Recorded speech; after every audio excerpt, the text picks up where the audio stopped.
He was an immortal demon king, but the gods reincarnated him as humanity's holy child. Turns out, in his past life he had won the lottery jackpot, but before he could even enjoy it, he discovered he had terminal cancer. However, every cloud has a silver lining. After dying, he was reincarnated as a skeleton monster. From a low-level skeleton monster, he evolved into the undead king and led the demon race to prosperity. His real name was Isaac, though people usually called him Isaac affectionately. His ultimate goal was to become a human, so he could finally satisfy his dream of taking a shit. Therefore, Isaac went to the divine realm, where he once made a deal with those gods. As long as he wiped out the rebel forces fighting against the divine realm, they would turn him into a human. But right from the beginning, those gods never intended to keep their covenant, because fundamentally they had no way to turn Isaac into a human and just wanted to use him. When he found out about this, he was utterly furious. Damn it, how much longer were you bastards planning to trick me? Even my dream of eating and shitting is something you guys couldn't make happen, so you all might as well just die. Well, no more rambling, let's dive into the story of Isaac's journey to achieve his dream of taking a shit. Under a clear blue sky, a massive hospital came into view as he panicked, his mind filled with only one thought: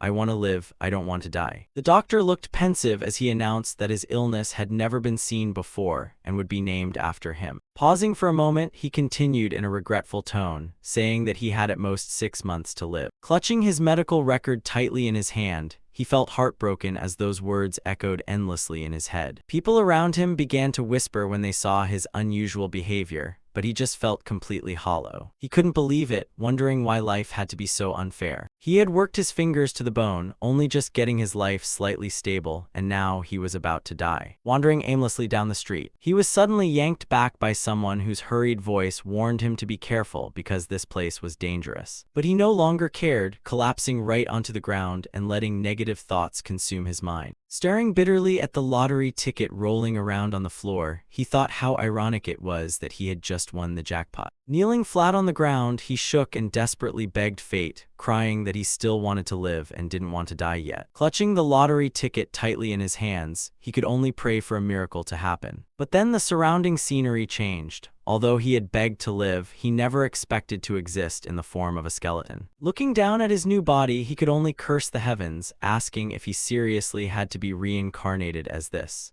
To make matters worse, even bodily functions were no longer possible. When a three-eyed monster lunged straight at him, he drew his sword and roared that he would slaughter them all. His blade gradually became stained with blood, but realizing a giant was approaching, he immediately took a defensive stance. The giant's heavy blow knocked him high up into the air, but he quickly counterattacked, pouring all his strength into his glowing red sword as he yelled, "This crappy situation has got to end." When the enemy finally collapsed, he coldly declared that the suppression of the rebel army was complete. After reincarnating, he started as a low-level demon before gradually evolving into the undead king. Chants of the Demon King, the immortal Demon King, echoed everywhere. He went on to recount his journey from reviving an almost extinct demon troop over centuries, all the way to standing before the ones who once treated him like a disposable pawn. Even though he might actually be bald now, he was a demon king anyway. A trembling servant called out his name but completely mispronounced it, causing him to sigh and remind them that his name was Isaac, not Isaac like they kept calling him. But it seemed these people could never pronounce it right.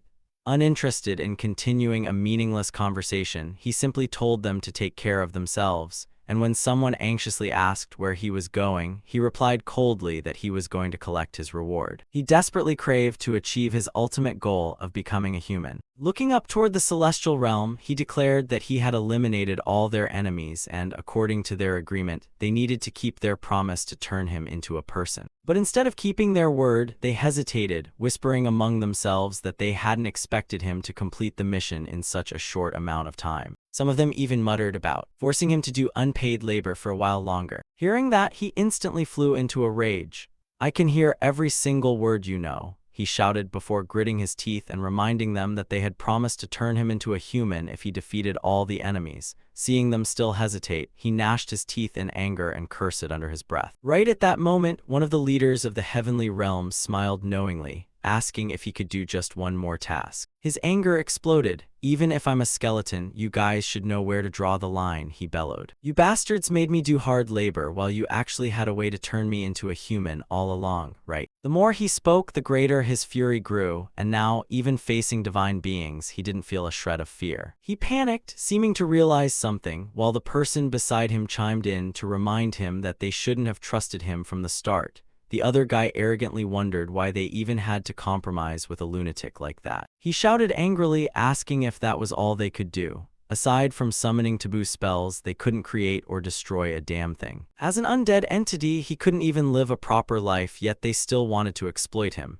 If they couldn't turn him into someone who made the heavenly realm terrified, he didn't need them anymore anyway. Terrified, they hurriedly begged for more time, promising that if he helped them with a few more chores, they would grant his wish. But he cut them off instantly, roaring that as the price for their broken promise, he would take their lives. He menacingly declared that he would turn them into dry skeletons just like him. The power within him suddenly surged across the entire room, and he let out a satisfied smirk. But right at that moment, something strange happened. He was surprised to find his magic suddenly vanishing, and his body unable to move anymore. The blonde guy standing in front of him smirked, asserting that once he wrote someone's name on the paper in his hand, that person wouldn't be able to twitch a muscle. They chanted destruction in unison, revealing that this was a high-level holy technique used to seal disasters like him. They looked at him with contempt, sneering that an ordinary demon like him should be grateful to serve them. Now he would have to live a pathetic life like a lowly worm. He sneered back, provocatively asking if they couldn't at least have picked a worm with more hair. He mocked him, remarking that he was still obsessed with his hair. Just as the light from the paper in his hand flared up, he dazedly noticed something unusual. He continued with a mocking laugh, exposing the fact that if they wanted to make a move, they should have acted faster before he figured it out. Rather than letting himself be turned into a worm, he chose to commit suicide. They panicked at the sight of such a crazy act, unable to believe he actually dared to do it. However, one of them calmed down, confirming that the ritual was still proceeding as planned, meaning the Demon King's soul had been sealed. When he woke up, he felt something strange about his body. Instead of turning into a worm as they intended, he discovered he had hands, flesh, and the form of a newborn baby. He couldn't believe it. Could he really have been reincarnated as a human? Surrounding him were strangers who called him a saint. A nurse was overjoyed that he had woken up, while another thought he should sleep a bit longer. He was confused, wondering who these people were. Were they his babysitters? Had he truly become a human? But then his suspicion grew when he noticed their cryptic expressions. One of them spoke cryptically, saying that even though they didn't want to, they still had to finish their mission. Before he could figure out what was going on, a suspicious baby bottle appeared in front of him. They gently apologized for making him go back to sleep, and then the final words echoed, "Rest in peace." He panicked, struggling frantically until he could only burst into tears. He thought, did I just reincarnate only to die all over again? A baby bottle was brought right to his face, but the moment it touched his lips, he immediately turned away, startling everyone around him. They couldn't understand why his lordship refused to drink.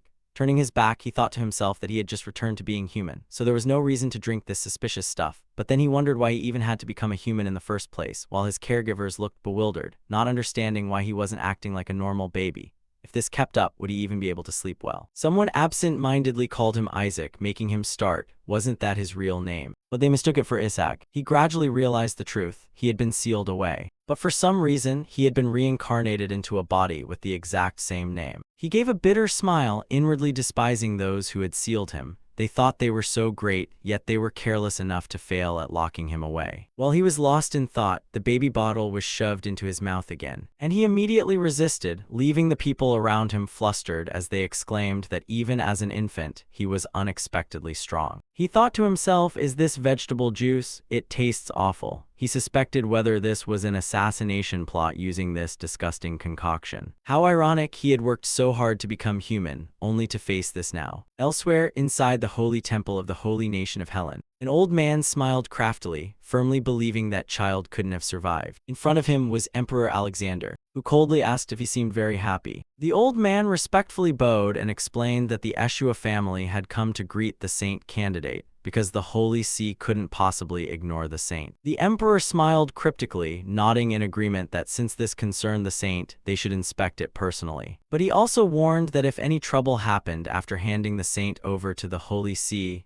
it would be truly unfortunate. Suddenly, a piercing scream rang out, drawing everyone's attention. The old man broke into a dark grin. When the servants rushed to his room, they were extremely panicked. But contrary to their initial worry, the scene before them surprised them. He was still safe, and had even finished 15 bottles of vegetable juice. The servants were thrilled, shouting that he ate so well and was truly an angel. The old man was stunned, refusing to believe his ears. This made no sense. He should have died after drinking that stuff. He was furious because what was in that bottle wasn't ordinary vegetable juice, but Saint Slayer Bane, a deadly poison that destroyed holy power. If you drank enough of it, you would definitely die. But he had already sensed something unusual in his body beforehand. Understanding that this wasn't ordinary poison, but a source of energy that could be converted into demon magic, he happily accepted it, thinking he never expected the enemy to accidentally help him absorb magic power so easily. He was so intrigued he even asked for another bottle, surprising everyone around him. They smiled craftily, thinking to themselves that the more he drank, the happier they would be, since this stuff wouldn't take effect immediately. But he thought otherwise. Awesome. For the sake of victory, I'll absorb all this magic power. Deep within the world of his subconscious, he began to concentrate, condensing the newly absorbed energy into his mana core. But as the condensation process took place, he unexpectedly discovered something strange. His mana core wasn't its usual color, but instead radiated a pure white light. He didn't understand why, but he felt that this power far exceeded all his expectations. He wondered just how many blessings had been crammed into this baby's body. If he utilized it thoroughly, he could become a monster far stronger than anything he had ever imagined. At the Holy See, a shrill scream echoed as someone angrily yelled about who dared claim the saint would rule the holy nation. It was none other than the cardinal, who was extremely furious, saying that everyone kept insisting their child was the saint, even the lowest-ranking families. An old bishop down below hurriedly tried to reassure him, guaranteeing that all the other saint candidate children had been dealt with. The cardinal nodded in agreement but still looked worried, saying there were unpleasant rumors going around. These words made the bishop feel uneasy. The cardinal turned stern, his face darkening as he threatened that there was still one saint candidate from the Eshua family. Hearing that, the bishop stammered, mentioning this family as an important force in the court and explaining that they couldn't just do anything to them. However, before he could finish his sentence, the wine glass in the cardinal's hand dropped, cutting him off. The wine spilled all over the floor, looking just like blood. The cardinal reiterated that that child would die as soon as the bishop arrived, and his only task was to confirm the death, emphasizing that everything had been arranged. His expression grew increasingly terrifying, each word feeling like it could strip away someone's life as he asserted that the saint absolutely had to come from the Berith family. Meanwhile, that bishop was standing in front of the child, thinking to himself that it should have died by now. However, right before his eyes, the baby was still alive, terrifying the bishop so much that cold sweat poured down his face. The emperor was also present, happily pinching the baby's cheek and remarking that its shimmering blonde hair was the exact color of the holy nation's founder. When asked about this, the stammering bishop confirmed that the emperor was right. The baby stared at them with a blank look, thinking that the man in front of him was indeed the emperor. He even remarked that this child seemed closer to the gods than the current pope, truly a national saint candidate. Hearing this, the baby was shocked, gradually realizing this was why everyone kept babbling about the saint. Meanwhile, the bishop also felt uneasy, thinking that if the emperor favored this child from the start, things would get complicated. Unable to let the situation continue like this, the bishop offered to take care of the child. The emperor asked why, and the bishop made the excuse that something was wrong because a newborn couldn't possibly drink that much vegetable juice. However, the emperor countered that there was nothing unusual about a saint candidate consuming items from the clergy. Lying in its crib, the baby thought it was originally the demon king yet had become a saint candidate. What an absurdity. The bishop kept insisting they couldn't be sure yet and hoped the emperor would hand the child over to him, but the emperor stated that people from the Eshua family were coming, so this could wait. While the two of them were arguing, the baby suddenly felt a strange aura leaking out, and quickly covered its mouth, worrying that it was leftover dark magic it hadn't digested yet. It instinctively looked around to check if anyone noticed. The bishop hadn't given up yet, stepping closer and asserting that he had just felt a wave of dark mana coming from the child. His expression instantly shifted, suspecting something fishy was going on. Hearing that, the baby panicked, thinking to itself that he had figured it out. The bishop went on to say that this child might just be a failed candidate with dark magic and needed to be reported for an immediate investigation. The baby got angry upon hearing those words and cursed under its breath. The emperor couldn't hide his anger either, shouting how the bishop dared say such things about a precious saint candidate. However, the bishop remained calm, asserting that the emperor didn't need to worry because the pope had already decided to choose the candidate from the Berith family as the next saint. Hearing this, the emperor grew guarded, thinking the bishop wanted to push someone from his own family up as the saint. How shameless. The baby was also furious, realizing this was why the bishop wanted to get rid of it. The bishop picked up the child, ordering that it be taken away for investigation immediately. Meanwhile, the baby could only helplessly curse under its breath. The emperor spoke up, reminding them that the Eshua family was a close ally of the court, and as emperor, he believed the child still needed to be examined. The bishop replied that he understood, but also reminded him that the crown prince's blessing could only be bestowed after the saint was decided. These words made the emperor pause, thinking deeper about the current situation. He thought to himself that if he didn't support the child chosen by the pope might very well refuse to bless the crown prince. He wondered if this was truly the church's will. Meanwhile, the baby grew increasingly angry, non-stop cursing the money-chasing crowd in its heart, worrying that if they discovered its true identity, things would get extremely messy. Even so, its eyes kept scanning the surrounding situation. The old bishop raised his voice, asserting that if necessary, they could check right now using his exorcism powers. However, he didn't pay attention to the baby bottle in the child's hand. While the bishop kept running his mouth, explaining that if the boy was human, nothing would happen, but if he was a demon, he would immediately. Suddenly, a loud noise rang out, and in the blink of an eye, the baby bottle in the child's hand smashed straight into the bishop's face, knocking him flat onto the floor and rendering him unconscious instantly. Teeth were knocked out of his jaw, raining down like sleet. The child kept a naive expression on its face, its tiny hand continuing to shake the baby bottle as if nothing had happened, simply thinking it just needed to keep acting like a real baby. The beaten bishop had a swollen face and glared angrily at the child, blurting out how a single bottle could have such terrifying damage. However, no one around cared about him. Everyone was focused on cheering for the child, marveling at the glowing light and telling themselves that must be holy power. If so, this child definitely had to be a saint.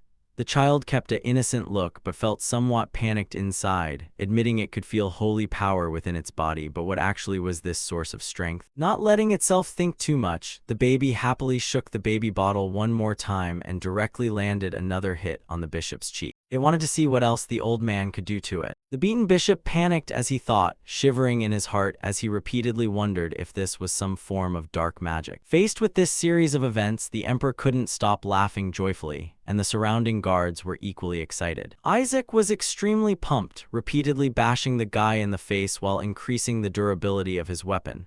Yes, I'll use enhancement magic to make this bottle harder, and then pretend to be an innocent, naive baby. How do you like that, you asshole? Being continuously beaten in the face made him collapse to the ground. Seeing this, a guard spoke up, saying he must have been so impressed by his lordship's holy power. He looked at his weapon, wondering, what is this? Even though it's weak, every time I use dark mana, a tiny bit of divine mana comes along with it. These two things are completely opposite to each other, so how can I use them together? It definitely has to be related to that white mana core. Just as he was about to give the guy another whack, the bishop reached out and grabbed the baby bottle, glaring at him with extreme fury. Snatching the bottle away and throwing it hard to the ground, he turned to the emperor and shouted loudly, I swear with everything I have, this child is a heretic. We must perform an exorcism ritual immediately. Hearing this left Isaac feeling depressed. What a stubborn bastard. Then he slipped his hand into the guy's robe. I didn't want to do this, but it looks like you've got something interesting in here. He pulled a pair of severed hands out of the guy's clothes, surrounded by a mysterious and terrifying purple aura. Seeing this terrified the bishop, his face turning pitch black. That arm was the wiped-out remnant of a high-level demon, an item that could exploit a demon's ability to absorb the strength of their own kind. He had been hiding it on himself in case he was hunted down. He was terrified. Why does this brat know about it? Meanwhile, Isaac was extremely smug, wearing a crafty expression. In the blink of an eye, he tossed that arm behind him. Look closely, asshole. If you keep your eyes on me, don't blame me. The moment the creepy demon arm hit the ground, Isaac snapped his fingers, turning the arm into a massive demon which horrified the bishop. A demon? Why? And he looked utterly pleased. Look how big it got. A spooky dark shadow with glowing red eyes and sharp claws suddenly appeared in the temple room. Everyone in the room grabbed their weapons defensively and screamed in shock. How could a creature of darkness appear here? The emperor couldn't help his panic, asking urgently, "Bishop of the Barith faction, explain yourself. A demon inside the temple, have you lost your mind?" The terrified bishop was pale-faced as he explained, "Don't you see it? This child just pulled out a relic." The young lord was shocked. Relics are items tied to dead demons. How could it resurrect a demon instantly? The emperor immediately ordered his royal knight squad, "Listen up, protect the child from the evil demon and the bishop." All the soldiers answered in unison, "Understood." A royal knight stepped forward and swiftly snatched the baby from the bishop's arms before he could even react. What is going on here? After being carried away, the baby turned its head to look at the crowd surrounding the demon. "Serves you right, you annoying asshole, hee. Let's see how strong this bishop really is." The demon suddenly let out a soft cry, the saint. Then it abruptly roared, "Kill the saint." The baby made a blank, confused face. "What?" The demon roared again, "Must kill the saint," and lunged at the baby while shouting. The royal knights immediately stepped in front of the baby, their sharp blades gleaming as they protected the young lord. Meanwhile, the baby was also confused, wondering what was wrong with it. "I was the one who revived it, so why is it targeting me? Oh well, having holy knights around means there's nothing to worry about." Right as it thought that, a holy knight was knocked down to the floor by the demon in agonizing pain. The baby didn't expect them to be taken down so early. Are they really holy knights or what? The demon continued advancing, striking blows toward the baby. "Kill the saint, save the imprisoned king." One by one, the royal holy knights were knocked out by the demon. The knight holding the baby grew more and more terrified, hugging it tightly. The baby was squeezed so hard it couldn't breathe. "Huff, I've got to stop it first. Nobody will notice my mana during such chaos, right?" The demon frantically charged at its target, "Kill." The baby resolutely stared straight at the demon. "Why are there so many people wanting to kill me in this life? I saved you, yet you're targeting me now." Its eyes turned ice cold and bloodshot. "You ungrateful little imp." For a split second, the demon was scared by its aura, and a golden light suddenly emanated from it. The light shone even more intensely, overpowering the demon. The light radiating from his body shocked everyone around him with his immense power. The light possessed a magical strength that completely overwhelmed the demon, scaring it so badly it wanted to flee. The demon turned into black smoke and vanished. "The demon is running away," someone screamed. The temple returned to normal. Was that holy power? Lord Isaac just defeated a high-level demon. So impressive even though he's so young, as expected of the young lord. Everyone praised endlessly. Looking down at its tiny hands, the baby was also surprised. "What the heck is this? Was it really holy power? How did I wipe them all out just like that? This makes no sense. Could this weird body have converted my mana into holy power? Wait, if that's the case, how am I supposed to collect dark mana? This holy nation is already lacking in dark mana big time." Two royal knights were escorting the bishop, who yelled loudly, "Let me go, you fools." He roared angrily, "That brat is a heretic. It used demon powers. How dare a demon set foot in the holy nation? Your Majesty, let me show you. I'll perform an exorcism ritual to expose its true face." Already merged, handled within continuous flow format if applicable. Wait, let's keep checking numbers. The emperor intervened. "Enough, bishop. You dared to slander an innocent saint candidate as a heretic, and you even released a high-level demon right in front of the royal holy knights." The emperor firmly emphasized, "Even if you are a member of the Holy See, don't even dream that I will let this matter slide." Knowing he couldn't change the situation, the bishop began secretly scheming in his mind. The seeds of doubt had already been planted in his head. He would soon find the spy. If that were to happen, it would reflect terribly on the Holy See, so even if it cost him his life, he had to save his family. And so, while scheming, he formed hand seals to conjure a white wolf with razor-sharp teeth and bloodshot eyes, hoping that he could at least eliminate the saint candidate. The massive white wolf lunged straight toward the boy. In contrast to the knight beside him, who was gripped by fear, the boy appeared remarkably calm. This stubborn guy had finally shown his true colors. Did he really think he could kill him with such a pathetic attack? As the wolf got closer and closer, he suddenly realized, he was completely out of mana. Suddenly, a blue light flashed inside the room. That light struck the wolf from all sides, making it howl in agony. Out of nowhere, a cold yet commanding voice echoed out, "How dare you lay a hand on a descendant of the Eshua clan?" A handsome young master draped in a blue cloak stepped inside, followed by a few others who were also wearing blue cloaks, looking exceedingly dignified with their Saiyan faction faith. Those were the knights of the Eshua family, led by the seventh son of the Eshua clan, Rilai Eshua. The moment the Eshua young master stepped inside, he commanded, "Apprehend this bishop immediately." "Understood." "Let me go, you Eshua dogs. How dare you lay a finger on me?" The bishop resisted, while the boy on the other side was busy lost in thought. Wait a second, Eshua, Eshua. It felt like he had heard that name somewhere before. The young master ordered his knights, pay your respects. Every single knight of the Eshua family dropped to their knees and chanted in unison, greetings, young master of the Eshua clan. The young master turned back toward the boy, sorry for being late, Isaac.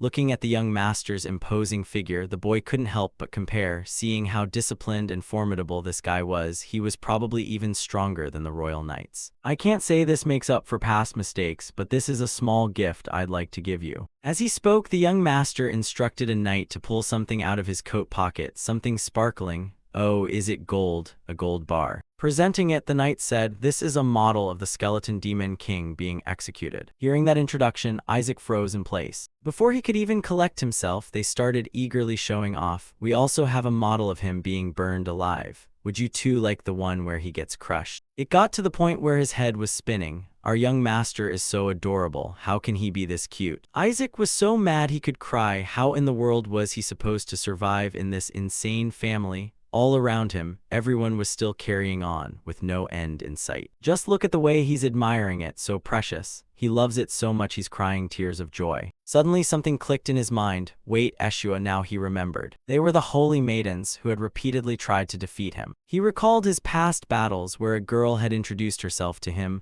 I am Shuri Eshua, the 45th holy maiden. Another girl had said, I am the 61st holy maiden of the Eshua family. You have no right to know my name. He rubbed his temples, he knew it, they all belonged to the Eshua family. Damn it, not only was he born a saint candidate in a clan of holy maidens, but what sin did he commit in his past life to deserve dealing with this in the present? Suddenly, someone yelled out at the top of their lungs, you damn Eshua bastards. A knight held the bishop down tightly. How dare you? Shut your mouth. The bishop continued to curse relentlessly. I knew you were all heretics. Where the hell did you pick up that creature from? I will expose your true identity, he growled. A sword was about to be drawn as he kept hurling insults. I never imagined you'd dare keep that monster right by your side. Has the Eshua family rotted this much? I will make sure your Eshua clan is wiped out. Before he could finish his sentence, a clean slash cut through his throat and blood instantly sprayed everywhere. The Eshua young master sheathed his sword. You should be grateful for the mercy of the Eshua family. That's the only reason your head is still on your shoulders. Isaac silently evaluated the scene. Oh, this guy might actually be useful, wouldn't he?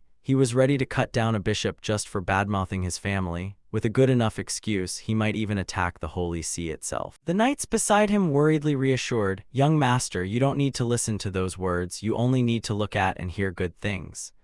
Isaac ignored them completely. These idiots should just screw off. None of them were useful at all. He seemed to remember them now, the Eshua Saiyan faction. They had once been extremely formidable enemies. Just the mere thought of the Eshua Saiyan faction was enough to make his old subordinates shudder. Meanwhile, they were still happily teasing Isaac without getting bored. Off with the skeleton demon king's head, sliced clean off. Chop chop. Stop it. Damn, Isaac wanted to scream. The emperor, who had remained quiet until now, spoke up. I will not forget this favor. While we're on the subject, could you speak with your family head about the royal family's wish to raise this child? The Eshua young master replied, Your Majesty, please do not joke like that.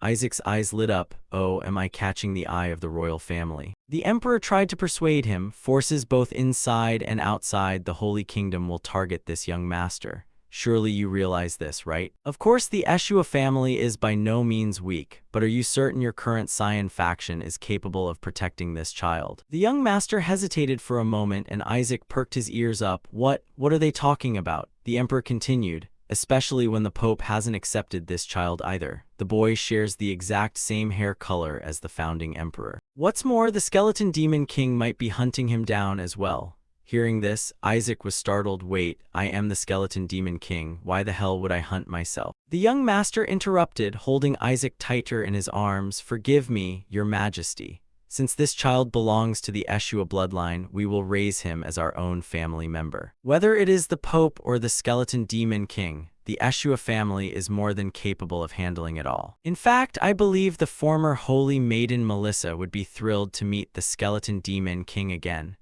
The emperor was at a loss for words. I believe so as well. The Eshua young master continued, so how could we ever agree to hand over the direct descendant of holy maiden Melissa for the royal family to raise?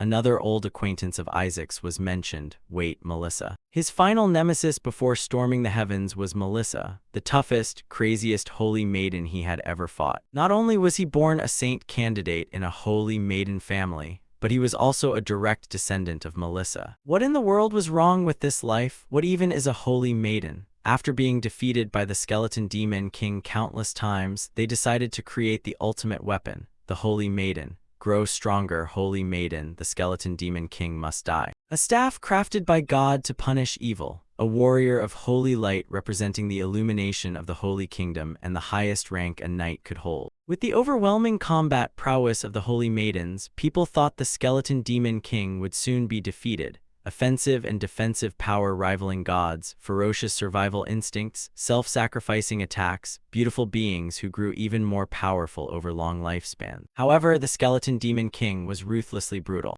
Isaac reminisced he had never actually killed the holy maidens because killing them only disadvantaged him. Whenever a holy maiden died, all that holy power returned to the gods, who would just use it to nurture the next generation of holy maidens. That said, the final holy maiden Melissa was genuinely terrifyingly strong. To think Melissa was actually his ancestor. The Eshua young master went on, a holy maiden is an entity that desires nothing other than the death of the skeleton demon king. The Eshua clan is the only family that produces holy maidens, and our sole mission is to vanquish anything that opposes God. I am certain the Eshua family can fully protect this child. Having his request rejected, the emperor fell pensive. An Eshua knight also chimed in, indeed, do you have any idea how many holy maidens perished at the hands of the skeleton demon king?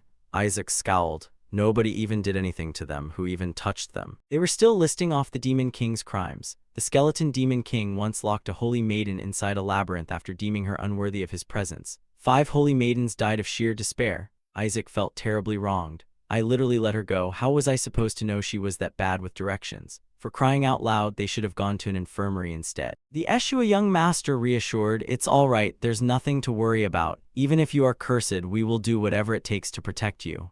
Isaac's chest burned with frustration. I'm the one who can't accept this. He continued and lifted Isaac up. We are truly grateful for your birth. Your parents wished for only one thing from you. With eyes brimming with hope, and that is for you not to grow up like that wicked skeleton demon king. Isaac frowned. To my nameless biological parents, I'm sorry for completely shattering those hopes and dreams of yours. The emperor refused to back down and pressed on. Please reconsider, Riley. The skeleton demon king was sealed away 150 years ago. Isaac finally caught on to the current timeline. Has it really been that long? Doesn't that mean Melissa has passed away? She was already 50 during our final battle. During that time, the demon race has begun expanding their army. Having a saint by our side would be the perfect opportunity to boost the Holy Kingdom's influence, which is why this young master is vital to the royal family. However, there are currently no holy maidens in the Eshua clan. It has been over a year since the holy maiden gave birth, and this child vanished alongside her husband. Isaac's jaw dropped in shock. My mother was a holy maiden. But the Eshua young master brushed it off entirely. Even if my brother isn't here, the matriarch remains exceptionally powerful. The Eshua family can protect this child without a doubt. Isaac clutched his head. Yeah, I guess nothing can surprise me anymore. What could possibly be more shocking than finding out my mother was a holy maiden? Didn't you mention that Lady Melissa is currently on her way to wipe out the skeleton demon king's remnants? She'll be back soon, and the matriarch will surely be delighted to meet her grandson. Isaac buried his face in utter despair. She's lived for over 200 years. Why hasn't she kicked the bucket yet? It'll still be a while before Melissa returns, though. The baby looks a bit anxious. Is he all right? He'll be fine soon. Isaac broke into a cold sweat, his eyes going blank. Do you really think I'll be fine anytime soon when my sworn enemy is still alive and kicking? The moment Melissa finds out, I'm going to get burned at the stake. Anyone else would be manageable, but Melissa is the absolute last person I want to face. Isaac gripped the emperor's hand tightly, purely out of survival instinct. Putting on the absolute cutest face he could muster, he babbled, Ah, Emperor, please take me with you.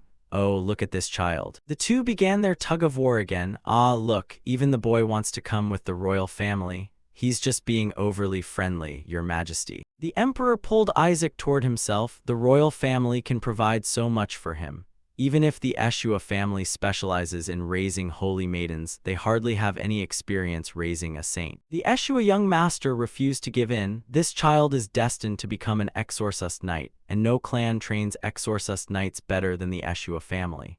Furthermore, Your Majesty, he is the first saint born in history, so wouldn't the royal family also lack experience in raising one? Both sides pulled back and forth. The royal family is better. No, the Eshua family is better. Isaac was exhausted. Good grief, stop it. The knights intervened as well. Please calm down. You two are going to tear the young master in half. Caught in the middle, Isaac felt helpless. I'll go with the royal family, so just stop it. I don't want to die. Moreover, the light illuminating life. That radiance kept steadily emanating from the emperor, which meant he would have a much higher chance of survival if he went with him. He couldn't let this chance slip away. The emperor smiled in pure satisfaction, unable to hide his delight. A very wise choice, little guy. Isaac's eyes gleamed. This is. Meanwhile, in a deserted area, a voice spoke up. No way, I'm certain he used mana. I'd bet anything that child is the spawn of a devil, said the bishop, standing before a mysterious group of people. A man who appeared to be their leader questioned. Holy power bestowed directly by God, so you're telling me the demon race possesses holy power? A sword was drawn and the terrified bishop stammered,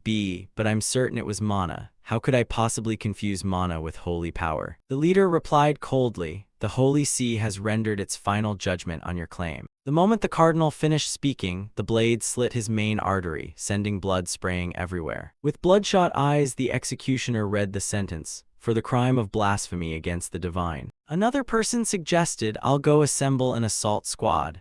No need, the emperor will take the child with him anyway. Since there will be plenty of opportunities within the imperial territory, we'll plan for it later. Lying in his cradle, Isaac's ear suddenly itched, felt like someone was just talking about him. This time, that brat is definitely going to die. From Isaac's perspective, looking out the window beside the crib, the sunlight outside was blazing, and the sky seemed broader than ever before. Wiggling his ear, his glowing red eyes narrowed as he thought to himself, right now, I am heading to the Eshua estate. Looking down from above, one could easily spot a luxurious carriage escorted by heavily armored knights on horseback. The group of black-robed figures from last night who were lying in ambush from a high vantage point looked completely bewildered at the sight, their eyes quickly darting to their leader for answers. Wait, sir. The story flashes back to a few days prior, where a blinding light inside the room piqued everyone's intense curiosity. That light was Isaac, currently being held by Alexander Hellcliffe, was so blinded by the glare that he had to cover his eyes with his chubby little hands, his mind in complete disarray. Why is it so bright? Ah, my eyes. Rilai quickly spoke up. Yes, Your Majesty, the Eshua family is indeed not a great place to raise a child. Bowing respectfully and speaking earnestly, you might think it's a place filled only with demon corpses and mana cores. Isaac marveled in astonishment. Is your desire to survive really shining that brightly? A brilliant halo of light appeared over Rilai's hand as his warm, deep voice echoed. The most valuable thing in the Eshua clan is, at best, the corpse of the skeleton demon king. Hearing this earth-shattering news, Isaac's face turned completely pale, his mouth dropping open. My body, you guys have my body. Inside, he was screaming at the top of his lungs. You should have said that earlier. Isaac swiftly reached out his tiny hand and grabbed Rilai's, making him pause mid-sentence. Even so, Rilai was taken aback. Isaac's face was brimming with excitement as he waved his little arms, drawing everyone's attention. The tiny baby was clearly expressing that he only wanted to go with the Eshua family. Overcome by the cuteness, Rilai covered his mouth in deep emotion. Isaac. Snapping back to the present, Isaac lay casually staring out the window with a storm of thoughts brewing in his mind. Even if I was pulled away from the royal family and brought to this clan, I have no other choice if I want to retrieve my body. His thoughts raced back to the image of a ferocious skeleton holding a magical orb, a body whose magic power I trained to rival the gods. If I can get it back, none of you will mean a damn thing to me. Thinking back to the blinding light Rilai Eshua had summoned, he felt even more confident in his decision. Besides, that was the first time I've ever seen the light of survival desire shine so intensely. Following my uncle to the Eshua family will be extremely beneficial to my survival. Inside the carriage, the blonde knight asked curiously, why are the Pope's forces hunting down young Master Isaac? Hearing this, Isaac quickly leaned against the edge of the cradle to listen in. I'm wondering the same thing. Why are they panicking so much? Rilai didn't hide it and stated plainly, because they received a prophecy from the gods stating that the saint will become the child of God.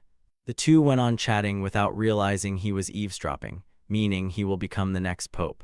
Exactly, which is why those Berith people are so desperate for a saint. Dark lines covered Isaac's chubby face. What kind of bizarre direction is this plot developing into? He quickly reviewed the facts in his head. The Pope, the strongest cleric capable of casting 10th-tier holy spells. He was essentially a king to all clerics and paladins, holding power nearly on par with the emperor inside the Holy Kingdom. Isaac sat with his legs crossed, rubbing his chin in deep contemplation. For thousands of years, the Berith clan has produced popes, so they're losing their minds at the thought of a saint snatching that away from them, which explains why every other family also wants to produce a saint. Just then, gasps of admiration echoed from outside the carriage, catching the attention of Rilai Eshua and the knight. He quickly poked his head out and asked the driver what was going on. Looking flustered, the driver tipped his hat and answered, "Young Master Rilai, we've arrived at the ducal territory, but there's a slight issue." Far behind the driver, 3 gate guards could be seen slowly approaching. The one who appeared to be their leader raised a hand to halt them. "Apologies, but you cannot enter the ducal territory." Sensing the tense atmosphere, Isaac also poked his head out to see the drama. "What is it this time?"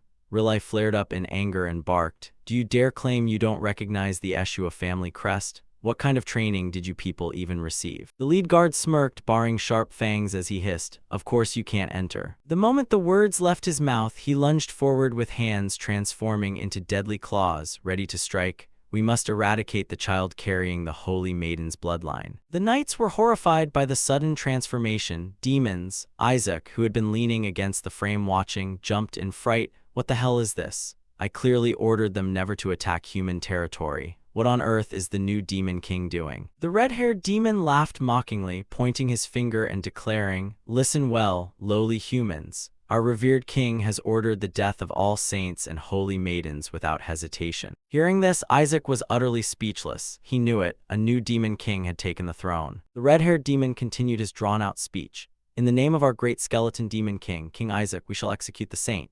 Hearing these arrogant words, Isaac's round face twitched as he cursed internally. "In my name, my ass, when did I ever say that, you moron?" Surging with demonic energy, the demons bared their claws threateningly. "If you leave the child behind, His Majesty, the Skeleton Demon King, might spare your life." Before they could finish speaking, a bolt of lightning crashed down, instantly turning one demon to ash and leaving the rest paralyzed in shock. Once the flash faded, the demon was nothing more than a charred pile of flesh collapsing to the ground. Terrified yet stubborn, one of them gritted his teeth and threatened, "You filthy paladin." Rilai gritted his teeth audibly. "You dare speak those words to an exorcist of the Eshua clan? I take it you're not looking for a quick death." Drawing his sword and pointing it straight ahead, his face shrouded in shadow without a trace of emotion, he declared, "Listen well." Rilai flipped his grip on the blade and spoke deliberately. "To protect every fragile thing in this world, the Eshua family shall annihilate all evil." The knights quickly drew their blades and mirrored Rilai's stance, their morale soaring at the rallying cry, "We will hunt your kind down to the very depths of hell." His hair fluttering in the wind, Rilai scoffed with razor-sharp eyes. "To think that wicked Skeleton King actually sent his minions here." The demons, refusing to back down until they tasted defeat, charged forward aggressively. "How dare a lowly human like you?" The lizard demon lunged with outstretched claws, screaming in fury, "To insult Demon King Isaac, for the resurrection of His Majesty, King Isaac." The Eshua knights showed no sign of panic, raising their swords to hold the line. The blonde knight swiftly scooped up Isaac, shielding the baby's eyes. Reacting instantly, he leapt to safety with Isaac in his arms. Even after narrowly dodging danger, he didn't forget to reassure, "Forgive me, young master." Carried away at breakneck speed, Isaac remained dazed and bewildered. "What is going on? Is someone impersonating me?" The blonde knight dashed with Isaac toward a secluded part of the forest before coming to a stop. Gently placing him onto the grass, he instructed softly, "Please wait here." The blonde knight quickly conjured a magical barrier around Isaac and promised, "I'll be right back." Isaac stared at the barrier in utter amazement. A protective barrier. Reaching out with his chubby hand, Isaac silently analyzed. Even a high-ranking demon couldn't breach this. It's remarkably sturdy. After inspecting it, his expression brightened into one of sheer satisfaction. Since nothing can enter from the outside, it also means nothing from the inside can leak out. Having figured it out, Isaac resolutely closed his eyes to focus his mind. In that case, activate survival desire, release magic power. The surrounding space shifted wondrously, a vast sea of stars unfolding within Isaac's consciousness. Heed my call, you who were born of magic yet gifted with intellect. Accompanying his mutterings, an ominous-looking dark shadow materialized, the observer. But the second it opened its mouth, its sinister vibe vanished, replaced entirely by sheer cuteness. Master, my lord. Isaac quickly covered its mouth. Yeah, I get it. Long time no see. Shut up before we get caught. The observer eagerly expressed how much it missed its master. I thought I would never behold your magnificent visage again. Isaac chimed in. Yeah, I thought I was a goner too. Watching the little black skeleton hum happily, Isaac felt nostalgic, murmuring, even though it's a detection spell, it possesses its own consciousness. I created it because casting detection magic and analyzing the data manually was too much of a hassle. Over our journey, it developed a personality, though it's still quite naive. The observer chuckled, cutting off his train of thought. Your cruelty remains as grand as ever. Congratulations on shamelessly hijacking the body of an innocent child. Feeling insulted, Isaac snapped back. Hey. The observer drifted around idly, asking, what did those filthy gods do to you, master? No matter how evil you are, I can't believe they shoved you into the filthy body of this brat. Not wanting to entertain the topic any longer, he shooed away. Enough already, go scan for enemies. Getting down to business, the observer instantly turned serious, dropping its playful demeanor, commencing scan. Immediately after, it whipped up a vortex of demonic energy and zoomed forward, scanning within a 100-meter radius now. Deploying its abilities, the observer swiftly reported the situation. There are 88 enemies, all of them monsters. Filth like them could never compare to you, my great master. Hearing the count, Isaac was stunned and wanted to curse. Are they insane? Wait, 88. Are they trying to start a war or something? Amidst his confusion, a thought struck him. It'll be a real pain if security in the territory tightens, making it even harder to summon my minions. Tusk, since it's come to this, I need to get things done before the Eshua family catches on. Sinking to the ground, Isaac steeled his resolve. Even if it drains all my reserved mana, I'll handle this myself. Noticing its master's helpless state, the observer steadily continued its readout. Currently 51 enemies remaining. It quickly delivered an update. Enemy numbers are dropping rapidly, only 31 left now. Isaac was taken aback by the news. What? Why so suddenly? Diligently playing the role of a radar, the observer reported again. Down to 13 now. Young master, something is approaching. Startled, Riley rallied his men. Everyone assumed defensive formation. Right in the heat of battle, the demons came crawling sideways onto the scene. Only 4 left. You're finally here, brother. The lizard demon stuck out its tongue with a sinister grin and urged, let's do this together. Lowering its head with an unreadable expression, the observer muttered incessantly, today we claim the saint's life. The saint. Before the lizard demon could finish his sentence, a devastating blow slammed into his gut, startling the others. Only the skeleton demon king shall. Witnessing this, the Eshua knights froze in utter disbelief, their faces turning completely pale. The observer grinned maliciously, claiming credit before Isaac. No remaining hostiles. Just then, its report abruptly changed as the knights faced off against a colossal monstrosity in the distance. Shadow lick detected. The apparition roared in fury. How dare you touch my king with those filthy hands, die. Isaac's face twitched at the spectacle, completely unable to comprehend what was happening. What's his deal now? The totem continuously emitted eerie noises. You dare touch my king with your filthy hands? Surrender your lives.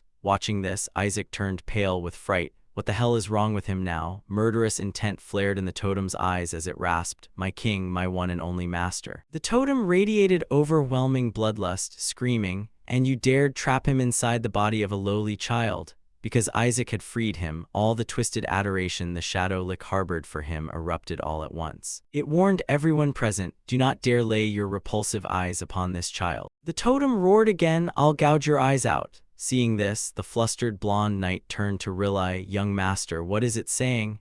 However, the humans couldn't understand because it was speaking an entirely different language. On this side, the totem cackled triumphantly, whoa, this is pure chaos. Isaac paused, realizing the bastard had recognized him as the skeleton demon king. His loyalty was commendable, but meanwhile, the knights sprang into action. All knights prepare for battle. Understood. Isaac screamed internally, what are you doing? Stop putting on your own show. He desperately tried to signal the blonde knight nearby, Baba, basically meaning, you idiot, don't cut off my lifeline, that's my massive hoard of mana cores. Seeing this, the knight shouted heroically, why young master Isaac, please hold on just a little longer, I will. Then that eerie laughter rang out once more. The totem was beyond thrilled, my master has recognized me, my guiding light has recognized me. Meanwhile, the blonde knight could only scream in terror, "Young master, that demon is showing hostility." At that moment, the totem darted right past the knights. "I am coming to your side this instant, master." Riley quickly realized where it was heading. That vile creature is heading straight for Isaac. The totem charged frantically. "Filthy paladins, how dare you seal him away in such a vile place?"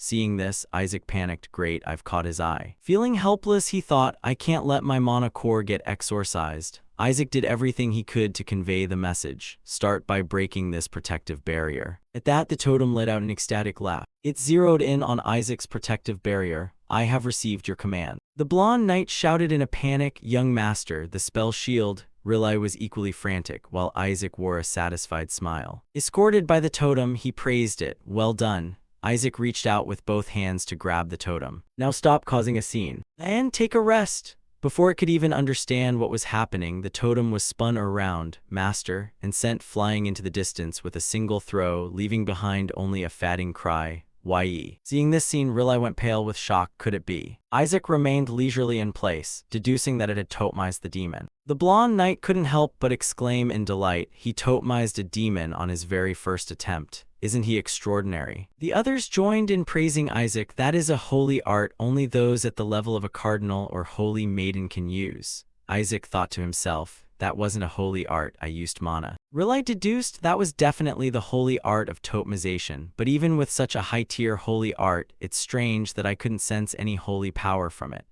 The blonde knight reasoned, "You know how it is, sir. People only reveal their true worth in times of crisis." Recalling the events from earlier when that creature lunged at the young master, "I'm certain even the shadow lick instinctively sensed danger, which is why it rushed to eliminate the threat." The blonde knight showered Isaac with endless praise in his heart. "Our young master is incredible, I'm sure of it. I have no doubt he is the saint." Riley pondered for a moment. He wasn't wrong. Even the demons came specifically targeting the child, so even if he wasn't the saint, there was undeniably something special about him. Gritting his teeth, he wondered, but why did it have to be a boy? Riley reflected, due to the skeleton demon king's curse, the sons of the Eshua family would. Suddenly, the blonde knight's voice cut off his train of thought. "I've made up my mind." Cradling Isaac tightly, he declared resolutely, "As captain of the Cyan faction faith, I will protect Isaac's future. You shall become the future of the Eshua family." Riley was taken aback by the declaration. He smiled softly and replied, "I understand I was being foolish." Riley reached out to take Isaac into his arms. "I was letting the skeleton demon king's curse cloud my mind. This child will bring glory to the Eshua family." Holding Isaac up, he announced with confidence, "Let's head home, Isaac. Your uncle will teach you so much." Riley continued, "You possess miraculous talent, so I will raise you into an extraordinary knight."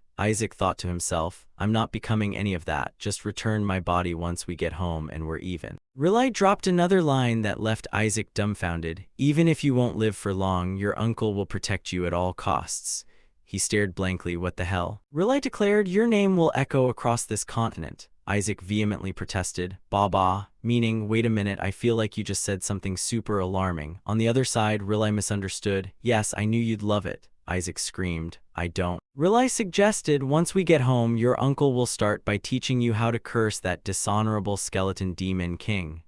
Isaac cursed silently, "You Eshua bastards." At this point, the carriage procession arrived at the Eshua ducal estate. Statues carved out of shimmering gold stood everywhere. Even the architecture of the estate was exceptionally exquisite. Taking in the scenery outside, Isaac grew even more furious. These Eshua bastards. They tear demons apart with such zeal, yet live in this kind of luxury. How much did all of this even cost? Isaac recalled his time with the demons with a heavy heart. These capitalist bastards. "I had to work myself to the bone until my clothes wore out just to put food on the table for my kids." The dark shadow whispered in his ear, "Good grief, master, this place is on a whole different level compared to our rundown palaces. Selling just a few of those statues could buy us a dozen demon king castles." Isaac snapped at it, "I know, shut up." Riley picked Isaac up and said, "This is the Eshua family residence, Isaac, the birthplace of exorcism and demon slaying on this continent." He carried Isaac over to look around. A group of people were currently sparring with scarecrows. "When you grow older, you'll be just like those kids." They repeatedly struck the scarecrows with wooden sticks, shouting, "Die, Demon King." Striking with furious anger, they yelled, "Curse you. Tearing you limb from limb wouldn't even be enough, you skeleton demon king." Those shouts kept echoing out, "Die, die." Isaac froze on the spot. "What the hell are you teaching these kids?" Is this a family of fanatics? He tried to reassure himself, whatever, it doesn't matter anyway. Isaac told himself, as long as I infiltrate the Holy Empire, I'll burn the Emperor alive and turn this place into the Isaac Empire. The whisper taunted him from beside his ear. What are you doing? The great skeleton demon king holding a grudge against kids playing around? How petty. He ordered it to shut up and scout the perimeter. It eagerly replied right away. A magnificent glowing building caught everyone's admiration. Whoa, taking in the sight, Isaac calculated in his head, awesome. Are all of those mana cores? There are dozens of them. The shadow agreed. This is the first time I've ever seen so many mana cores gathered in one place. Just how many demons did they slaughter? Just then, a servant announced, we have arrived, young master. Stepping down from the carriage, Riley gave orders, prepare my room, he will be staying with me. Hearing this, the butler hesitated. About that. He hurriedly reported, I'm sorry, young master, we've been ordered to take young master Isaac to the annex. Hearing this, he felt completely bewildered. The annex, why? The butler awkwardly replied, the fifth young master gave strict orders never to bring young master Isaac into the main building. Isaac felt utterly annoyed. What now? Riley was naturally just as displeased. Did he want to take Isaac to that cursed, deadly place? Isaac grew even more confused. This family is a complete mess. I knew it ever since I was crawling around out there like a newborn baby. The Eshua family is falling apart. Riley complained, saying that Guy was just doing something pointless. Isaac secretly agreed. Exactly. I can live in the mansion just fine. Why do I have to go to the annex? Whisper whispered softly in his ear. The mana cores are in the annex. Ordering him to step back, he said, I can't let my grandson stay in that haunted place. Hearing this, Isaac fiercely objected. No, the annex. I have to go to the annex. The things Isaac said were incomprehensible, and he even tried to reassure him about which uncle's room he would go to, saying he would read him holy books about how the great saintess fought the skeletal demon king as a bedtime story every night after finishing that, and then he would teach him exorcism methods created specifically for the skeletal demon king. Isaac's face turned dark with terror. Holy shit, that's literally an exorcism on me. Are you trying to kill me? Right at that moment, a voice rang out. Why are you making such a big deal out of just picking up a homeless kid? He flashed a smile, saying he clearly stated he would take that kid to the annex. That guy had no manners and even opposed Riley. He had barely shown his face after such a long time, and he was already planning to go against his own brother. That guy was none other than the fifth son of the Eshua family, Gol Eshua. Isaac turned his head back and exclaimed, wow. Seeing the two of them confronting each other, he concluded that Guy was a thug. Gol then taunted, put that thing down and I'll send it to the annex. Riley angrily protested, are you kidding me? This child is a descendant of the Eshua family. There's no way we'd send him to the annex, which used to be a place for exile. Isaac desperately wanted to scream in his heart, hey, put me down and just send me to the annex. Only then did Gol reach out to touch Isaac's cheek and ask, where did you dig up this bony kid? He even sneered, descendant my ass. Hearing this, he thought to himself that he actually liked the idea of being sent to the annex, but what was wrong with this jerk? Are you a member of the clergy or a street thug? Isaac let out a sigh of relief and decided, whatever, I just need to get to the annex and suck on some mana cores. On the other side, Riley cross-examined Gol. Do you think I don't know the real reason why you want to send this child to the annex? He bluntly exposed the guy. You want people to think this child is cursed so you can strip away his inheritance rights. Isaac suddenly snapped to attention. Inheritance rights? Wait a minute, hold on. Isaac remembered something and got so angry he wanted to hit someone. No way, I still want to drain this whole house dry, become a saint, then the Pope, and take revenge on those damned gods. Gol on the other end remained unconcerned and replied, I want people to think like that. I heard a demon showed up to snatch this brat, so it looks like he's already cursed. The blonde-haired knight angrily shouted upon hearing this, that's not true, the young master participated in banishing that demon. He recounted with utmost seriousness that the fact the demon appeared because of him proved he was very important, and even the knight behind him chimed in, that's right, he possesses the divine power of a saint. Hearing that, the guy burst out laughing, hilarious, how much longer are you people going to keep covering up for this piece of trash? Stop joking around. If you keep insisting he's the next saint, then show me his power. Whisper seized the opportunity to whisper and suggest to Isaac, why don't you show him your power? How about summoning a meteor? Hearing this, he retorted, meteor my ass. Gol clicked his tongue and continued, Fine then, if you want to call him a saint. He pointed far away to set a condition. That thing over there. Gol challenged Isaac, family crest or whatever, why don't you tell him to resurrect the thing his lordship loves so much? The guy clicked his tongue and mocked. That sacred tree died because of the demon's dark mana, so if he actually has what it takes to be a saint, he should easily be able to resurrect it, right? Gol smugly emphasized, that is, if he really is a saint candidate like you guys claim. Hearing that, Riley asked him again, do you even understand what you're saying? Isaac muttered curses. Ah, Melissa, you're great at fighting, but your descendants are absolute trash. He reflected. The eldest son is missing, the second son was adopted. Suddenly Isaac discovered something.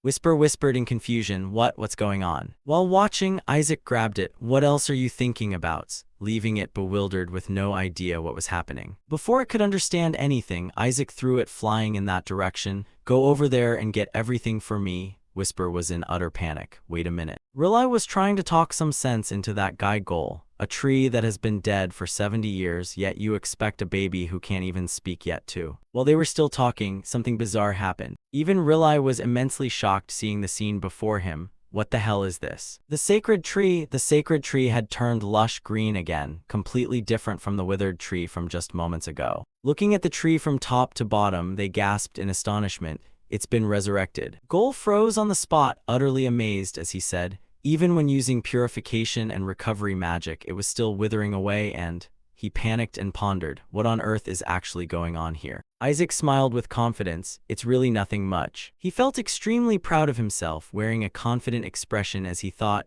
there was just a bit of dark mana near the roots of the tree, so I sucked it all up, that's all. Whisper also flew back, looking a bit droopy. I've absorbed all the mana over there, I'm so stuffed. Everyone was extremely surprised and asked Riley, my lord Riley, why is that tree? What did you do? But Riley coldly replied, I didn't do anything. Hearing that, a soldier immediately guessed, then could it be? The person everyone was admiring sat there grumbling, it was all pure mana, what a huge waste. Whisper weakly asked him, what now, master? Do you want me to throw it all back up? Everyone rejoiced and shouted loudly. Eshua, then it must have been done by Lord Isaac. But Gol was still extremely stubbornly denying it. I'm losing my mind. Up until now, not a single person in this family could fix that tree. How could this brat possibly do anything? He stood still, pondering to himself while no one paid attention. Someone must have helped him. Right, it definitely must have been Riley, but everyone else had their attention focused on Isaac, as expected of young Master Isaac. First exorcism, now purification. Gol clenched both fists, unable to accept this reality. Did you do this? But Riley didn't understand what he meant. What do you mean? Gol frantically grabbed Riley by the collar and interrogated him. You definitely got help from the Saintess, and then you made it look like it was done by that piece of trash kid, didn't you? Riley had no idea what was going on. What on earth are you talking about? Gol shouted angrily. Cut the cheap tricks. Riley felt deeply confused and immediately denied it. How on earth could I possibly meet that missing Saintess? Seeing this scene, Isaac made a grimace. Melissa, you should focus on managing your family instead of going around slaying demons. Your family is way too chaotic. Looking at the guy right in front of him, Isaac lamented inwardly. Even so, this so-called brother doesn't look like Melissa at all. Actually, if you said Riley was Melissa in disguise, it would be easier to believe. Whisper curiously asked him, what about the oldest brother? Isaac suddenly remembered. I think he looks even more like that damned Pope. Gol roared like a madman, refusing to accept this reality. Stop playing dumb. You think I don't know you brought this kid back just to make him the next saint candidate? I can't believe you'd use such dirty tricks when our family already has a saint candidate. Isaac immediately started gathering gossip. There's still another candidate in the family. On top of that, this crude bastard wants that candidate to win. Whisper was amused seeing someone in trouble and teased. Looks like you have to compete with that person, but you don't seem to care at all, do you? Isaac was actually finding it extremely interesting. Don't you think that guy will also be vicious if that other bastard supports him? Defeating him sounds like a lot of fun.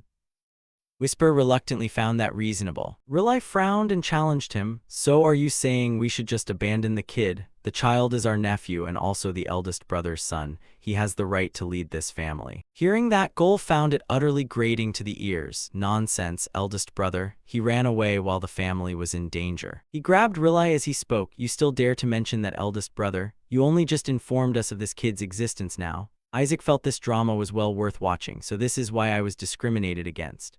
Turns out this life is pretty awesome, huh? Whisper didn't quite follow his train of thought. You can't just talk about your own life so indifferently. Goal suddenly remembered something and sneered. Ah, but isn't this kid still the Saintess's son? He might just be some half-breed child of the Saintess that we brought back from outside, since she's still a Saintess after all. Every single word he spoke made Rilai's face twist. But can we even be sure he's our eldest brother's child? I bet his face looks decent just because he resembles that woman. He kept babbling and slandering Isaac until Rilai angrily punched him straight in the face. If it benefits the family, I suppose we could just sell him off to preserve the bloodline. After taking a punch, he still didn't understand why he got hit. Are you insane? You just hit me. Rilai finally spoke up. Do you think you can get away after saying such garbage? Everyone was shocked by Rilai's action, while Isaac found it immensely entertaining. That's right, brothers need to occasionally exchange some martial arts pointers like this. Thanks to that, I gathered some other useful info. The two of them lunged at each other and started punching, ignoring everyone around them trying to stop them. My lord, you can't do this. Please stop them. Isaac stood on the sidelines watching a good show. The more chaotic this family is, the better. It'll make it that much easier for me to take it over. Isaac smiled craftily. This damn family is falling apart all on its own before anything even started. Whisper spoke up to bring him back to reality. Come to think of it, if this family falls apart, won't you go down with it too? Were your brains shrunk down because you're in a baby's body? Causing Isaac to snap angrily. Shut your trap. Finally, the atmosphere returned to peaceful. Isaac sat in a corner, depressed and deep in thought. Suddenly, he felt his whole body itching, really wanting to pick a fight. This is so annoying. The people around were discussing. Another brat? What are we supposed to do with this kid now? Isaac was extremely annoyed. Not a single person in this freakish family is in their right mind. Looks like they really know how to treat an heir. Without bothering to care about him, everyone continued discussing. Since we already took in and raised that country bumpkin wench to become a saintess, the least she could do was not give birth to this useless son. She doesn't even deserve to be a saintess. Just hearing that was utterly infuriating. Hey, are you people out of your minds? Show some restraint. Suddenly a female voice spoke up and everyone fell silent. It was the head of the household's second wife and acting matriarch, Henna Eshua. Rilai, we already decided to raise this child in the annex to avoid drawing attention, didn't we? She questioned him in a cold voice. Why did you allow this child to come here? At a glance, Isaac understood. Is she openly displaying hostility? She's definitely the mastermind behind the people trying to push me to the annex. Goal, whose face was already ugly to begin with, looked even more wretched as he gritted his teeth and asked, the acting matriarch is asking you a question. Why don't you answer, Rilai? Isaac guessed she must be this deadbeat uncle's mother. Rilai looked around and asked, is father not here? Henna explained, though her words didn't sound very trustworthy. He went out to town. I must admit, this whole saint candidate business is getting really chaotic. Rilai sighed and frowned. Too bad. The next piece of news shocked everyone in the conference hall. Shouldn't he hear the news that the eldest grandson of this family has successfully resurrected the sacred tree? Goal glared and spoke up to deny Isaac's achievement. That was just a coincidence. How could this brat possibly do something like that? It must be that the prayers of the Eshua family just happened to be answered. The old white-haired woman also tried to convince herself. I think so too. Even our family head couldn't find any solution, so how could a child like him manage it? Henna also spoke up. I agree. She frowned and denied it. There was no proof to begin with. Everyone chimed in one after another. The matriarch said it made sense, calling it a true blessing that the sacred tree had revived. Isaac couldn't help but look at them differently. Look at those guys. He spread out his tiny hands in front of his eyes. Want proof, huh? Everyone was utterly stunned by the sight. A beam of blue light surrounded Isaac, with a stone tablet floating in the middle. Then look closely at this. Everyone widened their eyes to gaze at that energy, and they recognized it as the sacred tree's energy. As for Isaac, he bragged to the heavens, surprised yet, you clueless chickens. The entire meeting room fell dead silent at Isaac's stunt. Rilai, standing nearby, concluded, it seems Isaac managed to get rid of the mana corroding the sacred tree. Hearing that, an old elder suddenly jumped up in doubt. But can a newborn baby really eliminate it? Another person behind him reasoned. Isn't that a reasonable explanation? He literally materialized that mana into physical form right in front of our eyes. Others couldn't help but speak up in shock. That's true, but even if this exorcism method works, it definitely isn't simple. Just a tiny mistake could completely kill the sacred tree. That's why the family head chose the periodic purification method instead of a direct exorcism. Gol turned pale and panicked as he thought, what on earth are they talking about? There's no way a newborn baby could do something like that. Rilai immediately refuted him. Isaac must have exorcised the dark mana instinctively within his tiny body. He mentally agreed, exactly. Rilai continued heaping praise on Isaac. A baby still drinking breast milk just accomplished something no one in the Holy See has been able to do in 70 years.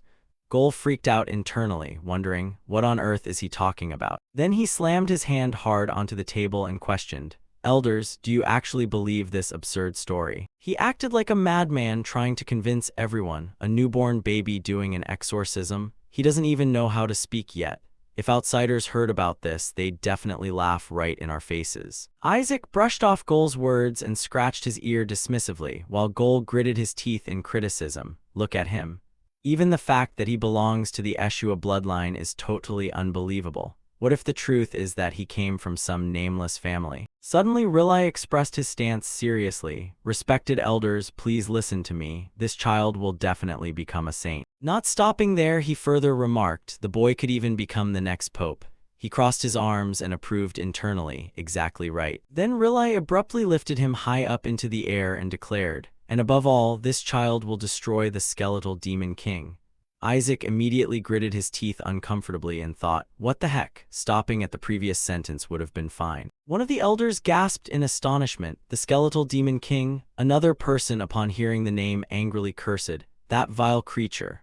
Right during the meeting, the head's second wife sat in a corner with a faint smile, secretly guessing, you're digging your own grave, Rilai. Immediately, she opened her mouth to suggest, if you're so confident, why don't we put him to the test? Sitting against the light making her look just like a witch, Henna said, I request to use the sacred relic repository. Scene changed to the northwest of the holy nation of Helen, the dark forest. A sharp slash swept across a monster's neck in a split second. The head of the Eshua family stood still, watching the monster's body collapse along with the other corpses around it. Afterward, he sheathed his sword and spoke, this place is also worthless. A knight stepped forward to salute him. Greetings, family head. Eli calmly asked, what is it? The young knight immediately reported, your representative in the family has requested to use the sacred relic repository. Without a hint of surprise, he questioned, I made it clear that the Holy See is not allowed to use it.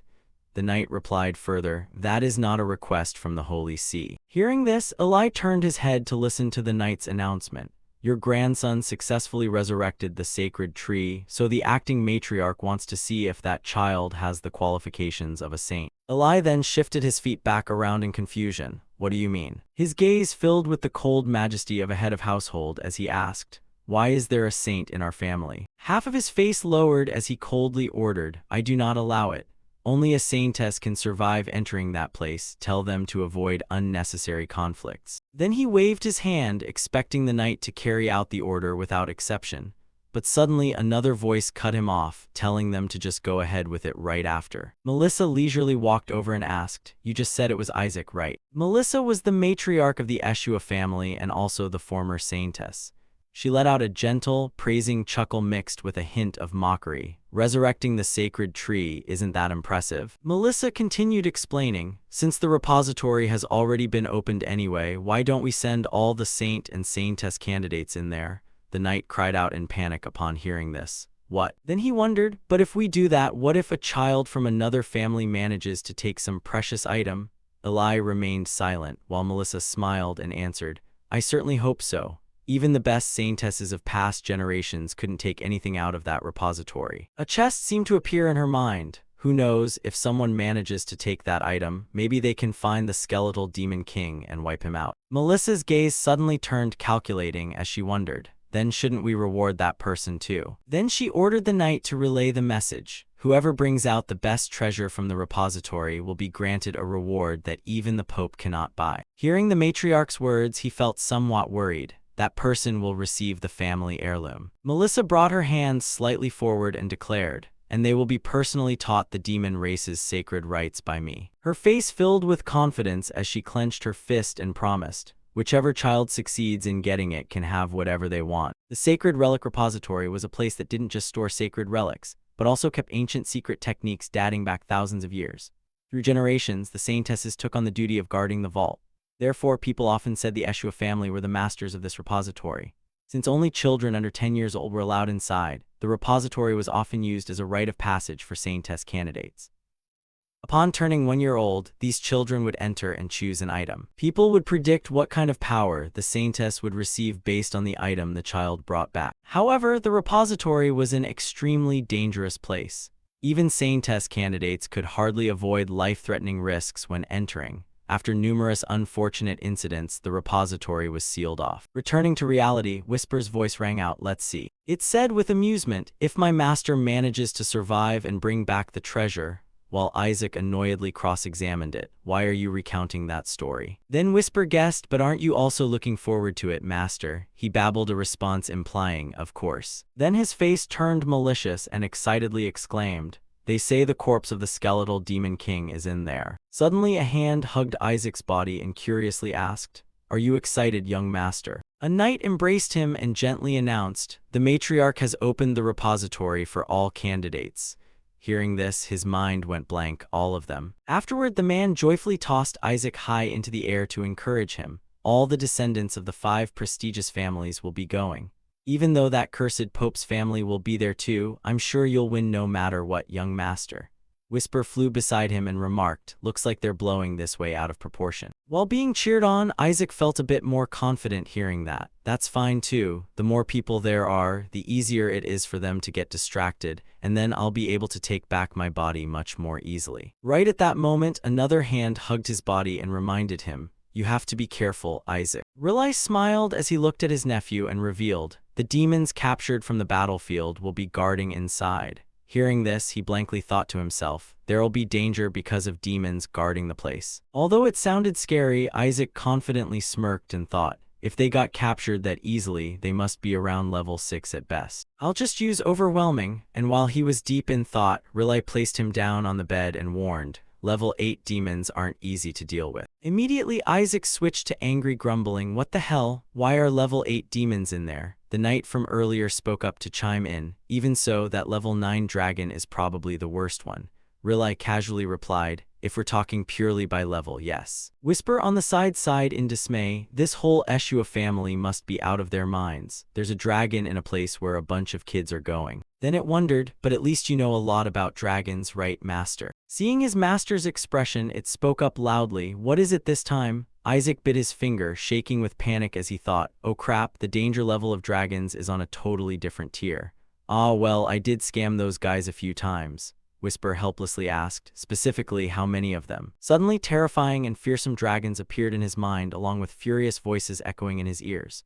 "That bastard even scammed the baby dragons. What the hell did he sell to those kids? They aren't even 3 years old yet. Even the ancient dragon got scammed, let alone the baby dragons. Damn that bitch-ass skeletal dog." Thinking of this, he softly replied, "Only about 70 of them." Then Isaac grew even more troubled and thought, "This is bad, and they have great memories too. They'll figure out my soul is gone." Meanwhile, Whisper cheerfully calculated, "Maybe by that time I should change masters."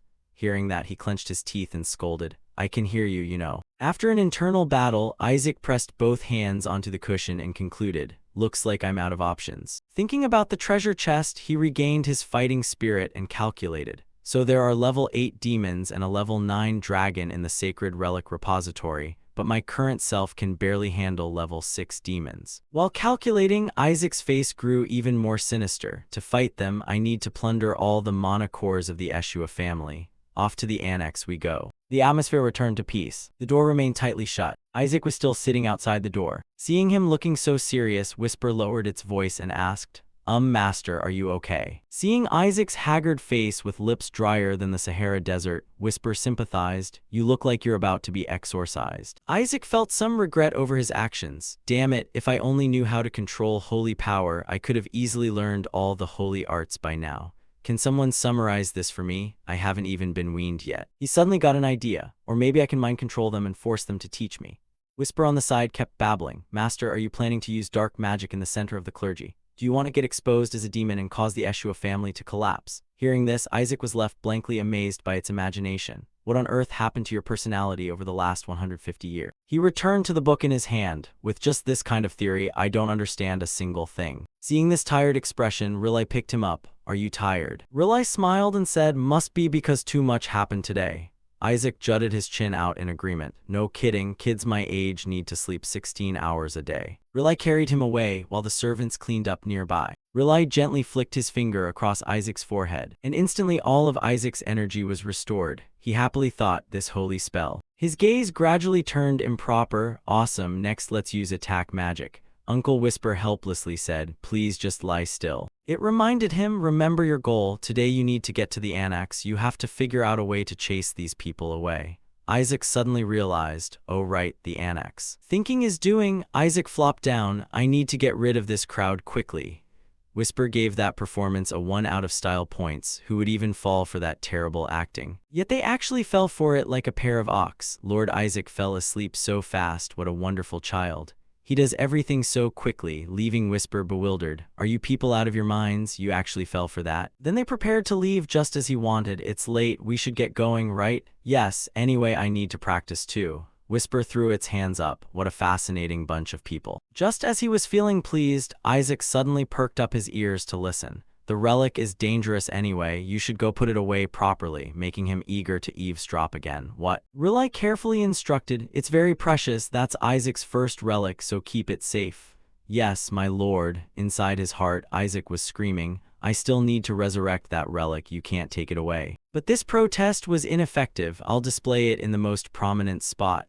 Isaac could only silently weep for his relic. I need to absorb mana from it. Isaac came up with an idea. In that case, I'll go drain all the mana cores in the annex right now. He immediately started crawling out. Let's go. Whisper asked him, are you seriously planning to crawl all the way to the annex? Who knows if you'll even make it there by the end of the day. But Isaac was very calm. I have a plan, just open the door for me. Whisper obediently replied, yes, of course. It went ahead to lead the way, but I'm not carrying you the whole distance. It reported the bad news with deep regret. Your uncle locked the door, and on top of that, he locked it from the outside, and there's even a holy spell on it. It sounded like a bolt from the blue, that damned uncle. He made a decision, just smash it open. Whisper tried to stop him, then they'll think you're being attacked and rush over here, leaving Isaac completely helpless. Damn it. He helplessly pounded on the door, full of frustration. This is driving me crazy. I can't cling to Whisper all the way there either. But if I use magic, things are just going to get even more complicated. While Isaac was super annoyed, Whisper looked very relaxed. Not knowing what to do, the door suddenly slammed right into his face. How am I supposed to escape this? A kid slowly walked in. What? He blankly stared at Isaac on the floor. This kid was Gol Eshua's son, the Eshua family's saint candidate, 5-year-old Shuri, who thought in bewilderment. Wait, this kid supposedly doesn't even know how to walk yet. Isaac also blankly stared back at him. This brat is my rival. Seeing the blood on his face, Whisper anxiously asked, did he dare harm my master? Shuri looked at him with a murderous gaze, gritting his teeth. A relic that even a genius like me couldn't create. He held the object in his hand with a jealous attitude. There's no way that brat could have done it. But Isaac didn't care much, feeling quite excited instead. Shuri swung his arm, preparing to do something nasty. I am the one who will become the saint. He used magic to pull out the relic. Seeing this, Isaac secretly gave him a thumbs up. You dare steal my thunder. But he didn't get to enjoy it for long before Isaac used the relic to smash Shuri right in the head. That's the plan for me to escape this cursed Eshua family. At the same time, Isaac suddenly realized, I found my mode of transportation. Shuri clutched his face and angrily glared down at Isaac. Do you know who I am? He thought to himself, you look exactly like that thug uncle, you must be his kid. Isaac observed his every move and prepared to counterattack, and I can see you're gathering holy mana to attack me, you bastard. He repeatedly bashed Shuri while the latter couldn't fight back and had to take the hits. So you totally deserve a beating. Whisper also chimed in with approval. Great hit, master. While Isaac grinned like a little devil, mocking Shuri, you insolent brat, you'd better just accept that you're going to be my ride from now on. All this time, Shuri had been lying there taking the beating, looking completely disheveled and miserable. Finally, he fought his way back up, screaming at the top of his lungs, do you really think you're that special? Isaac looked at him with an appraising stare as Shuri bragged, surprised, aren't you? Nobody my age can pull off a tier 3 defensive holy art. Shuri was clearly trying to show off, but it was far too early for him to be proud of himself. Shuri swung his arm and a radiant glow enveloped everything around them. Tier 3 offensive holy art, holy radiance. He roared, hurling the glowing sphere straight at Isaac, who merely watched with utter composure. Pretty impressive, using 2 holy radiances at once, huh? But this little parlor trick only made Isaac even more amused. Thanks for the meal. Shuri's holy radiance was effortlessly absorbed in its entirety by Isaac. Shuri stared dumbfoundedly at the scene before him, his eyes wide with sheer disbelief. How could a defensive spell be this massive? Manipulating the holy radiance with a gleeful grin, Isaac felt genuinely grateful to this kid. Since that uncle of mine never taught me, I didn't know how to use it. While Shuri was frozen in shock at the spectacle, Isaac beamed.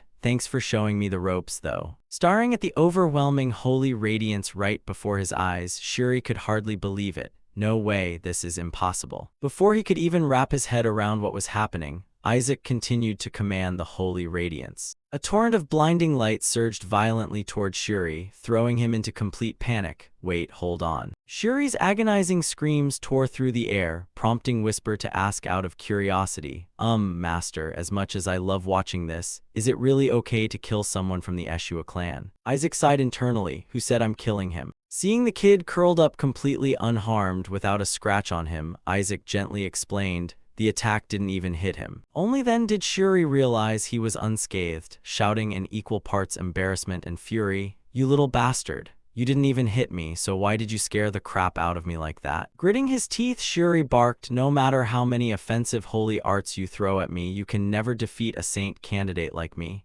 But mid-sentence, a voice suddenly thundered, How dare you? Looking around in utter bewilderment, he tried to see who the voice belonged to. Whisper had transformed on the spot, asking in a bone-chilling tone, Attacking my master, are you? It pressed on, every single word making Shuri tremble from head to toe. Do you have a death wish? Scared out of his wits, Shuri couldn't even manage a single word, wanting nothing more than to break down in tears and call for his mommy and daddy. Isaac was immensely pleased by this sight and smiled from ear to ear. Sitting comfortably atop Whisper, Isaac spoke up, Well, what are you waiting for? Raising an eyebrow, he ordered Shuri, Carry me on your back, you little punk. Outside, the night sky had turned pitch black, and everything was completely still. I am Shuri of the Eshua family, and I will become a saint in the future. He furrowed his brows, staring ahead with eyes filled with pure indignation. Footsteps echoed rhythmically in the quiet night, and yet, huffing and puffing while carrying Isaac on his back, Shuri cursed silently under his breath, You damn brat. Meanwhile, Isaac, the passenger, was having the time of his life. Off to the annex we go. Shuri gritted his teeth, glaring back. Why the hell are you doing this? Just as he was about to act tough and threaten him with, Do you have any idea who I am?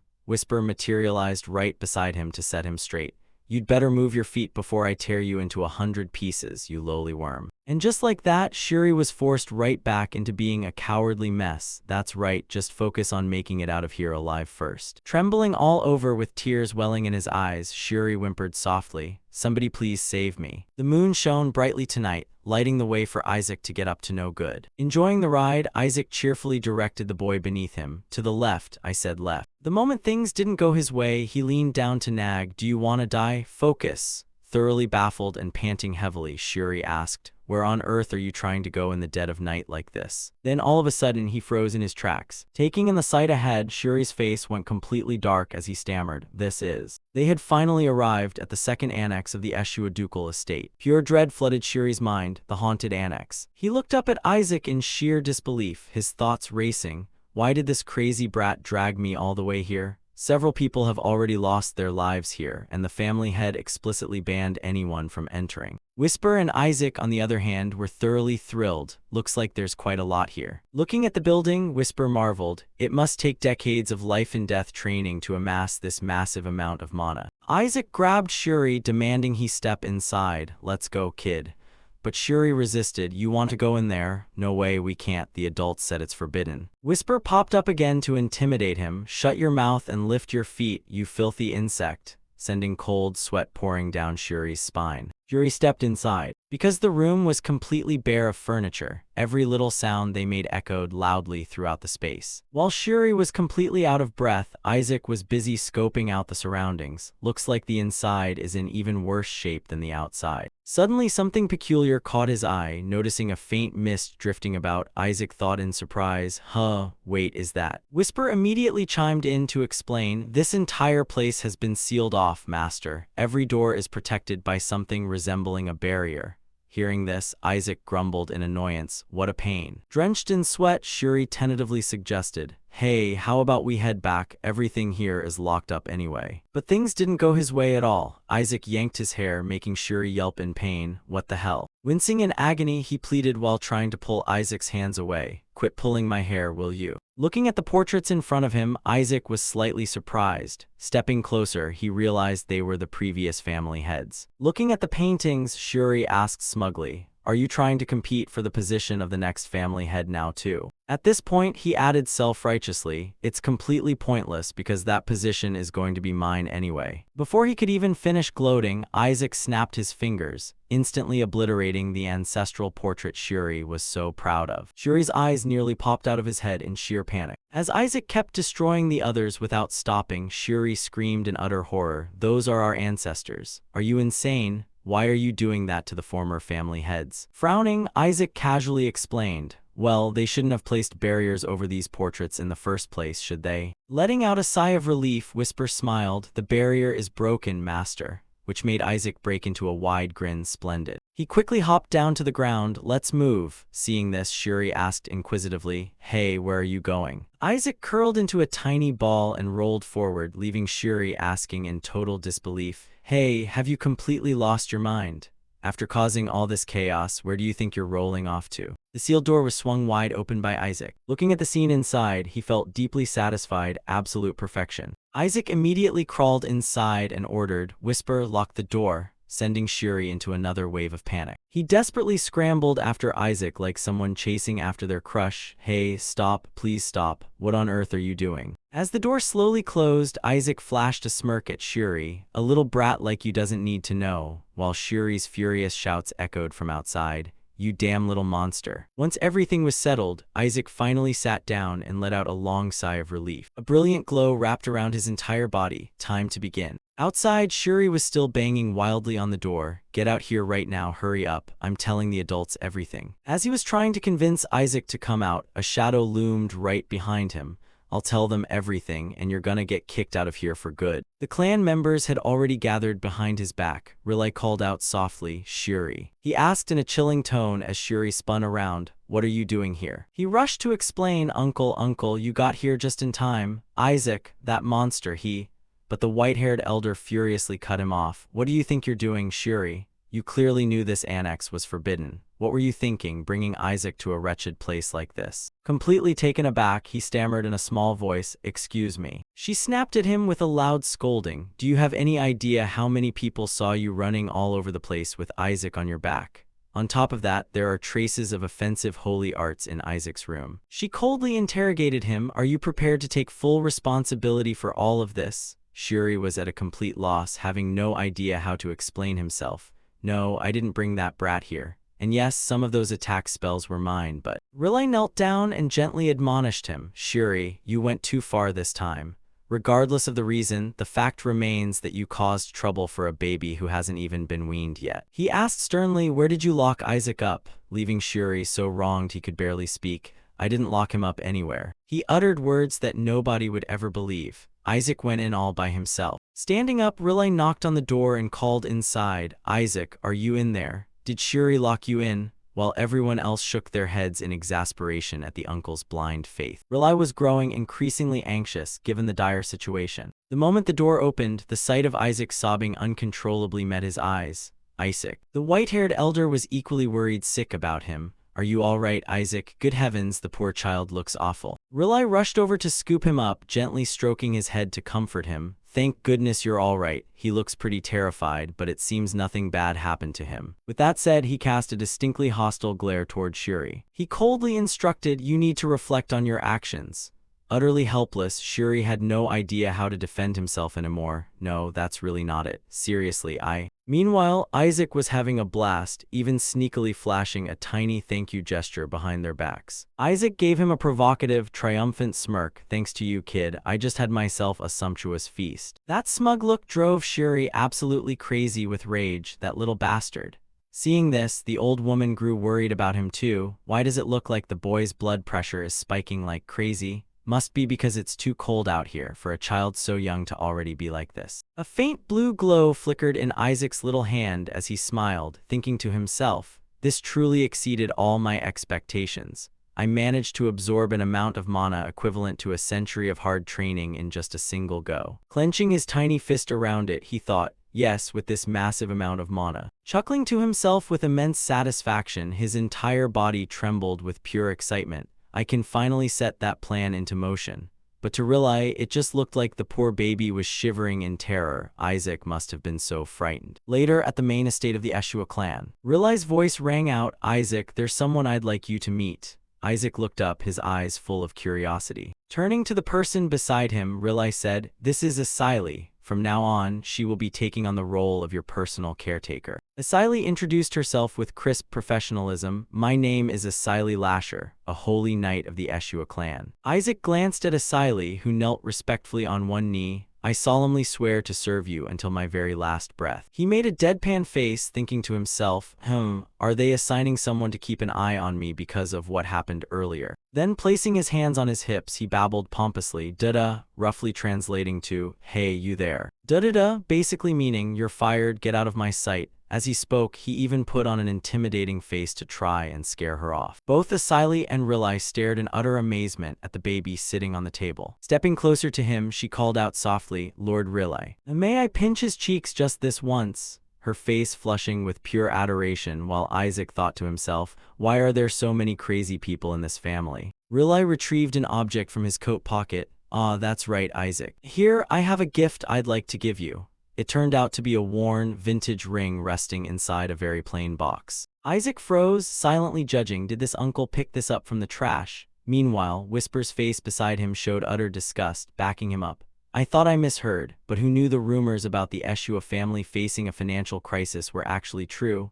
How is this junk worthy of being a first birthday gift for my master?" Asili gasped in astonishment the moment she saw it. "Oh heavens, isn't this the Holy Maiden's family heirloom?" Picking up the ring to examine it, Isaac thought, "The Holy Maiden's family heirloom?" Rilai smiled and patted the boy's head. "Your uncle managed to secure this from the council specifically for you." His eyes widened in shock. It's the real deal." This was the very ring the Holy Maidens had used during their battle against him. The ancestral ring, an artifact containing a fragment of divine miracle. The holy power sealed within this thing was truly extraordinary. Isaac's expression turned increasingly wicked as he smirked with dangerous intent. "Even so, it looks like it can only be used once or twice before shattering, but I already know how to handle that. What's more," he then turned to look in a certain direction. In the distance stood Gol, leaning against a tree trunk, grinding his teeth in bitter resentment. That look on his face was all the proof needed that this thing was authentic. He looked as though he wanted to strangle his own nephew right then and there. He then strolled over with a fake smile to greet them.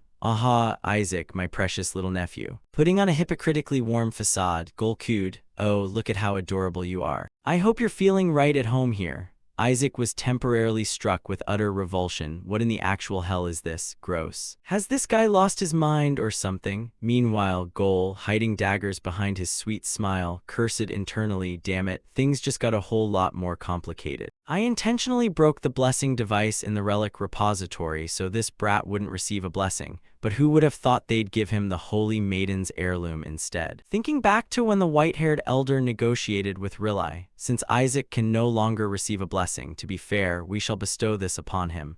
Gol had been so stunned he started stuttering. "The Holy Maiden's family heirloom? Please give it to my child instead." The old woman turned to ask to Shuri, "Hasn't he already received a blessing from the Holy See? Don't be so greedy, now head back." Gritting his teeth in bitter frustration, he thought, "I was planning to pocket it for myself while pretending to donate it to the Holy See. That brat definitely won't understand its true value anyway." Pulling something out from inside his robes, he said sanctimoniously, "If you're going to give the boy a gift, you should at least pick something decent. That thing is completely useless."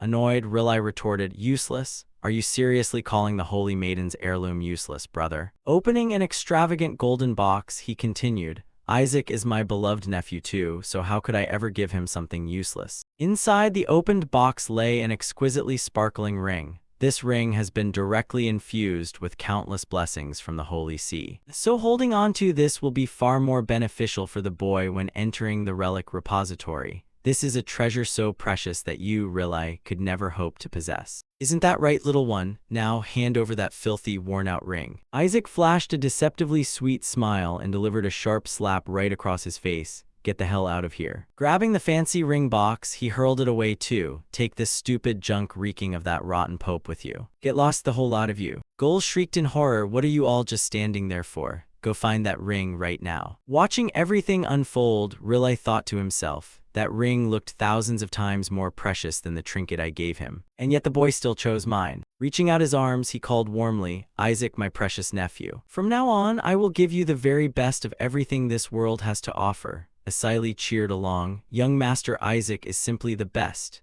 And the two doting adults tossed the baby up and down like a ball in pure adoration. On the other side, a chaotic mess of people frantically searched around. It's too deep. Young Master, Goal roared, find it at all costs. If it's lost, none of you will keep your heads. Being tossed into the air, Isaac crossed his tiny arms with a smug smirk. I cast gravity magic on it. Good luck ever finding that. Whisper flattered him, as expected of my master. The fact that you even deigned to touch that smelly thing with a single finger is truly admirable. Make sure you go fetch it at dawn. Me. Who else me? It's worth a fortune, so I'm selling it. On the other end, Goal was clutching his head, screaming in sheer helplessness. Returning to his quarters, Goal slammed his fist onto the desk, snarling furiously at the guard standing opposite him. That damn little brat. Does he have any idea how expensive that thing was? Whatever, forget it. I bet he doesn't even know how to use that ring properly anyway. It really is the perfect trinket for someone who can't even use holy arts. He'd need to absorb the holy power of at least 20 people just to activate it, which is obviously impossible. I wonder if even 10 people will bother showing up for his first birthday. The following day, inside the Eshua estate, families with their children gathered everywhere, buzzing with lively chatter and debate. Holding Isaac in her arms, Asili marveled in awe. So impressive.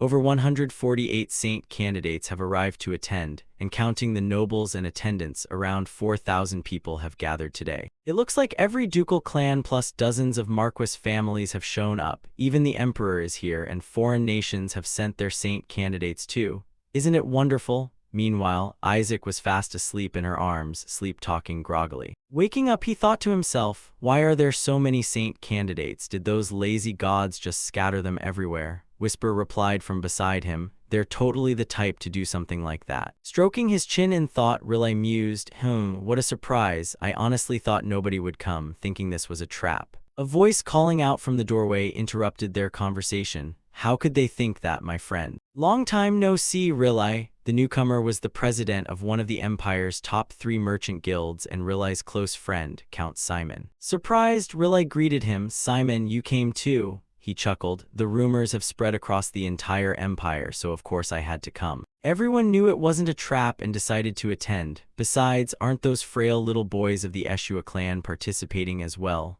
Aha. Not to mention the rewards put up by the Eshua family head herself, so how could I possibly miss out? Even the Pope's clan is attending. Hearing this, Isaac grew curious too. What kind of reward did she put up anyway? Skeptical, Riley asked, quit joking around. How could the Pope's family possibly participate?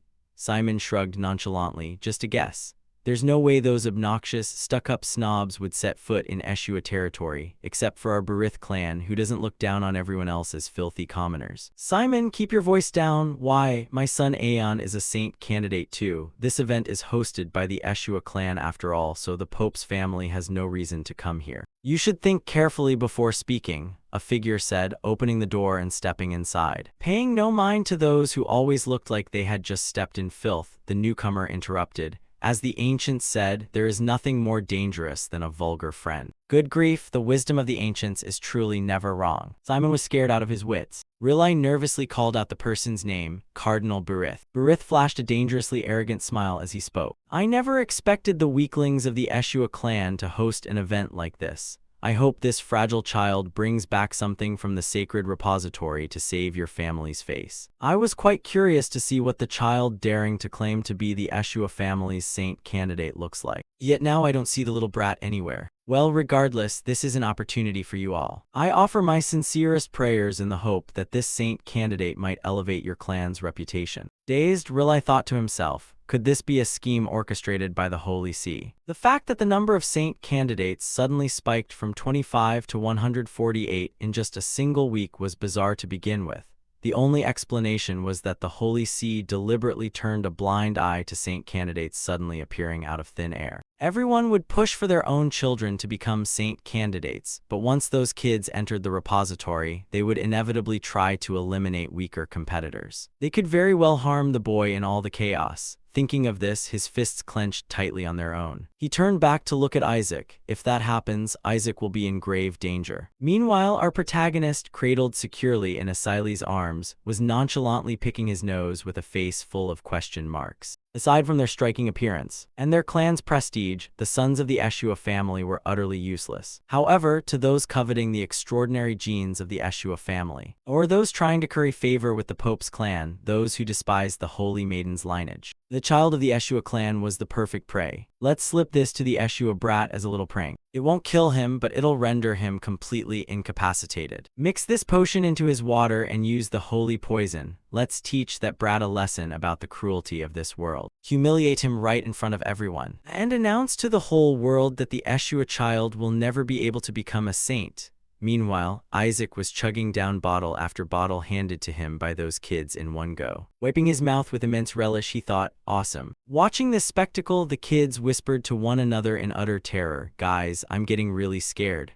Just how many bottles has he chugged all by himself? Isaac chucked an empty bottle right at a brown-haired kid's head, demanding, bring me more, this poison isn't gonna kill me. And the struck kid burst into tears of pure fright. Shaking another empty bottle in the air, Isaac signaled, I said more. The kids began backing away in panic, some outright wailing, I want to go home, this is terrifying. They whispered among themselves in sheer confusion, what's wrong with that kid? I thought you put laxatives in there. Did he drink the cursed monster potion by mistake? I don't think so, let's just get out of here. Shuri covered his face in ashen despair, wondering why on earth he kept drinking like that and feeling utterly humiliated. Stop ruining the Eshua name. As a saint candidate, you should at least know when something isn't right. He snatched the bottle right out of Isaac's hands and snapped, stop drinking already, are you that thirsty? Isaac wore a confused expression at his actions, so Shuri pushed another bottle in front of him and said, here, drink this one if you want. Before he could even finish his sentence, he took a bottle straight to the face and Isaac unhappily scolded back, but this one is poisonous. Hand it over, give me the really toxic one, he muttered while rubbing his forehead where he'd been hit, wondering why this kid was so hyperactive. But this is holy poison, man. Another kid rushed over to stop him. Are you crazy? If he drinks that, he'll drop dead instantly. Isaac's jaw dropped, holy poison. Then hand it over, he leaped forward with eyes shining brighter than high beams, looking so excited that the other kids screamed in terror. The kids scrambled and fought in a chaotic mess while a bunch of other children standing on the sidelines huddled together to gossip. It looks like he has strong poison resistance. I heard someone can reach a level where they can break down toxins themselves through training holy power. What?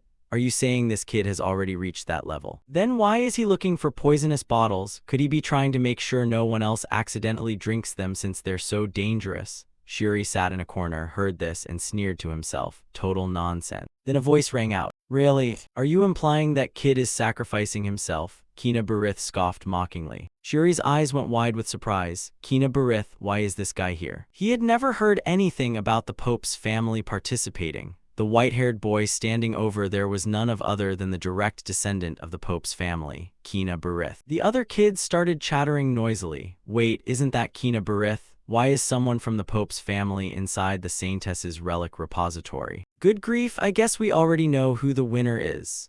After beating that kid, Isaac nonchalantly sat on top of him while chugging the rest of that bottle, paying attention to the commotion over this way. Oh ho. So that's the kid guaranteed to become the saint. But can someone from the Barith Pope family really have hair that pure white? Did he bleach it? Every other guy in that family had hair of different colors, right? Kina smiled faintly and replied, what's so strange about a member of the Pope's family being in the Saintess's relic repository? My family are the leaders of all the clergy anyway, so the Saintess's relic repository naturally belongs to my family too. I'm just here to take what's rightfully mine. Why are you guys acting so surprised? Isaac sneered and judged inwardly. Judging by the way he talks so arrogantly, he's definitely from the Pope's family. But that kid is a total monster too. His pure holy power level even surpasses a bishop's. As expected of candidate number 0, are you planning to use such vulgar methods to insult the family head? And you still call yourselves saint candidates? Kina Barith continued, how pathetic, what good does humiliating a child do? There's no way a child could have toxin resistance, it must just be the saintess's power trying to protect this baby.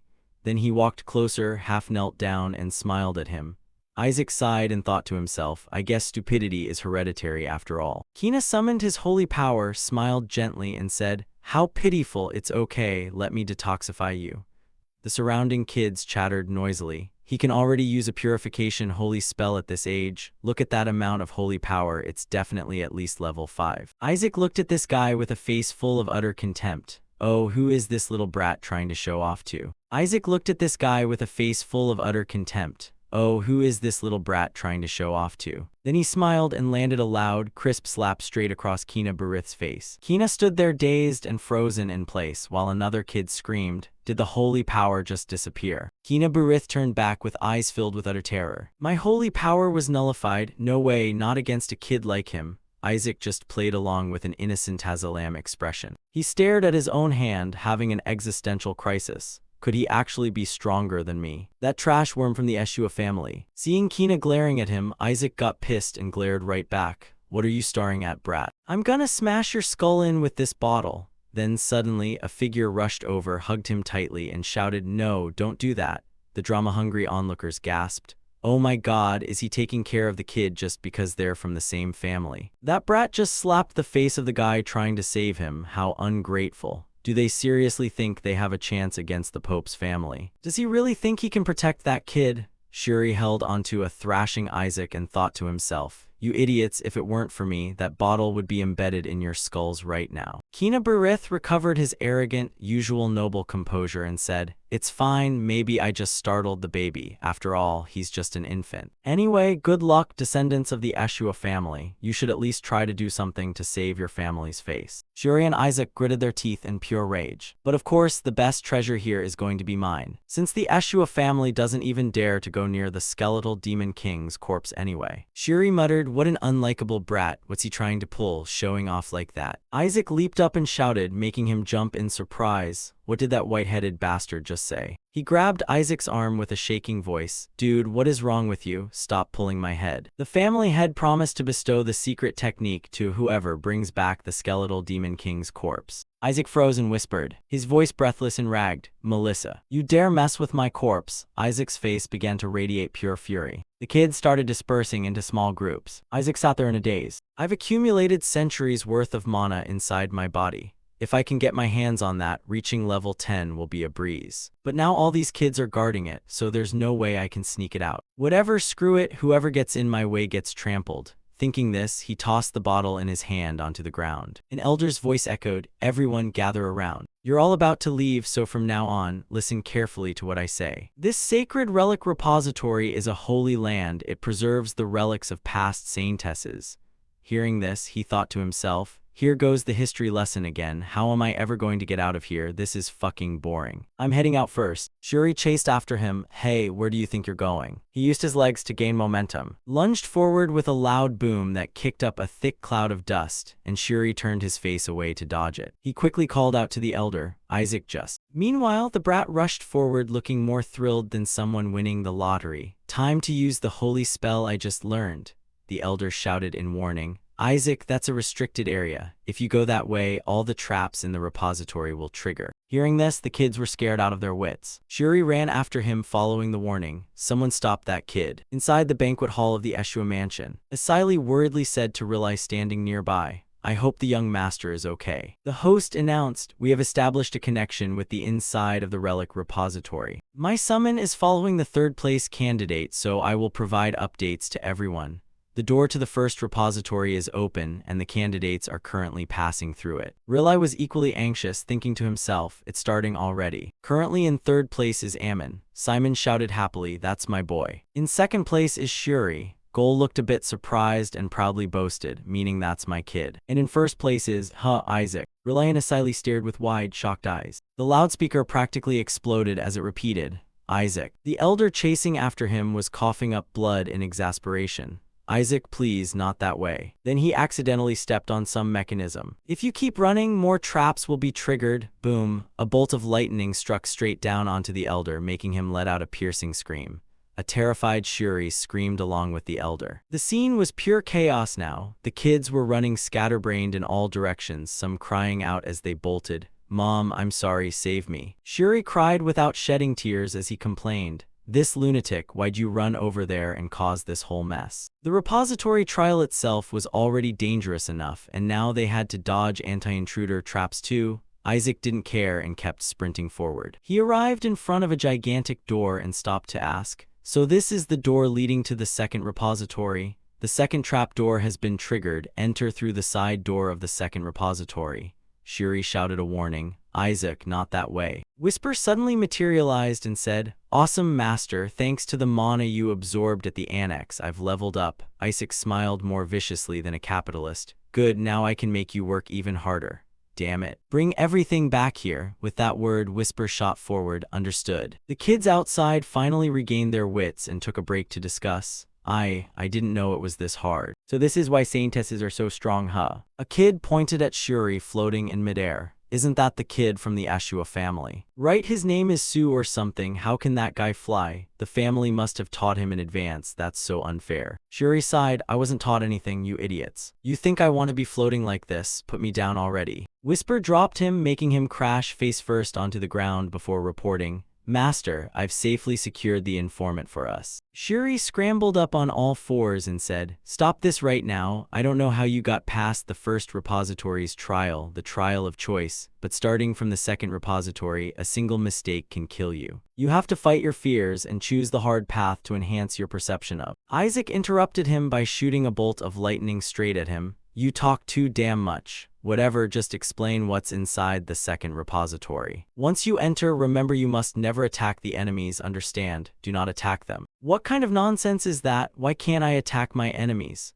That's the only way to get past the second repository. Whatever shows up, you have to stand still for 3 minutes until they disappear. Please tell me you understand, or we're both going to die. Isaac felt his patience running thin. What garbage, are they trying to test my patience? People have actually died from this. Fine, it's not that hard. You just don't attack, right? 3 minutes is no problem for me. When he pushed the massive doors open, a voice rang out. Welcome to the path of composure. Patience is a virtue and a cool head. Keep calm and steadfast. And that patience will lead the way to the light. Zine cuts to another space. That's Kina Barith's group. The blue-haired minion worriedly asked, "Is this really okay? We're at the very back." Kina turned around with a confident smile. "There's no reason for us to go first on that dangerous path. Those meat shields will take the hits for us. Did you forget there's a level 8 demon guarding the second repository's entrance? I'm sure those idiots in front are stuck there. Look, see." Following the direction he pointed at, the second door was cracked open. "The trial is starting. Inside the second repository. Do not waver." A figure gradually emerged. It was a ridiculously handsome deity continuing, "And that patience will lead the way to the light." Before even 3 seconds passed, Isaac unleashed holy power and directly vaporized the guy. "Screw this, get lost." Seeing this, Shuri's hope for survival completely flatlined. Thinking back to how confidently Isaac had just said, 3 minutes is no problem for me, holy crap. He couldn't help but scream out, "You lunatic." Isaac gnashed his teeth furiously. "How can I stand still when I see a god's face?" Whisper chimed in to agree. "I think 3 seconds was already pushing it." A disappointed announcement rang out. "You have failed. Those who lack patience shall be punished by the gods." A monster walked out from nowhere. His soul left his body as he muttered, "We're done for, I'm dead for sure."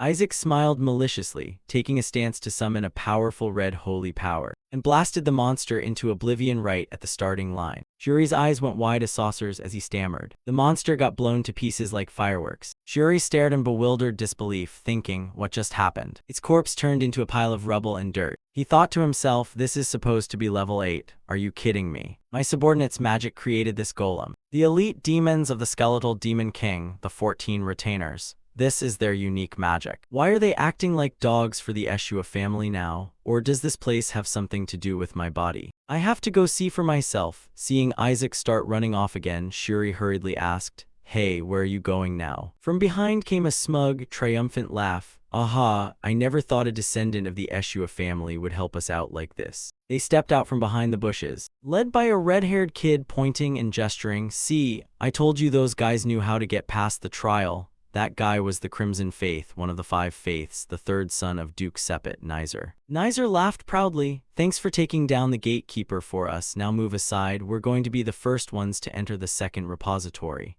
You have no idea what we had to go through because of that damn brat.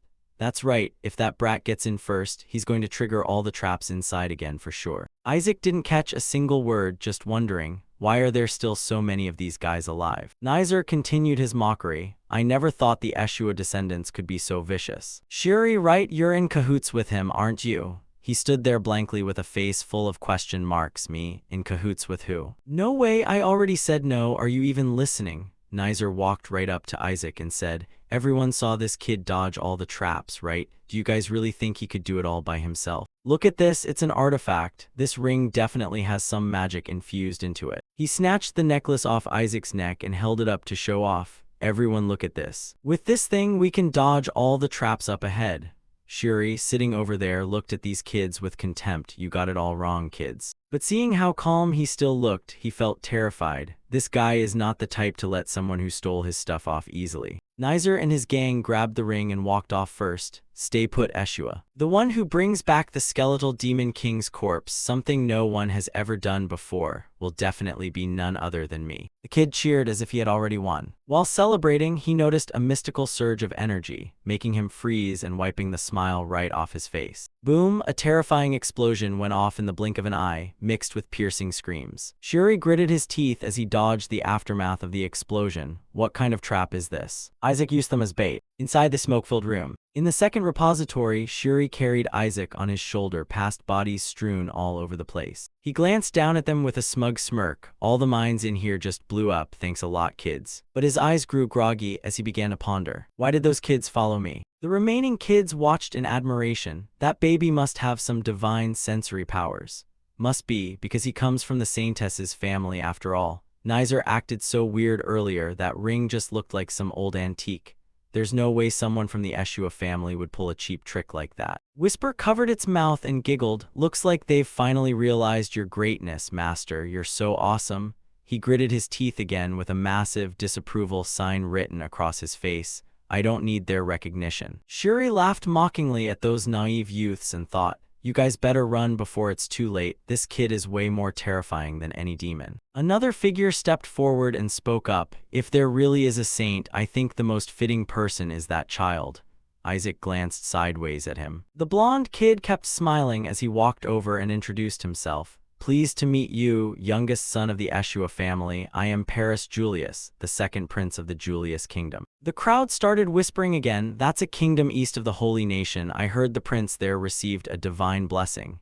Hearing this, Isaac drew his conclusion. Oh, this guy looks useful. Shuri called out, Isaac. Isaac gave a grunt in response. He announced, we're here. This is the door leading to the third repository. In front of the two of them stood a gigantic gate covered in intricate ancient patterns. This is the memory floor. Show your courage and determination. The following kids cheered excitedly. Awesome, we made it to the next repository. Good thing we followed this kid instead of Nizer. We're gonna get the skeletal demon king's corpse. The trial is simple. Defeat us and claim your glory. The other kids were still excitedly discussing. They said to show our courage, so we have to fight them, right? Let's try it.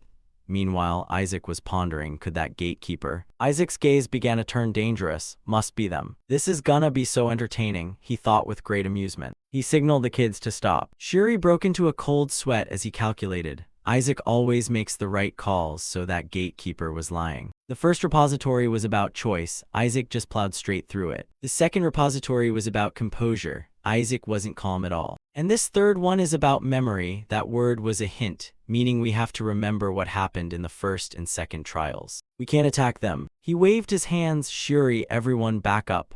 This way. Shuri was surprised again. Is Isaac helping those guys? No matter how nasty his personality is, he's still a descendant of the Saintess. Could the Saintess's benevolent nature have awakened in him? Did I really misunderstand Isaac this whole time? Is this kid going to sacrifice himself and guide everyone in the right direction? Isaac grinned evilly and hurled a ball of holy power straight into that deity's face. Shuri fell silent indefinitely. The guy got angry and clenched his weapon tightly. With lightning speed, he lunged forward, flashed across the kid's spot, and issued a warning voice, "Wrong choice." The kid screamed like crazy, "Help, save me." Shuri stared in sheer terror at the gruesome scene. "Mom." He froze completely, unable to process what just happened. What is this? Contrary to Shuri's skeptical attitude, Isaac couldn't hide his joy. Could this lunatic? Isaac smiled with both eyes squinted in pure malice. "It's been so long since I last saw them. How stupid to believe someone else's words so easily. Saint candidates, huh? Those are deceitful puppets created by the magic of the 14 retainers." As the two demons were unleashed, explosions instantly filled the air on all sides. The surviving kids cried out for their mothers in sheer panic. Where did the people from the Eshua family go? They were just here, hurry up and find them. Shuri and Isaac were shielded by a level 6 invisible holy spell. Along with that prince character, seeing that he was safe, he tentatively walked over.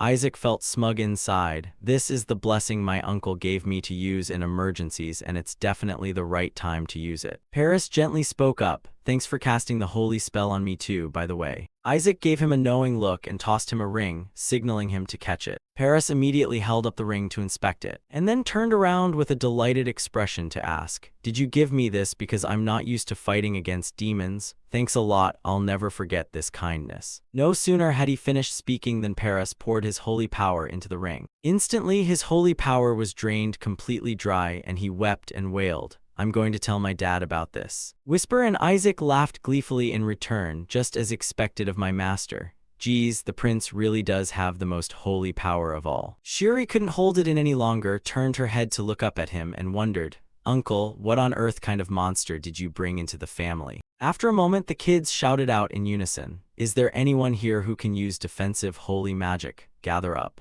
They arranged their strategy, with some defending and others attacking, while the two demons continued their slaughter and shouted, "Accept your punishment." One kid stepped in to block, while another seized the chance to counterattack, charging up a high-level light sphere in his hand. But right as he was about to strike, he awkwardly tripped and took a tumble. Immediately, the kid blocking the blow turned around in horror to look behind him. And before he even understood what was happening, another ring flew right beside him. So that just as he was casting his spell, he suddenly lost all his holy power and passed out.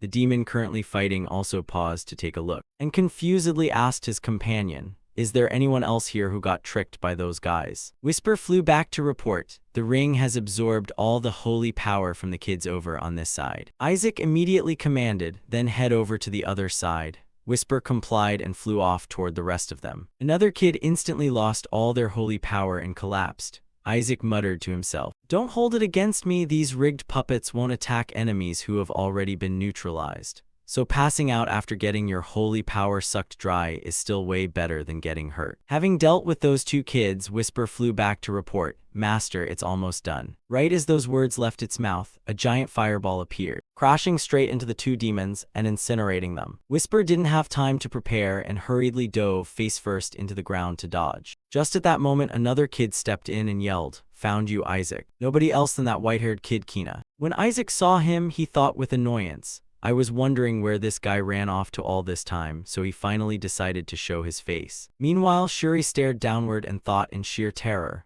"Oh Lord, I know he's a genius." But right beside Kina, a pair of wings slowly manifested, followed immediately by the complete body of a giant bird. Shuri panicked internally. Can he already summon a holy spirit at this age? Isn't that straight up hacking the game? Kina spoke up, "You really surprised me. I never expected anyone else here besides me would be capable of taking down demons. Or did you lure those kids into a trap just like in the first trial? If so, then." While he was still talking, two other kids stumbled in together, supporting each other, and screamed, "No, that kid tried his best to get through the trial in our place. He even showed us the way to go. He's our benefactor." Hearing what they said, Isaac thought with a tired sigh, "Looks like these kids have completely lost their damn minds."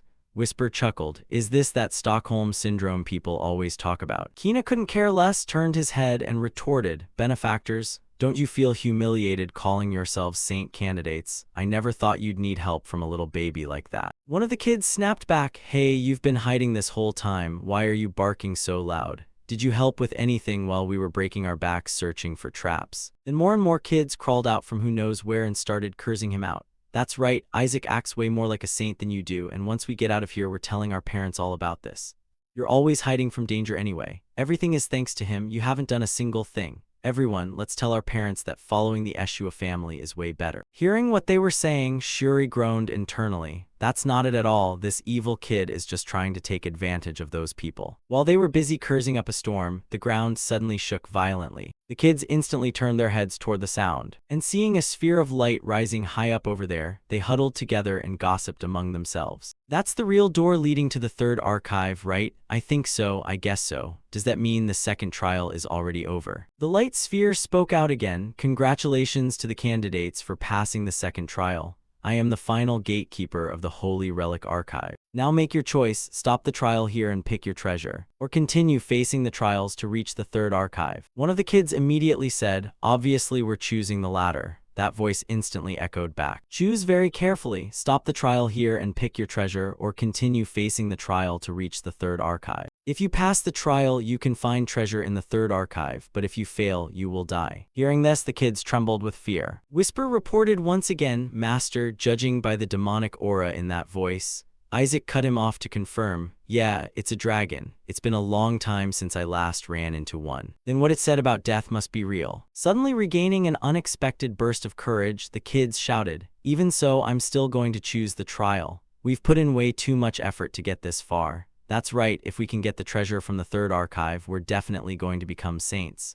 Me too, I want to go to the third archive too. Me too, I want to go to the third archive too. After giving the kids a moment to discuss it, the voice echoed once more. So you're choosing to face the trial despite the danger. Very well, then accept the trial. No sooner had the words left its mouth than the ground shook once again, and rocks and dirt rained down continuously. Isaac was as excited as a demon, and the voice spoke again. The final trial is simple enough, go ahead and praise your God. As soon as those words were spoken, a statue dropped down. The kids asked each other in confusion, what is that? Another statue? Is that a statue of our God? The statue moved and produced a sound, show your reverence to your God. Only those who prove their faith may proceed to the third archive. The kids couldn't believe it and said, all we have to do is kneel and pray in front of that statue. But this is a trial, isn't that way too simple? Only Isaac was irritated and cursed under his breath. In your dreams, you asshole. There's no fucking way I'm kneeling to that bastard, especially after he's toyed with me for hundreds of years and then tricked me at the very last second like this. Suddenly, one of the kids stepped forward and said, doesn't seem too hard, right? I just need to pray to our God, right? Then he dropped to one knee, raised both hands and prayed, O Supreme Being, the ultimate sovereign worthy of all glory and honor. This humble servant bows down to worship you. The statue immediately emitted a voice. You've been well trained, very good, passed. That kid instantly bounced up and cheered. The others crowded around and gossiped. We just have to pray. Yeah, seriously. Suddenly, Isaac jumped down off Shuri's back. Just as Shuri was about to tell him to go pray, she got kicked as he cursed. Geez, why the hell should I do that? Suddenly, another person walked past Isaac. Hina walked up with a righteous air, speaking as he moved. We were taught how to pray at the Holy See. Look at this is the proper posture for worshipping our God. The kids gasped in amazement. I want to do it too. And then, before Shuri's astonished eyes, the whole bunch rushed in to kneel and bow as the sound of prayer echoed out. O Supreme Being, worthy sovereign, I humbly bow to worship. Seeing him standing there, the statue barked, what are you still standing there for? Do you want to give up and accept death? Immediately, Shuri joined the crowd of kids and started praying continuously. Suddenly, the statue looked away in a different direction. And seeing Isaac standing there with his chin up, it asked, little baby over there, why aren't you kneeling down? Isaac angrily replied, geez, I'd have to be insane to do that. Seeing him just sitting there acting all high and mighty, the other kids turned around to look and asked each other, what's wrong with that kid? Does this child have issues with his faith? So is the rumor that the Eshua family lost their faith actually true? Hearing what they said, Shuri gritted her teeth and cursed internally. You wicked kid, stop tarnishing our family's reputation and just pray already. Kina smugly looked at Isaac, thinking to himself, all of this is getting recorded. Does that kid really want to throw away his chance of becoming a saint? No matter how much talent you have, without faith you're completely useless. I shouldn't have bothered paying attention to him in the first place. The statue shouted out again, such a disrespectful act, child of the Holy Maiden's family. Before the statue could finish speaking, Isaac cursed right back, geez, so what if I am, you fat pig? Gee, even if I die, I'm not kneeling to your pile of shit. The statue seemed to understand his words and fell silent. Isaac, who had been riding a high of excitement, suddenly felt a crushing pressure bearing down on him, while the statue now radiated a murderous intent as it glared straight at him. And a cold voice rang out, "Abomination, receive your punishment." Even though he was pressed flat, Isaac refused to concede and cursed, "Geez, fuck off. Come at me if you dare, this is so annoying, I'm gonna smash that statue to pieces."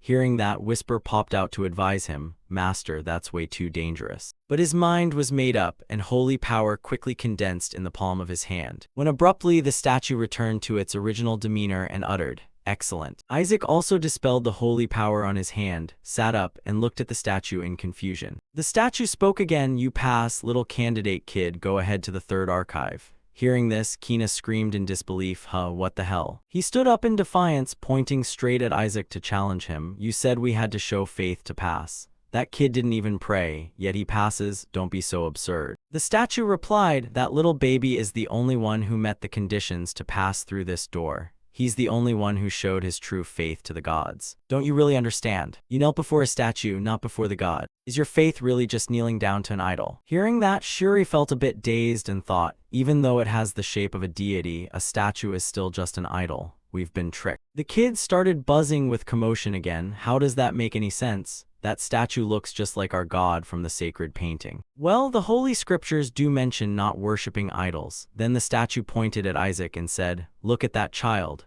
Even when standing before the fear of death, he refused to submit and always kept his faith steadfast. Therefore, only that child is worthy of entering the third archive." Isaac refused to accept it and cursed back, "Shut the hell up." Kina glared at him, gritting his teeth, "I won't accept this." He rushed over to the statue and yelled, "That kid can't even talk yet. How can you possibly know he didn't kneel because of faith?" Whisper popped out to say, "I think he's got a point. You clearly didn't want to do it either."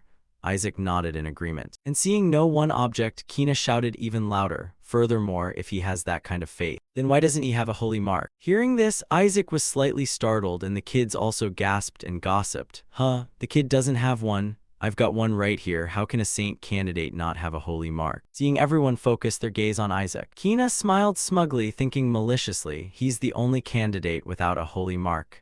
Give it up, kid. You don't deserve to be a saint without a holy mark." But the statue stated, "You say a saint candidate doesn't have a holy mark. It's simply because he's still a baby." Hearing this answer, all the kids were stunned. The statue didn't care about their attitude at all, casually picking its nose as it said, "I mean, he's just way too little." Once Kina's brain processed that, he lost his temper and argued, "That sounds completely ridiculous. Wait a minute. Can you move?" The statue indifferently replied, "I mean because that child is still an infant, trust me." The kids wailed, "Then let us in too. If someone without a holy mark can get in, then why can't we, the ones who actually have one, go in?" "That's right, I've got one too. That proves I'm a candidate." The statue let out a sigh and answered, "Do you guys really not understand that having a holy mark doesn't mean you're special? Did you all seriously think that? So you all want to enter the third archive, is that right?" The kids replied in unison, "That's right."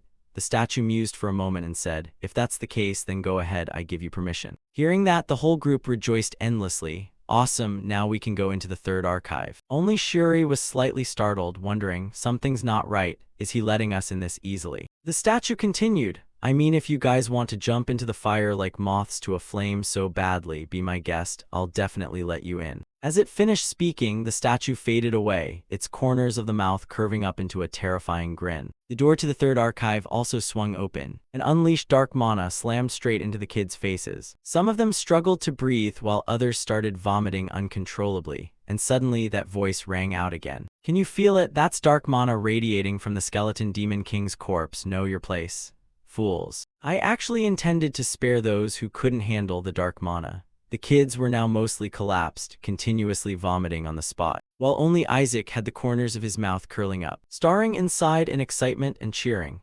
"Amazing, my body, the skeleton demon king's body, my body is in there." Isaac drooled as he thought, "I never thought we'd reunite after self-destructing in the heavenly realm. Holy crap, look at the amount of dark mana leaking out." This vicious expression of his instantly terrified the kids, but the voice spoke up again, "Look, that child has proven his faith. That is the face of a brave warrior." The kids' faces went pale as they cursed under their breath. "Right, but look at those zoned out eyes. He looks like a junkie. What kind of freaky baby is he anyway? The voice from the orb rang out again. It's not too late yet. Anyone who can't smile in the face of death, turn back now. If you give up right now, I'll allow you to choose a treasure from the second storage vault. Hearing that, the kids instantly lost their nerve. Damn it, how are we supposed to get past this terrifying amount of dark mana? No way I'm going in. Going in means dying. I guess I'll just try to pick the best item from the second storage vault instead. Suddenly, a voice spoke up. No, I don't need a single treasure from the second storage vault. Kina stepped forward and yelled, we're going into the third storage vault, so go ahead and activate every single trap in there. Hearing him say that, the other kids cursed this lunatic under their breath. The mysterious voice asked in surprise, are you serious? Kina spread his arms again and said loudly, no saint in history has ever been able to retrieve the body of the skeleton demon king.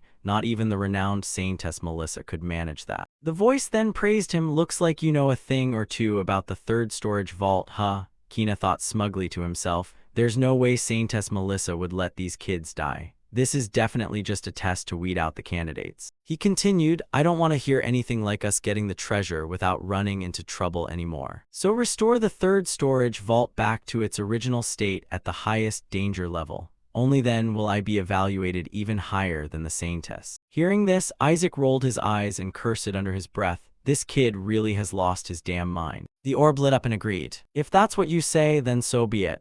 That makes it all the easier for me to determine who the true saint is. Looking at the blinding flash of light, one of the kids couldn't help screaming, ah, if you want to go in, go by yourself. But the whole group was lifted straight up into the air, screaming in utter disbelief. Why the hell are you dragging us along with you? Deep inside the third storage vault, a skeletal hand was placed right at the center.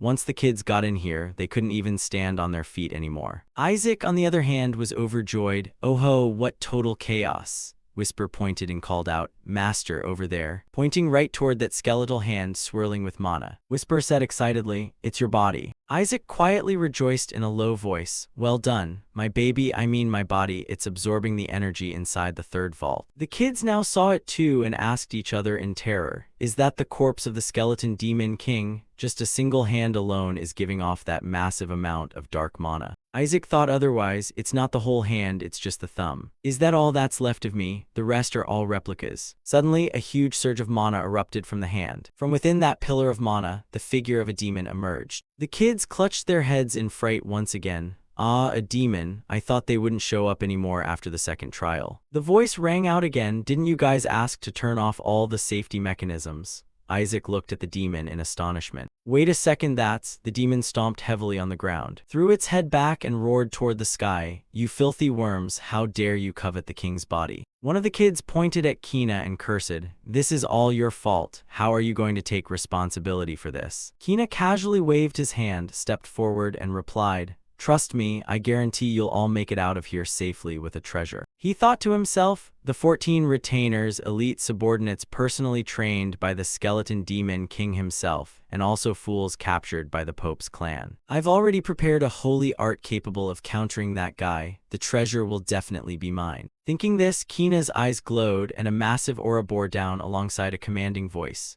Kneel. Watching this spectacle, the kids chattered in awe. Whoa, that's the holy light of the Pope's clan. Kina rejoiced internally as well. Great, it worked, now I'll take it. Suddenly, the demon blurted out, it's you, isn't it? Breaking completely free of the restraint, it charged toward Kina, threatening, you worm daring to covet my king's body. At the same time, outside the entrance to the relic storage vault, a crowd gathered and murmured, what's going on in there? The transmission was suddenly cut off. So a moment later, someone ran over shouting, we have a huge problem. The demon clan seal inside the third storage vault has been lifted. Hearing the news, Rilla and Simon broke into a terrified cold sweat. Simon bit his fingers and asked in a low mutter, Rilla, that sealed demon is one of the 14 retainers, isn't it? Rilla wondered anxiously in his head, how could this happen? If that really is one of the 14 retainers, everyone inside is in grave danger. Those with children inside also panicked and started asking, what about the elders sent in as overseers? They vanished while trying to disable the traps inside the vault.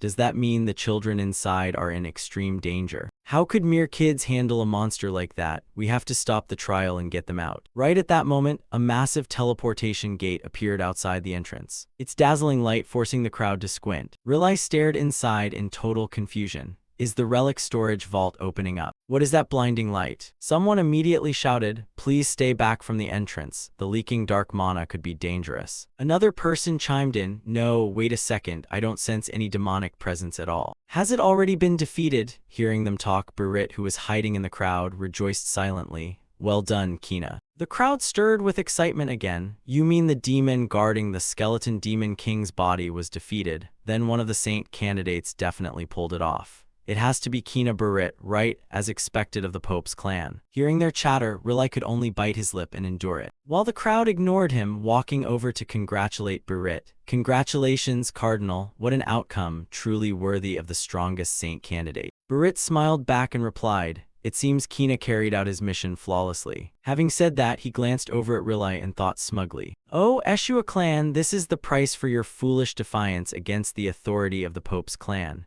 Now that we have the skeleton demon king's body, you will have no choice but to bow before us. It's about time to put an end to your pretentious, aristocratic posturing. Suddenly, someone yelled, look, the children are coming out. Everyone immediately turned their eyes to watch. Riley nervously prayed, Isaac, Shuri, please be safe. A moment later, most of the children walked out. Bursting into tears the second they reunited with their families. Riley did a quick head count and let out a sigh of relief. Thank heavens, though a few are injured, fortunately no one is badly hurt. Seeing no one else coming out, the crowd began discussing again. Looks like the kids who went into the third vault haven't returned yet. Could they have run into danger? Riley grew even more uneasy, staring at the gate without blinking. Suddenly, someone shouted again, the final saint candidates are walking out. Shuri and Ammon, looking utterly exhausted, led the group of kids out. Gol and Simon immediately rushed over to check on them. Sweetheart, are you okay? The moment Gol picked Shuri up, she burst into tears like never before. Gol gently asked her if she was hurt anywhere. Meanwhile, Riley's face turned pale in utter disbelief as he screamed internally,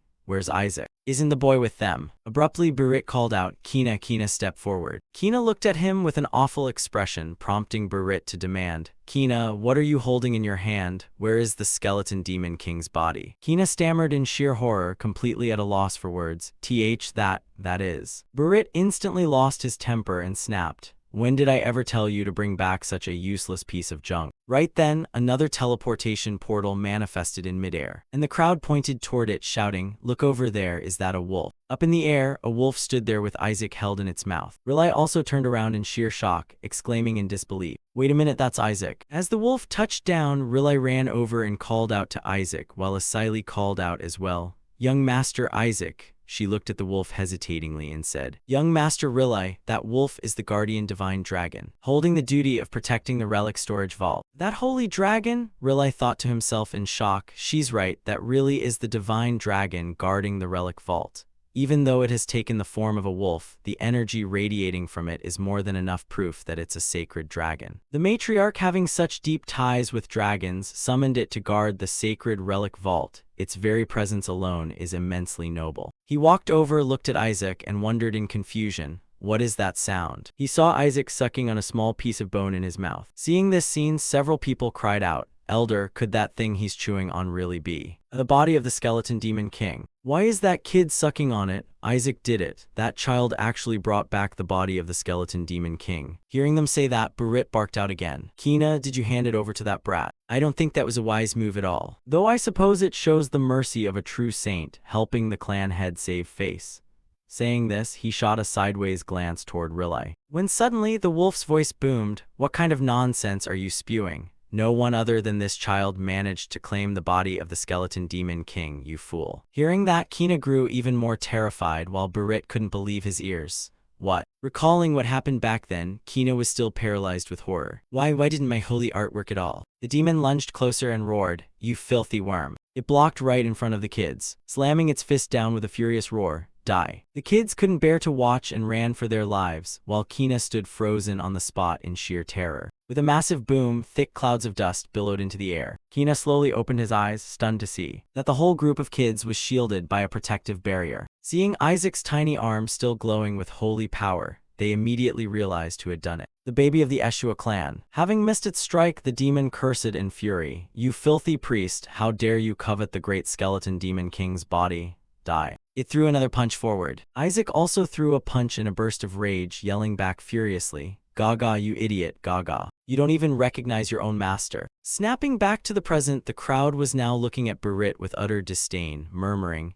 "That dragon wouldn't lie, right? Does that mean the child of the Eshua clan really brought it back? Then what the heck did Kina do?" Just then, Riley stepped forward and asked, "Isn't a dragon like that extremely dangerous, though? One of the 14 retainers isn't a demon kids can handle. Why did you undo its seal?" The wolf smugly replied, "Oh, that 14 retainer guy. It was that white-haired brat over there who asked me to break the seal." The kids had calmed down by now and pointed accusing fingers at Kina. "That's right. Kina asked the dragon to trigger all the traps in the third vault. He even dragged us along and put our lives in danger." The crowd swarmed around Berit, demanding answers. "So you're saying our kids almost died because of Kina? How could someone from the Pope's clan do such a thing? If Isaac hadn't taken down that demon, things would have ended in total disaster." "Wait a minute, doesn't that mean the Eshua clan's child completely beat the Pope clan's child? Isn't that incredible? A child who isn't even a saint yet is already this powerful." Turns out the rumors about the Eshua clan making a comeback are true after all.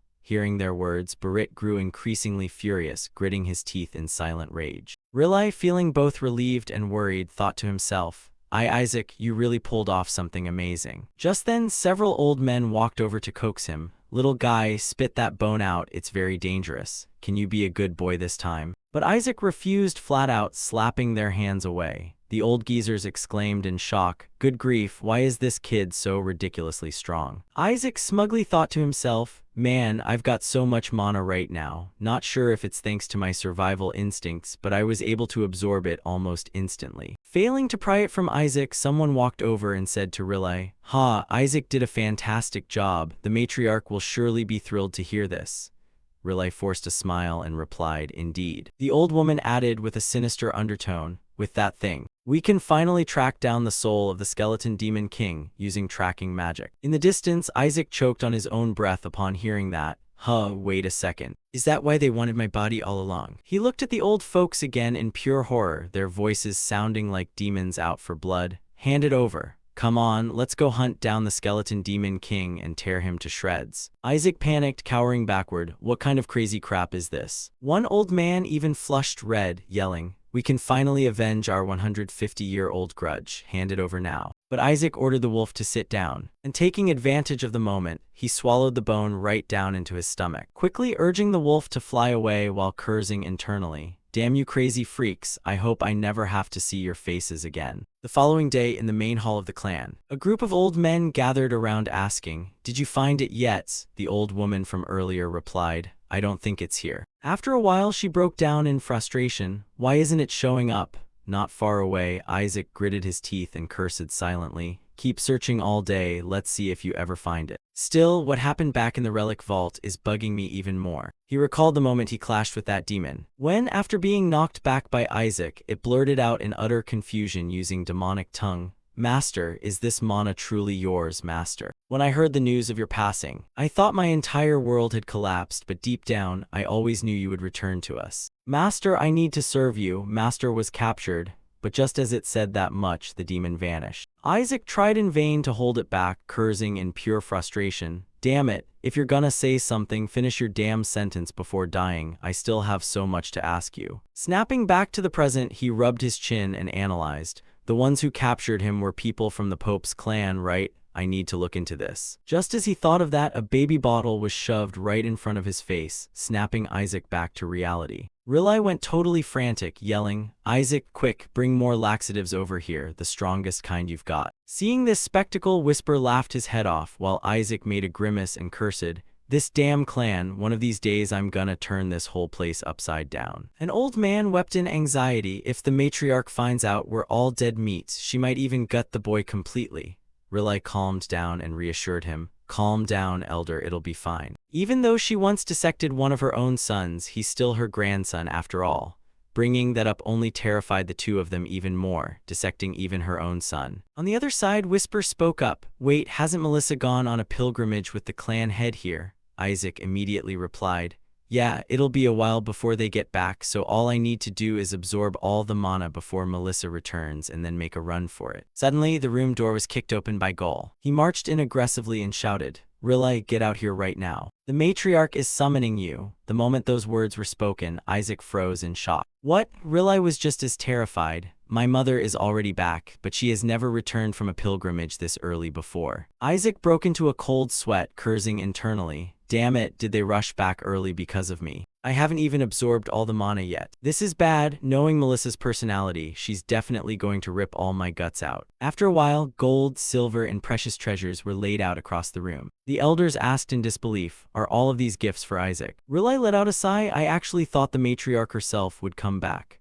Gold chuckled and asked in return, are you scared? She's not back yet. She just sent a voice message saying she'll return together with the head of the family. Besides, I never said she had arrived yet, did I? Hearing that steady tone of his, Isaac gritted his teeth and cursed. What a damn bastard. Suddenly, the blonde soldier walked in to report. It looks like the Pope sent gifts as well. Upon hearing the news, the two elders either spat or swore, sell those pieces of shit.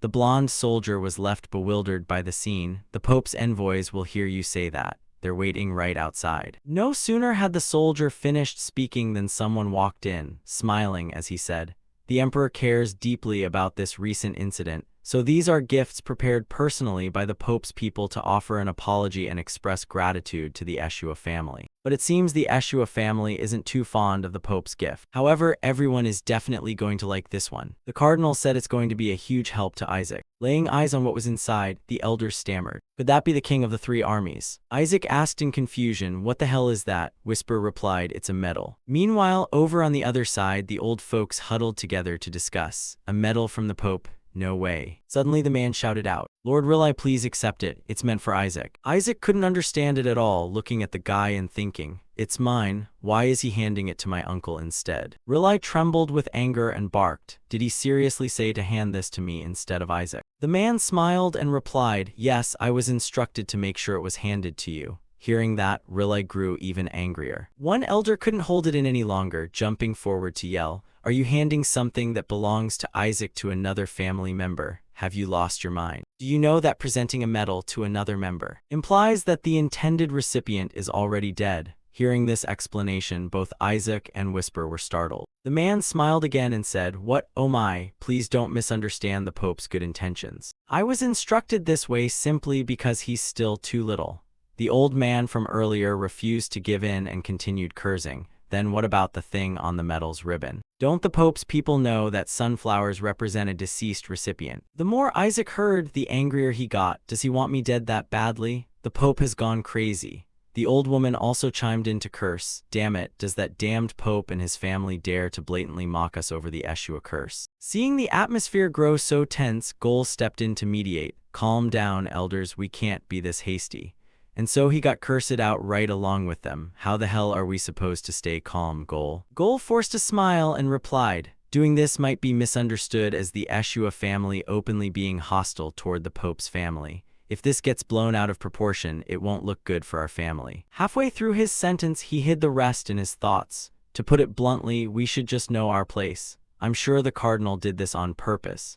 Even though I married into their family, this is still so damn dirty anyway. But this also means Riley and that kid won't be able to pull anything off anymore. This works out way too well in my favor. Thinking up to this point, Gol gave an order. What are you still standing there for? Riley, go take it and show some gratitude. Riley yelled back in frustration, but brother, Gol brushed him off and cut him off. What's there to get so angry about? Isaac wasn't having it either, casually waving his hand as he muttered to himself, this won't do at all. Instantly, the metal inside the box suddenly burst into flames, the fire growing larger and larger and catching everyone's attention. Even the person holding the box couldn't handle the heat and tossed it away. Gol gasped in disbelief, that's holy fire. A ball of blue fire was seen wrapping around the metal, lifting it high up into the air. The Pope's people panicked. Who cast holy fire? The metal. As they looked over, they saw one of Isaac's arms raised with a tiny bit of holy fire flickering on it. With that unmistakable, sassy mug of his, he grinned and looked right toward the guy. Seeing that, they stopped caring who did it and immediately blamed Isaac for it. The Pope's man panicked, clutched his arm as he got up and angrily yelled, what is the meaning of this? This is a medal bestowed personally by the Pope. Are you people trying to rebel against him? The old folks put on a regretful act, crying out in response. Are you saying we did this on purpose? The child is still so little, what does he know? Are you planning to press charges against Isaac, a baby who didn't even want to accept that medal? Unfortunately, this happened before the child could receive the medal, so let's just pretend we were never given it. Hearing them say that, the guy yelled in sheer disbelief, "What, have you people lost your minds?" The elders unison threatened, "Or maybe you want to." Riley held out the scorched medal and asked him, "We accepted the medal sent directly by the Pope."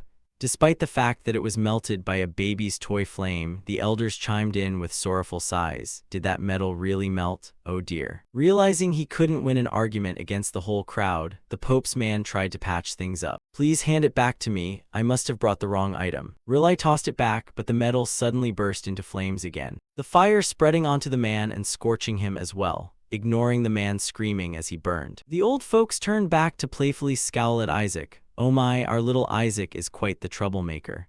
As his cheeks were pinched, Isaac cursed under his breath, "You'd better let go of me right now or I'll burn you to a crisp." After a while, the guy finally managed to put out the fire and stood up feeling aggrieved, not daring to stay any longer as he ran off while shouting, "Damn Eshua people, you'll pay for this." Instantly, the sorrowful expressions on the elders' faces vanished as they cheered and laughed. "Well done, Isaac. Thanks to you I feel so much relieved."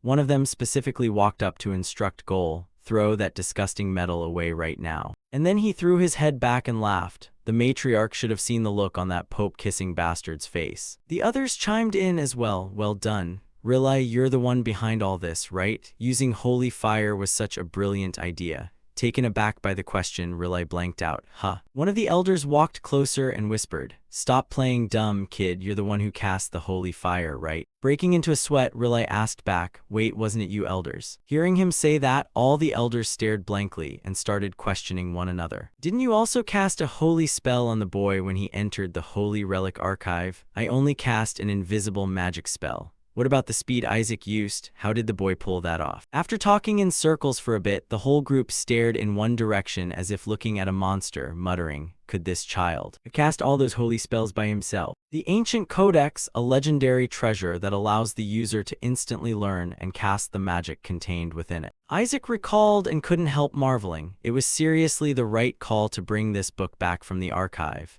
Even though it's weaker than the fire magic I used to wield back when I was the Skeleton Demon King, it's still pretty useful. Meanwhile, the elders couldn't find an answer and went back to discussing. Could the boy's mother have used a holy spell? Isaac's mother isn't even a fire mage. In fact, she's the complete opposite. Then this goes way beyond mere talent. This is like someone being able to write poetry without ever learning how to write. Even the genius saintess Melissa had to learn how to read before casting her first holy spell. Hearing those old fawns mumbling to themselves, Isaac grumbled along, "What's all the noise about? This is starting to get unbearable." Right on cue, Asili called out, "Begging your pardon, elders, isn't the fact that he dispelled the Pope's blessing even more shocking?" The elders immediately swarmed toward her, their eyes lighting up as they replied, "Ah, you're right, you're quite sharp." The elder who yelled about throwing the medal earlier shouted, "Bring that medal here right now, I need to inspect it myself."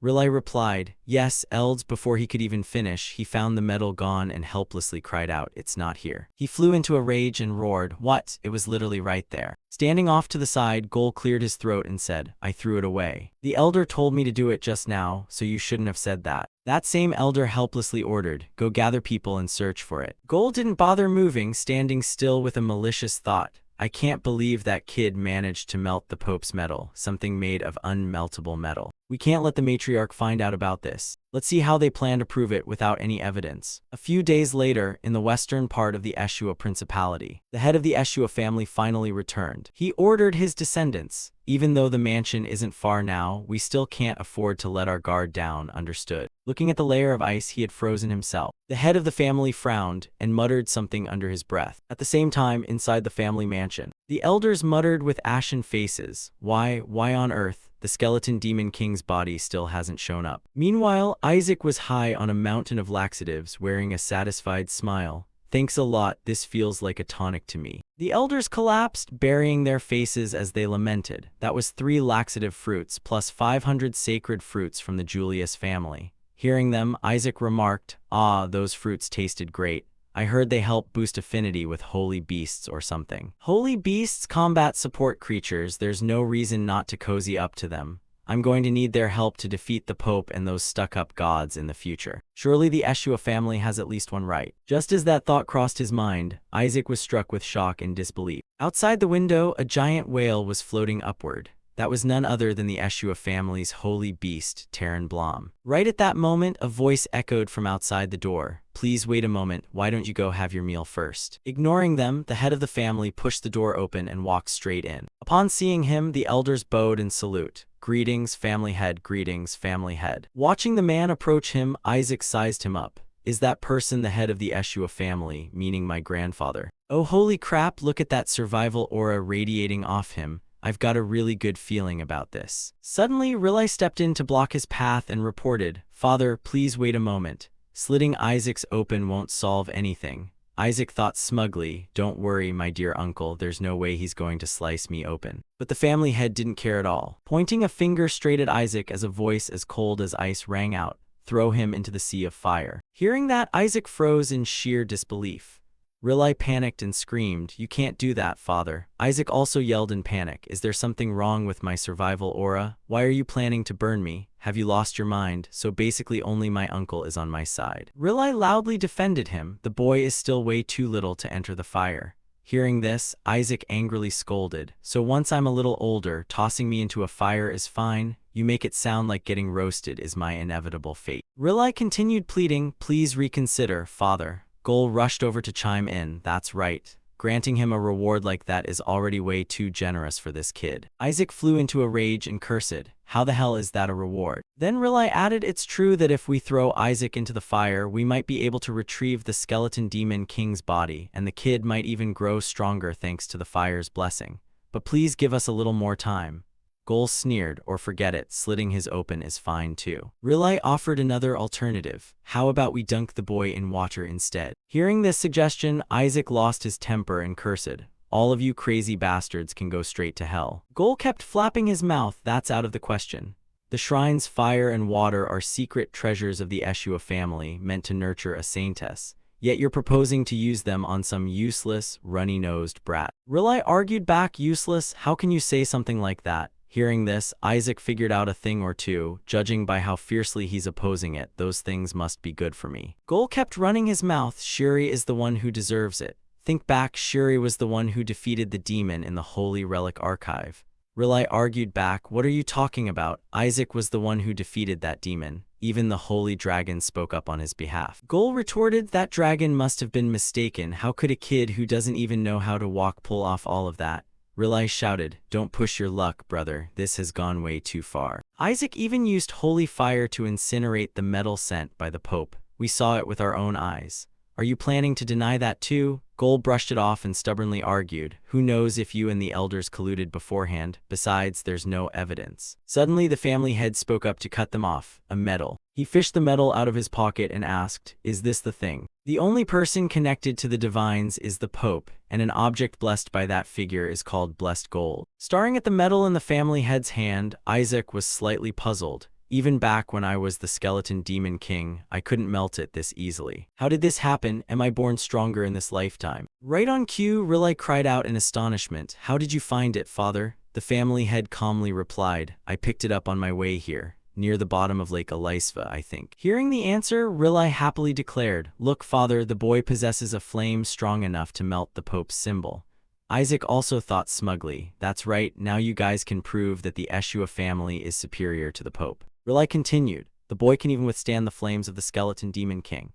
An elder chimed in as well, that's right, family head, this kid is definitely going to turn out to be an exceptional skeleton demon king hunter. Riley added, weren't there a lot of civilians getting hurt by the skeleton demon king, a guy who's been hiding until recently? The elder agreed. Exactly, if this issue is ignored, the era of the skeleton demon king is going to rise again. Hearing what they were saying, Whisper depressedly remarked, whether past or present, imposters of you really seem to be running wild everywhere, master. Isaac sighed in exhaustion. I'm wondering who they could be too, but whatever, it's not that important. The more attention they attract, the better it is for us anyway. Whisper enthusiastically agreed, that sounds reasonable. Suddenly, Riley's voice rang out, not just now, please think about what happened 70 years ago. The skeleton demon king came to the Eshua family and cursed us. Hearing this, Isaac was startled in disbelief. What? Riley gritted his teeth as he recounted. He sought us out and declared that he would wipe out the saintess's bloodline. Just thinking about that curse makes my blood boil. Whisper burst out laughing. If that happened 70 years ago, then it definitely wasn't you, Master. You passed away 150 years ago, after all. Isaac ignored the snarky sidekick and calmly analyzed. A curse on this bloodline, so this is why they keep whining about me not being able to live long. Whatever, a curse from a mediocre demon is like child's play to me anyway. I just need to suppress it with higher level mana and it won't affect me at all. Suddenly, the elders spoke up. Even if that curse doesn't kill us, it suppresses vitality, causes erectile dysfunction, or stunts growth. That's why there are plenty of people who live their whole lives without growing a single hair. Hearing about hair, Isaac lost his temper and resolved, I am definitely going to kill that fake bastard. Whisper chimed in to tease him. Baldness can be genetic, you know. Isaac scolded. Didn't you see the family head and Riley with full heads of hair, you idiot? Suddenly, the family head walked up to Isaac and said, a curse. Looking at those red eyes, the kid must have been cursed. Fire and water won't be enough. Hearing them, Isaac got dragged into the anxiety too. What are you guys talking about? You're starting to make me genuinely worried. After a brief pause, the family head stated, I will bestow a holy spirit upon him. As soon as those words were uttered, everyone was startled. Huh. Isaac was astonished too. A holy spirit? You mean those creatures you can only acquire when they're bestowed upon you? I seriously need this to reach the transcendental tier, a level where even gods can't touch me. What an amazing gift. With a holy spirit, I'll become transcendent and punch those snotty gods right in the face. Gol couldn't stand it and objected. A holy spirit? That's way too much favoritism. Father, isn't that a reward reserved for those who have brought immense glory to our family? What has this kid ever done for us? Even if he actually melted the metal, that's still just a blatant act of provocation against the Pope. Do you really think they'll just let this slide? Hearing that guy talk, Isaac gritted his teeth and cursed. Not this guy again. Why don't you get hit with a silence curse instead? Suddenly, the family head shot him a glance and glared. Then Gol, when those people brought their so-called gift over, what did you do? Gol cringed slightly and didn't dare answer. The family head continued. Those heretics dared to humiliate us right inside this very mansion. Yet not only did you bring them in safely, but now you're standing up to defend them. What on earth have you accomplished besides bullying your own little nephew? And on top of that, now you're trying to hold him back. Even wild beasts know how to protect their own kind. Did you forget that our Eshua family was built on the principle of protecting the weak? This little child should have been protected and cared for, yet he managed to help restore our honor. Isn't that the very definition of bringing glory to the Eshua family? Call everyone to the main mansion. I will bestow my blessing upon Isaac. A few days later, inside the family mansion, Riley brought a few people along and asked in confusion, Father, you aren't just bestowing it on him? What do you mean by that, Father? The family head turned his back and said, don't you understand? If we push the boy into fire or water to purge the skeleton demon king from him, the child will get hurt. The shrine's fire and water possess extremely strong demon-repelling properties, so the boy wouldn't be able to learn any exorcism rituals at all. Breaking into a sweat, Riley asked further, so the boy won't be able to rise above a level 5 priest? The family head replied, right, he'll be stuck at level 4 forever. He pulled out 3 gems and said, I'll let Isaac choose between fire, water, or a holy spirit. That should be enough for a test. Hearing this proposal, Gol smiled inwardly. Knew it. I figured he wouldn't just hand a holy spirit over to that brat that easily. The family head placed the 3 gems in front of Isaac and spoke. Standing nearby, Isaac and Riley grew tense and thought. The energy of fire, water, and a holy spirit. Isaac, please pick the white gem, kid. Please choose it, Isaac. But Isaac reached out and grabbed the red gem. He curiously picked it up to inspect it. Riley instantly froze in place. Gol nudged him again, taunting, don't look so disappointed.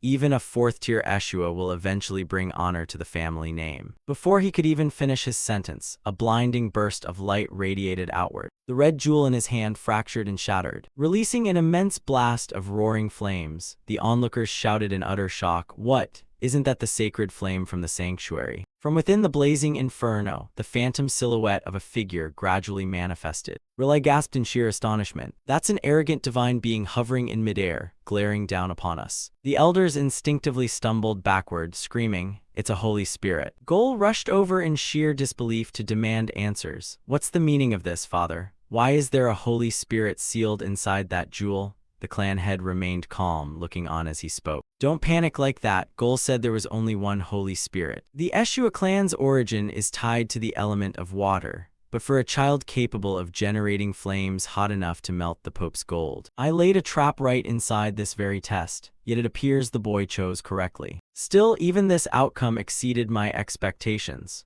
The divine being was now flying into a total frenzy, erupting into bursts of fire and howling in rage. Have you completely lost your damn mind? Really, Yeshua, how dare you summon a royal tier being like myself down to the mortal realm? The more he roared, the more enraged he grew, unleashing a relentless barrage of fire everywhere. The elders couldn't bear to watch any longer and scrambled away in terror, shouting to one another, "Quick, cast defensive holy arts." Gol shrieked in panic, "Father, did you just summon a royal tier spirit? Are you trying to burn our entire territory to the ground?" The clan head pointed with a tense expression and countered, "It wasn't me. It was that child who did it. This brat is really planning on turning this place into his own personal graveyard." Hearing him say that, Isaac could only lament his rotten luck. The flames expanded wider and wider, forcing everyone to retreat desperately out of the way. Isaac cursed in deep annoyance. "I only intended to add a tiny bit of holy power to summon an intermediate tier. Why the hell did a royal tier show up instead?" Whisper threw up his hands in utter defeat.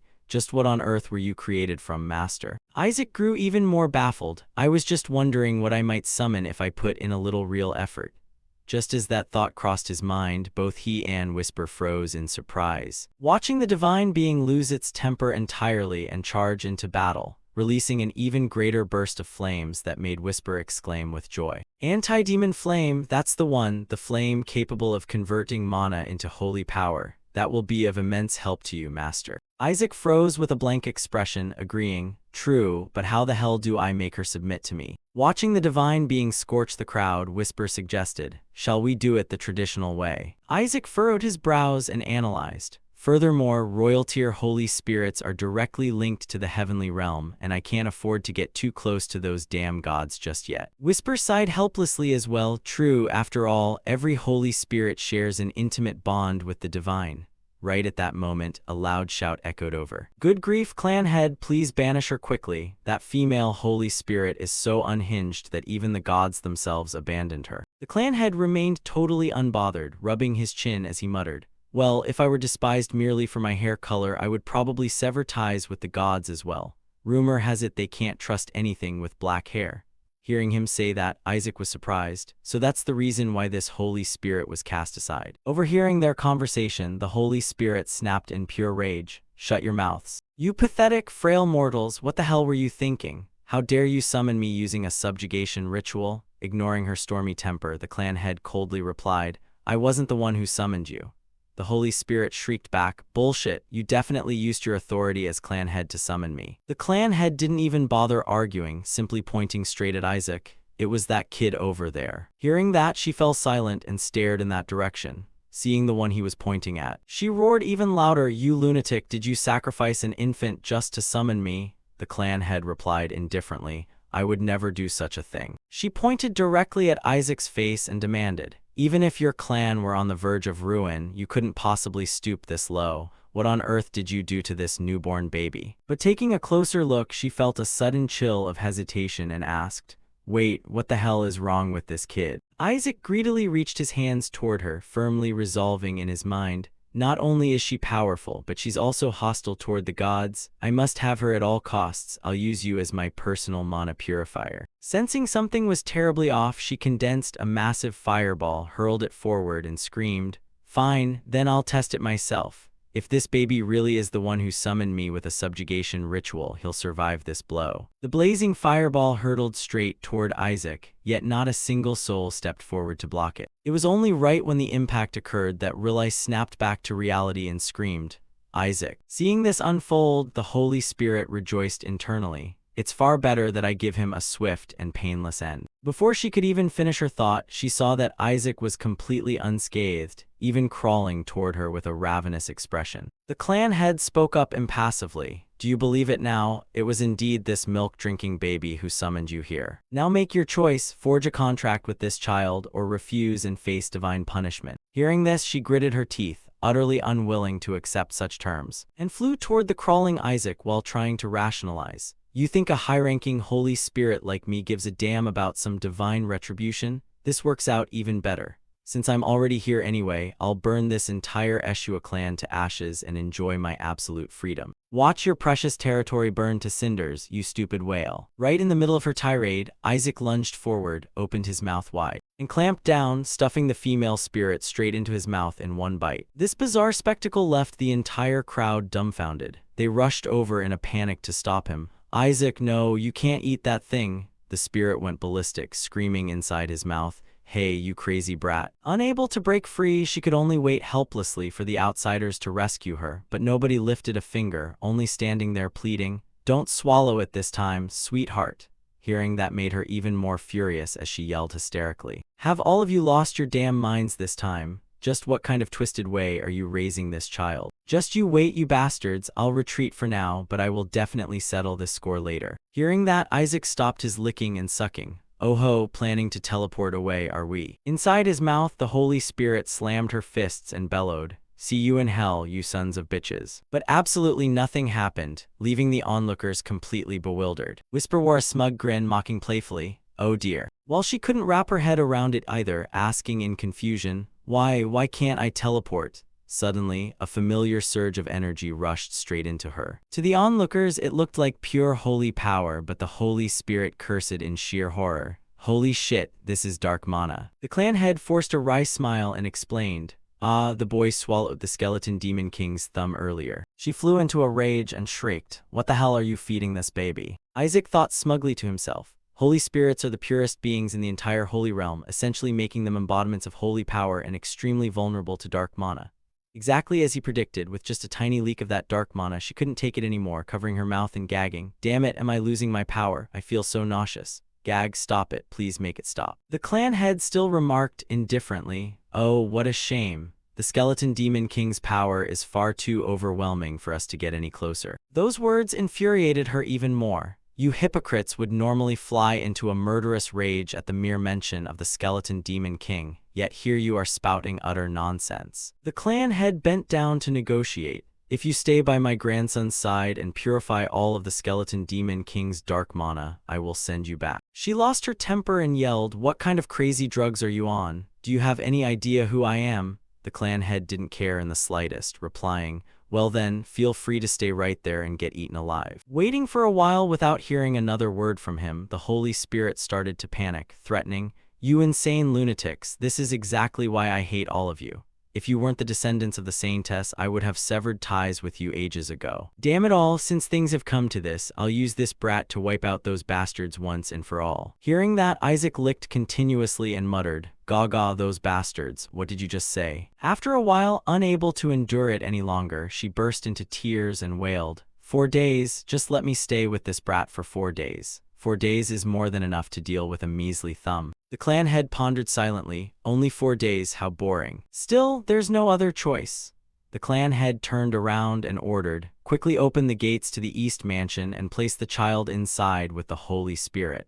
No one is permitted to enter until the purification process is fully complete, understood?" Hearing that, everyone was rattled and tried to dissuade him. "Clan head, Father, the East Mansion is..." Before they could finish, the clan head barked sharply to cut them off. "Enough, I don't want to hear another word about it." Isaac didn't want to make things difficult either, so he pulled the Holy Spirit out of his mouth, wearing a disappointed look on his face. But internally, he was grinning slyly. "The East Mansion is right next to the Annex, where they keep plenty of mana cores, if I recall." And just like that, time flew by. In the East Mansion of the Eshua clan, just like any other day, an earth-shattering explosion erupted. The servants were completely sick of seeing it, calmly discussing among themselves outside. Isaac's place blew up again. Is it Lord Isaac? More like the skeleton demon king and his mana. Looks like the clan head has completely given up on him. In that case, the next heir will probably be Lord Gol, who carries the Pope's lineage, or his older brother, right? It seems Lord Isaac has been cursed and removed from the line of succession entirely. Is Lord Isaac really cursed though? Let me tell you. Just yesterday, a relative who went in to check on him got terrified out of his wits and ran out screaming. Didn't he even say the young master looked like a bald old man? Wasn't he supposed to be some grotesque monster or a living skeleton? Come to think of it, he's been locked up in there with a Holy Spirit. For 10 whole years now, hasn't he? I wonder how much longer this mansion can withstand these constant explosions. The next day at the Ashua Estates East Mansion, a loud scream rang out just like any other day, and the servants immediately fled the scene in sheer terror. However, today Asili came over to pay Isaac a visit. Feeling somewhat apprehensive, she approached the entrance, her hand hovering over the doorknob for a long while before gathering the courage to turn it. Finally, mustering all her bravery, she pushed the door open and called out, "Young Master Isaac, I'm here." Looking at the scene inside, she asked in utter bewilderment, "Young Master, are you all right?" Isaac was sucking on something in his mouth. Hearing Asili call out to him, he quickly yanked the lollipop out of his mouth. Asili exclaimed in sheer confusion, "Just how powerful is the skeleton demon king's curse that you still haven't grown up at all?" Isaac chuckled silently to himself, "What are you talking about? I'm actively trying not to grow up. After all, absorbing all this power is most efficient when you're still an infant. There are innate abilities you can only acquire right after birth." Not far away, the unfortunate Holy Spirit groggily woke up, groaning softly, My whole body aches so much." Asili turned over to greet her. "Did you sleep well?" But before she could even clear her head, she blew her top, glaring toward Isaac and screaming, "Damn it, no matter what it takes, I'm going to purify every last drop of that mana today. I purified almost all of it yesterday." Having repeated the exact same line for nearly 10 years, another massive wave of dark mana suddenly erupted from his body, with an innocent look on his face. Isaac watched the Holy Spirit lose her mind and curse like she did every single day. "Hey, you little brat, why the hell did your mana increase all over again?" Isaac turned his head away, secretly laughing behind her back. Infuriated, the Holy Spirit lunged forward, grabbed him by the collar, and yelled, "You wretched little monster, just how many parts of the skeleton demon king's body did you swallow that your mana hasn't dropped a single bit even after 10 years of non-stop purification? On top of that, it spikes every single time I wake up." Isaac smirked proudly to himself. "Well, that's because for the past 10 years I've been sneaking out every night to absorb the mana cores in the annex."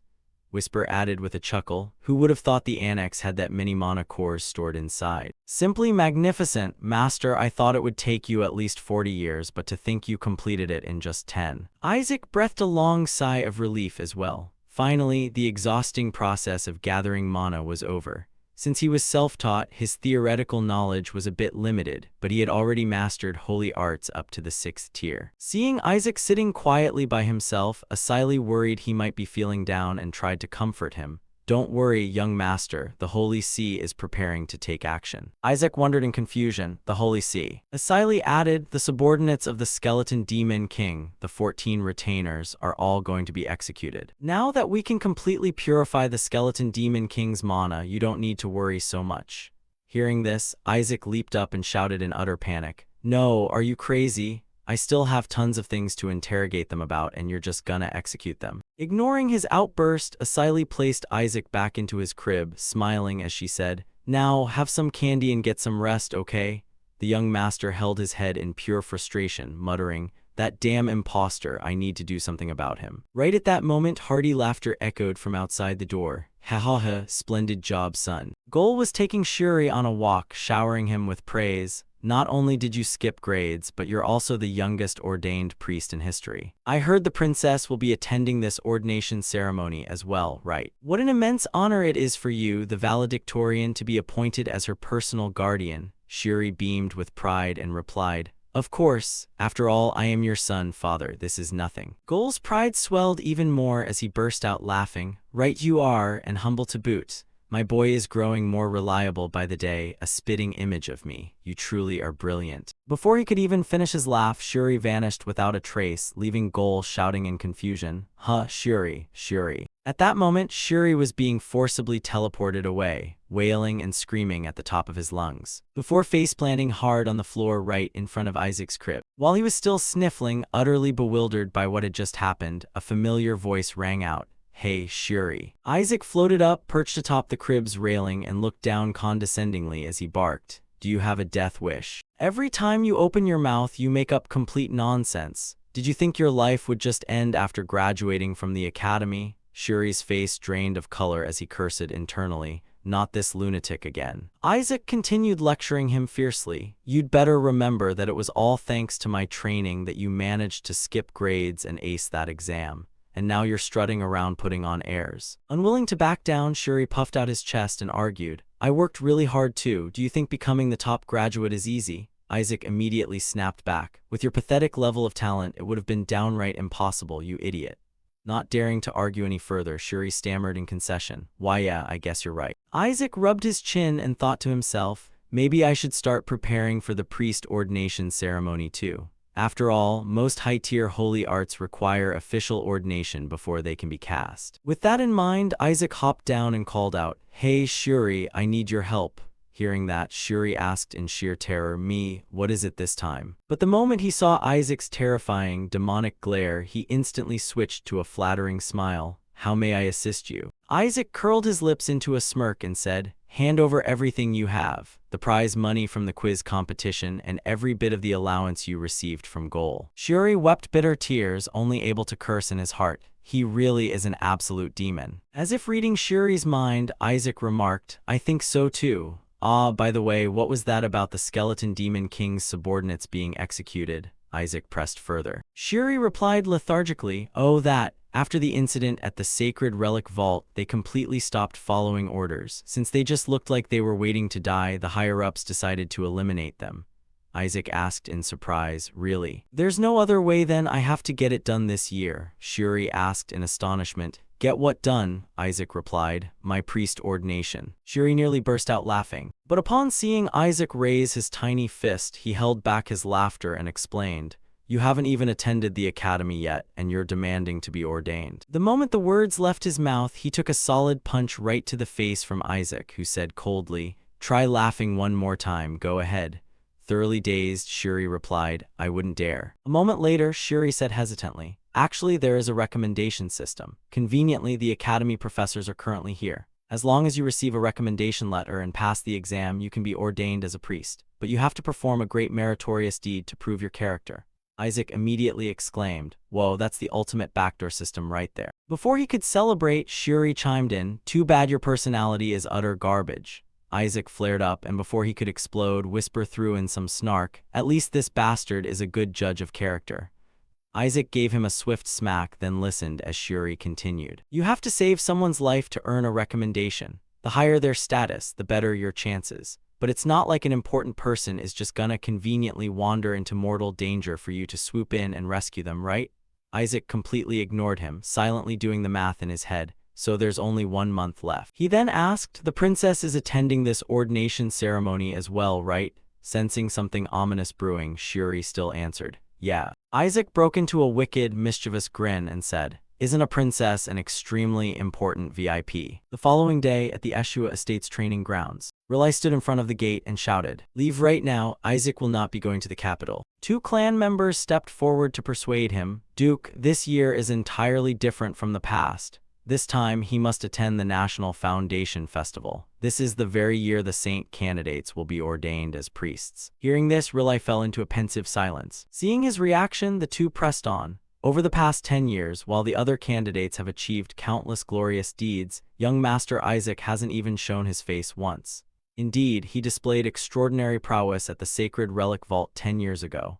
I heard young Master Isaac has been living in the East Mansion. Just like the Saintess is right, I truly cannot wait to see how much he has grown. As an academy instructor, tutoring young Master Isaac would be the dream of a lifetime for me. Furthermore, this ordination ceremony coincides with the princess's birthday, so the Pope himself will be personally presiding over the event. Hearing this, Riley calculated in his mind, the Pope. The person added, he will bestow the title of hero upon those who are ordained. Riley fell into deep thought once more. Receiving the title of hero significantly boosts a person's realm of power. That's a massive benefit. But Riley still disagreed, replying, Isaac is still too underage to be ordained. The two of them wouldn't let it go and said, If he's that talented, what does age matter? With that, both of them stared with sparkling eyes, waiting for Riley's decision.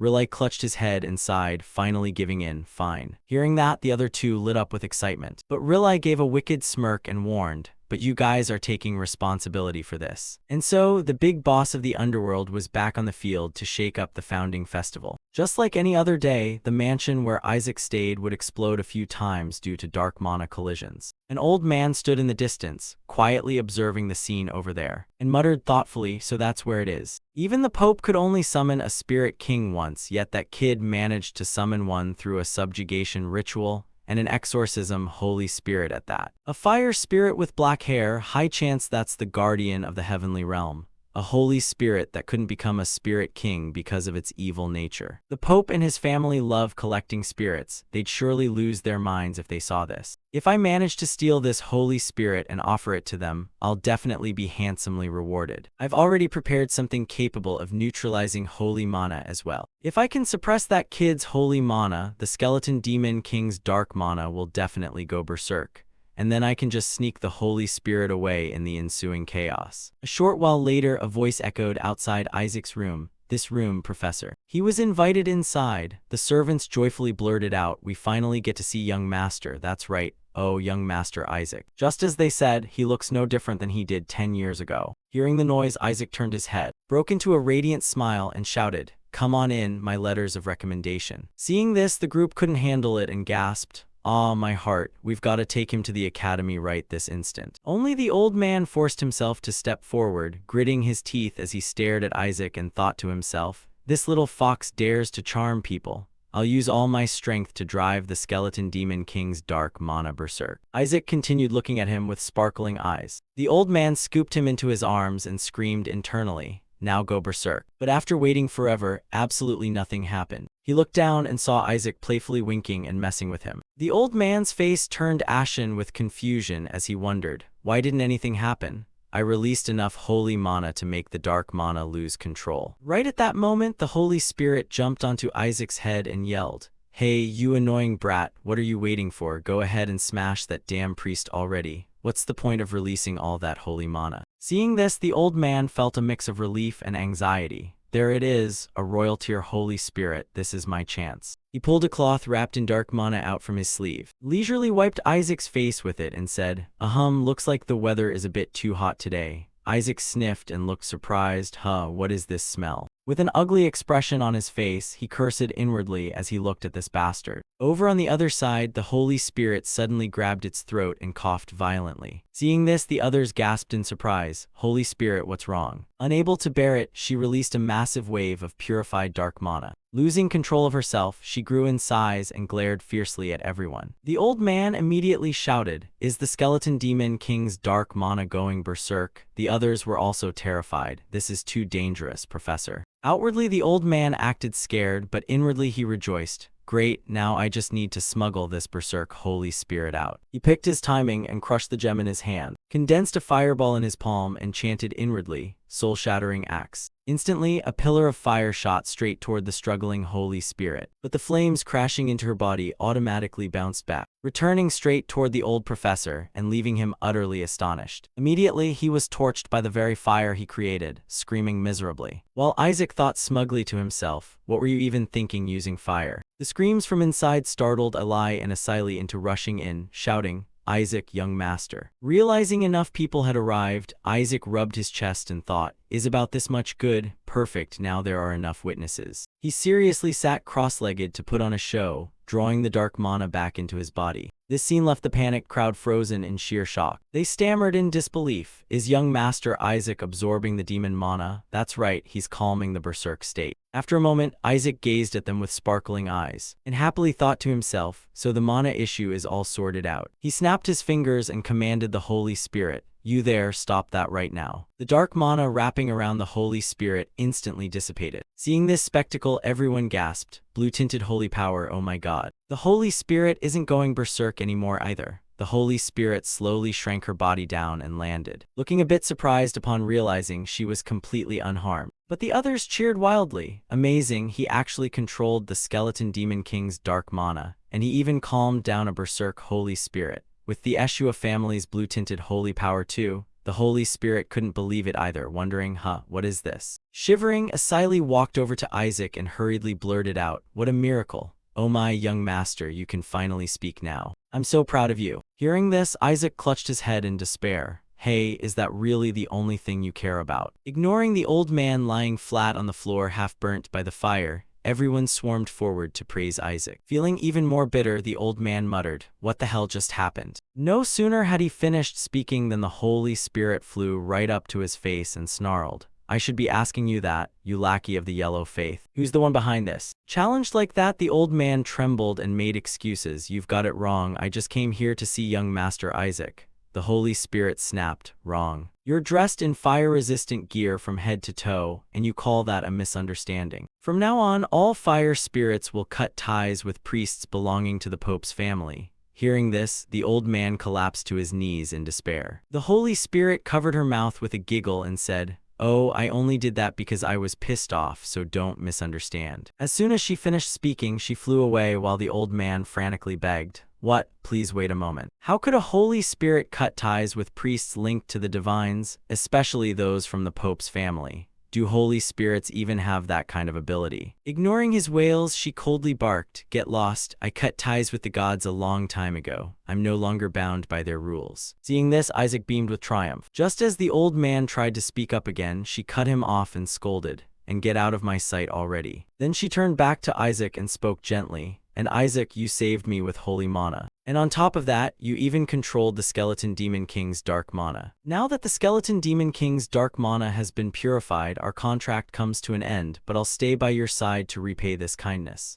Hearing that, Isaac burst out laughing inwardly. That's right, truly worthy of being a divine entity, a bunch of fools who hate owing anyone a favor. Hearing the news, the others cheered. "We're heading back to the Holy See right now to report everything. A kid of this caliber definitely deserves to be ordained." Isaac's grin grew even more wicked as he laughed inside. "Ha ha, thanks for the letters of recommendation, my darlings." A few days later, inside the family meeting room, Riley walked in to see the family head. Upon seeing him arrive, the family head held a piece of paper and read aloud, "The Holy See has approved Isaac's ordination. They want the boy to attend the ceremony." Riley was astonished. That fast? Was he nominated because he saved the people from the Eshua family and the academy? The family head cut him off. No, he was nominated because he saved a royal tier Holy Spirit. Mentioning this, Riley remembered, all right, after something like that, who could possibly object? Suddenly, the family head pointed at the paper in his hand and said, "More importantly, getting ordained is basically like graduating from the academy. So I tested Isaac to see if he had the necessary knowledge. To my surprise, he managed to score a perfect grade on all 1,600 questions. Seeing these results, Riley couldn't contain his joy. A perfect score. There's nothing better than this, plus the boy can walk and talk now too." But the family head let out a headache-induced sigh, lamenting that his attitude was a bit problematic. "Now we just need to check Isaac's personality test. Most people pass except for a few psychopaths or criminals." Riley grew excited. "Ah, I remember. That's a test using holy spell compulsion to force the subject to tell the truth, right?" The family head flipped to another page to see how the boy did. The content inside read, "What do you think of the family that birthed and raised you?" Isaac answered, "I'm going to conquer it. Everything belongs to me." Riley was thrilled. "Oh, what a strong will." The family head also praised, "I was a bit startled reading it at first, but having that kind of ambition is what makes someone truly worthy of our family." The second question was, "What will you do after your ordination?" Isaac replied, "Chew the heads off those damn gods, what else?" This answer left both of them completely speechless. Moving on to the third question, "What is your goal and ambition as a priest of the Holy Land of Helen?" Isaac answered, "I am going to destroy this country."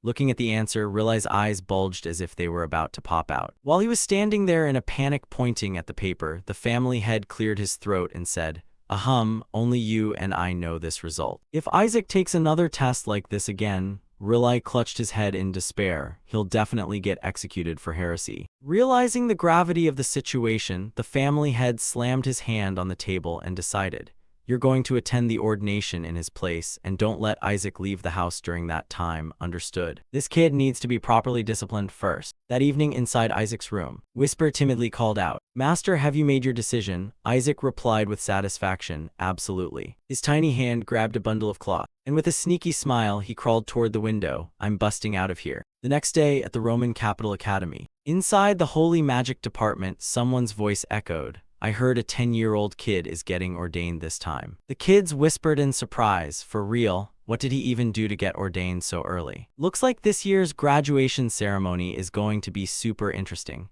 As soon as those words were uttered, a red-haired kid burst out laughing. Nizer sat sprawled out in front of the other kids and scoffed arrogantly. "Ordained for what? A kid who can't even walk yet." Another kid asked in confusion, "What do you mean he can't walk?" Nizer replied casually, "Exactly what it sounds like. That kid hasn't grown an inch in 10 years. He's cursed by the skeleton demon king after all, no way he's ever growing up. Saying this, he turned his head to poke fun. Right, Shuri. A kid like that is getting ordained. It's probably just an honorary title. The others laughed and chimed in. Oh, is that so? Shuri caught stray bullets while sitting doing nothing and with no other choice sighed. What a pain. He was quiet for a second and now he's starting up again. But Nizer refused to let up, turning his head to taunt further. But it must be nice belonging to the Saintess's family, even a useless brat like that gets ordained. What a complete joke. Hearing this, Shuri couldn't hold it in any longer, her face darkening as she stood up and cursed mentally. This asshole, how dare he? Right at that moment, another kid walked in and barked. Do you think the Holy See is a joke, Nizer Sepet? Besides, the one who accepted Isaac's letter of recommendation is Duke Leon Sepet, your own father. I don't think you're stupid enough to insult your own father, are you? Mocked right back by Kina stepping out, Nizer yelled angrily, Shut your mouth, you're not even a student here, what are you even doing here? Kina replied calmly, I didn't want to be either, I was just invited. Anyway, I was asked to guide you guys as a mentor and holy magic instructor. This left the kids stunned. Once Kina finished speaking, he shifted his target to Shuri. Shuri, I'm really worried about you too. Shuri had no idea what was going on. As Kina chuckled and explained, that cursed Isaac has no chance of ever becoming a priest. You might be lucky if the Eshua family holds out until you become the head. But if it collapses, come find me and I'll hook you up with a menial job at the Pope's family. These words drove Shuri, who had just managed to calm down, absolutely mad with rage. But she still clenched her fists and told herself, No, I gotta stay calm, now's not the time, there's no other way. Shuri tossed her head, walked off to the side and said, I don't need your help, worry about yourself. Finishing her sentence, Shuri stormed gloomily back to the dorm. A short while later, inside the dorm, Shuri was throwing her belongings everywhere. She grabbed her head and screamed at the top of her lungs. Those damn idiots, why does this kind of nonsense always happen to me? My family didn't even bother showing up to the ordination ceremony, all because that brat ran away. Why now of all times, you useless asshole, I curse you to lose all your hair just like the skeleton demon king.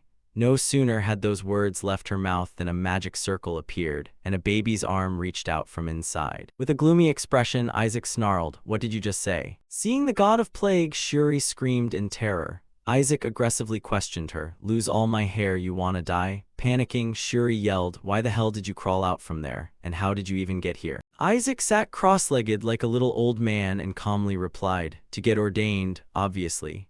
The family head and my uncle kept trying to stop me, so I snuck out. Anyway, Shuri, you. As a milk bottle was pulled out, Shuri recoiled in horror. What is this now? Isaac shouted, You coward, you actually went to ask for a menial job from those Pope family freaks. Before Shuri could finish speaking, she got punched right in the stomach as Isaac struck her while scolding. Shut up, how dare those bastards smear the Eshua name. Eshua belongs to me, only I'm allowed to insult it, only I'm allowed to ruin it. Shuri wailed, What the hell are you even talking about? After beating Shuri up thoroughly, Isaac pointed the milk bottle at her and declared, Remember this, Shuri. I'm going to be the one who burns this Eshua family to the ground. Shuri cried helplessly, For heaven's sake, someone please take this asshole away. Seeing Shuri submit once more, Isaac hopped off the bed and shouted, Stop being so weak, lead the way. Shuri screamed back in panic, Where on earth are you going? Isaac cracked his knuckles and replied with a sinister grin, To go beat up the assholes who messed with you, where else? Shortly after, inside the gathering area for the kids, a few people saw Isaac arrive and whispered among themselves, What's this? Who even brought this kid here? Look at how nice his hair is. Isaac didn't care about anyone, gripping his milk bottle tightly as he yelled, Which one of you is it? Daring to mess with a member of the Eshua family. The kids immediately whipped their heads away, pretending not to see anything. Isaac stroked his chin and muttered to himself, That red-haired brat, I remember meeting her at the Holy Relic Archive 10 years ago, must be her.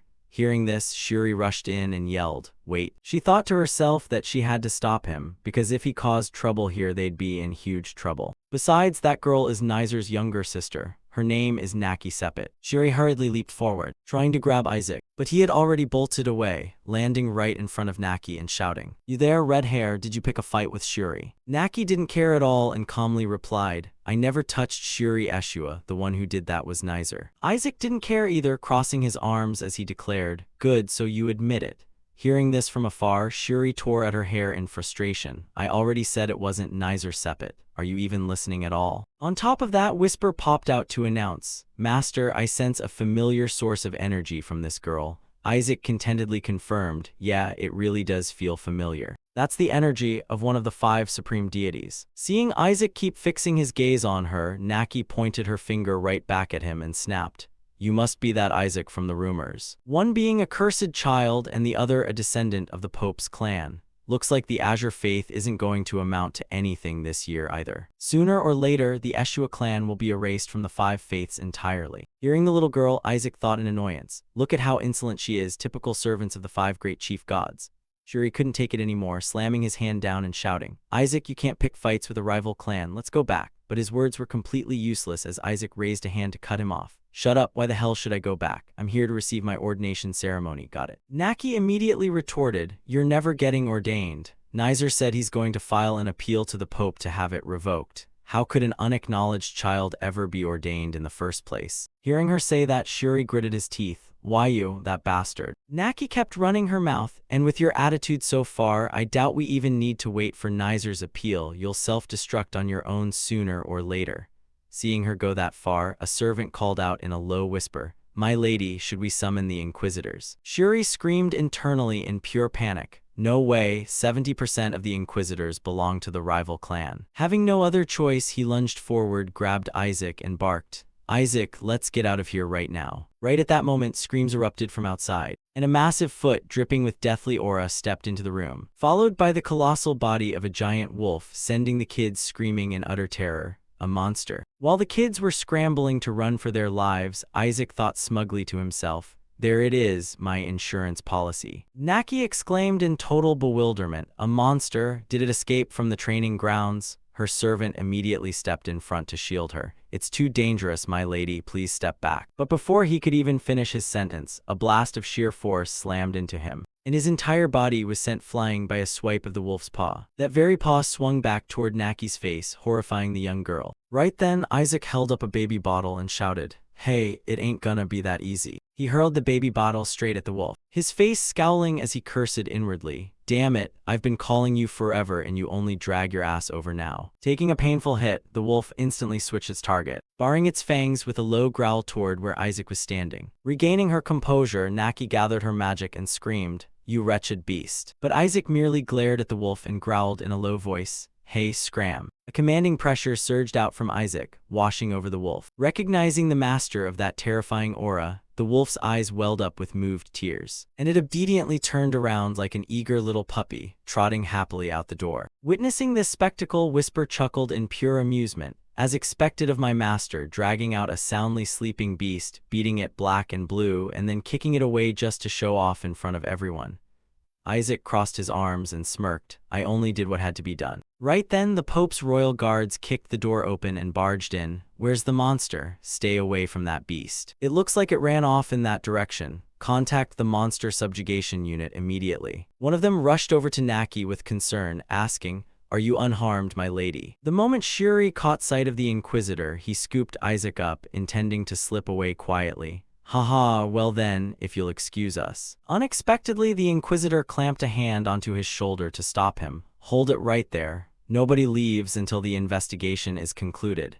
Shuri grimaced and thought in despair, "We're doomed." He turned back with an awkward, strained smile. "Aha, we really don't know anything at all." Suddenly, Naki shouted at the top of her lungs, "Stop wasting your time." She pointed straight at Isaac and declared, "That child saved me." Those words left both Isaac and Shuri completely dumbfounded. Naki brushed the Inquisitor aside, stepped forward, and asked, "You're Isaac, right? I'm sorry for what I said earlier. Not that I'm especially grateful to you or anything, got it?" Seeing her blushing face, Isaac's expression went deadpan as he thought, "What the hell is wrong with this girl?" Meanwhile, the fleeing kids who overheard began whispering among themselves. So he really got a recommendation letter from saving someone's life? Blending into the crowd of kids, a blonde girl gasped in astonishment. "That child is the one my brother mentioned." She was Princess Helen Charlotte Electric Hella of the Holy Kingdom. At the same time, inside Rilai's office at the Eshua mansion, someone's voice echoed out, "Good heavens, why do you keep refusing, Cardinal of Azure? Isn't having your grandson ordained a wonderful thing? Please allow the boy to attend the ordination ceremony." The clan head snapped back in deep displeasure. "Get the hell out of my sight." The voice didn't back down, continuing to persuade him,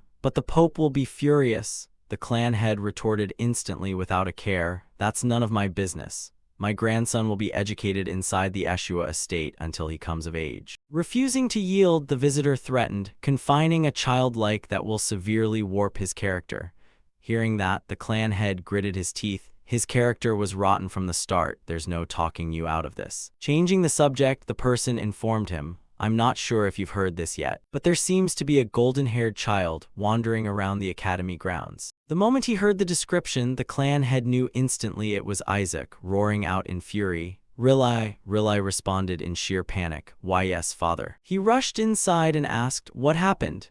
But seeing the clan head hastily throwing on his coat, he heard him growl furiously. Prepare to head to the capital immediately. We must arrive before tomorrow. Rilai was utterly dumbfounded by the order and protested in agony. Even taking the fastest route, it takes at least an entire week. The clan head's face darkened completely as he ground out, we have 23 hours and 48 minutes left. Forget the carriage. We're running. The following day, at the capital's academy dormitory, Shuri banged frantically on the door, pleading in misery. Hey, Isaac, what on earth are you doing? Are you really planning on stuffing that tiny body of yours into a priest's robe? Get out here right now. Everyone has already arrived. They're just going to laugh in your face anyway, so hurry up. Just give up and let's go home, I'm begging you. While he was still blubbering, a voice echoed out from inside. I'm done, Shuri gasped in surprise. I beg of you. Mid-sentence, his eyes popped wide open at the sight of Isaac. And unable to believe his eyes, he desperately stifled his giggles. Why you,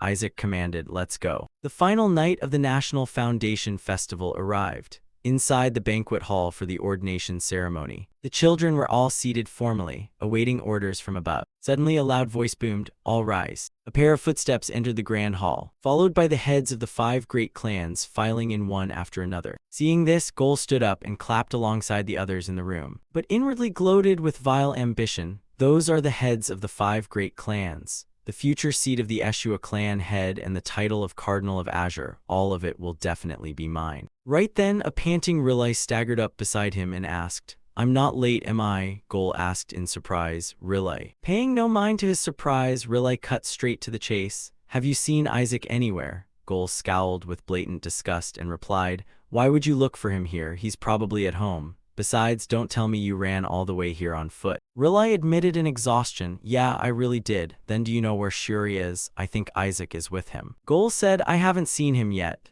Before he could finish, someone yelled, His Holiness the Pope has arrived. Pay your respects. An elderly man walked in from outside, followed by an entourage of priests. He was none other than Pope Giulio Barret. Seeing him enter, everyone bowed their heads in reverence as the herald proclaimed, May the divine blessing always be upon Hela. As soon as the words fell, the Pope took his seat upon the central throne. The herald signaled, Please be seated, our distinguished guests. The clan head took his seat as well, wondering anxiously, I don't see Isaac anywhere. The herald announced, The ordination ceremony shall now commence. Isaac, when your name is called, please step forward. The clan head felt a wave of relief. Well, that's fine then. The herald called out again, Isaac Eshua. Those words made the clan head freeze instantly. Receiving no response, the herald asked once more, Is Isaac Eshua present? Still, absolute silence followed. The clan head raised his glass in delight and took a sip, sighing in relief. If he didn't show up, stop calling him. His name should have been removed long ago. He's not even here, so hurry up and move on. Right in the middle of his smug relief, a voice echoed from outside, making the clan head choke and spit his wine everywhere. Gol turned around with a grimace and sneered, What shameless nerve, how does that brat still dare show his face here? Through the entrance walked a young man, followed by Shuri, whose face looked utterly miserable. This was Isaac in his adolescent form after unsealing his infant body. The moment he saw him arrive, the clan head's face darkened as he crushed his wine glass to pieces, while the head of the Pope's clan gritted his teeth and shot straight up out of his seat. Paying them no mind, Isaac calmly stepped forward following the guidance. Isaac Eshua, please step forward. Hearing his name called, Isaac strode forward. Rilai couldn't hold back, leaping out of his seat, tears streaming down his face as he sobbed uncontrollably. Isaac, is that really Isaac? Since when did you grow this big?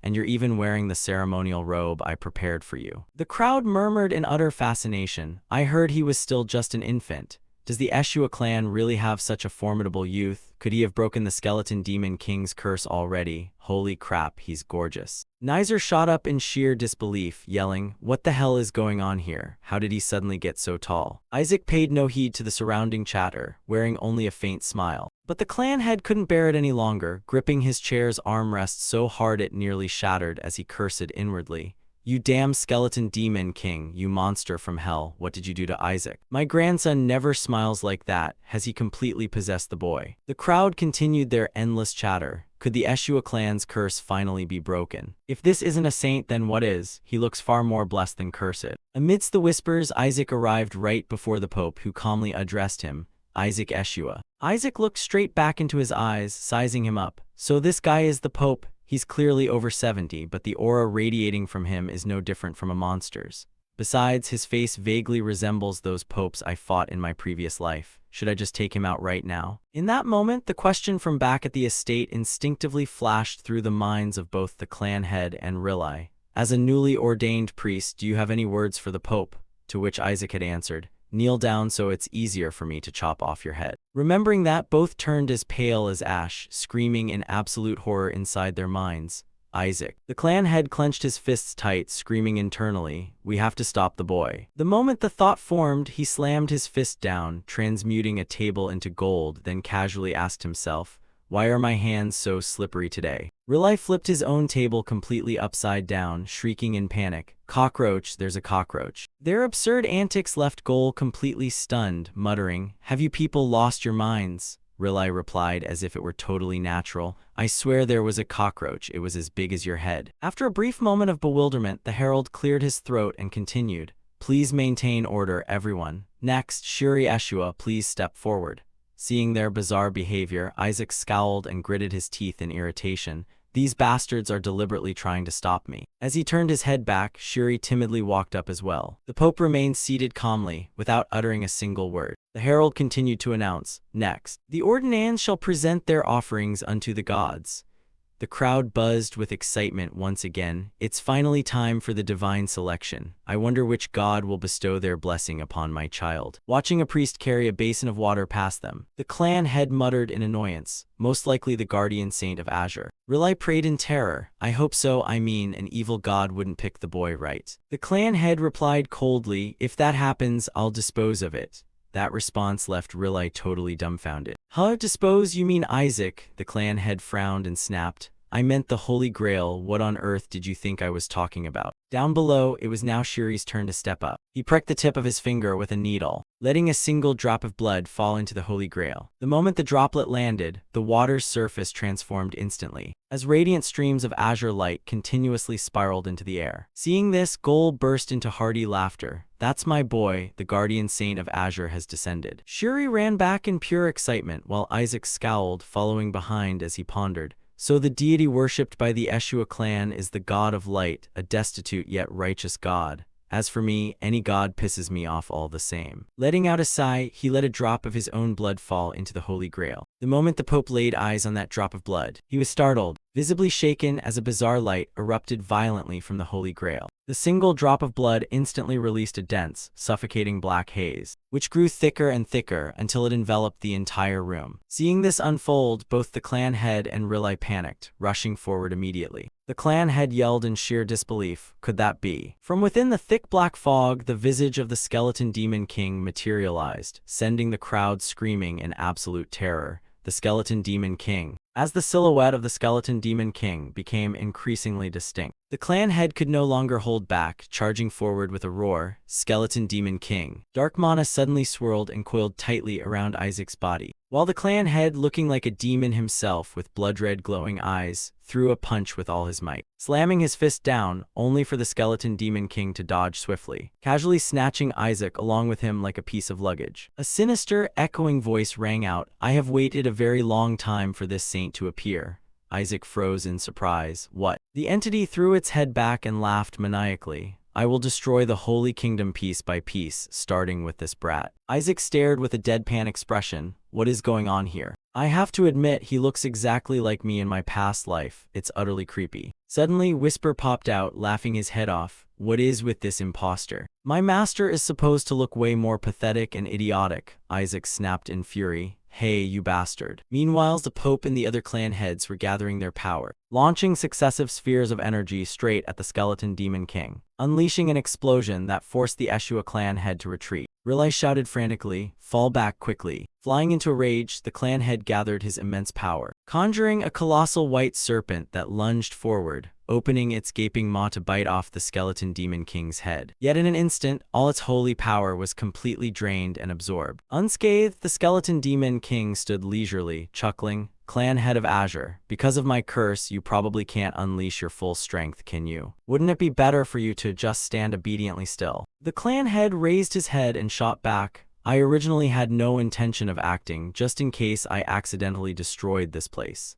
The magic circle beneath his feet flared with brilliant light, his eyes burning crimson like fresh blood, as he manifested a colossal whale holy spirit and roared, "Except you talk far too damn much." Paying him no mind, the skeleton demon king casually hoisted Isaac up as a human shield, taunting him, "Do you want to watch this little saint die?" Isaac panicked. "I'm thinking the exact same thing. Your grandson is being held hostage and you go and summon something that dangerous? Huh, why is it opening its mouth?" The clan head sneered darkly, "A true saint won't die just from taking a hit like this." Isaac cursed furiously, "Are you crazy? I'm actually gonna die here." With a loud bang, the whale snapped its jaws shut and detonated. Isaac clutched his head in agony and collapsed. The skeleton demon king stood tall to take the blow head-on, its body slowly dissolving into nothingness as the overwhelming shockwave shattered the entire fortress. After a moment, Gol raised his head to ask, "Did we take him down?" The others trembled and whispered to each other, "Holy crap, the skeleton demon king is back. Didn't he disappear ever since he cursed the Eshua family 70 years ago? Could he have gathered enough power and returned?" Only Isaac was annoyed, slamming his hand down, as he figured to himself, "No way, that bastard was just an imposter." Seeing Isaac acting like a dead fish over there, Rilai rushed over frantically.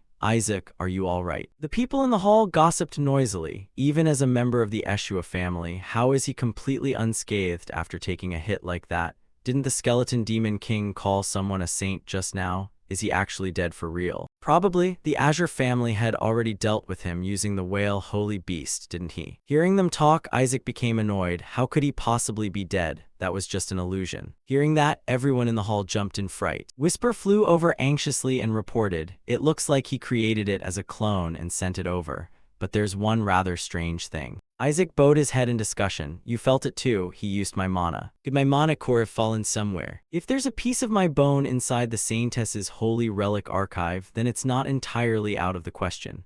But if that imposter is holding onto it, even better, then I'll just have to kill him and take it back."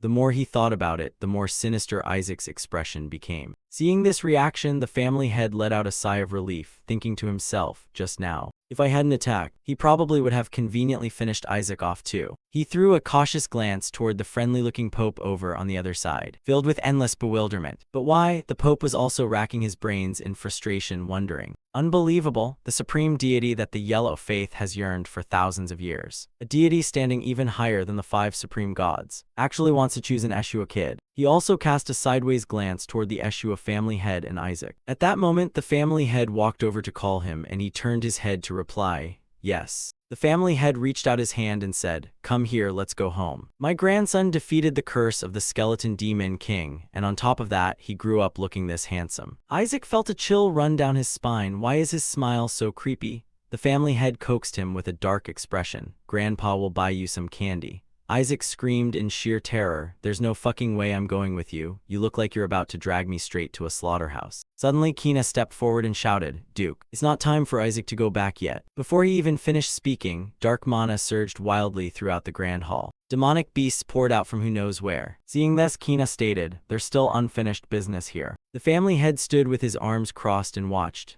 Isaac helplessly got up. "Man, no choice here, Grandpa. I don't think we should go back right now." His expression brightened right back up, growing excited to jump into the monster brawl. Isaac bolted forward to block Kina's path. Looking confused, he mumbled, "Not only did this arrogant brat grow up fast, but now he's a saint too." Isaac smiled inwardly. "I don't know what kind of scheme you're pulling, but I'm going to exploit you to the fullest." And so, without needing to say anything, the two of them walked forward shoulder to shoulder, thinking to themselves, I'll show you who the real saint is. A sphere of holy light gathered in the palm of his hand, and Isaac lifted it high up, roaring, "Purify." The blinding light forced the demonic beasts to back off one after another. Everyone cheered happily. What a gorgeous, purifying, holy spell. It's been 100 years since I last witnessed that kind of pure light. But someone wondered aloud, why isn't the boy using an offensive holy spell instead of just a purification spell? Someone else replied, since it has the property of purifying mana, maybe he's trying to stop them from being summoned. To everyone's surprise, the demonic beasts only grew more excited after being purified. Isaac gave a helpless, bitter smile. Aside from Shalak, I don't have anywhere else to learn holy spells. But if a purification holy spell reaches level 6, it can deal continuous area of effect damage over time. Isaac's expression abruptly turned sinister, making even the aggressive demonic beasts hesitate in fear.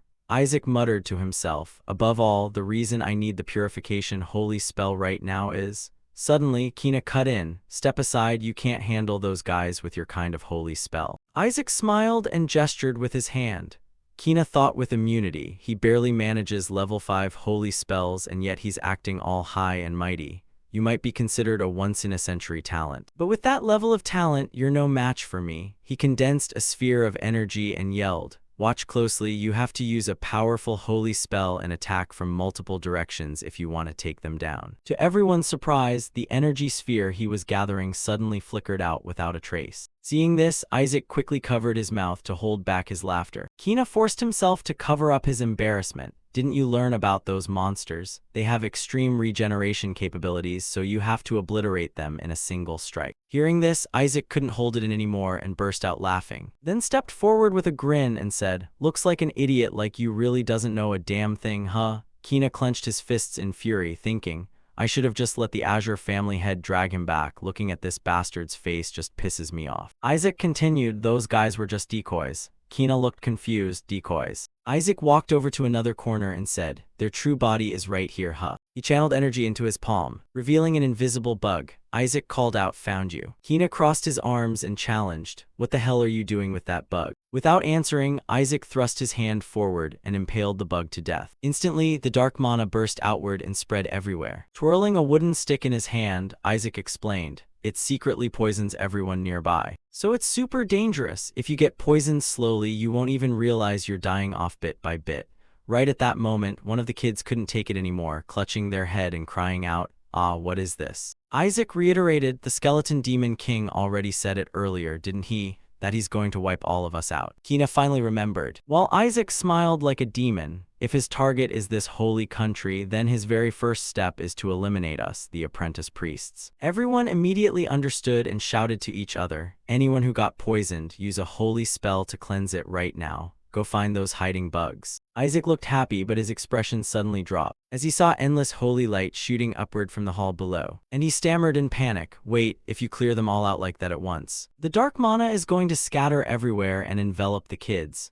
Whisper joyfully popped out to report, Master, this is our chance. If you purify the poisoned people, won't you get recognized? Isaac praised, you really are a genius. Aha, the opportunity is here. To his surprise, before he could make a move, a crozier slammed down. The Pope used a level 9 purification holy spell, and the entire mass of dark mana was instantly absorbed. Isaac gritted his teeth in intense frustration. While the Pope spoke leisurely, now nobody else is going to get poisoned. Isaac was driven mad with rage, cursing internally, this damn Pope. Suddenly, a foot covered in dark mana stepped forward. A wolf crept up behind Isaac's back, muttering to itself, that bastard who dared disobey our great king, I won't let you off, I'm dragging you down to hell with me. It flashed forward, vanishing, and reappeared right behind Isaac. Sensing it, he turned his head back to look. The overwhelming pressure of the demon king bore down, causing the wolf to freeze in its tracks, struck with sheer terror as its strength and courage melted away. The wolf tucked its tail and fled in panic. Isaac thought smugly, nobody actually thought about trying to hurt me. Right on cue, the others ran back to report. We cleared out the rest of them, hurry up and bring the injured to the infirmary.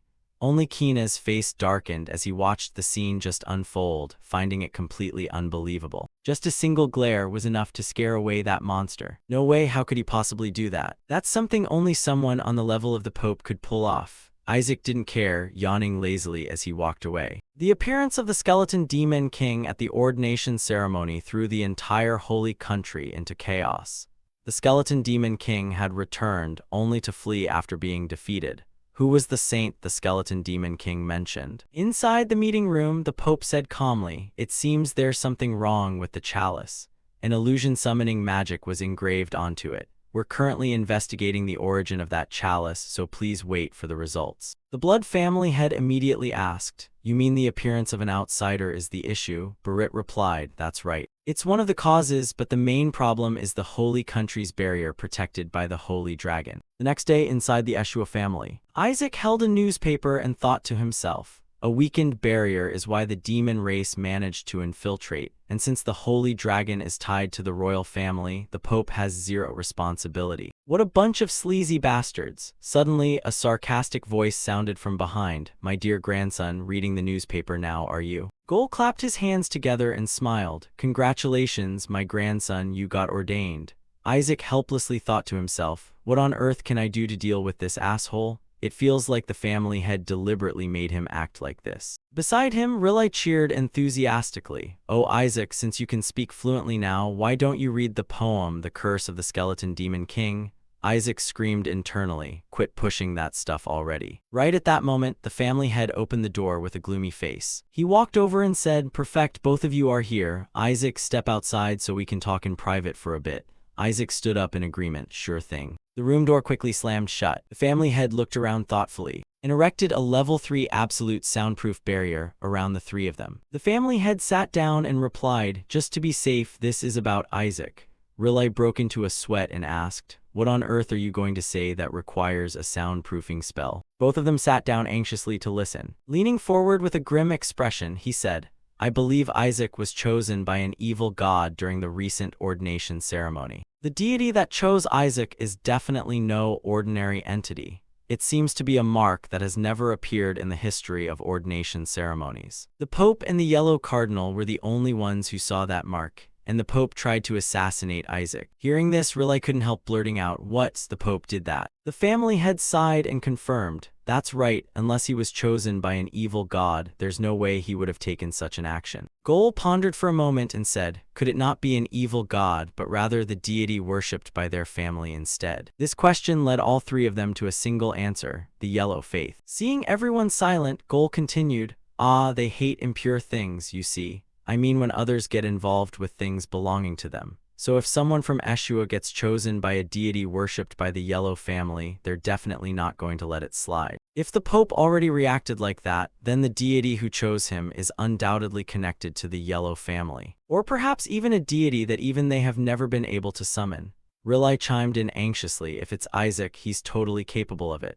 The family head frowned and snarled, "You think that brat could summon a proper deity?" The two of them answered with trembling voices, "Well, definitely not." The family head immediately ordered, "Gol, contact the Pope's family and investigate which deity chose Isaac." Gol panicked, "Huh, me? Why me?" The family head stated, "If you succeed, I'll gift Shuri a holy relic." Gol instantly fell into deep thought. The family head continued, "And from now on until Isaac starts his internship, the boy will be placed under special surveillance. If Isaac continues to get faith test results like last time, in the future he might end up becoming a dark priest." All three of their complexions turned ashen gray. Gol clutched his head in agony. If he actually becomes a dark priest, the entire family will be labeled as traitors. High treason means everyone gets arrested and Shuri will be in huge trouble too. Riley also turned pale and covered his grandson's mouth. The family head commanded coldly, "Prevent that from happening at all costs." Sometime later, Riley walked over and said, "Before long, you kids will start your internship. Those asshole upperclassmen used to put me through hell, but that's in the past now." Isaac scowled and muttered to himself, "Say no more, I feel like I'm re-enlisting in the army." Riley kept rambling on, "During the internship, you'll work alongside your seniors. You'll figure out your abilities and learn the real job of a priest that the academy doesn't teach. Depending on your evaluation results, you'll be able to change your rank and treatment. So do your best. Once you finish, you'll forge a contract with a god." While he was still talking, Isaac raised his hand to speak up. "Oh right, do you know when we get to participate in the God Sacrifice Festival?" Riley beamed with joy. "You're interested in the God Sacrifice Festival?" Isaac answered excitedly, "Very interested, especially the execution of the Skeleton Demon King's subordinates." Riley grew even happier. "I'm so glad to see your faith growing stronger day by day. Then let me explain the God Sacrifice Festival to you. The God Sacrifice Festival is when we offer tributes to the deities, and a lot of people gather together to celebrate it like a festival. Actually, everyone attends, but the most important thing is still their sincerity and faith toward the deities. So at its core, this is a very personal ritual. Isaac slammed the table to stop him. Wait a minute. But Riley kept talking like a machine gun. This brings us right back to the fundamental question. Do we really need to gather in large crowds to perform this ritual? But think about it carefully. The God Sacrifice Festival is inherently a ritualistic form we celebrate and offer to the deities. And since ancient times, ritual has always been a communal act. The core of this ritual is all of us serving the deities together. And the clearest proof of that is each person's individual faith in the gods. Isaac groaned internally. Uncle is taking this way too seriously. And where did those glasses even come from? Riley just kept going. A fun fact. So is praying alone a type of prayer? And is praying in a group a ritual? But you can't really say it like that either. The most important thing is the purpose for which people gather and the attitude with which they participate. Anyway, I might have gone off on a bit of a tangent, but I think you get the point, right? This God Sacrifice Festival has a lot in common with a festival. And what's the very first thing you think of when someone mentions a festival? That's right, having fun and enjoying things together. And isn't joy already a part of faith? So the deities will bless this God Sacrifice Festival with immense joy. And that's the prerogative of the gods during the God Sacrifice Festival, right? Isaac smirked, finally understanding. So that means lower-tier gods or angels will be participating in the God Sacrifice Festival, right? If I catch any of you, I'll tear you to pieces. Riley excitedly concluded. Our Isaac probably wants to personally execute the Skeleton Demon King's subordinates, right? That sense of justice is truly essential. Goal stepped forward to add, whichever group scores the highest points gets the honor of executing the Skeleton Demon King's subordinates. So make sure you do a good job. Shuri responded awkwardly, yes, father. Isaac helplessly clutched his face. Not this group project bullshit again. Riley bowed his head in prayer. I hope you kids achieve great results so you can fulfill your wishes. Isaac agreed in response. Yes, uncle, helplessly lamenting in his mind, no other choice. I guess I'll just have to wipe out a few groups and pretend to save the rest. Then he grew excited again. I'll do my absolute best. Riley, unable to read what was truly in Isaac's heart, sighed in relief. Right, this adorable child definitely can't become a dark priest. What a relief. Suddenly, Goal standing nearby gritted his teeth and sneered. But Isaac, which deity chose you during the last ordination ceremony? Hearing the question, Isaac rolled his eyes wide and replied annoyedly. I don't really remember, but it was a pretty weird and annoying mark. The two of them immediately pictured the scenario in their heads. Terrified as they reached the conclusion, look at this is the sign of doom. That's definitely an evil god. The two of them nervously backed away. It's fine, sometimes there are deities with scary-looking marks too. That's right, in the end, faith is what matters. Isaac didn't care much. I'm not too worried either. Suddenly, Riley said, oh right, the yellow cardinal is coming to see you. Isaac scratched his ears in annoyance. That bastard. I mean, that person. Why? Before he could get an answer, a shout echoed from outside. Isaac Eshua. Riley and Goal turned pale, staring at the person outside as they cried out, Kina Burit. He marched in aggressively and yelled, I need to talk to you. The two of them wailed mournfully. Why is he coming to see Isaac? Goal pulled at his hair in frustration. Who knows? I can't read what's going on in his head. Kina barged right inside without a word. Riley guessed aloud, could he be here to harm Isaac? Isn't he sent by the Pope? Goal pondered and agreed. If it's because of the evil god, that's entirely possible. Suddenly, Kina placed his hand on Isaac's arm and exclaimed, Isaac, I think you're a priceless being. Seriously, Isaac. This disgusting remark made Isaac's face twist in disgust. This asshole has lost his mind. What, you wanna pick a fight? While Whisper laughed like crazy. Kina spoke casually, but now I realize that you didn't show yourself to the world for the past 10 years because of your training. You didn't want your skills to be tainted by the idiots at the academy. I knew it ever since you got ordained. You're outstanding and incomparable to those idiots. It's such a waste of time for someone like you to be stuck doing practical training. The more he praised him, the more annoyed Isaac became. This is terrifying. Whisper added, I think this guy's losing his marbles. Kina didn't care, reaching out his hand with an invitation. Train with me under his guidance. And then we'll step into the professional world. Take my hand, Isaac. We'll execute the Skeleton Demon King together and lead the holy country. Seeing this, Goal dropped his jaw. Is this some new bullying tactic from the Pope's family? But he actually looks serious. Those conditions are terrifyingly good. If it were me, I'd definitely. Just as he was thinking, Isaac's icy voice rang out, piss off. Kina couldn't believe it. What? Isaac angrily barked. Get lost, I'm going through the internship just like everyone else. Goal flushed with realization, right, he's crazy after all. Kina refused to give up, trying to persuade him further. Don't worry about your qualifications as a priest. I'm not just talking about training, I'll grant you the status of a priest with 10 years of experience. But Isaac didn't want to listen and couldn't care less. Pointing at Goal instead, if you want to take someone, take that guy over there. Goal couldn't believe it, pointing at himself. Me. Kina dismissed him straight to his face. That guy is not in the same league as you. Isaac agreed that was true, but it made Goal's shameless face burn with humiliation. You bastards. Kina yelled, you have the talent to chase away monsters with just a single glare. Understanding the situation, Whisper chuckled. He must have seen the master chase away the monsters with sheer intimidation. Aya shot a sideways glance and thought to herself, this bastard probably wants to learn that trick from me, doesn't he? The more he wants to, the less I'm going to show him. He turned around, waving a hand dismissively. Let me say this again, get lost. Just thinking about learning anything from the Pope makes me want to vomit. Kina's expression darkened as she repeated, did you just say my grandfather makes you want to vomit? Isaac pointed right in her face and replied, naturally, I even want to slit his. Before he could finish, a hand covered his mouth and in the blink of an eye, Isaac vanished from the spot. A foot stepped into view as someone shouted, our grandchild is busy. The one who intervened was the head of the family, who looked over at Kina and warned, stay away from this brat from now on. Kina refused to back down and screamed, even if you are the head of the Azure family, the family head cut her off. If you keep hanging out with this brat, he'll turn you into absolute trash. Isaac felt an even stronger urge to run his mouth, but the family head tightly suppressed him, forcing him to bite his arm. The atmosphere inside the room suddenly fell completely silent. Isaac snapped, his veins bulging as he cursed under his breath. Those Eshua bastards, I'm definitely going to wipe you all out. The 5-color trial is a test that every novice priest must pass, consisting of white, yellow, azure, black, and crimson. This is the exact order they will be tested in, presided over by the cardinals of each respective faith. Therefore, anyone wishing to become an official priest must pass this trial without fail. Isaac walked up to a door and muttered, are the guys in my group supposed to be in here? According to Shuri, they grouped 30 people with similar backgrounds or faiths together. Hearing this, Isaac cursed, what do they want these guys to form factions and fight each other? But Shuri replied, our group is full of my friends, so it'll be fine.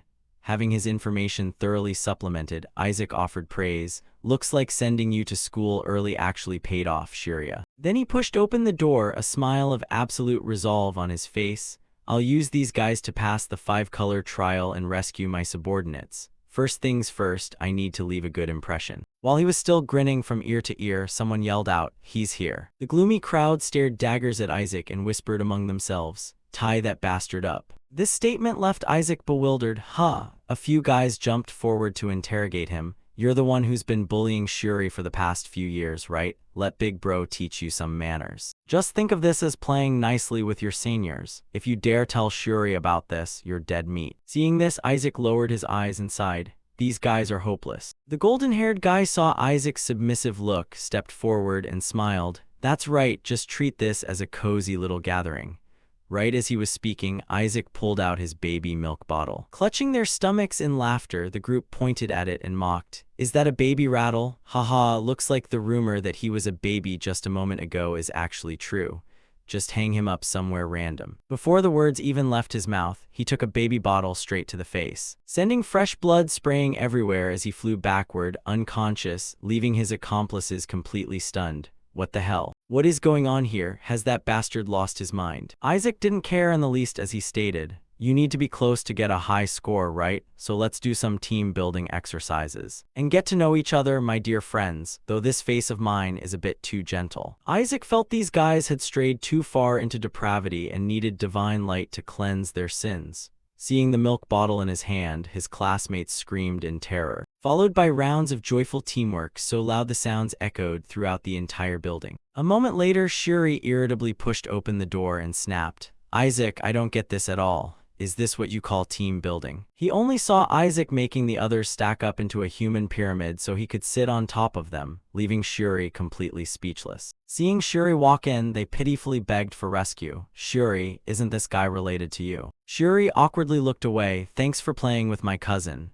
they screamed, "Save us already." Shuri pretended not to see and walked over to ask Isaac quietly, "By the way, the first test is graded based on team harmony. What's your plan?" Isaac looked surprised and repeated, "Harmony? Are you blind or something? Can't you see this pyramid? Isn't this harmonious enough?" Shuri's eyes bulged in speechlessness as he cursed internally. "You forced them into it with brute force, you lunatic." Suddenly, Isaac handed over a piece of paper and said, "Here, take a look at this." Shuri asked in astonishment, "What's this?" Isaac replied nonchalantly, "A list of the freeloaders who want a sponge off of you. These bastards have come up with every excuse in the book to bleed you dry over the past 7 years. Sure, the Eshua family doesn't expect payback, but there's a limit to everything." Unconvinced, one guy whimpered in protest, "The Eshua family doesn't need anything from us anyway. Whatever we offer probably wouldn't help you guys at all." Right as he was talking, Isaac interrupted with the demeanor of a demon. "Nothing at all. Your hands and legs are still fully attached and your internal organs are still nice and fresh. Look, I'm not asking for much. My dear friends, I just want a healthy relationship where we give as much as we take. So for this group activity, let's work really hard, dedicatedly, and with pure hearts, all right?" But that smiling face of his left the entire room dead silent. Isaac barked no answer. The group hurriedly responded, "Yes, sir." Isaac brushed it off, jumped down, and announced, "Good, then today's team building session ends here." Shuri helplessly shouted, "What if we fail the test?" Ignoring him, Isaac walked away while calling back over his shoulder, "Follow me, I have something I want to show you." Relentless, Shuri hissed, "Even a single failing grade means immediate expulsion. Team harmony is the primary criteria." Isaac replied with total indifference, "Don't worry, I've got it all calculated. Just look at this first." Inside the locker was an extremely unlucky guy crying his eyes out. Isaac smiled like a demon, but seeing this, Shuri stammered in horror, quickly grabbing Isaac by the collar and screaming, "You lunatic, what did you do? That's a member of our group. Besides, he's the son of your uncle's friend. Don't you remember him from the Holy Relic Archives?" Isaac tearfully responded, "I know. Precisely because he's in our group, it's a problem. He's holding a letter saying he's quitting as a spy." This statement made Shuri freeze, breaking out in a cold sweat. The two of them glanced over at the unlucky fellow. Shuri rushed forward, pulling down the gag, and asked with deep skepticism, "Nizer told you to do this, right?" Aeon tearfully confessed, "I'm sorry, I had no choice, I have my own reasons." Isaac casually inquired, Oh, so what did Nizer tell you to do?" Aeon panicked and shrieked, "He told me to completely sabotage the Eshua group. He said Shuri would compromise because of the test, so he told me to make unreasonable demands to cause the group to collapse. Even acting hostile toward Isaac at the welcome party was his order. He wanted to execute the skeleton demon king's subordinate with his own hands." Hearing this, Isaac muttered to himself, "Nizer Sepet, not only do you dare mess with me, but now you want to execute my subordinate too." Isaac's face turned crafty as he declared, "Time to teach him a lesson." A few days later, inside a room, an aggrieved voice rang out, "Why isn't it working anymore? How hard can being a spy be anyway? Exactly how many kids have quit already?"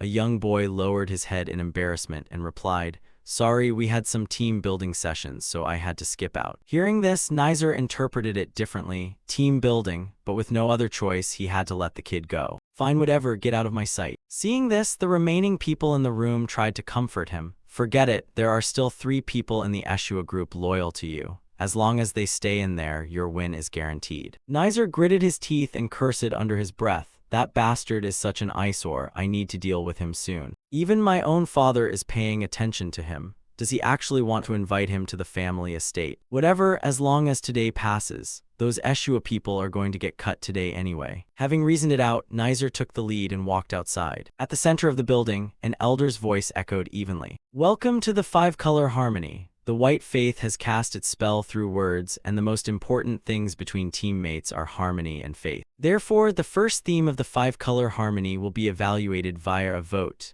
Isaac listened while letting out massive yawns. Nizer confidently calculated, "All it takes is one person opposing keeping the lineup as is, and the whole team fails while the objector gets transferred to another group. meaning even if I betray the Azure group, I can still continue the test. I've already planted a spy, so there's no way you're passing. A moment later, the proctor announced, I will now announce the results. The Azure group has unanimously agreed to keep their members unchanged. This statement hit Nizer like a bolt from the blue. The proctor continued reading, therefore the entire group has passed the 5-color harmony. Isaac smugly turned around and flashed a provocative smile at him. A short while later, outside the building, Shuri anxiously shouted, Isaac, wait up. What kind of black magic did you pull? How did you get them to unanimously agree? Isaac stopped and replied, remember how the yellow cardinal kept looking for me a few days ago? Shuri immediately said, of course I remember, you even had the guts to reject a cardinal's summons.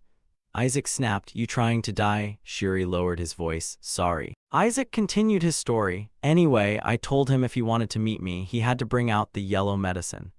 This statement scared Shuri out of his wits. Isn't that a secret medicine exclusive to the Yellow Faith's bloodline? It's extremely precious, no way he would just hand it over to him. But Isaac walked on saying, he gave it to me anyway, so I used that pill to strike a deal with those guys. This left Shuri's jaw hanging open. What? He actually gave it to him? But then reality dawned on him and he shrieked, so you're giving the yellow medicine to them after the vote? Isaac answered casually, oh no, I made them drink it all before the vote.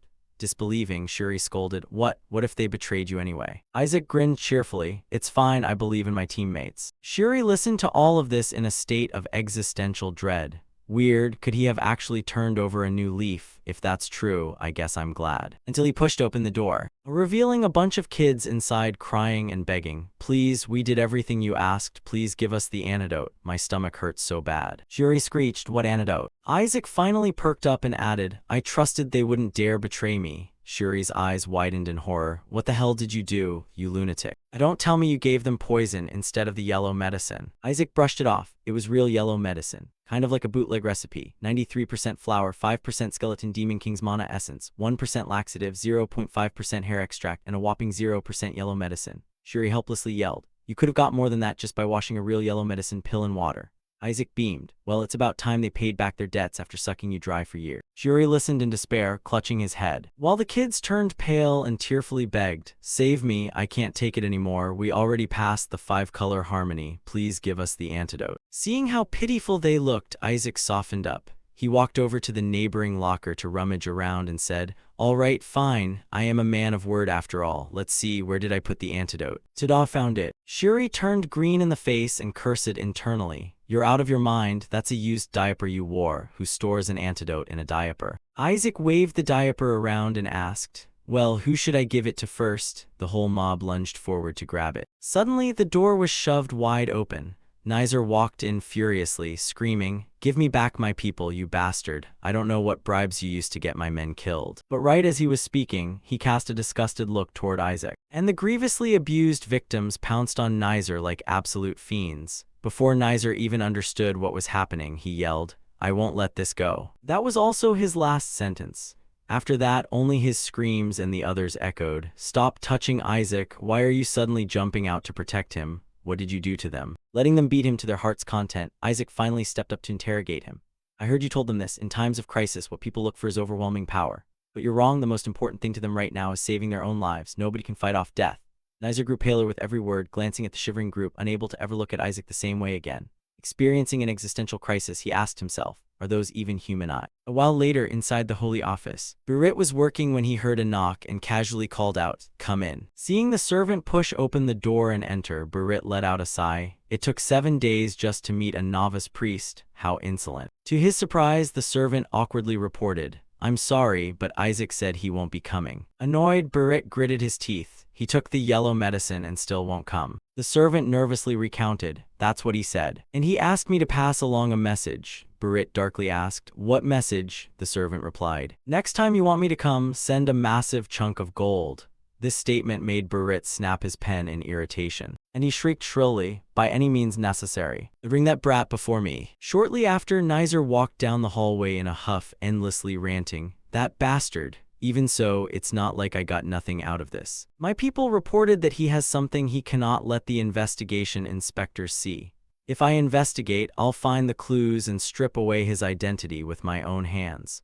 Lost in thought, Nizer bumped into a crowd gathered together and angrily approached to vent his frustration. "Who do you people think you are? Why is the dormitory so noisy?" The terrified crowd turned around and awkwardly explained, "It's because we have business with the young master here." The servant suffered intensely in his heart. Damn it, why did I run into someone from the Crimson family, the mortal enemy of the Yellow family? Please just get the hell out of here, you Crimson freak. If rumors spread that the Yellow Cardinal summoned someone from the Azure family, it's going to be a huge pain. Suddenly, the door opened to the sound of, "Why are you guys so late? I'm pretty sure I said I needed you guys early, because I need something for a tea party." Seeing Isaac open the door, the servants thought to themselves, "This kid is definitely trying to help us out. Given what he received, it's the least he could do. Typical Eshua, always so predictable." They huddled up and replied right away, "That's right, we came here because we have something to give the young master. It's being prepared right now."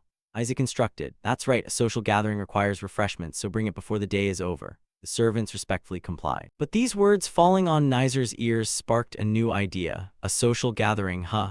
Is that the very gathering where you charmed my subordinates? The servants hurriedly excused themselves, "Then we'll take our leave." To his surprise, Nizer had prepared a fireball. And the moment they stepped back out, they took a direct hit from the 5th-tier holy art, Hell's Repentance. After finishing them off, Nizer stepped forward and said, "I just let your subordinates take a short break. Now I have some private business with you. Why don't we do a fun little faith test together?" Shuri panicked openly. No way, he's definitely going to get burned at the stake. If he takes that test, at worst the whole family could get wiped out just because of him. But now Nizer produced an item and said, "I have a handy device, you just place your hand on it and it reacts. Let's just use this for now." While they were having fun, Birit materialized behind him and growled, "Isaac Eshua, I never expected you to dare refuse my summons just because you were busy playing around."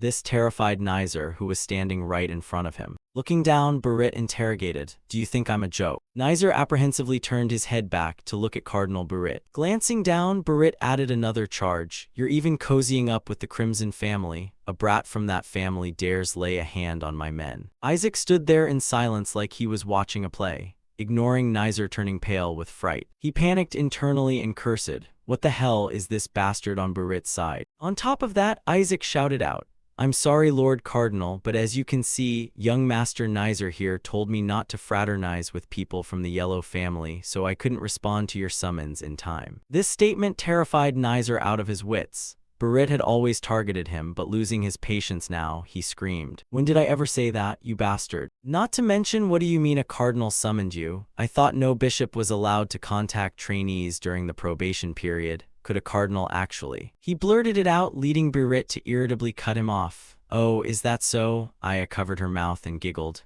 "Oh, this is getting good." Birit glowered as he passed judgment. "Third son of the Crimson family, I gave you time to bond with your teammates, but looks like you completely wasted it. I let you slide this time because I know your father." Nizer stammered in absolute panic, "No, it's not like that." Birit didn't care and continued, "But I am specially assigning extra duties from the Holy See to your team." Nizer gritted his teeth in utter helplessness. "Damn it, stop." Having dealt with Nizer, Birit turned around and said, "Now follow me to my room."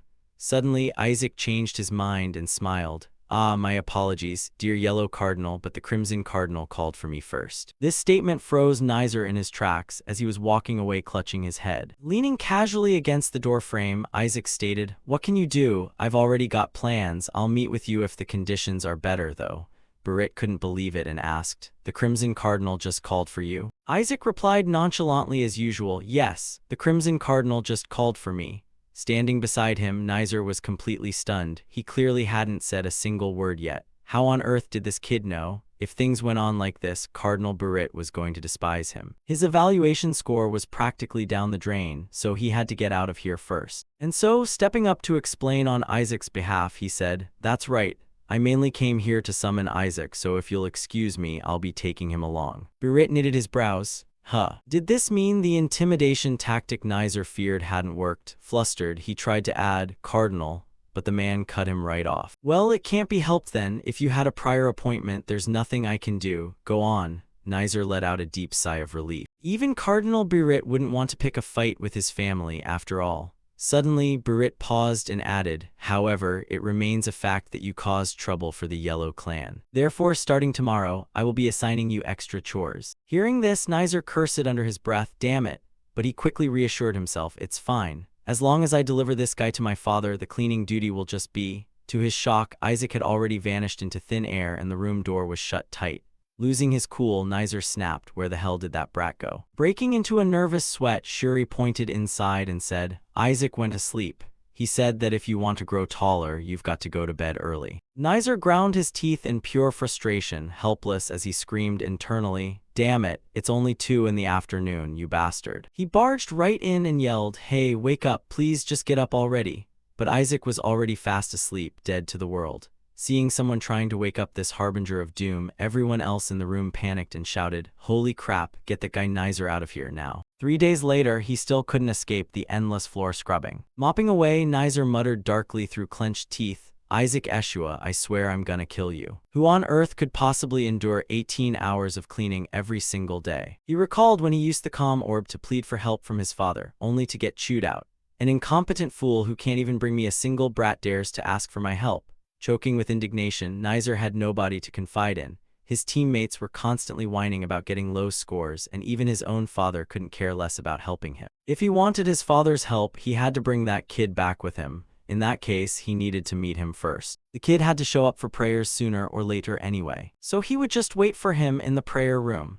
With his mind made up, Nizer resolved to dig his heels in and wait right there, despite most of his daily time being drained away by endless cleaning duties. 6 hours later, Nizer was sitting there like a lifeless corpse, utterly annoyed and exhausted, only for his friends to barge in, banging on the door and shouting, "What the hell are you doing, you idiot? We still have work to do. If our scores drop any further, I swear I'll murder you right now." Refusing to give up, Nizer pleaded desperately, "No, I have to see Isaac first, I just can't." Suddenly, he spotted a familiar figure standing right by the doorway. Isaac was flashing a friendly smile, casually raising a hand in greeting. Nizer went blank for a second before turning totally feral and screaming his head off, "Let me go, let me go."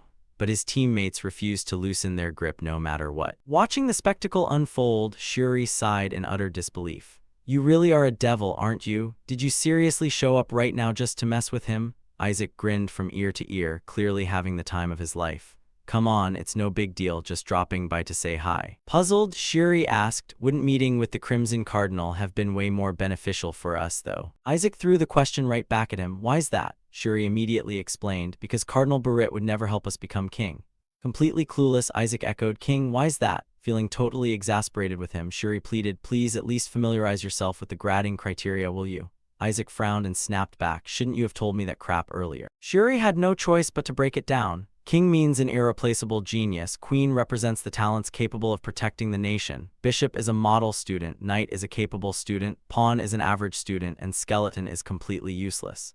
Hearing the tier list, Isaac grumbled in irritation, "Are you kidding me?" Shuri sat down and explained further, "If the Cardinal loses his temper and ranks us as skeletons, we'll get banished down to the lower academy. On top of that, Cardinal Barrett might literally want you dead." Still unconvinced, Isaac pushed back, "Say something that actually makes sense. Who holds such a massive grudge that they'd kill a 10-year-old kid? He even gave me that golden elixir." Shuri's expression darkened as he said, "Don't you know, your mother was once engaged to Cardinal Barrett. But your father snatched her right out of his hands. The previous engagement was broken off because your father turned the whole thing into a massive feud between both clans." Hearing this, Isaac's face went pale. Yep, the man definitely wanted him dead, 100%. Suddenly, Whisper popped out munching on popcorn while enjoying the drama, causing Isaac to jump back in shock. "You scared the crap out of me." Shuri helplessly continued his breakdown. "If you can win the Crimson Cardinal over to your side, you could use him to keep the Yellow Cardinal in check. Not to mention, the descendants of the Yellow Clan also have to pass the Crimson Clan's test, so all you'd need to do is promise they won't get a skeleton grade on the Yellow test, and that'd be enough."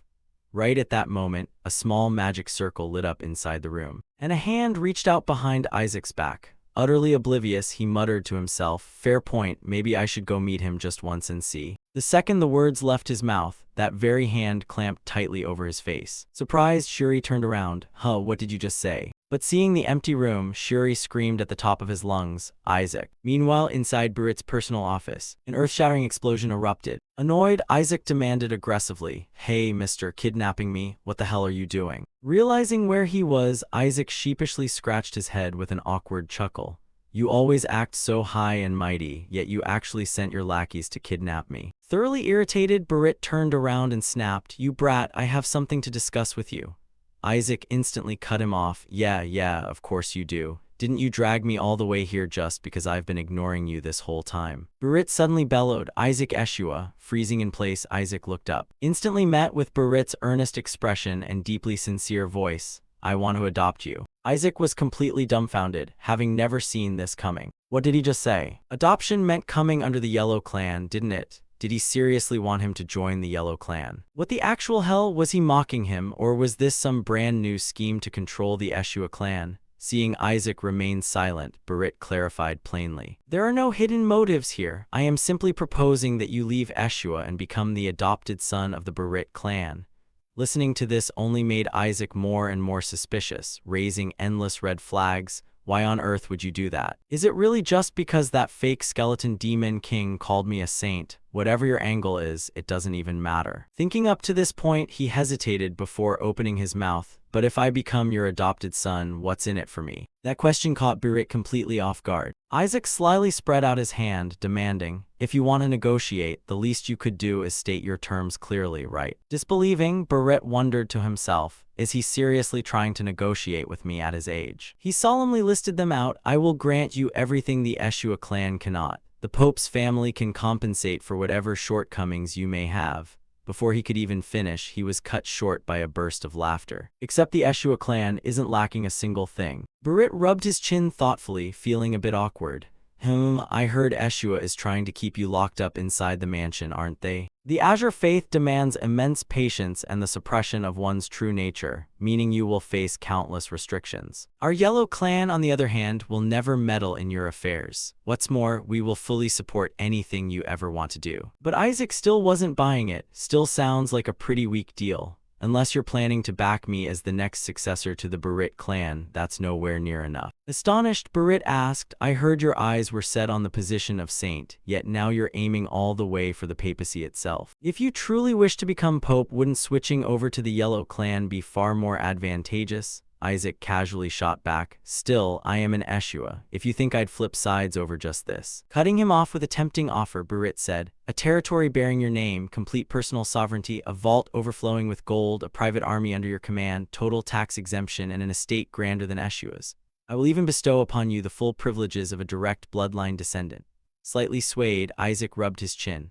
I'll think about it. Satisfied, Barit turned around. Very well, I shall initiate the induction process right away. Hold on, let us inform the Eshua clan first. Speaking up to that point, he suddenly realized the catch. Isaac smugly played along, oh yeah, absolutely, my lips are sealed. Right that second, a loud commotion came from outside the room. Before Shiri could even run, Barit darted out of the room like a ghost. Terrified out of his mind, he slumped onto the floor, trembling from the sheer fright Barit had given him. Before scrambling away while screaming at the top of his lungs, I didn't hear anything, I swear. Left with no other choice, Barit let out a helpless sigh, stepped back into the room and said to Isaac, oh well, what matters most is where you stand. Even if that kid tells Eshua, it won't change a thing. Out of nowhere, Isaac chimed in, oh, by the way, I only said I'd consider it. I never once said I'd actually join. Over my dead body would I ever join the Pope's clan? Hearing that made Barit's face darken instantly mid-stride. Completely incredulous, he repeated, over your dead body. Isaac replied with absolute finality, yep, over my dead body.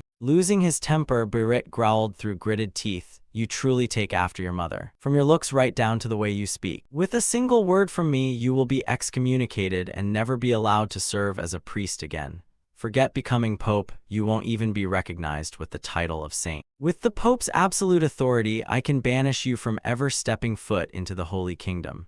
Knowing full well what I can do, you still dare speak to me like that. Isaac beamed with a bright smile and replied, I'll just establish my own country where neither priests nor popes are necessary. Why would a nation ever need two rulers to begin with? It's going to end up as my country anyway. Barit, who had been fiercely throwing threats around just moments ago, was utterly taken aback by those words. The person standing beside him could only offer a dry laugh. I need at least that much guts if I'm going to defeat the skeleton demon king, don't I? Just pretend you never made that adoption offer. It'll be better for you that way. Anyway, thanks to you, I've gotten a lot more curious. I wonder what really happened during that investiture ceremony. What on earth drove the Yellow clan to want to adopt a direct descendant from a rival clan? I'm sure the citizens of the Holy Kingdom are dying to know the answer to that too. Meanwhile, back inside the Eshua Manor, the family head's roar echoed throughout the halls. Isaac passed the Harmony of 5 Colors test. How on earth did he pull that off? He was supposed to fail. Damn it, it looks like my faith just wasn't strong enough. Falling to his knees before the Holy Chalice, he prayed once more with all his heart.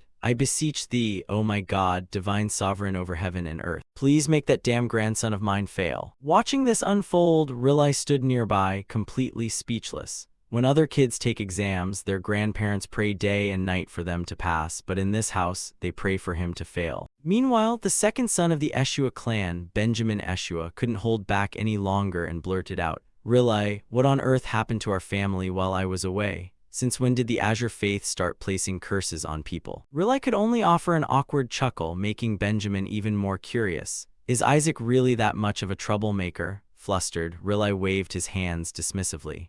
Troublemaker, the kid is gentle, innocent, polite, and exceptionally brilliant, brother. Even more bewildered, Benjamin looked at the family head currently praying for his grandson's downfall and asked, then why on earth is father acting like this? Sweating profusely and at a loss for words, Riley murmured under his breath, I think he's just overly worried about his grandson. After all, the upcoming tests by the Yellow and Crimson clans are extremely dangerous. Stroking his chin, Benjamin remarked, since I'm the second son, I can't inherit the clan, so the emergence of a child with the potential to become successor should be great news.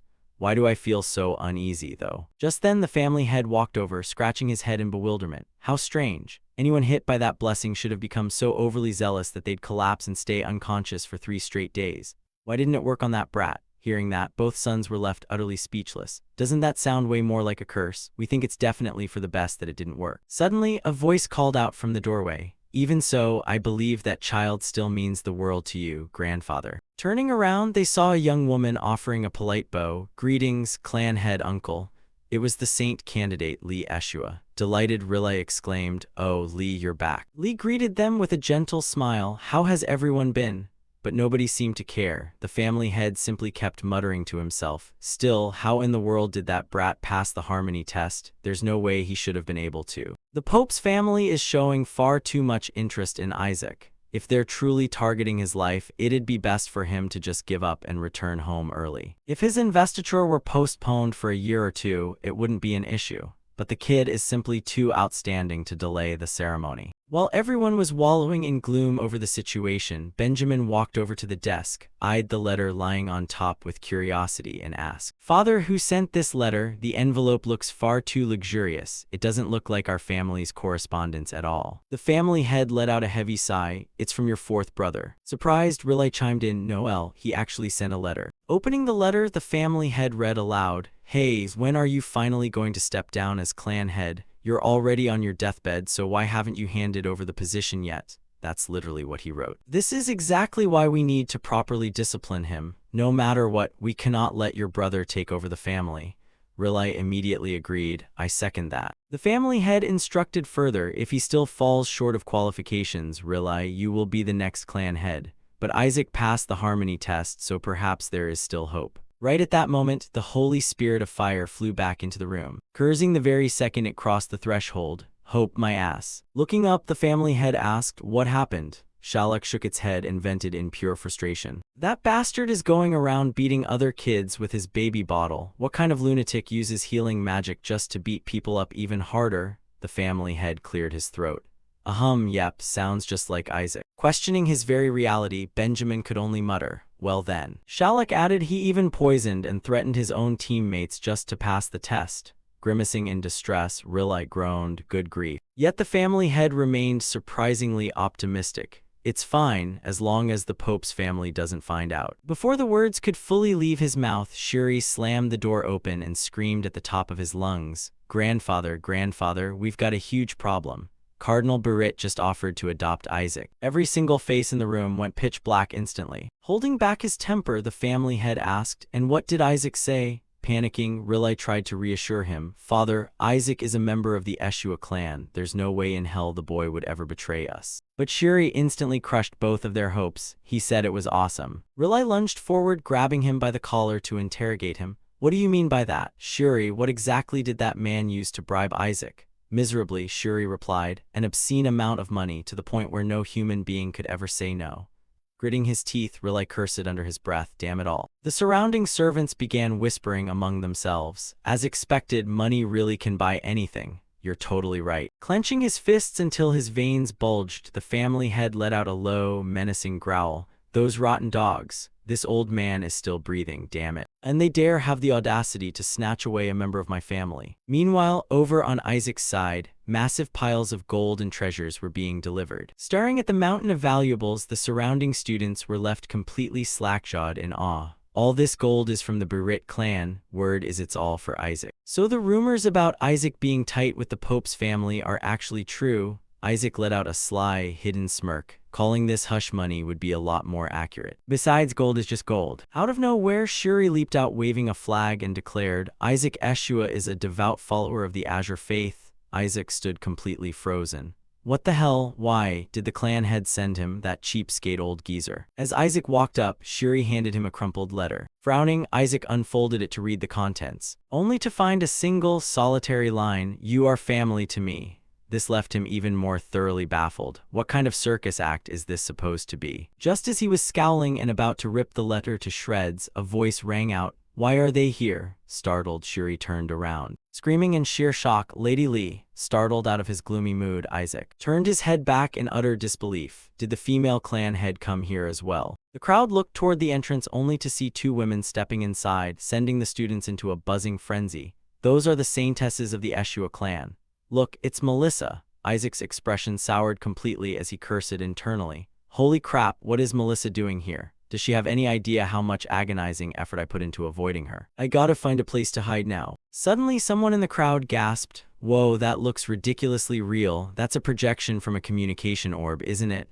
Puzzled, Isaac poked his head back out. Wait, what? Realizing what was actually going on, he immediately jabbed Shuri with his elbow and snapped. God damn it, you scared the living daylights out of me. Stop being so overly dramatic. I legit thought that woman showed up in the flesh. Utterly clueless, Shuri curled up defensively. Hey, what did I even do wrong? But he still couldn't dodge the blow. Melissa's voice rang out, I'm sure you must be Isaac. It looks like the rumors about you growing up fast are actually true. So you really broke the Skeleton Demon King's curse. I'm quite impressed. Isaac broke into a cold sweat and cheered inwardly. Good thing we're just talking through the communication orb. Since we're not meeting face to face, she probably won't figure out that I am the Skeleton Demon King. Suddenly, Melissa added, I heard you were kidnapped by his subordinates recently, right? You must have had a really tough time, Isaac. Isaac jumped in surprise, sweating profusely out of sheer terror. No way can she sense that just through the communication orb. Melissa demanded aggressively, her tone tightening with intensity. Why am I feeling the Skeleton Demon King's power coming from you? Isaac backed away in a panic, thinking to himself, damn it, if I get exposed, I'm totally done for. Melissa continued her cross-examination. What the hell is going on? Taking a desperate gamble, Isaac shouted back, it must be because I swallowed the Skeleton Demon King's finger 10 years ago. As soon as those words left his mouth, the room fell dead silent. Melissa slapped her palm against her leg and laughed out loud. All right, I heard about that from Eli. I mean, there's no way he'd actually be here, right? Isaac breathed a sigh of relief, silently thinking, thank God I swallowed that finger. Melissa went on to say, if he really were here, I would have skinned him alive and hung him upside down. Isaac arrogantly mocked her in his head. Yeah, but how exactly are you going to skin a pile of bones? Suddenly, a kid asked, did those people really come all this way just to meet some novice priests? Nizer unhappily replied, I heard holy maidens don't get involved in family business. What are they even doing here? Lee turned over and said, because I'm interested in you, the third son of the Crimson family. Nizer started in shock. Me? Lee grinned brightly and explained, I heard you were chosen to inherit the head position, but you lost all your people during the harmony test and were even stupid enough to get your whole team penalized. Hearing that, Nizer felt like he had just taken a direct, invisible punch to the chest. The kid standing next to him hurriedly rushed in to catch him. Nizer, snap out of it. Crap, did this guy just suffer a total mental breakdown? Melissa didn't care at all and simply praised, Anyway, Isaac, I've prepared a special gift to reward you for all your recent hard work. Isaac thought with eager interest, a gift, is it money? Melissa continued, that gift is my ultimate technique, the most powerful offensive holy art that even managed to defeat the skeleton demon king. Isaac twisted his face like a monkey's backside and wailed internally, I don't need that. But the kids were extremely excited. The Holy Maiden's ultimate technique, you mean divine power? You can't even buy that stuff with money. Basically, it's an upgraded version of holy energy. The kids following Nizer panicked and yelled, did you hear that? If this keeps up, the Azure group is gonna leave us in the dust. Nizer gritted his teeth and cursed, damn it, this is only gonna make that brat even more arrogant. Suddenly, a kid stepped forward and shouted loudly, this isn't right. He thought smugly to himself, you really think the Holy Maiden is going to let you get away with poisoning your teammates? I'm gonna spill everything and get your residency revoked right here. He was the son of Count Six Moloch, Nizer's #1 spy. Respected Holy Maiden, I have something to report about Isaac. Isaac made us drink poison just to pass the harmony test. This statement left Melissa frozen in place. The kid kept crying as he recounted. A saint candidate using poison. Can you believe that, Holy Maiden? Melissa stammered, what poison? Nizer rejoiced inwardly, well done, you're finally useful for something. Once you deal with that brat, I'll let you back into my squad. Melissa shouted coldly, Isaac, do you think poison is enough? Poison is one of the least efficient ways to train willpower. You're doing a terrible job, the kid panicked, frantically running forward to yell, wait a minute, Holy Maiden, Isaac actually beat us to a pulp. Melissa was once again shocked. What? She continued lecturing Isaac. Listen closely, Isaac, hitting flesh and blood does nothing for training. From now on, remember to break their bones, that's the only way to make them stronger. To atone for your sins, I'll personally break their bones for you. As the kid shrieked in terror with nowhere to run for help, Lee stopped her. No, wait, he'll actually die if you do that. Just as he let out a sigh of relief, Lee offered, how about I do it instead? Don't worry, Big Sis will make it quick and clean. Feeling bad for the guy, Isaac stepped up to take the job. Let me handle it myself, Lee asked with mild skepticism, really? Isaac grabbed the idiot by the collar and whispered, see, if you had just listened when I threatened you, you wouldn't be suffering like this. From now on, you're my official meat shield and subordinate. The deeply unlucky kid could only cry tears of blood in his head. This entire Eshua family is completely out of their minds. A moment later, inside a private room, Isaac picked at his ear and listened to Melissa ask, Isaac, do you want to become the head of the family? He gave a vague mumble in response. Yeah. Lee immediately chimed in. If you become the head, what are you going to do? Isaac answered without a moment's hesitation, definitely wipe out all the Holy Maidens. Shuri panicked and yelled, you lunatic. But Lee patiently asked, why? Isaac replied naturally, because Holy Maidens are completely unnecessary. Shuri pitifully begged, please, I'm begging you. Isaac covered his mouth, stood up, and declared, I'll take down the skeleton demon king with my own hands. So why don't you just quit being a holy maiden? That statement even left Lee too stunned to speak, staring in absolute silence at Melissa. Far from getting angry, Melissa simply smiled. I can't do that, I committed a sin I never should have committed. Lee hesitated. There was once in my life when I had the chance to destroy the skeleton demon king. A perfect opportunity to wipe him out forever. But I couldn't do it, I'm still not sure why. Perhaps the gods will never forgive me for that. I am the very reason the Eshua family was cursed. Isaac looked surprised upon hearing this. Melissa continued, to break the curse, we have to defeat the skeleton demon king. That's the burden I have to carry. Isaac couldn't grasp it and repeated, a sin you never should have committed. Melissa just smiled in silence, offering no further answer. Lee grew tense with speculation, figuring there must be a profound reason why she couldn't kill the skeleton demon king. Suddenly, Melissa changed the subject and smiled. That's why I wanted to see you today. Looking at the item Melissa produced, Shuri stammered, is that the Holy Maiden's token? Isaac propped his chin up on his hand, trying to recall. There is only one token of the Holy Maiden in the entire world, and its value is completely incalculable. Why on earth would Melissa give something like this to him? Melissa spoke again. I heard your offensive holy arts were still quite weak, so I infused my own power into it. With this, you'll be able to use divine power whenever you want. The remaining 5 color trials can't be cleared using just cleansing holy arts alone, so make sure you use this. I'll be dropping by the Holy Kingdom of Helen soon. When I do, I'll teach you how to deal with the skeleton demon king. See you later.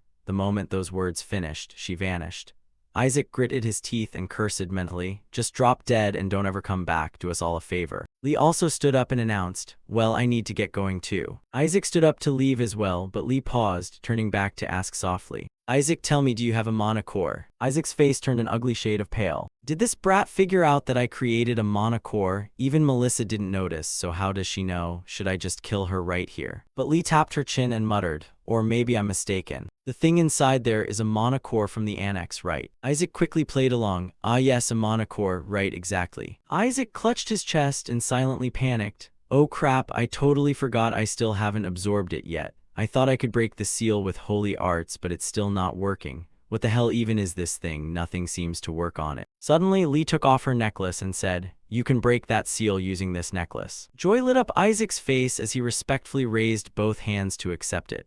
Not only does this brat know about the monocore, but she's even handing me the method to unlock it. Score. Lee gave a hesitant warning. Even so, I'm not entirely sure you can actually use it, but it looks like you're trying to restore the family's secret arts. Isaac didn't understand. What? Lee asked further. After you get rid of the holy maidens, what will you do? Isaac answered with casual grandeur, become a filthy rich freeloader. Lee chuckled and turned to leave. All right, I'm off. Let's definitely catch up after your probation period wraps up. Isaac stared blankly after her, thinking to himself, that chick isn't normal either. A moment later, an Azure soldier looked in with a start. Lee walked past him and ordered, let's go. The soldier hesitantly asked, my lady, that necklace can expose the family's secret arts. Lee lowered her eyes and sighed, I know. When the soldier looked confused, Lee added, it's an heirloom. It's passed down directly by the head of the family, so other direct descendants have been eyeing it. Lee smiled dismissively. If it gets taken away, it just proves that he was only worth that much to begin with. The soldier sighed, but if he manages to protect the necklace, he'll become the successor.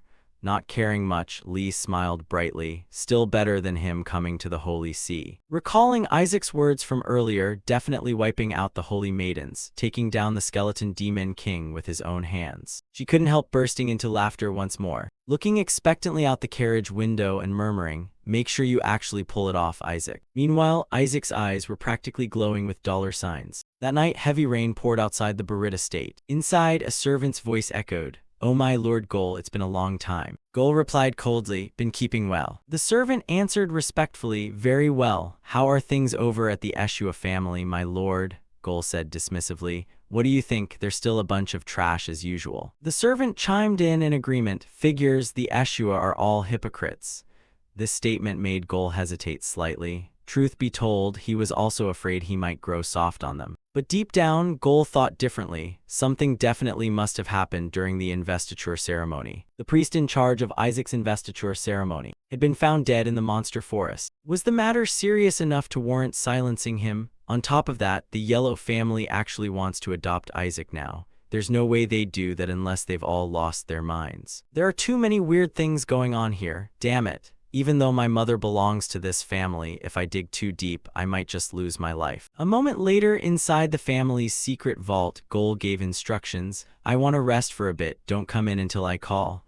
The servant bowed respectfully. Yes, my lord. Left all by himself, Gol muttered to himself, growing soft, me, the one who handed the Eshua over to Cardinal Burrit. Sometimes, he felt like he had gotten way too close to the Eshua family. Yet he never felt any of that warmth within this cursed family of his. Lost in thought, Gol slowly made his way into Burrit's office, pushing deep into the archive of classified information to check the records. The investiture of Isaac Eshua. Right there, this was the mark of the deity who chose Isaac. Everything, absolutely everything belonged to him. The more he read, the uglier Gol's expression became. The greatest deity of all. So that was it. That's why the Pope's family pulled all of this off. This wasn't about the Holy See. This was about the very survival of the Burrit family. No, this was about the survival of the entire empire. Back at Isaac's place, a pile of items was dumped onto the floor by him. Whisper asked excitedly, this much money should be enough to buy a weapon to break the binding orb, right? Isaac wiped his sweat and nodded. Yeah, I think it's just about enough. The real problem is anti-demon stone. Whisper continued, it doesn't just erase mana, it's also completely immune to magic, aura, and even holy energy. Such a headache. Isaac grew increasingly annoyed. They actually dared to turn the orb binding my subordinates into anti-demon stone, those bastards. Whisper mocked playfully, probably because that's the only way to take down a tier 9 demon king. After a moment, Isaac sighed in resignation. Forget it, I'll try unlocking the mana core first then. Whisper instantly lit up. You're finally going to absorb it. Isaac pulled it out and smiled. According to Lee, this thing should help me break the seal, right? I've never seen anything like this before. As he spoke, he brought the necklace closer, his eyes glowing brightly as he cheered. Look, it's opening. The box was completely freed from the seal. Mana leaked out bit by bit from inside. And Isaac barked, eat it. Whisper cheered in ecstasy. But there was too much mana. Try as it might to bite down on it, it couldn't keep up with the rate of the leak. Isaac reached out eagerly as well. There's way more mana than I expected. This is more than enough for me to rank up my magic. Time to go wild with some high-tier spells. The two of them howled and screamed loudly over the flood of mana filling the room. Whisper opened its mouth wide, trying to swallow as much as possible, while Isaac also rushed to reach out and absorb it. Right as they were having fun, Isaac's expression froze solid, and he stared in shock as the hand he was using to absorb mana turned into skeletal bone. What the hell is this? A little while later, the room was completely clean of mana, but the corner of the bed where Isaac sat was shrouded in pitch-black darkness. He stared in confusion at his hand and cursed under his breath. These damn bones again. Damn it, it's definitely the curse. The curse that made the skeleton demon king the strongest demon king, the inversion of life and death. Whisper asked in bewilderment, is that curse going to take over your body? Isaac denied it. My body has been blessed with too many protections, it won't get swallowed up that easily. The curse just suddenly flared up because the amount of mana I absorbed increased way too fast. Whisper understood, so the balance was broken. The two of them started bickering. I could enhance my holy energy to suppress the curse, but then I'd have to live like a goody-two-shoes believer again. Such a pain. Your body can automatically convert mana into holy mana, you know. Why don't you wait a little longer? Who knows how long we'd have to wait? How about you suck a bit of mana from the holy maiden's token? That's a total waste. At best, we'll just get exposed and burned alive. No choice then, I'm going to make use of the 5-color trial. This statement made the innocent Whisper jump in surprise. Isaac analyzed, if I cleverly make use of the Crimson family's heretical trial, I can boost my holy energy by a lot. I guess I'll just seal my right hand for now. Before he could even do it, someone called out, Isaac. Shuri pushed open the door and asked, what are you doing in here? Panicking internally, oh crap, Isaac quickly stood up, hid his right hand behind his back and forced a dry smile. You're here too. But that attitude made Shuri suspicious. Why are you smiling by yourself? You're creeping me out. Why are you hiding your hand? Are you hurt? Isaac denied it. Hurt? Ah, no way, I'm totally fine. Not believing him, Shuri pulled his right hand out. Fine, let me see. Getting a closer look, he was scared out of his wits and leaped backward. What the hell? Bones. Are those bones? Whisper flew over and suggested, Master, hurry up and use mind wipe magic. Isaac transmitted his voice with an ugly expression. No good, if I use it on someone else, I'll get exposed. To his surprise, Shuri pointed at him with a trembling hand and said, I can't believe you're not just morally bankrupt, your actual body is rotting too. Is your morality rotten because your body's already decaying? Shouldn't you have mentioned this when it first happened? Even Isaac thought you were randomly evil for no reason.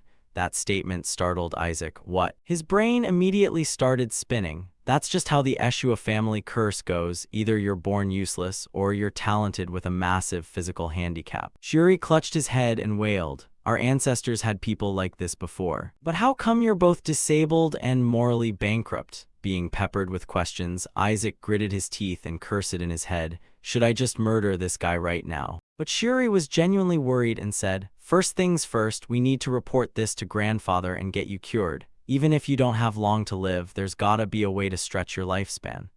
Isaac looked grim and screamed in his head, if I do that, I'll get exposed as the skeleton demon king. So he placed a hand on Shuri's shoulder and said, don't tell grandfather or the uncles. I don't want our family to worry. Besides, the 5-color trial is way more important right now. I want to personally wipe out the skeleton demon king's subordinates before I kick the bucket. Such a Hollywood-level performance instantly moved Shuri to tears. Isaac turned his back to him and said, don't worry, I won't die that easily, I've already got a plan. Shuri asked anxiously, you have a plan? Tell me, I'll help you. Isaac curved his lips into a wicked smile, turned back with a scumbag expression and said, then I need you to deliver something to the Crimson Cardinal. 20 days later inside the dining hall, the novice priests cursed under their breath. Isaac, that bastard, who sends a bomb in a bathroom, and that's not even all. Yesterday he laced my food with cyanide. He even pumped poison gas into my pillow. Sitting nearby, Isaac asked with a scowl, you guys don't like my personalized training regimen. The entire group jumped up in protest. Training my ass, this is straight up assassination. One of them couldn't take it anymore, whipping out a piece of paper to confront him. And what the hell is this list? 1. Fall off a cliff and die. 2. Get killed by demons. 3. Get beaten to death. 4. Die whatever way works. Isaac replied deadpan, what else? Those are your goals. With that, he turned in one direction and said, if you're done eating, put these on. They looked on suspiciously. What are these, sandbag? Are you seriously making us do physical conditioning? We're clerics, not knights. Completely ignoring their complaints, Isaac walked over to the pile of gear and replied, the next 5 colors trial is right around the corner, so shouldn't we be building up our stamina? Refusing to accept this, the kids pushed back. What are you talking about? The next trial belongs to the Yellow Clan. Isn't their test supposed to measure our intellect? Isaac replied casually. Oh, I switched the order of the exams. The Crimson Clan's physical combat trial is up next. The kids stared in disbelief. You switched the order, Isaac confirmed. Yeah, and I changed the contents of the exam while I was at it. Totally bewildered, they cried out, what on earth did you actually do? Isaac had no interest in bickering any longer. He clapped his hands and barked, that's enough chatter. Strap on those sandbags and run 50 laps around the training grounds now. The kids instantly lost their minds. How can you be so utterly unreasonable? Nobody just goes and changes the exam order on a whim. And 50 laps of what exactly? Have you lost your mind? The legendary baby bottle was hoisted once again. The kids' faces went dark as total silence fell over the room. Like a literal demon, Isaac corrected himself. Ah, my bad, I misspoke. I meant 100 laps. If we don't take first place this time, you lot better prepare for the afterlife. So get moving right this second, you bastards. In absolute terror, the entire crowd screamed and took off running. A while later, one of them hurled his sandbags to the ground and groaned, forget it, I quit. I'm taking a break. Why do we have to suffer like this? Aren't 2 king ranks enough? We already secured one, so all we have to do is wait for the Azure Clan's test to grab the second. Before the words could fully leave his mouth, Isaac loomed right behind him like a ghost. Are you messing with me? We're sweeping all 5. Terrified out of his wits, the guy couldn't even stand up straight as 2 of his teammates hastily jumped in to defend him. The Crimson and Yellow clans would never let us get king rank anyway. Besides, the next round was supposed to be the Yellow clan's exam. Why are we being dragged into physical training? The Order of the 5 Colors trials is a centuries-old imperial tradition. Who do you think you are to change it? The proper order has always been white, yellow, azure, black, and crimson. Just as he finished speaking, someone abruptly slammed the door open and shouted, guys, we've got huge news. The next exam is officially the Crimson Clan's. The Crimson Cardinal just had a private talk with the Yellow Cardinal and swapped the order. The kids froze completely, turning to stone. Holy crap, are you serious? Wait, the Crimson exam is one-on-one combat. Worse yet, if you lose, you're immediately eliminated. Suddenly stepping forward, Isaac lowered his voice threateningly. Now that you've confirmed what the next exam is, how about you throw yourselves into training already? A few days later, at the Imperial Training Center, a group of youths was walking down the hallway, led by Nizer, who wore a sour scowl. Damn it, I still can't believe father actually agreed to Isaac's proposal. Recalling what his father had told him, Isaac promised to show me something amusing.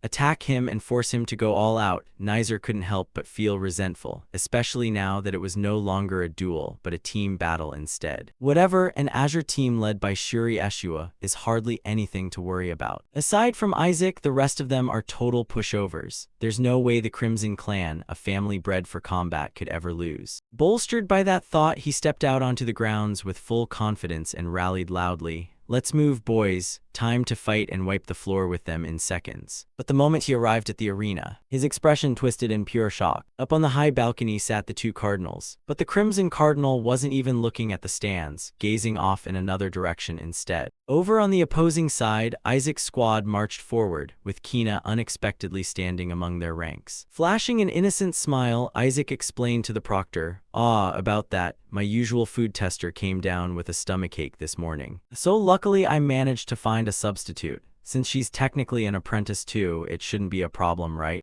Nizer's swaggering confidence instantly plummeted into sheer panic, sending the entire crowd into an uproar. What? Kina Barit joined the Azure team. She's practically on par with a high priest. Even the Crimson Cardinal was at a loss, remarking helplessly, Yellow Cardinal, don't you think this is going a bit too far? Why did you let Kina join the Azure team? Before he could finish, he caught sight of the Yellow Cardinal's over-the-top, bewildered expression, leaving him totally tongue-tied. Wait, you had no idea either. Down in the arena, Kina asked in a hushed tone, if I take care of those pests, you'll study with me and teach me those powerful techniques, right? Isaac grinned, naturally. Satisfied, Kina smirked, then let's do this. For Nizer, however, this was nothing short of an absolute nightmare. Unable to accept reality, he screamed at the top of his lungs, "This is blatant cheating. She isn't even an apprentice. Why is someone of her caliber allowed to participate in an apprentice match?" Before his outrage could gain traction, Kina cut him off cleanly. "You're mistaken.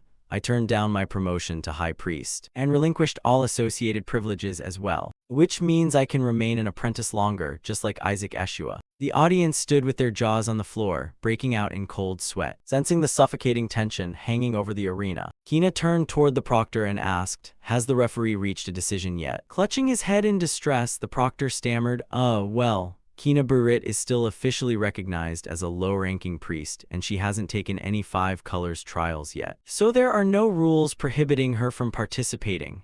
Isaac beamed with delight while Nizer lost his mind, roaring, "Damn it, this is absolute nonsense." Even if his entire squad ganged up on her, there was no guarantee they could take her down. Adding Isaac on top meant their side was utterly doomed, unless a duel between team captains could offer a fighting chance. With that thought in mind, his gaze immediately locked onto Shuri. Noticing Nizer's strange behavior, Isaac strolled over and teased him, "What's wrong? Need to take a dump? See, I told you to go beforehand." Looking thoroughly uneasy, Shuri whispered, "Once this is over, your arm will fully heal, right?" Isaac flashed a reassuring smile. "Yeah, once I gather enough holy power, it'll be good as new." Still puzzled, Shuri remarked, "You really should have been the captain instead. Honestly speaking, we only made it this far because of you. From me skipping grades to become class rep, to taking top marks on the exams, and even passing the harmony trial, it was all thanks to you." Hearing him lay it all out like that, Isaac scowled and snapped, "What are you getting at?" "I mean, sure, I'm a great teacher, but hardly anyone can keep up with me. Yet you actually pulled it off." That single line left Shuri utterly stunned. Though a moment later he tried to push back, still, Nizer was not an opponent to take lightly. Isaac, however, merely kept scolding him with a grumpy look, "If you do exactly as I told you, taking on that annoying redhead won't be an issue at all." Regaining his confidence, Shuri felt a rush of joy mixed with deep admiration.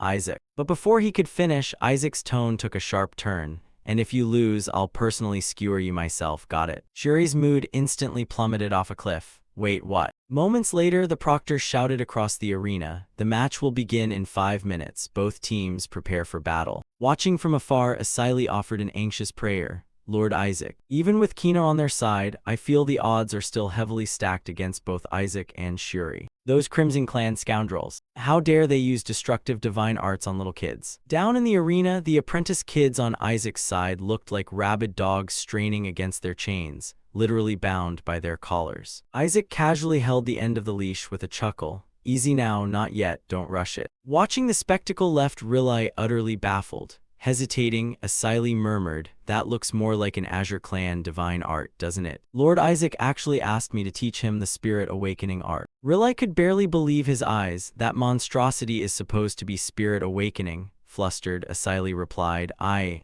think so. "Isn't it only supposed to boost morale so they don't fear the enemy anymore?" Shocked by the sight below, Rilai gasped, "Why do they look like wild beasts?" Standing in the center, Isaac smirked internally. "This is a trade secret I've never told anyone. Combining spirit awakening with stimulant herbs triggers full-blown feralization. And I've already conditioned their bodies to handle the beastly transformation. Now it's time to put it to full use." Right at that moment, countless magic circles materialized in the sky above the arena. Isaac looked up with pure delight. Is it finally starting? One by one, the magic circles ignited with brilliant light. As the boundless phantom of the sacred tree expanded into existence, the Legion dropped to their knees in reverence while the spectators erupted into wild cheers. "That's the guardian deity of the Crimson Clan, the god of justice." Leading his squad to their knees, Shuri yelled, "Start praying, quick. Whoever has stronger faith will receive the Crimson God's blessing, giving us the upper hand." Clasping his hands reverently, he told himself, "We have to win this no matter what." To everyone's horror, the moment Isaac saw the deity's face, he couldn't hold back and hurled his legendary baby bottle straight at it, shattering the entire divine statue into 100 pieces with a single strike. To make matters worse, he muttered to himself, "Totally didn't mean to do that." The instant the statue's head crashed against the floor, Shuri charged forward in sheer disbelief to confront him. "Isaac, have you still not kicked that damn habit of yours?" Playing dumb, Isaac brushed it off. "Don't make a mountain out of a molehill." Losing his sanity, Nizer shrieked. Did Isaac Eshua just destroy the Crimson Clan's divine statue? Isaac just decapitated our god. Kina's expression darkened as well. Isaac, did you really just smash the statue of a deity? How on earth did you pull that off? Was it some kind of divine art? Can you teach me? Seeing her trying to steal his thunder, Shuri asked in utter panic, why the hell would you even want to learn that?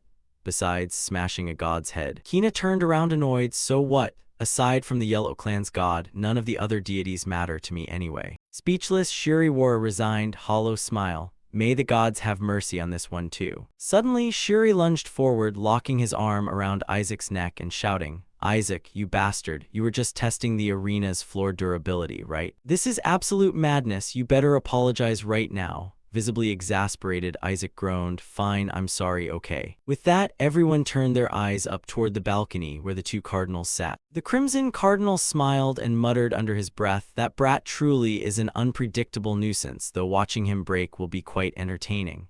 Horrified, Shuri thought to himself, are they planning to interrogate Isaac? Just then, the Yellow Cardinal interjected smoothly, if we're talking about issues, isn't it the Crimson Clan's own fault for letting their divine statue get shattered? Your Excellency allowed a mere apprentice priest to destroy your deity's statue with magic. Perhaps you should re-examine the Crimson Clan's faith first. Internally, he resolved, I won't let any of you lay a finger on Isaac. In an instant, the two cardinals locked eyes in a fierce, unyielding standoff. After a tense moment, the Crimson Cardinal was forced to back down. Forcing an outward smile, the venomous serpent remarked, holding a heresy trial over a few apprentice priests would be quite excessive, wouldn't it? Let us proceed with the 5 colors trial. Hearing this, Shuri breathed a sigh of relief. Suddenly, a voice echoed directly into Nizer's ear. This is an absolute order. Nizer instantly looked up toward his father, whose face was clouded with dark malice as he glared downward. Cripple Isaac Eshua for good. Moments later, the proctor stepped forward to announce the rules. The rules for the Crimson Trial are very simple. Find the real necklace hidden among the fakes. The first team to secure the authentic necklace wins. The keeper of the real necklace will be chosen by each team's captain, and once selected, the carrier cannot be changed. Tense, Shuri calculated rapidly. Choosing who holds the necklace is critical. The proctor elaborated further, there are 3 ways to locate the genuine necklace. First, capture the opposing captain and force a confession. Second, use deduction to figure out who is holding the real necklace. And lastly, wipe out the entire opposing squad and take all their necklaces. Both captains, distribute your necklaces now. The moment the instructions finished, Nizer immediately took command. Everyone rally, don't worry, it's just the pathetic Azure clan. Meanwhile, Shuri walked straight up to the proctor with a dead serious expression and said, I wish to resign as captain. Perplexed, the proctor blinked, excuse me. Right then, Isaac stormed over in a fury, hoisting him up by the collar. What the hell are you doing? Hand out the necklaces already. Gripped by panic, Shuri screamed, wait a minute. Over on the other side, Nizer and his teammates smirked upon witnessing the chaos. That guy Shuri really is pathetic, an absolute idiot. He should have volunteered as captain from the start. Going against the Azure clan is nothing to sweat over. As long as we keep an eye on Kina, everything else will be smooth sailing. She might know how to hunt monsters, but dealing with human opponents is a whole different story. They're just a bunch of empty-headed fools. A moment later, the proctor gave the signal to begin the match, and Nizer's squad aggressively drew their weapons, brimming with unshakable confidence. There was zero reason to fear the frail Azure clan. But the very second the starting gong sounded, every single one of their faces turned ashen gray. What the actual hell? Like a demon unleashed, Isaac charged forward all by himself with thunderous momentum. He was utterly ecstatic. This was a legally sanctioned trial where he could beat the snot out of those detestable clerics, so he intended to milk it for all it was worth. Shuri stared in sheer horror at his own teammate. Does that even look like a human face anymore? The Crimson Clan kids desperately tried to rally one another. So the Azure squad is trying to psych us out with crazy faces, huh? Don't flinch, their honor code won't let them attack first. They can only play defense. The words had barely left their mouths when Isaac leaped high into the air, joyfully tearing open his shirt buttons as he muttered, now these apprentice priests are gonna get a real taste of my wrath. He whipped out his newly upgraded golden rattle, transforming it into a spiked flail, charging straight in to swing the massive weapon with a deafening roar. Hand over your captain right now, boom. The arena floor was pulverized into a massive crater. Though the kids dodged the direct hit, the sheer shockwave blasted them off their feet. In sheer chaos, they scrambled and shouted to one another, "Is that seriously the Azure team? What kind of sick joke is this? I thought they were bound by honor." Paying them no heed, Isaac stepped forward like a Death Reaper and threatened, "If you value your lives, hand over your captain this instant." Isaac charged forward like an earthquake, roaring at the top of his lungs, "Hand over your captain right now." Terrified, Nizer waved frantically to direct his team, "Someone get over here and back me up. Hold the formation, do not fall back." Mid-sentence, Kina dropped into a crouch to build momentum, launching herself straight toward him, with such blinding speed that the other kids could only gawk in a daze. "Stop them quick, is that a feint attack?" Staying alert, Nizer watched Kina's hand closing in and gritted his teeth in grudging admiration. "Just as I thought, you're truly skilled, Kina, but it's not nearly enough." A cold smirk played on his lips. "I saw right through your plan from the start." The second Kina made contact, Nizer's figure vanished from the spot into thin air. Glancing behind her, Kina was startled to see Nizer rematerialize in the back, thinking in surprise, "A clone divine art." Wasting no time, Nizer shouted at the top of his lungs, "Grab her now." The Crimson apprentices swarmed in instantly, encircling Kina from all sides, unleashing the 5th-tier binding, divine art of repentance in unison. Trapped by the binding spell, Kina gritted her teeth in frustration, forced to stand helplessly as she watched. Nizer seized the opening to disappear again, reappearing right next to the remaining Azure clan apprentices. He yelled out in pure triumph, "Take them down." Promptly following orders, another wave of Crimson apprentices charged straight at the Azure squad. Seizing the opportunity amid the chaotic clash between both sides, Nizer slipped through, calculating confidently in his mind, "This is no different from ordinary beast transformation spells. At best, it can only make you guys a little stronger. Found you, Shuri. Let me take 1 or 2 of your arms as a souvenir." Thinking this, he gathered holy energy in the palm of his hand. Up above, Rilai and Asili looked down anxiously. "Lord Rilai, isn't that a holy art? Watch out." Nizer resolutely lunged toward Shuri. Shuri broke out in a sweat, gritting his teeth and cursing under his breath. "Damn it, Isaac's words keep echoing in my head. He'll be fine, Shuri, just do as I say and we'll take the win. Nizer is bound to find any way possible to fight you one-on-one. After all, he's always looked down on you anyway." Thinking of this, Shuri slowly raised his hands, taking a stance to prepare for the oncoming fight. This sight only made Nizer even more ecstatic. "It's over, you idiot." Suddenly, a cold glint flashed in Shuri's pupils. Nizer's powerful attack collided with Shuri and was completely blocked. Rilai's jaw dropped in disbelief. "Shuri." Unbothered, Isaac looked over that way and smiled. "That's right. Show them that you aren't weak." Gritting his teeth, Shuri grabbed Nizer's wrists and snarled, "You're the real idiot." Before Nizer could even process what was happening, Shuri's other hand grabbed his collar, pulling him hard and slamming him backward onto the ground. Shuri followed up with a knee strike, beating Nizer until he lay sprawled out in a heap across the floor, with Nizer's eyes rolling back and completely devoid of any fight left in him. Shuri finally let up, thinking to himself, "Do you know why we aren't allowed to use family techniques on humans? Because they only work on the demon race. No, it's because humans simply can't take it." Shuri stared coldly down at the unconscious Nizer, while the entire arena fell into absolute silence. Gritting his teeth in frustration, Shuri shouted, "Don't ever look down on us Azure folks." The kids on Isaac's side cheered excitedly, while Nizer's faction panicked, not knowing what to do. Caught in the middle, Kina frowned and analyzed. Shuri doesn't possess that kind of strength. Someone must have secretly used a holy art to buff his power. Seeing the lingering traces of holy energy still on Shuri's body, he immediately shifted his gaze toward the smug bastard sitting over here, firmly convinced that Isaac was behind it. Wanting to ramp up the fun, Isaac shouted out to Shuri, "Finish the job." Sweating profusely, Shuri stammered, "All right, fine, let me go get the necklace then." Hearing that trembling voice, Isaac irritably scolded, "Hey, use the Rattan Emperor, take him down." Shuri stepped up and replied, all right, I know." Just as Nizer happened to regain consciousness and clutch his head, he was instantly grabbed by the collar as Shuri yelled, "Nizer Sepet, tell me right now where the real necklace is." Nizer doubted his own ears. "What, you think I, the future heir, am going to spill under this kind of interrogation?" Shuri hopelessly clutched his face and begged, "Just spit it out, you bastard, I'm begging you, it's the only way you're walking out of here alive."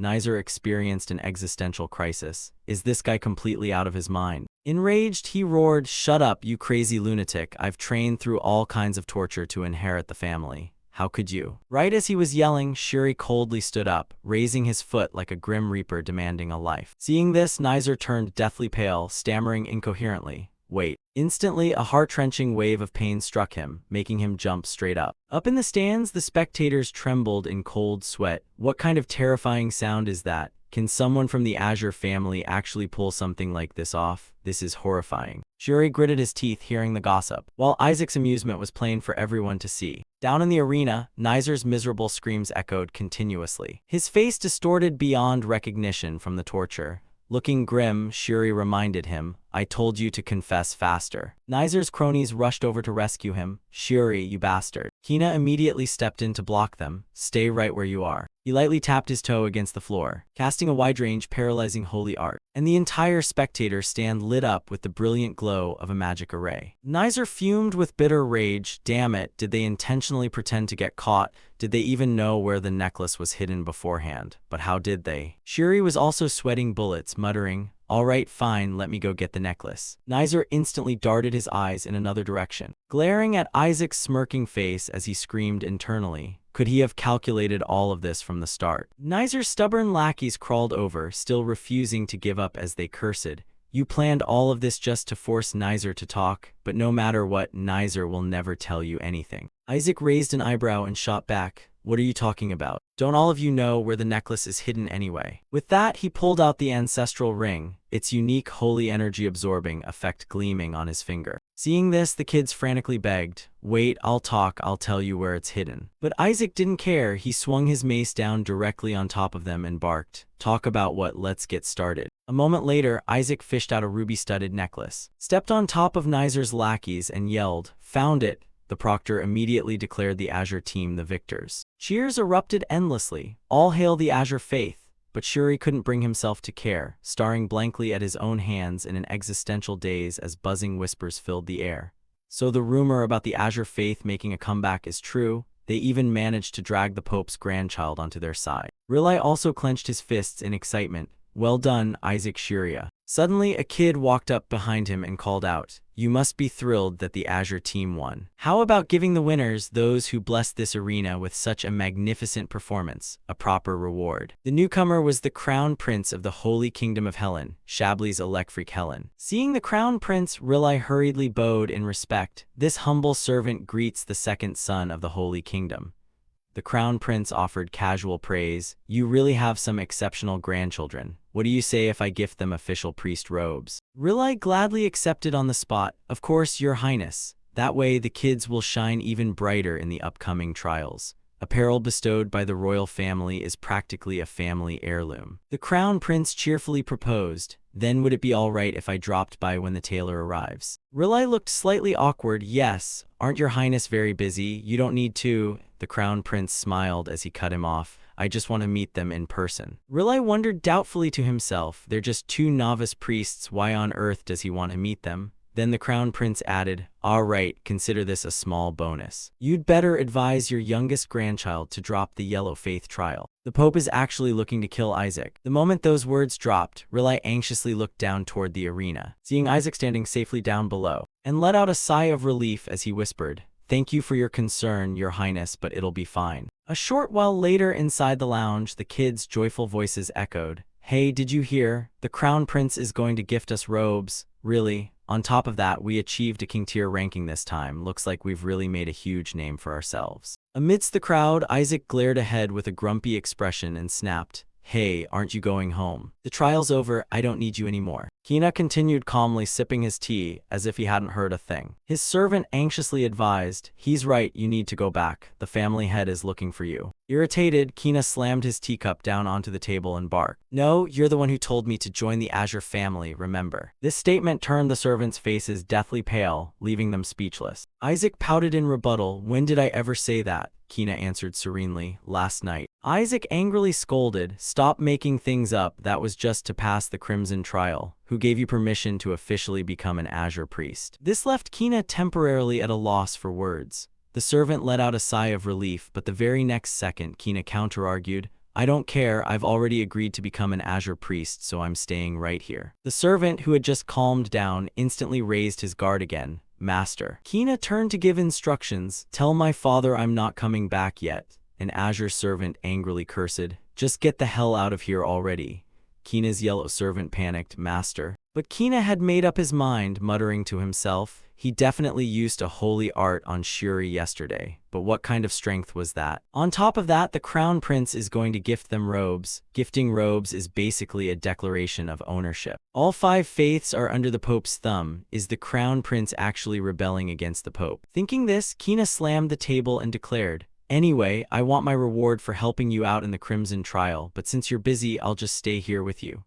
The servant cried silently in his heart. If His Eminence the Cardinal finds out about this, the whole family is going to turn upside down. Without caring, Kina continued, "If you want, I can help you win all the remaining trials. I'll even deal with the Yellow Priests for you and help the Azure Priests execute the Skeleton Demon King's subordinates. How's that?" Uninterested, Isaac turned away and said, "Not interested, just do us all a favor and get lost."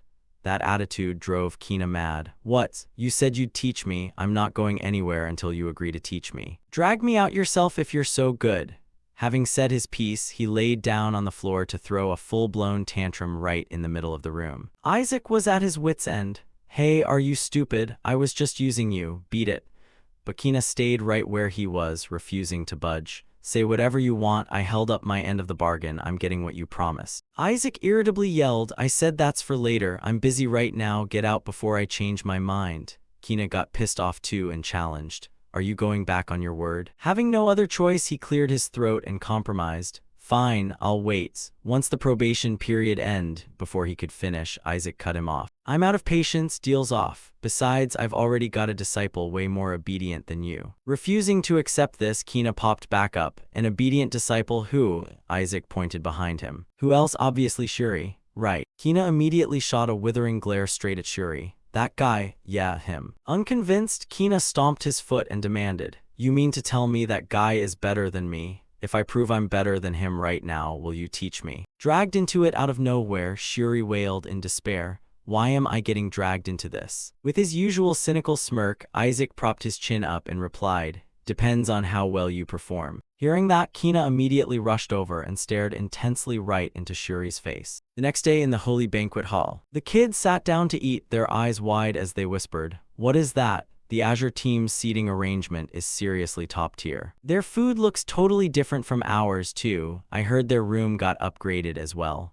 So getting first place in the trial gets you special treatment like this. Riley was also present, swirling a glass of wine thoughtfully. "I never expected them to rank Isaac's team first. What kind of standards is the Holy See even using for grading?" Suddenly, someone stepped up behind him and called out, "You must be thrilled that the Azure team won." Riley turned around in startle. "Your Eminence." Cardinal Leon stepped forward with a smile. "Long time no see, Riley. I heard you're about to reach Tier 9, right? To achieve that at your age is genuinely impressive. But the head of the Eshua family must have a massive headache right now. Seeing as the only one capable of succeeding him, you, Riley, don't have much time left." "Ah, pardon me, even if lifespan wasn't an issue, the role of family head is probably still too heavy for you anyway. After all, you can't even have children. But anyway, your nephew is truly exceptional. The family head must be so proud." Hearing Isaac brought up, Riley instantly grew guarded. "What's that supposed to mean?" Cardinal Leon waved a hand dismissively. "Pardon my little tease. Even if he's just the third son, your family's chosen heir was still beaten to a pulp right in front of the royal family and other nobles after all." Riley felt helpless and thought to himself, "Figures that family sees right through people. They probably already figured out the Eshua family curse by now." What he said wasn't wrong either, and besides, I never had any intention of becoming the family head anyway. As long as he doesn't harm Isaac. Just as he thought that, Riley froze. Cardinal Leon suddenly walked toward the kids, locking his gaze straight onto Isaac and calling out, "Isaac!" The kid next to him hurriedly nudged him. "Hey Isaac, he's calling you." Mid-bite, Isaac got annoyed. "Damn it, why do people always have to ruin my meals?" But he still had to turn around and greet him. "Yes, your Eminence." Cardinal Leon chuckled softly. "What was that interesting thing you promised to show me? I haven't seen anything yet." Isaac asked innocently in return, "You haven't seen it yet?" "It was the scene of me trampling your son."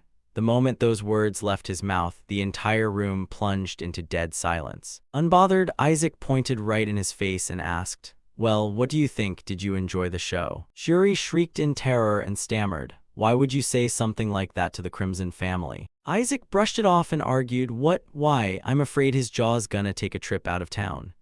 Shuri hurriedly covered his mouth to advise him. They're always hunting down the Demon King's spies, so stop picking fights. Isaac remained nonchalant. So what if they are? Cardinal Leon didn't take it to heart, keeping a smile on his face. I have high expectations for the Azure family after all, but it seems you've picked up an interesting skill. I'm not entirely sure why, but I can sense dark mana inside you. Isaac broke out in a sweat, knowing that gaze was a detection holy art, but he had to keep a cheerful expression on the outside. Did you forget? I ate a piece of the skeleton Demon King's body when I was a kid. If watching me stomp your son into the dirt wasn't entertaining enough, would you like me to keep up the fun during the Yellow Faith trial? As soon as he said that, everyone stared intently at Kina, wondering if that kid was planning to beat up the Yellow Cardinal's son next. Oblivious, Kina paused and looked around at the crowd. What's going on? To everyone's surprise, Cardinal Leon found it highly entertaining. So, what kind of demand are you going to make of me this time? Ignoring Shuri, who was hopelessly clutching his head, Isaac smiled and answered, Nothing too difficult. I just want to meet the demons who serve the skeleton Demon King. So handing me the keys to their prison will do. Hearing this, Cardinal Leon's face turned ashen as he immediately turned to walk away. I might give you the keys if you make it back alive, but whether that's even feasible is another story. You guys might not even make it back from the Yellow Faith trial. The kids were terrified hearing that, while Isaac couldn't care less, shooting a sideways glance. What is this bastard rambling about now? Right on cue, a kid ran in holding a piece of paper and shouted, Everyone, we got our assignment for the Yellow Faith trial. Curious, the kids asked. What is it? What's it about? The kid yelled, It's an expedition. Cardinal Leon clarified further, For this trial, you'll be recovering items lost by the Helen Holy Kingdom in various regions. Aren't you curious where your Azure team is getting sent? It's Crassiandia, the mystical empire. The moment those words dropped, the kids turned pale as ghosts. Tense, Shuri bolted up from his seat. Crassiandia is Helen's mortal enemy. They want us to go to a country that constantly tries to assassinate priests. A few other kids jumped up to complain. It's right next to the demon territory too. Are they out of their minds? Do they actually want us to go there? A bunch of holy knights and bodyguards got kidnapped in that area recently. Word is the culprit is a high-ranking demon who ate priests during the Yellow Faith trial 14 years ago. That sector is still under lockdown for investigation. Hearing all of this, Isaac buried his face in his hands and slumped silently in his seat. Cardinal Leon stepped closer to offer comfort. How pitiful. But you don't need to be that scared. I can use my authority to change the location. The kids eagerly chimed in to plead. That's right, Isaac, please go beg him just this once. Isaac dropped his hands, gazing back with an air of utter, feigned innocence. Really? You'll change the location for us? Meanwhile, back at the Azure family estate in the capital, Rilai's voice echoed across the mansion. We've got a major crisis. This is insane. They're planning to ship the kids off to the land of mages. On top of that, we have to rescue the kidnapped holy knights. This is clearly an S-rank mission. It's practically sending the kids to their deaths. If they don't cancel this right now, I'm going to smash this building to pieces. Seeing Rilai starting to cross the line, Gol finally spoke up to cut him off. Calm down, father was just as furious. He even threw. Actually, no, he already went over there to make a huge scene. Mentioning this, he also looked annoyed, gritting his teeth. Those bastards clearly want to kill Isaac no matter what. Since our father already went, they'll probably adjust the trial. Given the current situation, they can't assign novice priests to a mission with diplomatic fallout. They probably just wanted to warn us not to get too arrogant. This attitude left Rilai somewhat surprised. Gol added further explanation. Anyway, I don't want Shuri to die out there, but don't worry too much. Even if it's Isaac, as long as he keeps his head. Before he could finish, a servant barged in and shouted, My lords, we have a major emergency. Young Master Isaac over there. Cardinal Leon offered a cheerful praise. That's right, Isaac, all you have to do is tell me you want to live. But Isaac cut him off, his face darkening. As he mockingly retorted, I think that place sounds fascinating. Why would I want to change the location? Back at the family estate, the servant screamed. He already accepted the mission, leaving both Rilai and Gol speechless, completely at a loss for words. At the same time, deep in the dark lands of the demon territory, a low-ranking demon walked in to report. The archdemon sitting on high asked, So you mean, you failed to kill the saint? Lowering his head in deep fear, the small demon answered, I sincerely apologize. Dark forces swirled as the archdemon muttered, Oh well, doesn't matter, the main objective was just to cause chaos anyway. Getting to witness our esteemed king's power firsthand is already a massive achievement. We even successfully smuggled a magical device inside the borders of the Holy Kingdom, which used to be considered completely impenetrable. His Majesty is truly mighty. Even just a fraction of his power is terrifying beyond belief. Suddenly, the lesser demon reported tremblingly, "My lord, I sensed his power during the investiture ceremony." I asked in surprise, "His power?" The lesser demon confirmed, "Yes, from the great skeleton demon king himself." Hearing this, I lost all composure and leaped out of the chair. "What? You sense the power of the great skeleton demon king coming from the brat who consumed a part of his body?" Breaking into a cold sweat, the lesser demon confirmed, "Indeed, I heard he has already undergone his investiture and is currently in training." I couldn't help but exclaim in delight, "The heavens are smiling upon us." Though we cannot lay a finger on him while he remains within his clan's territory, he will inevitably have to participate in the Yellow and Azure clan exams sooner or later. A golden opportunity where the young clerics and the demon race hunt each other down. Just a fraction of his power has already made us this formidable. I can only imagine how strong we would become if we were to directly consume a part of his flesh. I am dying to know how that brat's meat tastes. I can hardly contain myself any longer. Meanwhile, over where the young clerics had gathered, they were buzzing with frantic gossip. "Have you heard about the mission assigned to the Azure team?" "The mission to the Arcane Empire, you mean?" "Not only that, word has it they also have to rescue a captured paladin held hostage. The Yellow Clan is practically sending them to their deaths. Those mages will surely slaughter every last one of them." Overhearing their chatter, Shuri cursed bitterly under his breath, "Damn it, everyone thinks we're doomed. Does no one believe we can actually pull this off? Worst of all, the paladins are completely ignoring our team, meaning we'll be in grave danger the moment we cross the border. Both demons and bandits will undoubtedly strike the second we set foot outside the Empire." In the middle of his brooding, Isaac's annoyed voice rang out, "Those bastards are really crossing the line. Why is nobody willing to join our squad?" Hearing that, Shuri finally snapped and yelled, "It's all because of you. This mission isn't just difficult, they are actively trying to get us killed. Don't you see that everyone is writing their last wills and testaments? Do you have any idea what happened 14 years ago? During the Yellow Clan's exam, Uncle Rilai's entire Azure squad was completely wiped out."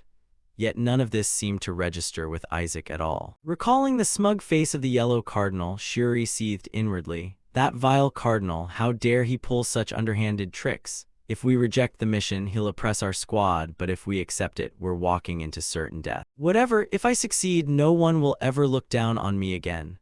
Besides, this mission involved both the Arcane Empire and high-ranking demons, practically a monocore manufacturing factory. While Isaac was reveling in his own thoughts, Shuri rushed over and shook him frantically. "Still, we can choose our paladins, so there might still be a chance. We must secure the first paladin squad from the Royal Knights at all costs." At all costs, you hear me. Just as they were holding onto that glimmer of hope, someone walked up to crush it completely. What a shame, the first paladin squad has already been claimed by the Yellow Squad. The newcomer was Count Mott, who added, "On top of that, my son and his friends have transferred over to their side as well. I really shouldn't have entrusted the children to the Azure Squad just because of your past glory." Isaac fired back without hesitation, "You truly are short-sighted, Count. You'll be the one getting shunned the moment we succeed." Refusing to give up, Shuri urged, "If we can't get the first squad, the second or third squad will do just fine, just as long as we don't end up with the fourth squad."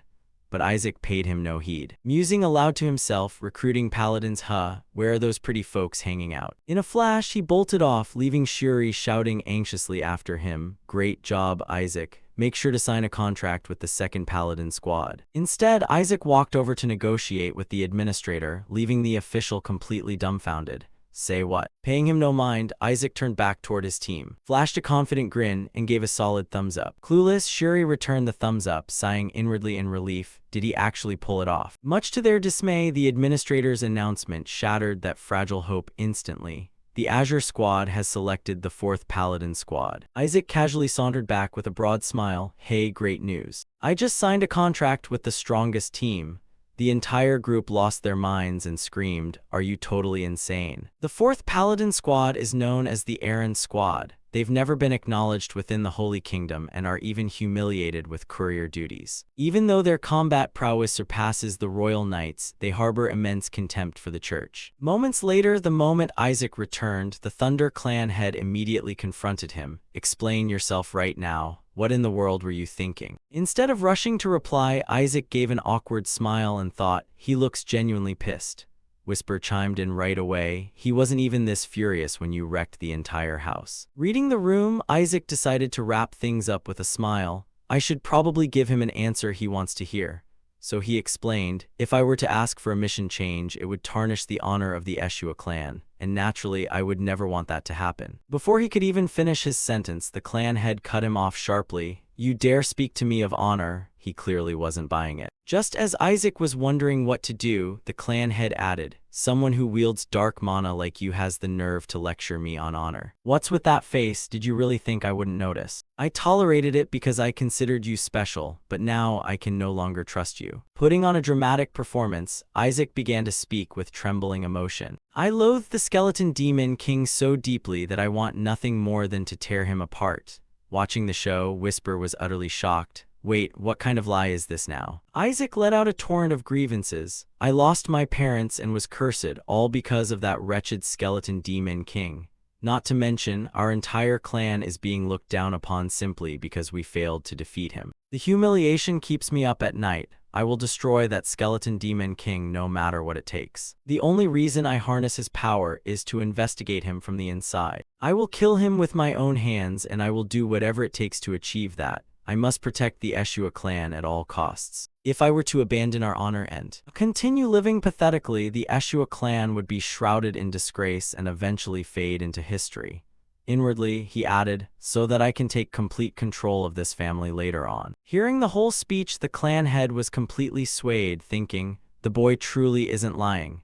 He nodded in approval. I've always said you don't need to sacrifice yourself for this clan. But it seems you truly are one of our own. You may fail this mission. All that matters is that everyone returns alive. If you return safe and sound, I will officially declare you as my sole successor. Having accomplished his goal well beyond expectations, Isaac hid a sly smirk beneath his bowed head as he replied, I understand. Thank you very much, grandfather. A few days later, on the outskirts of the capital, Isaac enthusiastically led his battered, exhausted squad, saying, we're almost there. We'll be meeting the knights in this village. Following behind with tears streaming down their faces, Shuri and the rest resolved grimly, damn it, since things have come to this, we have to survive by any means necessary. Returning from reconnaissance, Whisper sidled up to Isaac to report, my lord, I have investigated the demon from 14 years ago. Isaac immediately asked via telepathy, did you find out who it is? Whisper reported back, it is a demon from the Western Legion. While not one of the 14 retainers, it might be someone you recognize. Apparently, it is an exceptionally brutal demon that specializes in tearing young clerics apart and eating them alive. Hearing this, Isaac gritted his teeth and cursed, that bastard dared break the rules I established. I'll show him what true cruelty looks like. Trailing behind, Whisper cautioned, please be careful, my lord. You have not fully recovered your full strength yet. The young clerics trudged along exhaustingly, completely unaware that A was already lurking nearby. Grinning maliciously, found you at last, you little rat. Meanwhile, inside the imperial palace, the crown prince's astonished voice echoed through his chambers. Is that true? Isaac actually picked the Aaron Paladin squad. The attendant bowed respectfully and answered, it appears he paid no mind whatsoever to the knight unit your highness dispatched. It seems his eye for people isn't particularly keen. The crown prince fell into contemplation before dismissing the remark. No, on the contrary, I believe he has quite a sharp eye. Surprised, the attendant asked pardon. The crown prince explained with an amused smile, the knight commander I assigned is a half-spirit, meaning they are relatively weak when facing demons. Hearing this, the attendant trembled slightly. Lord Cylon is a half-spirit. Did your highness dispatch him as a test? Rising to his feet, the crown prince clarified, no. While Cylon may be weak against demons, his competence is undeniable. However, the fact that Isaac chose the Aaron squad is truly fascinating, because every member of that paladin unit is a half-demon. The attendant added with concern, still, they are notoriously difficult to control. Didn't they once throw a priest straight to the demons? Meanwhile, at the rendezvous point of the Azure squad, someone slammed his fist against the table and roared in anger. Why haven't they arrived yet? It's been over 5 hours. Are they trying to pick a fight with us? The one venting with an overwhelming murderous aura was Derek, the commander of the 4th Paladin squad. The other members of the squad grumbled in agreement. Maybe they're intentionally making us wait because of our reputation.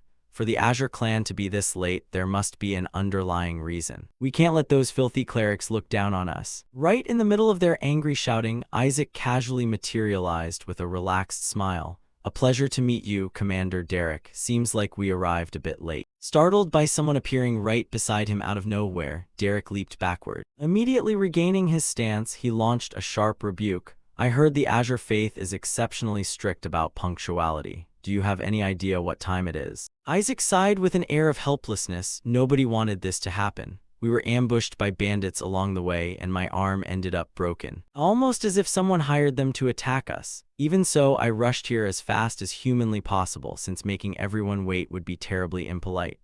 As he spoke, his gaze locked intensely onto Derek. Caught off guard with a guilty conscience, Derek looked away and muttered, "Even so, you should still be on time." Narrowing his eyes, Isaac pressed with a sharp edge in his voice. Why, or do you think you're not capable enough to accompany us? Derek's expression turned ugly as he snapped back. What? Have you lost your mind? Are you saying you don't need our protection anymore? We have nothing to lose, so turning back makes no difference to us. Giving him no room to retreat, Isaac cut him off again. If you truly had nothing to lose, you wouldn't have waited for 5 whole hours. If that were the case, why are you still standing here? Besides, for a simple escort mission, why are you all so heavily armored? You're planning to use us as bait to rescue your missing comrades, aren't you? If you don't need us, we might as well part ways right now. With his plan laid completely bare, Derek flared up in anger and drew his weapon. Shut your mouth. Did that Nighthawk tell you this? That bastard dragged you in just to sabotage our mission, didn't he? Hearing that name, Shuri was taken aback and wondered internally. Halak, that's my 4th uncle's alias. Could he be involved in this as well? Derek completely dropped his facade, radiating raw bloodlust as he snarled. It's true that without you lot, we cannot enter Crassiandia. So I will drag you along by force, even if I have to chop off your legs. Yet facing a half-demon brimming with murderous intent, Isaac stood entirely unfazed, calling out softly, "Hey." Beneath his calm demeanor, his eyes glowed a sinister crimson as he commanded, "Sheath your sword, now." Derek, who had been spiraling out of control, froze dead in his tracks, staring at Isaac as if the phantom of the skeleton demon king were glaring right down into his soul. Violent tremors racked his entire body as he thought in sheer terror, why can't I resist his command? He's clearly just a kid. Whisper chuckled mockingly with demon blood coursing through his veins, there is no way he can defy you.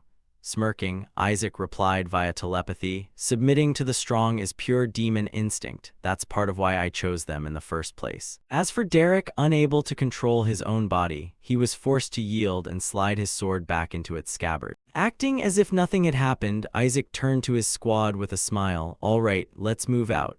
Shuri yelled in sheer frustration. After all that, how can we possibly trust each other? Turning a deaf ear, Isaac replied, we need each other anyway, so let's just go. The answer drove Shuri up the wall. What is that even supposed to mean? Isaac elaborated patiently, hunting down the demon from 14 years ago and rescuing all the hostages. That is our shared goal. Or does it not matter to you that your comrades are among them? Catching the underlying meaning in that offhand remark, Derek immediately pressed, wait, you chose us because you knew our comrades were captured. Isaac brushed it off nonchalantly. What are you talking about? I have no idea. The knights quickly chimed in, then we will follow your lead.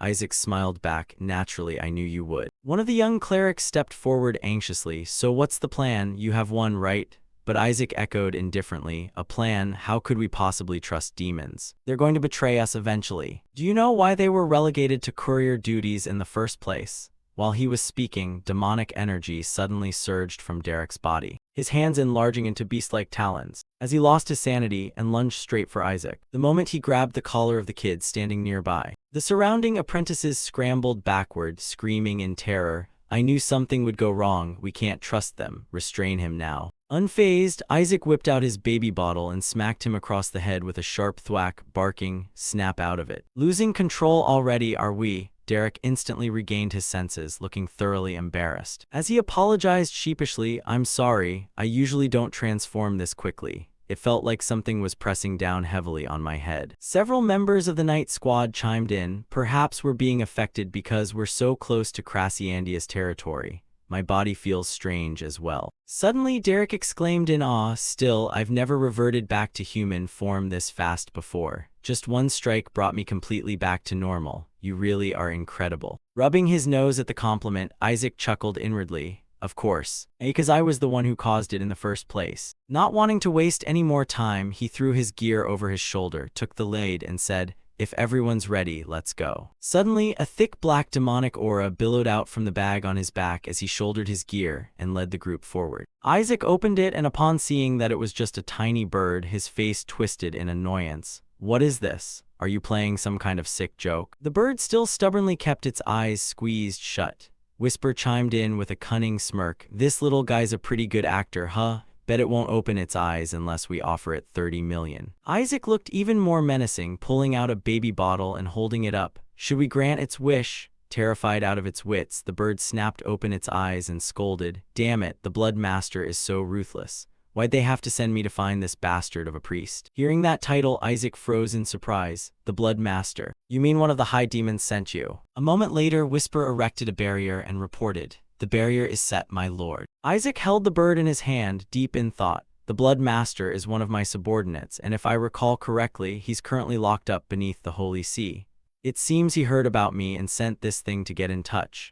Looks like he kept my identity as the Skeleton Demon King a secret from this little sparrow too." Isaac lifted it up and asked, "Got any info for me?" The bird tried to act tough. "I don't have any information for some punk priest." But after just a tiny squeeze from Isaac, its tune changed instantly. I'll talk. "The demon you're about to face, I'm the one who messed up your coronation ceremony." Isaac frowned and shot back, "You mean the one who sent a clone of the Skeleton Demon King?" Sweating profusely, the bird confirmed, "Yeah, she's the one who snuck the magical device in and ordered her underlings to kill the priests." "Yep, definitely her. After absorbing the Skeleton Demon King's power, she got strong enough to break through the barrier of the Holy Kingdom of Helen. The Blood Master said he'd accept being executed, but he absolutely refuses to face a demon named Ash." Hearing that, Isaac muttered under his breath, "That damn Blood Master." The bird shook its head frantically, whining, "Why on earth would he give such precious info to this damn priest? The Blood Master is convinced that the current Skeleton Demon King is a fake. And he got arrested just for telling everyone that the current Skeleton Demon King is an imposter. Just how stupid is he anyway? Anyway, I heard you absorbed a part of the great Skeleton Demon King's body, right? She's probably just waiting for you to step into her territory. If you still value your life, you better turn back." Once he'd squeezed all the info out, Isaac let the bird go and said, "Tell him I got the message."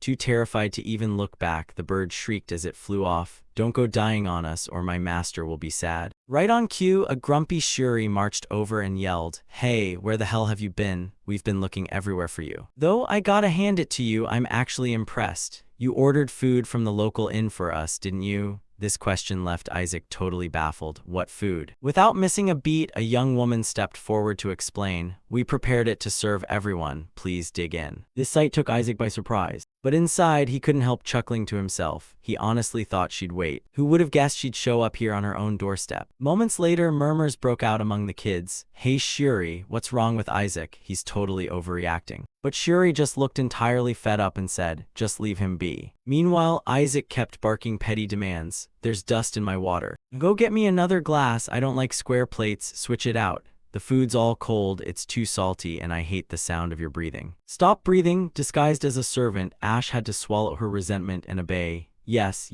right away. But the knights chimed in, piling on the pressure. "Our master told you to get something else. How dare you make him repeat himself?" Annoyed, Ash cursed under her breath. Are these lackeys out of their minds? Why are they taking his side? But outwardly she still had to bow and comply. "I am truly sorry." Carrying over a bowl of soup, she muttered to herself, "If that's how it's gonna be, I'll just take care of these annoying pests first. Please enjoy your meal, holy knights, you must be exhausted." To everyone's surprise, Derek stepped in to stop her, saying, "We were hired by him, we won't eat the same food as him." This comment left her momentarily awkward. "But the town is only safe if you guys keep your strength up. I made this especially for you. Please eat."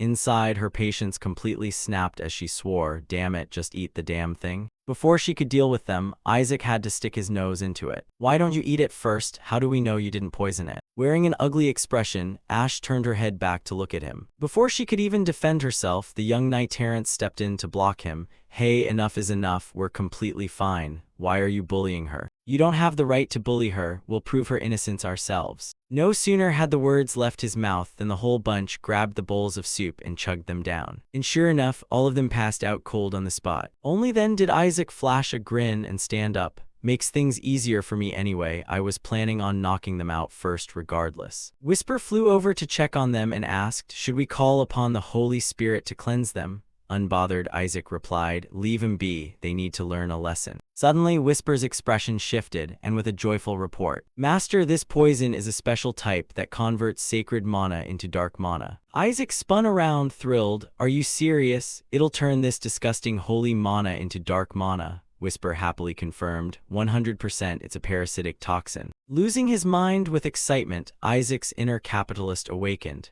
That means I can build a dark mana farm right here inside the Holy Kingdom. Still riding the high, he laughed out loud. Now you're definitely gonna lose, kid. Suppressing his excitement, Isaac sneered. Me lose? Anyone with power is just gonna end up as my next meal. Dropping the act completely, Ash reverted to her original form and threatened, if you want them to live, follow me and I'll give you the antidote. This remark pissed off the knights, who gritted their teeth. Bitch. Holy light suddenly burst from Isaac's body. Annoyed, Ash shielded her eyes and barked, stop resisting already. The moment the holy light faded slightly, she saw Isaac whip out a baby bottle and charge forward, delivering a blow that shook the earth, though she easily dodged it. Not wanting to waste any more time, Ash hopped backward and shouted back, that's right, follow me, brat. Derek instantly drew his sword and offered, we'll go with you, my lord. But Isaac stopped him, no, I'll go alone. I can't just leave these guys here without protection.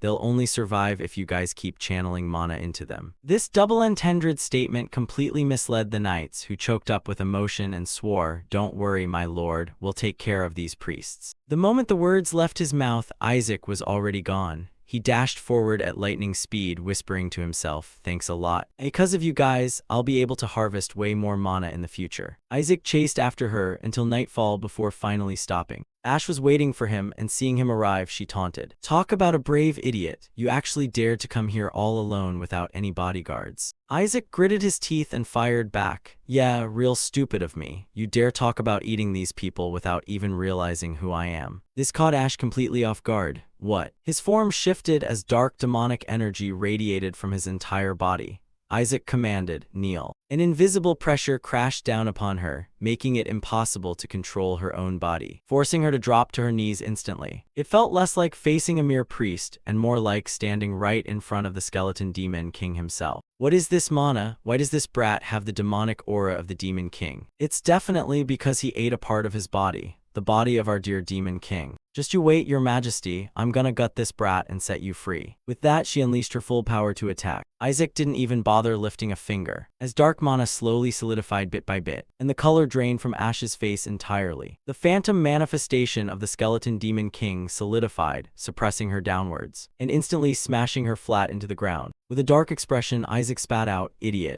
Let me show you who your true king is. A short while later, the area returned to its original, quiet state. Whisper squealed with joy, Master, you're amazing. The power of a mere 5th tier spell is already rivaling a 7th tier one. As expected, fusing dark mana and holy mana was a genius move. Feeling quite pleased with himself and thrilled to have reached a brand new realm, Isaac mused. So this is probably why those deities refused to turn into humans. Right then, a commotion nearby caught both of their attention. Trembling as she knelt on the ground, Ash stammered, Why, your majesty? Whisper hesitated. How should we deal with her? Looks like you might have gone a bit overboard.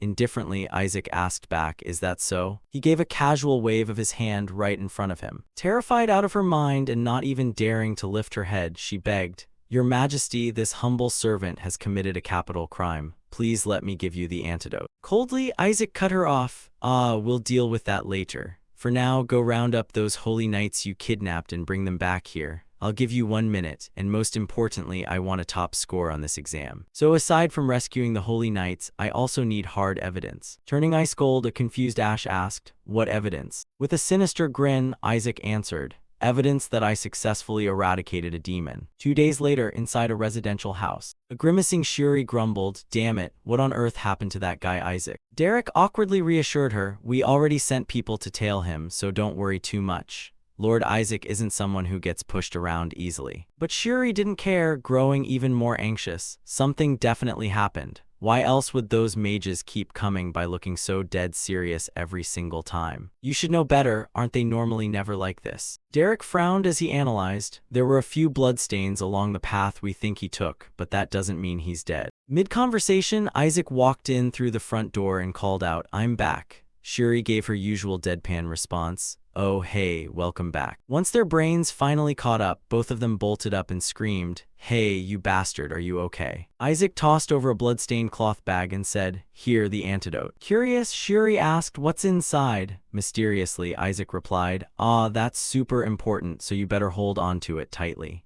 This only fueled Shuri's confusion. Why is it so heavy? When he opened the bag, the sight of a demon's head sent him shrieking in absolute terror. "What the hell is that?" Isaac cracked his shoulders and explained, "Oh, that. The kidnapper's head, and also the proof we need to get a top score on this exam." Derek asked again, "What about the Holy Knights? What about our comrades?" Stretching lazily, Isaac replied, "Ah, the Holy Knights, they were too heavy, so I just hid them in a bush up ahead. Go drag him inside." No sooner had he finished speaking than someone shoved the door open. "Commander, our comrades are back. A few minutes ago they found their people, Saul, Ken, and even Jen. They've all returned." Shuri's face turned pitch black. "So you mean you actually—" Derek hesitated. "That so-called kidnapper's head." Gleefully, Isaac confirmed, "Yep, I went right over there and chopped his head off." The two of them jumped in sheer fright. "You stormed into territory crawling with mages all by yourself? How is that even possible? That's completely absurd." The corners of Isaac's mouth curved upward in a sneaky grin.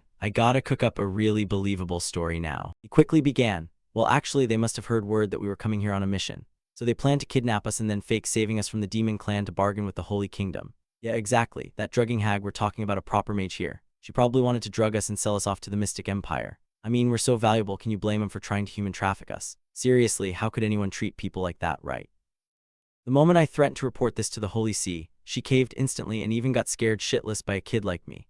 Guess the Pope really is terrifying, huh? Anyway, I asked around about where they were holding the Holy Knights, and turns out everyone knew. Oh, I even found out about the secret path leading right to them. Luckily, the Holy Knights were still being kept as emergency rations, so since they hadn't been eaten yet, I got them out.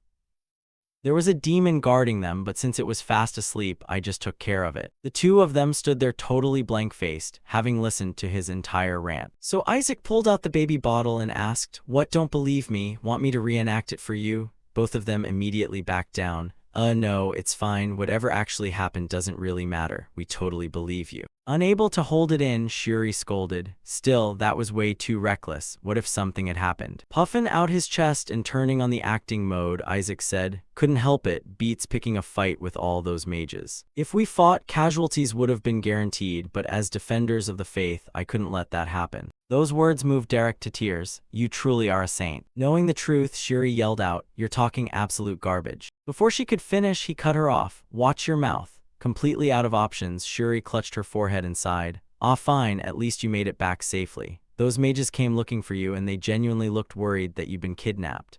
Isaac immediately snapped, "Bulls, since when do those bastards care about a priest?" Right on cue, a voice echoed from the doorway. "You're being a bit too harsh, kid." A few mages walked in from outside and offered a justification. "We were worried you'd be killed by the demons, so we came looking. Never expected it to be such a huge misunderstanding." Isaac shot them a sideways glance and muttered under his breath, "Cut the crap, you bastards. You only showed up here because of the Mana core." A mage wore a sneering grin and proposed, "Please cooperate with our investigation. There have been reports that a certain—" Before he could finish, he was cut off. "I didn't see anything." Reluctantly, the mage argued back. "We clearly sensed recently that—" Once again, he was interrupted. "You guys got it all wrong. At least make up a believable story. Demons aren't just stray cats and dogs roaming the streets. Do you really think a rookie priest like me could take down a demon?" This made them hesitate slightly. True, for a rookie to survive encountering a demon. Still, this whole thing made zero sense. Halak clearly said there was one here. Hearing them mention this, a shocked Shuri thought to herself, Halak must be talking about the fourth uncle, or maybe I misheard, but then again, it's a pretty common name anyway. Lost in thought, Isaac suddenly popped up and yelled, "Whatever. I'm going to go get some rest, you guys figure it out yourselves." Left behind with a mountain of nameless troubles, an indignant Shuri shouted, "Hey, we aren't done talking yet. Finish what you're saying before you run off." A moment later, Isaac walked up to a secluded residential house. Hai Long shoved the room door open, looked inside, and smiled. "All right. And now then, gotta wrap things up here too, right?" 2 days prior. Confused, Ash asked, Evidence that you successfully eradicated a demon. Evidence, you mean, confirming that the one who ate the blue-tinted division's rookie priests 14 years ago wasn't you. How could a weakling like you ever pull something like that off? Even 14 years ago, you couldn't have beaten Riley. Even if I took your head, they'd still suspect you weren't the real culprit. So go and fetch me some hard evidence. I need a head to take back to the Holy See. Back in the present, Isaac sat down on a wooden crate and praised. I didn't actually expect you to bring me the real culprit's head. Guess you're not totally brainless after all. Very well, I'll let it slide. Trembling, she asked, did you know who the culprit was from the very beginning? Casually, Isaac replied, a woman and the monster she keeps as a pet. Am I right? You really think I wouldn't know at least that much? Trembling, she answered, no, my lord. Leaning down, Isaac interrogated, then why did my intelligence point straight to you as the demon from 14 years ago? Hurriedly explaining, she confessed, the truth is, the culprit from 14 years ago was my older sister. She had her monster hunt down the priests and treat them like snacks. Hearing this, Isaac sighed internally. Must be because they share bloodlines, so their energy signatures matched and caused a mix-up. Still, she ended up bringing him the exact culprit who ate Riley's friend 14 years ago. He pressed on with his questioning. I need some more info. What's the current hierarchy among the demons like? Terrified, Ash reported. The fake skeleton demon king is currently commanding the 9th tier true demons. Ever since you lost your power after the battle with the gods, he's ordered them to slaughter the saints and harvest your power. Puzzled, Isaac asked, what are the deities up to then? Hesitating, Ash replied, I'm not entirely sure. But the celestial realm probably suffered heavy losses, which is why they've stayed dead silent until now. Isaac frowned in thought, surprisingly deep. Could the backlash from that self-destruction spell have been bigger than I thought? Knowing their personalities, there's no way they'd stay quiet for a full 150 years. They must be scouring every world trying to reclaim their souls. There's no way they wouldn't notice that the bug sealing them away is completely empty inside. But at the same time, their highest tier holy spells couldn't have just failed like that. Even if they botched sealing their own soul, not realizing the seal is empty makes even less sense. Could that bug actually contain someone else's soul instead of his own? Could it be a high-tier entity wielding dark mana, or another disaster like the skeleton demon king, or even a god? Just thinking about it makes it exciting. I gotta check it out. With that thought, he asked again, you're Ash, right? Bowing deeply and respectfully, Ash answered, yes, your majesty. Isaac commanded, go back to the demons and act as my eyes and ears. A short while later, inside a house, a steady stream of grateful voices rang out. Thank you so much, young Master Isaac. We will never be able to repay this lifelong debt to you. Never imagined you'd defeat that demon all by yourself and even personally rescue every single one of us. Modestly brushing it off, Isaac replied, don't worry about it, it was just our duty. This response moved the knights even more. That's the true dignity of someone from the blue-tinted family. How can we ever repay this kindness? You even saved our comrades too. Hearing them chatter, Derek couldn't help shouting, the answer's obvious. Lord Isaac, as a 7th tier knight, I Derek, along with all our comrades, will follow you anywhere you command. My Lord Isaac. Accidentally acquiring a whole squad of knights left Isaac somewhat taken aback. I didn't expect this to happen at all, so I just scored a bunch of talented, free soldiers. Since their network spans the entire continent, their intelligence gathering and mobility are top tier. Rescuing 11 people and getting this much benefit in return is an absolute steal. Is there a kid here too? Why is he staring at me like that? Noticing him staring fixedly at the child, Derek raised his head and said, looks like you don't know who this kid is, do you? You're gonna be shocked. The child beamed from ear to ear and walked over to greet him. Hello, I'm Hyberius, the youngest prince of the Magic Empire. Thank you for saving my life. Isaac's jaw dropped in sheer astonishment. What the hell? So that's why the mages were acting so helpful, because a prince got kidnapped? Jackpot. Full of admiration, Hyberius said, I always thought the people of the Holy Kingdom were just trash, but turns out there are guys like you too. I owe you my life. You're genuinely impressive, especially compared to those bastards at the Holy See. They only send rookie priests instead of sending actual reinforcements to rescue a group of knights. Listening to him talk, Isaac praised him inwardly. This kid's got potential. Oblivious to it all, Hyberius kept singing his praises. Compared to them, you're truly a man of God. Please let me repay this favor. The corners of Isaac's mouth curved upward into an evil smile. Is that so? Well then do me a favor. A short while later, inside the office of the yellow-tinted Pope, a servant walked in and respectfully reported, my lord, the blue-tinted team has entered Crassiandia. Because of the mages, we couldn't tail them all the way, but they've definitely entered the mission zone. Slightly surprised, Barit asked back, I thought they wouldn't make it in because they picked those useless holy knights, yet they still got in. The servant detailed, but it looks like only Isaac Eshua went in alone. Unable to help his growing interest, Barit mused, alone, so that brat couldn't even tame those holy knights? Makes sense. If even we couldn't do it, how could he? He definitely won't be able to finish the mission, let alone make it back alive. Happily playing along, the servant chimed in, yeah, I guarantee he'll never make it back to Helen. Barit said nothing more, silently thinking to himself. The fourth son of the Eshua family said he'd entertain any visiting grandkids if they came to his turf. If it's him, he'll definitely use the mages to deal with them. Suddenly the servant questioned, but won't the royalty help Isaac? After all, they seem pretty interested in that kid.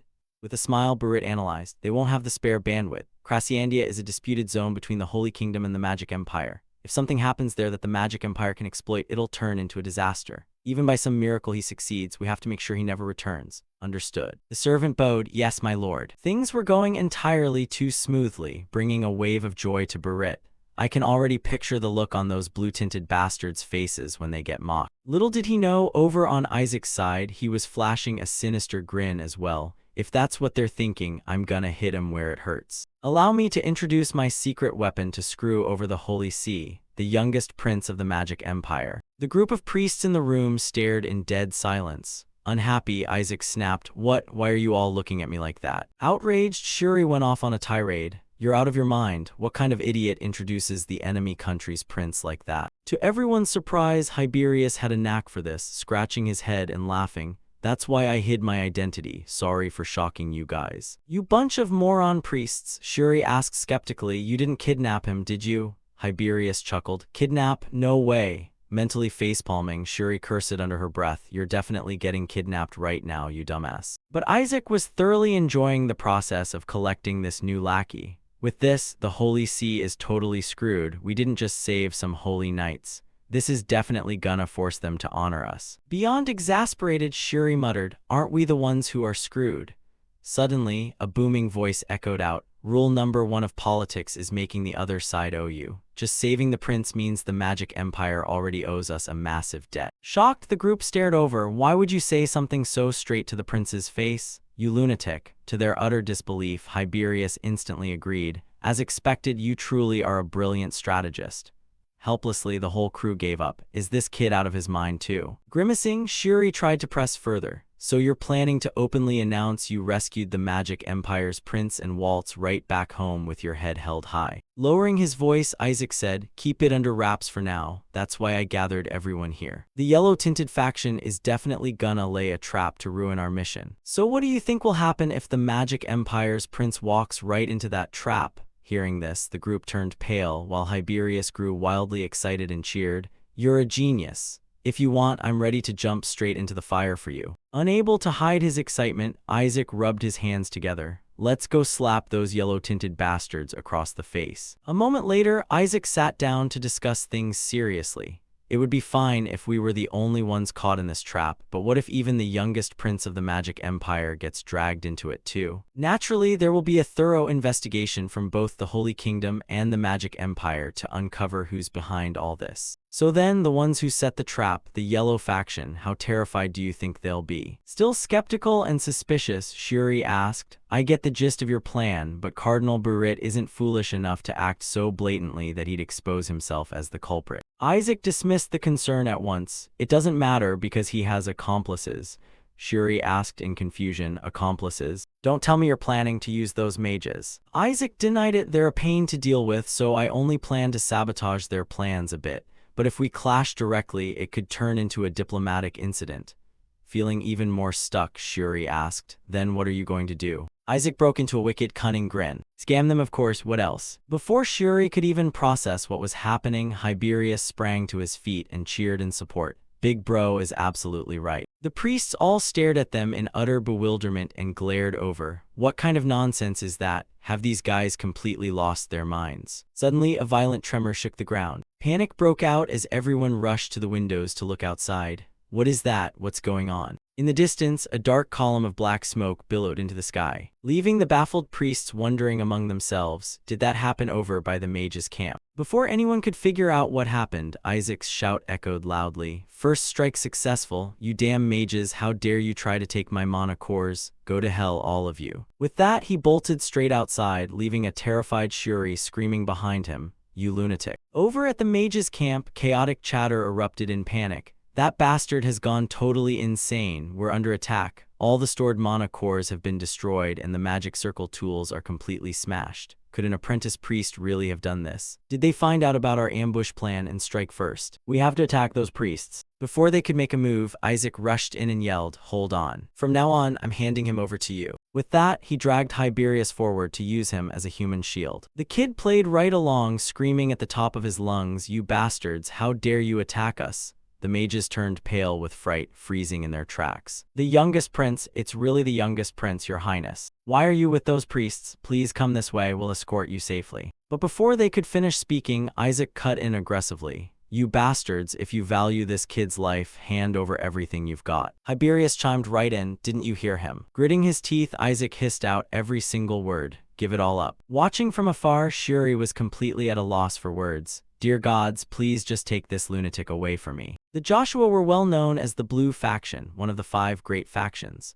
Alongside the White Faction, they were deemed the most righteous, despising injustice and strictly upholding the code of chivalry. Even with a blade pressed against their neck, a true successor of that faction would never stoop to raising a weapon dishonorably. Yet here Isaac was, holding a sword right to the neck of the Magic Empire's prince, pulling off an extortionate hostage situation. Like an absolute demon, Isaac threatened them. Are you saying it's fine if this brat gets his head chopped off? Tiberius, showing no fear whatsoever, snapped back at them. Is that what you mean, huh? The mages were plunged into utter turmoil. Why on earth is his highness there, and how did he end up getting captured like that? He's powerful enough to crush countless grown men. They must have caught him by some weakness. We have to rescue him. Just as Shuri was about to step in and stop this farce, the mages shouted out, that guy is a direct disciple of Yeshua. Calm down, let's settle this with a deal. Isaac casually kept his sword pointed at them. What kind of bullshit deal? Did you hear me or not? Hand over everything right now. In a flash, Shuri was teleported away, and a mage appeared in his place. The mage reached out and whispered, Your Highness, this way, take my hand, I'll get you out. But Tiberius clearly didn't want any help. Annoyed, the boy roared, You idiots, why haven't you saved me yet? Do you even consider yourselves great mages? The mage could only scramble forward, desperately trying to grab Tiberius. I'm trying, Your Highness, over here. But Tiberius nimbly dodged every attempt while continuously hurling abuse. You useless, insolent fools, the mage groaned in despair. Come on, we're here to rescue you. But Tiberius played his trump card. Enough. In the name of the youngest prince of the Magic Empire, I order you to surrender everything and pull back. Satisfied, Isaac shouted along, Did you hear that? Back off, you bastards. Thoroughly bitter yet forced onto their knees, the mages cried out in sheer resentment. That is the very future of our empire. Though they had no clue what was truly happening, they had no choice but to obey the prince. Laying their belongings down one by one, they chanted, We obey your command, we will surrender everything. Please release his highness. Isaac's eyes sparkled with greed. Mana cores, mana cores. Breaking into a cold sweat, Whisper reminded him, Master, please control your facial expression. Still acting smug and mocking, Isaac yelled, Fine, out of respect for your kindness, I'll let it slide this time. And I'll make sure to report to the Empire that you tried to attack us. The mages frantically tried to explain, You must be mistaken, we were only out hunting demons.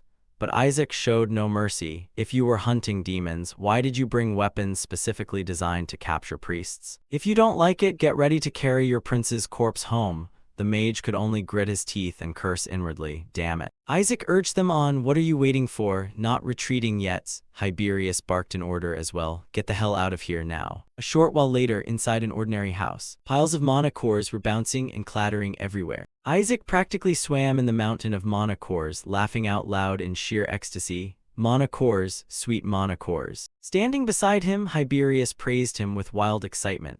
As expected, Big Bro knows everything. The Magic Empire's mana cores are on a totally different level compared to the Holy Kingdom's garbage. Can't you tell, Big Bro? The color, the scent, even the stone veining are entirely unique. I thought the Holy Kingdom was just full of useless worms who didn't know how to keep mana cores. But to think someone like you exists in the blue faction, such pure, unmatched faith is truly incredible.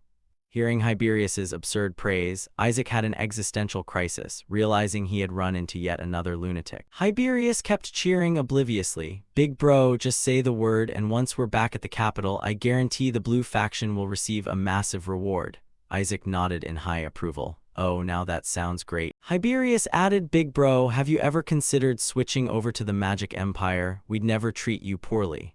Utterly fed up, Shuri muttered, "You two psycho bastards have lost your minds completely." Unable to hold back any longer, he yelled, "Isaac, I have something to tell you. First, wipe that drool off your face. Are you really planning to tell the family head that fourth uncle is a mage?" Without a second thought, Isaac answered immediately, "Of course. I need to eliminate a rival for the family head position." Shuri panicked and tried to reason with him. "If you do that, you'll be in serious trouble. You've never even met fourth uncle, and you have no idea how no-nonsense he is. If you frame him without solid evidence, you'll really—" Before he could finish, Isaac cut him off sharply. Innocent? Recalling what the head mage had said earlier, Isaac smirked smugly. "Earlier, that mage bastard clearly knew who we were and targeted us right from the start." Shuri still tried to rationalize it. "The Joshua people stand out because of their looks, so he probably just recognized us from that." Before he could even begin to flatter himself, Isaac tore into him. "What the hell are you talking about? You're ugly as sin, and your hair color is absolute trash. Who could possibly look at you and immediately think Eshua?" "I'm telling you, they definitely knew beforehand." Feeling deeply wronged, Shuri wept internally. "Shut your mouth, you bastard." Isaac stated with certainty, "It's obvious that Uncle is behind this whole thing.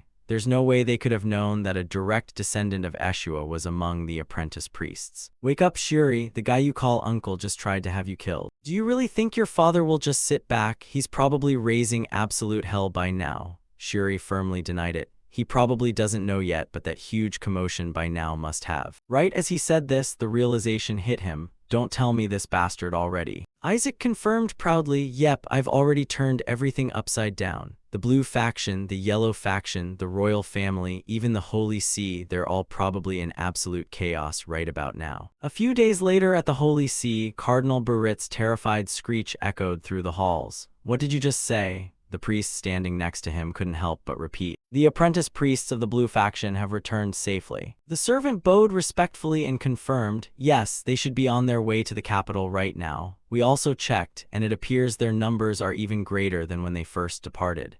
It seemed they had also managed to rescue the kidnapped victims. Unable to accept this, the priest demanded, "What on earth were those mages doing?" Burit said nothing, but his expression was hideous as he cursed inwardly. Did that fourth son of the Eshua family and those mages fail to accomplish a single damn thing? Why is that brat coming back alive? The servant hesitated before speaking. "They said they were unable to attack." The priest gasped in shock. "What?" The servant explained that the prince of the Magic Empire appeared to be among those who were rescued. Stunned, the priest stepped back. "Who?" Bowing respectfully, the servant recited, "The youngest prince of Britannia, Hiberius Britannia." Isaac Eshua has also demanded a thorough investigation into the mages. That kid declared he will definitely track down whoever attempted to assassinate the prince. Finally realizing the trap, Burit gritted his teeth in fury. "So this is how that little brat intends to play me, huh?" The prince's unexpected presence had flipped the entire board. An exhaustive investigation was now inevitable.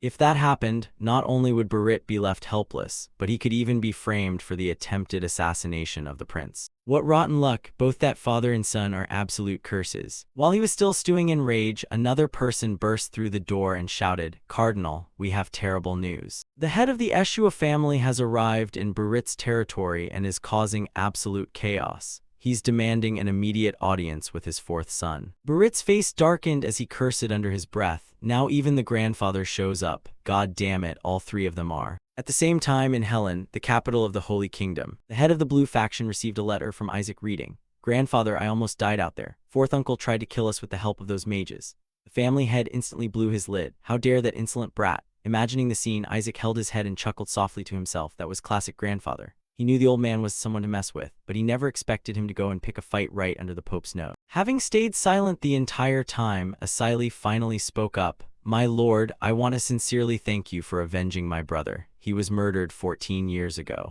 Isaac blinked blankly, totally oblivious to what she meant. But he still kept a cool face on the outside. "Ah, don't mention it. Then he asked, "So what about the others?" Asili replied cheerfully, "Their reactions were quite similar to the family heads, my lord." Lord Gol seemed rather furious about something else entirely. Did that madman try to kill not just Isaac, but his own blood nephew too? Riley retorted helplessly, "Isaac is his blood nephew as well." Gol stubbornly argued back, "Their hair colors are completely different." The uncle shot back, "Their faces don't look alike either, let alone their hair." Losing the argument, Gol simply snapped, "Shut up." Suddenly, both of them fell dead silent and glanced to the side. Asili sighed. Meanwhile, Lord Benjamin, who oversees the finances, burned the fourth son's entire inheritance to ashes. Benjamin had declared coldly, "He won't receive a single copper, everything will be returned to society."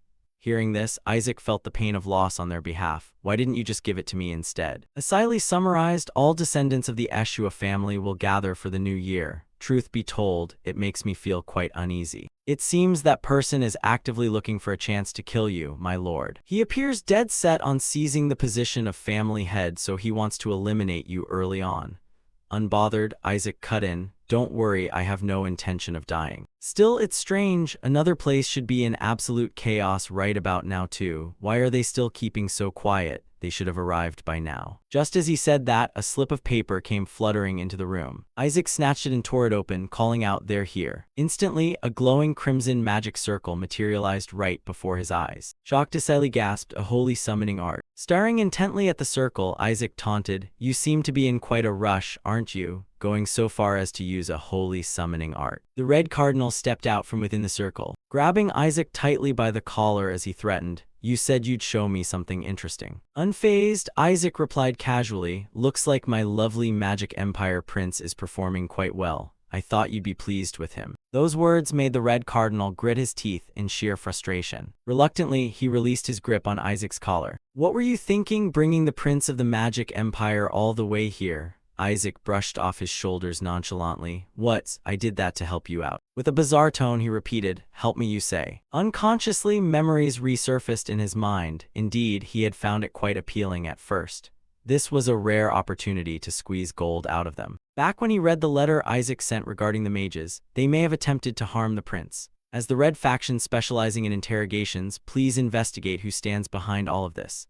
He had been thrilled, for it was glaringly obvious who the culprit was. In all likelihood, the Pope and Eshua's fourth son were plotting to cripple Isaac completely. "Isaac Eshua, thanks to that foolish brat, I'll be able to bring both the yellow and blue factions down to their knees. And that alone will be enough leverage to earn an audience with the 14 retainers, perhaps even far more than that." However, the moment he went to meet Hiberius, things completely derailed from his expectations. Far from being terrified inside the interrogation room, the brat aggressively interrogated them right back. "Is this how the Holy Kingdom of Helen conducts an interrogation? You call yourselves a holy kingdom, yet you act this barbarically. What? You're asking for my name? Where are my rights? Are all priests as shameless as you? How dare you inquire about big bro Isaac? Have you no shame? How dare lowly trash like you even mention the blue faction? Fools like you wouldn't comprehend big bro's grand vision even if you had another 10 years. One priest lost his temper completely after the interrogation. "Let go of me. I'll kill that little bastard even if it sends me straight to the underworld."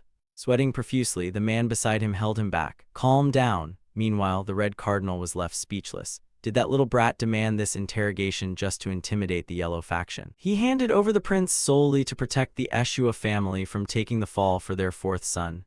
You never had any intention of cooperating, leaving the Yellow faction in complete disarray. "You wretched little bastard, how dare you use us?" Thinking up to this point, the Red Cardinal growled, "Do you really think you'll get away with this?"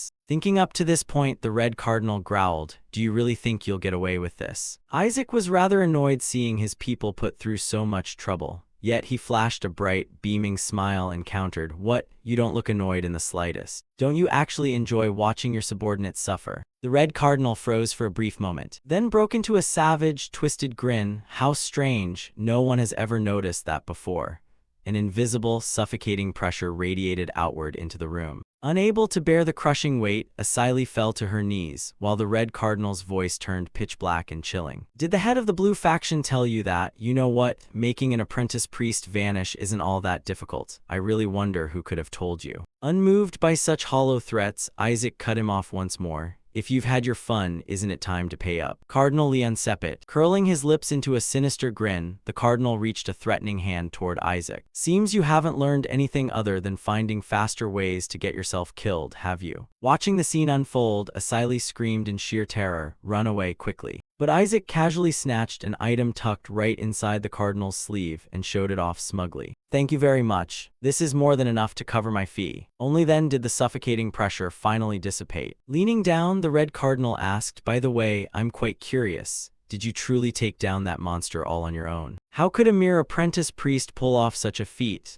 Isaac offered an easy smile. "That's a family secret, my lord. Unlike the blue faction, your family seems rather incompetent when it comes to monster hunting, so I'm not at all surprised by your curiosity. That's also why your son ended up getting beaten to a pulp." Though thoroughly provoked, the red cardinal didn't take it to heart. He merely smirked and turned around to leave. Muttering inwardly, "What an insolent little brat." Isaac didn't even bother to see him off, just casually waving with a grin from his seat. "Safe travels, my lord." Only then did Asili rush over in a panic to ask, "Are you all right, young master?" Glaring with deep resentment at the retreating figure of the red cardinal, she fumed, "Why does everyone from the red faction have such a dreadful personality?" Isaac let out a helpless sigh, "Because their family heads are always absolute lunatics." Noticing the object resting in his hand, she asked, "What is that, by the way?" His expression darkened slightly as he looked down at the token, a pass to the Holy See's prison. Inwardly, he thought to himself, "With this, I can finally go see my subordinate." The following day, at the evaluation assembly for the Yellow Faction's test, attendees were buzzing with curious chatter. "I wonder which team will claim the king rank in this evaluation?" The Yellow Faction, obviously. There hasn't been a single instance where the Yellow Faction failed to secure king rank in their own trials. Even the Red Faction ended up losing to the Blue Faction, after all. Overhearing this, the red cardinal gripped his wine glass so hard in fury that it cracked. Just then, the sound of approaching footsteps echoed, drawing everyone's collective gaze. "The apprentice priests are arriving. Which team is that?" "It's the Blue Faction, it's Isaac Eshua." Seeing Isaac walk in, the Blue Faction kids trailing behind him were tearing their hair out in pure frustration. Why couldn't he just drop dead already? How many times have we nearly gotten killed because of that bastard? Irritated, Isaac barked at them, "I can see everything, you little bastards. Smile right now, or else." Before he could even finish the sentence, they instantly fell in line like obedient puppies, flashing wide, beaming smiles. Suddenly, hushed whispers rippled through the crowd. "Look over there, it's the Yellow Faction." The moment the Yellow Faction members entered, they wore smug, sinister smirks, thinking to themselves, "You brainless Blue Faction fools. Thanks to King's assistance, we recovered a lost relic of the Holy Kingdom of Helen right from enemy hands. This is what truly benefits the Holy Kingdom. Merits from the Magic Empire." What a complete joke! Did you really think rescuing a few measly survivors would change anything? You should learn to use your brains, you brainless Blue Faction morons. Right at that moment, the Master of Ceremonies stepped forward holding the roster and announced loudly, "Greetings, apprentice priests and distinguished guests. Thank you all for attending the evaluation ceremony for the Yellow Faction's trial. Please stand. The results of this examination will be declared personally by His Imperial Majesty." As soon as the words were spoken, the Emperor entered side by side with the Prince, leaving the guests completely dumbfounded in disbelief. The Emperor arrived in person. That's exceedingly rare. It means this evaluation is truly momentous enough for His Majesty to announce the results himself. The Yellow Faction youngsters sneaked glances and cheered inwardly. Naturally, we recovered the Holy Kingdom's lost treasure, so of course the Emperor had to come in person. Immediately following that, the proctor's voice boomed across the entire square. "And now, the evaluation ceremony shall officially commence. The relic retrieved by the White Faction is a lost ancient tome. The Red Faction has brought back a holy sword crafted 300 years ago by the genius artisan Artega." Looking at the two items, several onlookers murmured in discussion, "Not bad at all, definitely worth studying. Ah, his masterworks still hold immense value to this day. This year's apprentices are truly exceptional. Last year didn't feature anything nearly this valuable." The proctor's voice rang out again. "As for the Yellow Faction, it is truly astounding. They have recovered a national treasure of Helen that was stolen hundreds of years ago." The crowd erupted into lively murmurs. "That's an heirloom passed down through imperial generations, the necklace stolen by the Manji, isn't it? Shuri's eyes widened in awe. A national treasure? No wonder the Emperor showed up in person. The Emperor nodded in pleased acknowledgement. This is indeed a sacred ceremonial artifact of the royal family, stolen back in my grandfather's era. I thought I would never lay eyes upon it again, yet you managed to retrieve it. The capability of the Yellow faction is truly outstanding. Receiving such praise, the Yellow faction youths leaped for joy and excitement, deliberately shooting condescending sneers toward the other group. This is the difference in class. Hey, useless Blue faction, if you manage to achieve anything greater, feel free to step forward. Unable to face them, Shuri could only look away in bitter frustration. The proctor flipped to the next page of the report and announced, and finally, the Blue faction. The Blue faction has gloriously rescued all the holy knights who were captured by demons in Crasiandia. The audience broke into a loud commotion. Apprentice priests managed to rescue them right from the lands of mages. Just making it back alive is already a miracle. The Yellow faction kids scoffed dismissively. Just bringing back people, what's so special about that? 14 years ago, they personally punished the very monster that even mages were targeting, saving every single survivor. At long last, Helen's 14-year-old wound has finally been healed. The Yellow faction youth started breaking into a nervous sweat, desperately reassuring themselves, it's fine. I doubt they actually took down that monster, and besides, a national treasure is far more valuable anyway. But the proctor wasn't finished. Furthermore, the Blue faction rescued Hiberius Britannia, Prince of the Magic Empire. The Yellow faction kids stared in absolute disbelief. Isaac did what? The proctor cast aside the stack of reports and proclaimed loudly, the Holy Kingdom of Helen has demanded compensation from the Magic Empire for saving Prince Hiberius's life, which entails the return of a stolen national treasure. And more importantly, the total repeal of the unreasonable tax imposed on the disputed region of Crasiandia. The Magic Empire has formally agreed to these terms. The entire square fell dead silent, without a single sound to be heard. Resting his hands on his armrests, the Emperor rose to his feet in high praise. This achievement is so monumental that I can scarcely find words worthy of praising it. What these apprentice priests accomplished today has not only elevated Helen's honor, but also secured practical, tangible benefits for our nation. National treasures and sacred relics certainly elevate the prestige of our holy kingdom. Yet to me, the lives of my people are far more precious. The Blue faction not only rescued the holy knights, but also countless commoners and even the prince of a rival nation. A single life is worth more than the entire universe. Protecting those lives is the very reason the Holy Kingdom of Helen exists. Resolving a trade crisis that impacts people's livelihoods is no different from saving thousands of lives. Regarding this unprecedented historic triumph, I trust the Evaluation Council shares my exact sentiment, do they not? The Yellow faction priests could only clear their throats awkwardly, not daring to utter a single word. The onlookers resumed their animated, heated discussions. The national treasure recovered by the Yellow faction is undeniably astonishing, but what the Blue faction achieved is entirely beyond comparison. That's not something apprentices are supposed to pull off. Above all, the Blue faction has reaffirmed the true calling of the clergy. To protect the weak and serve the people, that is the true essence of priesthood.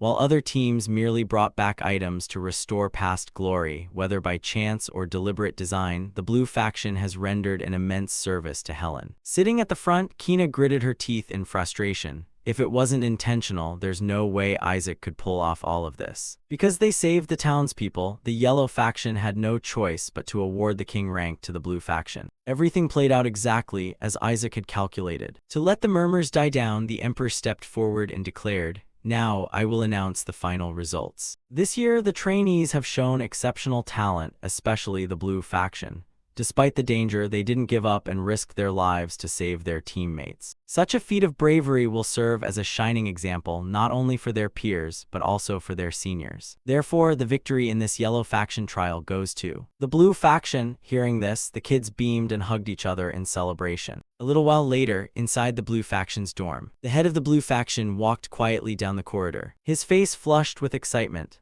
"I only told you to survive, but you did an amazing job. Isaac, the kid might actually become a saint and bring glory to the family. His personality definitely has issues, but with proper discipline, he'll surely straighten up." Thinking this, he gently pushed open the door to the room. The voices inside immediately spilled out. An air, big deal. You just babble a bit about your teammates, read some doctrines, and say whatever the family head wants to hear. It's a piece of cake. Don't sweat about winning the king rank in the blue faction trial. Just sit tight and Grandpa will hand it to you on a silver platter. So this is what invincibility feels like. Pretty sweet. The kids fell silent, not daring to utter a word. Only then did Isaac notice their strange expressions, turning his head to ask, "What's wrong? Why is everyone suddenly so quiet?" The faction head lost his mind, glaring at him as he hissed, "Isaac, it seems the heir's seat is still way too early for you. Looks like no amount of discipline can ever fix you." Isaac broke into a cold sweat. "Crap, you bastards, if Grandpa was standing right there, you should have warned me." Moments later, furniture was sent flying everywhere in a messy wreckage. Isaac yelled in frustration, "What the hell, this is ridiculous." Isaac yelled in frustration, "What the hell, this is ridiculous. Forcing me to shoulder all those brutal training sessions, dangling treasures to make me fail, and making me copy hundreds of pages of ancient texts so hard I couldn't even understand them. You call that fair? What did I even do wrong?" Whisper broke out in a cold sweat, explaining, "You literally spewed a bunch of awful trash right to the faction head's face, you know. You had no choice. He said he'd give you the lowest score if you didn't do all that stuff. You wanted to fail. You brought this on yourself." He glared at it with annoyance. "Damn it." Suddenly, a bright idea flashed in his head. "I've got it. Uncle is with the faction head anyway." He shouted at the top of his lungs, "Uncle." Before Riley could even process what was happening, Isaac lunged at him and burst into a tearful hug. "Uncle, uncle." Riley held back his grim expression, asking, "Tell me who made you cry and I'll twist their head off and bring it back for you." Isaac instantly got into character, crying as he recounted, "I think Grandpa hates me. Maybe I should just leave this house." Panicking, Riley dropped to one knee and asked, "Father, what's wrong? What happened?" Isaac began to spin his tale. "It's just that he told me to leave, well, actually, to leave the dorm and come home with him. He said I wasn't qualified yet. Wait, no, when he was drunk, he said I was still too young." Riley only caught half of it, consumed by anxiety. Why would father do that? Could he be trying to discipline Isaac? "My older brother and sister-in-law were like parents to me after I lost both of mine 10 years ago. My whole world practically collapsed. So when I found out my nephew was still alive, my heart choked with joy. For this child, I'm ready to lay down my life." Seeing Isaac forcing a pitiful expression, Whisper couldn't help asking, "What on earth are you doing?" Isaac whispered dejectedly, "Isaac just wants to pass the blue faction trial, become an official priest, and team up with Uncle to wipe out the skeleton demon king." Whisper said helplessly, "Are you out of your mind? Why are you talking about yourself in the third person?" But Riley was completely touched by those words. Summoning all his confidence, he spoke up loudly, "Don't worry, Isaac, your uncle here will handle everything."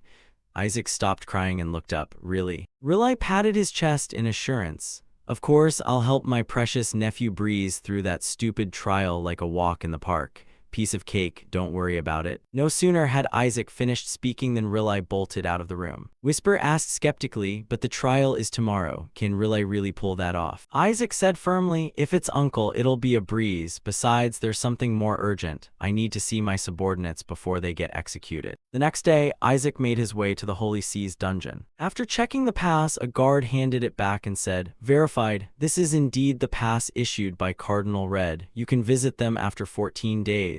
Like a little demon, Isaac beamed as he took it.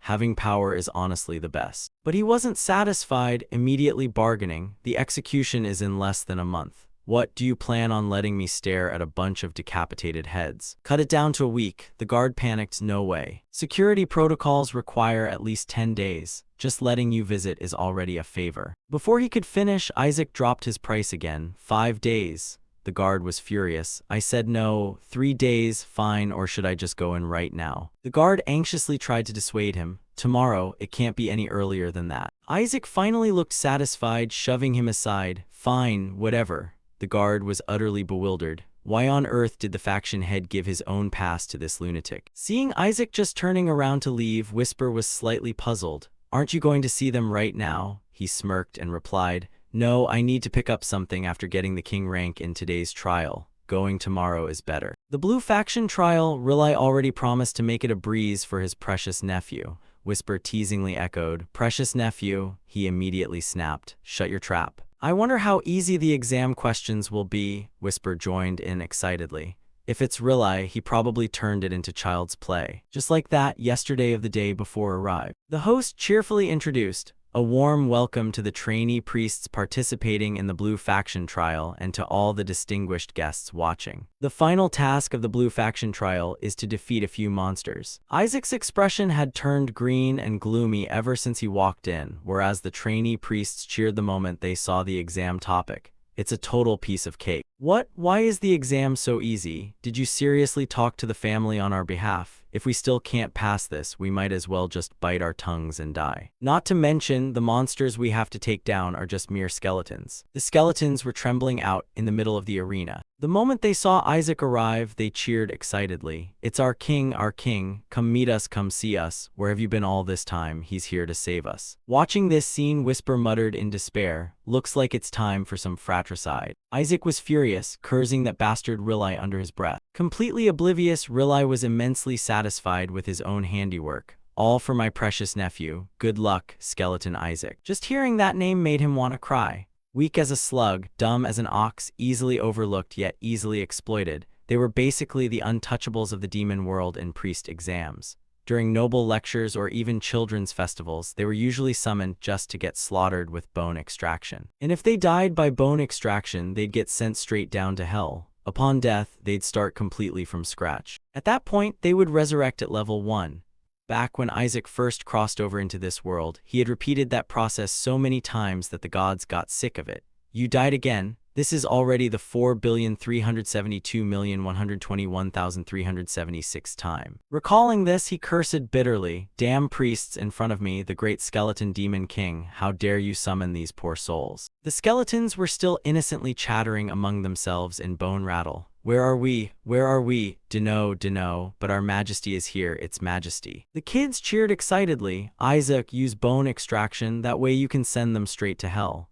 Yeah, they're nothing against holy arts, it's a piece of cake. Isaac snapped in his head. Bone extraction? Whisper also advised. Bone extraction is the most basic spell, just use it. Rolling his eyes, he yelled mentally, I've died millions of times because of that damn bone extraction, and now you're telling me to use it on these kids. Are you out of your damn mind? Rilai, you bastard! The skeletons happily ran over. Its majesty, he came for us. Yay, so happy. Before long, a loud thud echoed. This scene left the kids dumbfounded, while the piles of skeletons nuzzled against Isaac's body to check on him. Why did you disappear for so long? You finally came to see us. Isaac thought helplessly. I know you guys are happy, but you're heavy as hell. The kids looked over suspiciously. Are they attacking? Are they trying to crush him to death? But why does it look like they're having the time of their lives seeing him? Faced with the skeletons looking at him with eager eyes, Isaac had no choice but to resort to a desperate measure. Damn it, if this messes up, my identity will be exposed. I'll extract their mana cores so they lose combat capability. That way, if I return their mana cores to them later, they'll be fine. Right on cue, the host shouted, the trial begins. In this trial, absolutely do not touch their mana cores. Priests must use bone extraction to turn them into ash. With his plan ruined at the last second, Isaac flew into a rage and cursed, damn fucking priests. The squad captain up in the stands even winked to encourage him. Young Master Isaac, we've set everything up to be this easy, make sure you take first place. Isaac grew even angrier. Damn Eshua family, I'm going to wipe you all out. The spectators in the stands started chatting again. Just using basic bone extraction is enough to pass. This has got to be the easiest exam in history. True, normally bone extraction is already overkill for undead creatures. They should have cranked up the difficulty by forcing priests to extract their mana cores instead. At this rate, even a newborn baby could pass. Isaac punched the skeletons away, cursing under his breath. These damn dogs are even worse. No way am I using that damn bone extraction spell. I'll deal with them using regular offensive holy arts. Damn it. Sorry, kids. Even regular holy arts would deal fatal damage to undead creatures, but it was still better than sending them to hell. The skeletons were sent flying, but still eagerly looked over and cheered for him. Oh, Majesty is looking at us. Oh, Majesty, what should we do now? Tell us. Oh, just seeing Majesty makes us happy, so happy. Isaac collapsed and dropped to his knees right on the spot. I can't do it. The kids stared in utter disbelief. What? Shuri clutched his head and cried out. Even a kid can do it, why can't you? Isaac replied as if his life force had been drained. No, I can't. The piles of skeleton bones anxiously ran over to check on him. Majesty, what's wrong? Did Majesty run out of mana? Or should we take you down to the dragon's flames to recover mana? Isaac irritably snapped back. I'm not a skeleton anymore, I'm a human being getting thrown into fire. It hurts like hell. The soldiers standing above stared blankly at each other. What did he just say? Not a skeleton, but a human. Could it be that he considers them humans? Isaac startled, looking up at the stands. The people there stroked their chins and whispered among themselves, well, skeletons used to be humans anyway. Does the boy not want to attack creatures that used to be human? Maybe he wants to save the humans who became monsters. As expected, the blue faction is a faith that protects all beings from demons. Truly the saint's son, what a noble heart. Public opinion naturally shifted into praise. Shuri could only clutch his head helplessly. You people are insane. There's no way that guy is thinking of anything that noble. Left with no choice, he volunteered. Step aside, Isaac. If you won't do it, I will. Before he could finish chanting, Isaac punched him right in the mouth. Stop. He glared around furiously, telling himself, if anyone else uses bone extraction, they'll definitely go to hell. I can't let that happen. No more messing around. Isaac gathered mana in the palm of his hand. Pressing it hard against the floor, he shouted, bone extraction. A massive magic circle expanded outward. Isaac tensed up, muttering to himself, I gotta aim so I don't hit any of them. Up in the stands, everyone looked at the overwhelming mana shroud and gasped. Is that bone extraction? I've never seen one this huge. The skeletons trapped inside blissfully cheered. What is that sparkly thing? Dunno, but it looks so pretty. Isaac's face darkened as he commanded, Shadow Lick, hide all of them in the shadows. The Shadow Lick appeared and acknowledged the order, as you command. The skeletons were instantly swallowed by the darkness. A second later, the mana dispersed, restoring normal visibility. The people above looked confused, asking, what happened? Those skeletons, they all disappeared. Did Isaac wipe them all out in a single blow? Incredible. At this level, he's at least on par with bishops. He truly has the makings of a saint. Hearing those words, Isaac gritted his teeth and cursed. Rotten priests, I'm definitely going to wipe every single one of you out. Meanwhile, in the blue faction's meeting room, the faction head rubbed his temples in a headache-inducing analysis. Cardinal Red is trying to arrest Isaac. He's convinced that Isaac will summon an evil god during the sacrificial ceremony. If the kid could just summon a mid-tier god, I'd already be more than satisfied. Goal interrupted with an ugly expression. If father knew which god chose Isaac, I'm afraid just fainting wouldn't be enough.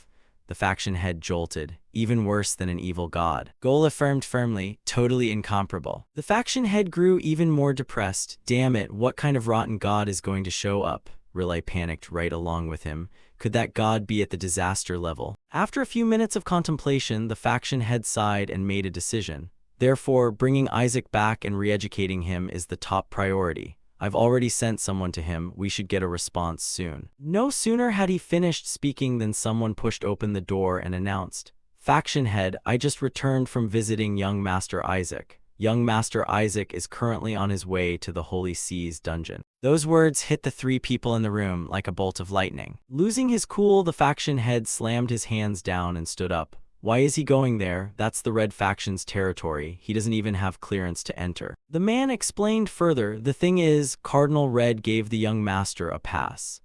The faction head tried to keep his composure as veins popped on his forehead. That bastard, is he trying to lure my grandson with cheap tricks? Rilai and Goal panicked, not knowing how to advise him. Father. The faction head's eyes blazed red as he roared. Does he think I don't know how to play dirty? We're heading to the Holy Seas dungeon right now. Meanwhile, Isaac walked forward like a hollowed-out soul. Seeing his master like this, Whisper tried to comfort him. We're already at the Holy Seas dungeon. Why are you still so depressed? Isaac replied lifelessly, I've been defiled. I never thought I'd actually use that filthy bone extraction magic. Whisper changed the subject, but didn't everything work out in the end? Did you bring the reward from the trial? Gripping it with resentment, Isaac reached into his pocket and pulled it out. I did all of this for that. Of course I brought it. Seeing the object in his hand, Whisper wondered. Just a string, Isaac explained. It's a rope that can eliminate demonic energy, a precious item that helps free people from demonic addiction. For me, it also helps conceal my dark mana. Understanding dawned on Whisper as he smiled cheerfully. So you plan on hiding your mana before entering the dungeon. But Isaac remained cautious. There's nobody hanging around outside before we go in, right? Whisper checked and confirmed. Within my sensory range, nobody at all. Isaac snapped his fingers in satisfaction. All right, come on out. The trapped skeletons were instantly released, each and every one of them cheering happily. Master, we thought we'd never see you again. We love you. Before they could express their feelings fully, Isaac ordered, Shadowlick, take them home. The skeletons cried and begged, Master, did we do something wrong? We'll do whatever you say. Please don't abandon us. Can't we stay by your side? Isaac scolded angrily. If you stay here, you'll get wiped out. You idiots, do you think I wanted to do this? Make sure you get them home safely. The Shadowlick obediently acknowledged, Yes, master. Isaac turned away comfortably. All right, time to go in. Suddenly he froze, looking down to see a small skeleton hugging his waist. He yelled, When the hell did you crawl in there? The small skeleton clung to him spoiledly. I don't want to be away from you again. Whisper sighed in despair. Oh crap, its mana is so weak I couldn't even sense it. Before he could handle it, a soldier walked over and called out, Time for your visit. Isaac's face darkened. Why are they here so fast? Do you have any idea how hard I worked to keep these skeletons alive? If they get caught, they'll get wiped out. I had no choice. He had no choice but to shove it into his sleeve, ordering, Hold on tight, don't you dare poke your head out. Seeing Isaac approach, the soldier stepped aside and yielded the way. Step inside. Isaac smiled proudly and strode forward. 50 years ago, the Holy Empire captured a Tier 9 demon. That demon infiltrated the Holy Empire alone to reclaim the skeleton demon king's corpse, but the clerics took the corpse hostage. In the end, that demon voluntarily knelt down to protect its master's corpse. The capture of a pure-blood archdemon that had existed since the dawn of time shocked the entire continent. That was what the records said. Listening to Whisper's story, Isaac understood immediately. So that really was you, the Blood Lord. Suddenly, Whisper poked his head out and shouted loudly. But seeing the scene in front of them, everyone got annoyed and scolded. You call this a visit, you bastards. Whisper got thoroughly trolled. Even looking through a telescope wouldn't let him see the guy. A soldier stepped closer, mocking. You should be grateful we're letting you see even this much. Unfazed, Isaac pulled out his pass and yelled, Yeah, piss off. The soldier didn't know what to do, only able to curse under his breath. Bastard. The other soldier offered, Then we'll have to search you. There's definitely something suspicious. Please cooperate. But before they could even touch Isaac, his mana surged and a cold voice rang out. Hey, if you touch me, you're going to die. The two of them hurriedly pulled their hands back. Ash, what is this pressure? Damn it, I can't move. Gritting his teeth, Isaac blasted them with a verbal lashing. How dare you doubt a descendant of the Eshua family? If you touch me, I'll consider it a declaration of war against the Eshua family. What are you trying to do to a child? Want me to bite my tongue and die right here? Don't believe me, I'll actually do it. Before they could argue back, the two hurriedly waved their hands. My lord, please don't say such easily misunderstood things. Isaac continued to intimidate them. Do you think my uncle is just gonna sit by and do nothing? One of them chickened out and turned to convince his comrade. If it's Rilai, he'd totally start a war over this. Did you forget he even bragged about his nephew's first poop? The other trembled. But the faction head told us to figure out this brat's motive. Let's just let him pass for now. The faction head gave him the pass anyway. After convincing each other for a moment, one of them cleared his throat and finalized. Understood, please follow me. Isaac still put on an unhappy face. You should have done that earlier. A short while later, they led Isaac deep into a pitch-black dungeon. We're here. Beyond this door is that demon's solitary confinement cell. Fair warning, its demonic energy can cause cardiac arrest. Unbothered, Isaac angrily fired back. Shut your trap and open it. The cell door slowly creaked open. Dark demonic energy instantly flooded the air. The face of a demon gradually emerged. The moment it saw Isaac's group, it roared furiously. The two soldiers asked each other in confusion, why is it acting like that? It's always been so calm before. The demon grew increasingly angry. An anxious soldier turned to leave. See, that's the power of that demon. Let's head back now. But Isaac wasn't worried, rubbing his nose with a smug smile. He's still as strong as ever. Seeing that expression, the two soldiers flew into a rage, cursing inwardly. This brat is smiling in front of that massive amount of demonic energy. Is he out of his mind? Isaac cheerfully chatted, looks like he thinks I got captured by the clerics. Whisper jumped up and explained, this guy has completely lost his mind. We weren't captured here, we were forced here. The Blood Lord froze for a second. Forced. The two soldiers felt like crying without tears. It's getting even more insane. Whisper was startled and protested. Huh, you misunderstood. No, that's not it. The master said he'd bite his tongue and commit suicide. Good thing it finally stopped at just bowing his head. But the more he talked, the angrier the Blood Lord became. They dared force the master to bow his head, and on top of that made him say those words. Unable to hear the conversation, the two soldiers panicked even more. Why is it going crazy like this? Someone call for backup, it can't die before the execution. Whisper was getting exhausted too, reassuring him, I meant they are the ones who had to bow. Isaac silently observed, weighing his plan in his mind. The opportunity is here, but the guards are still watching. I need a better opening. Suddenly, a golden light flashed on the Bloodlord's shackles. Isaac panicked internally. Damn it, the Pope's power has been activated. He's gonna die before I can save him. Should I use a spell to create a distraction?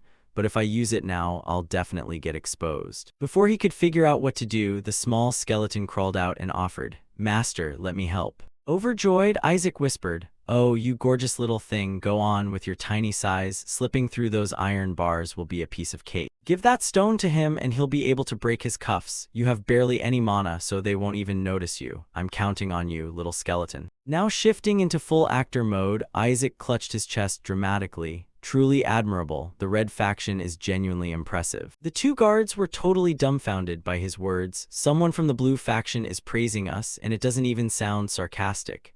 Whisper couldn't help but snap, Are you out of your mind? But Isaac immediately shot back in denial. No, I'm buying time. Cheesy, flowery praise kept pouring straight from the mouth of this top-tier actor, all while the tiny skeleton slipped inside, cradling a mana core in its little arms. The moment I laid eyes on the 14 demons, I nearly dropped dead from sheer terror, yet the red faction's handling of them is truly spectacular.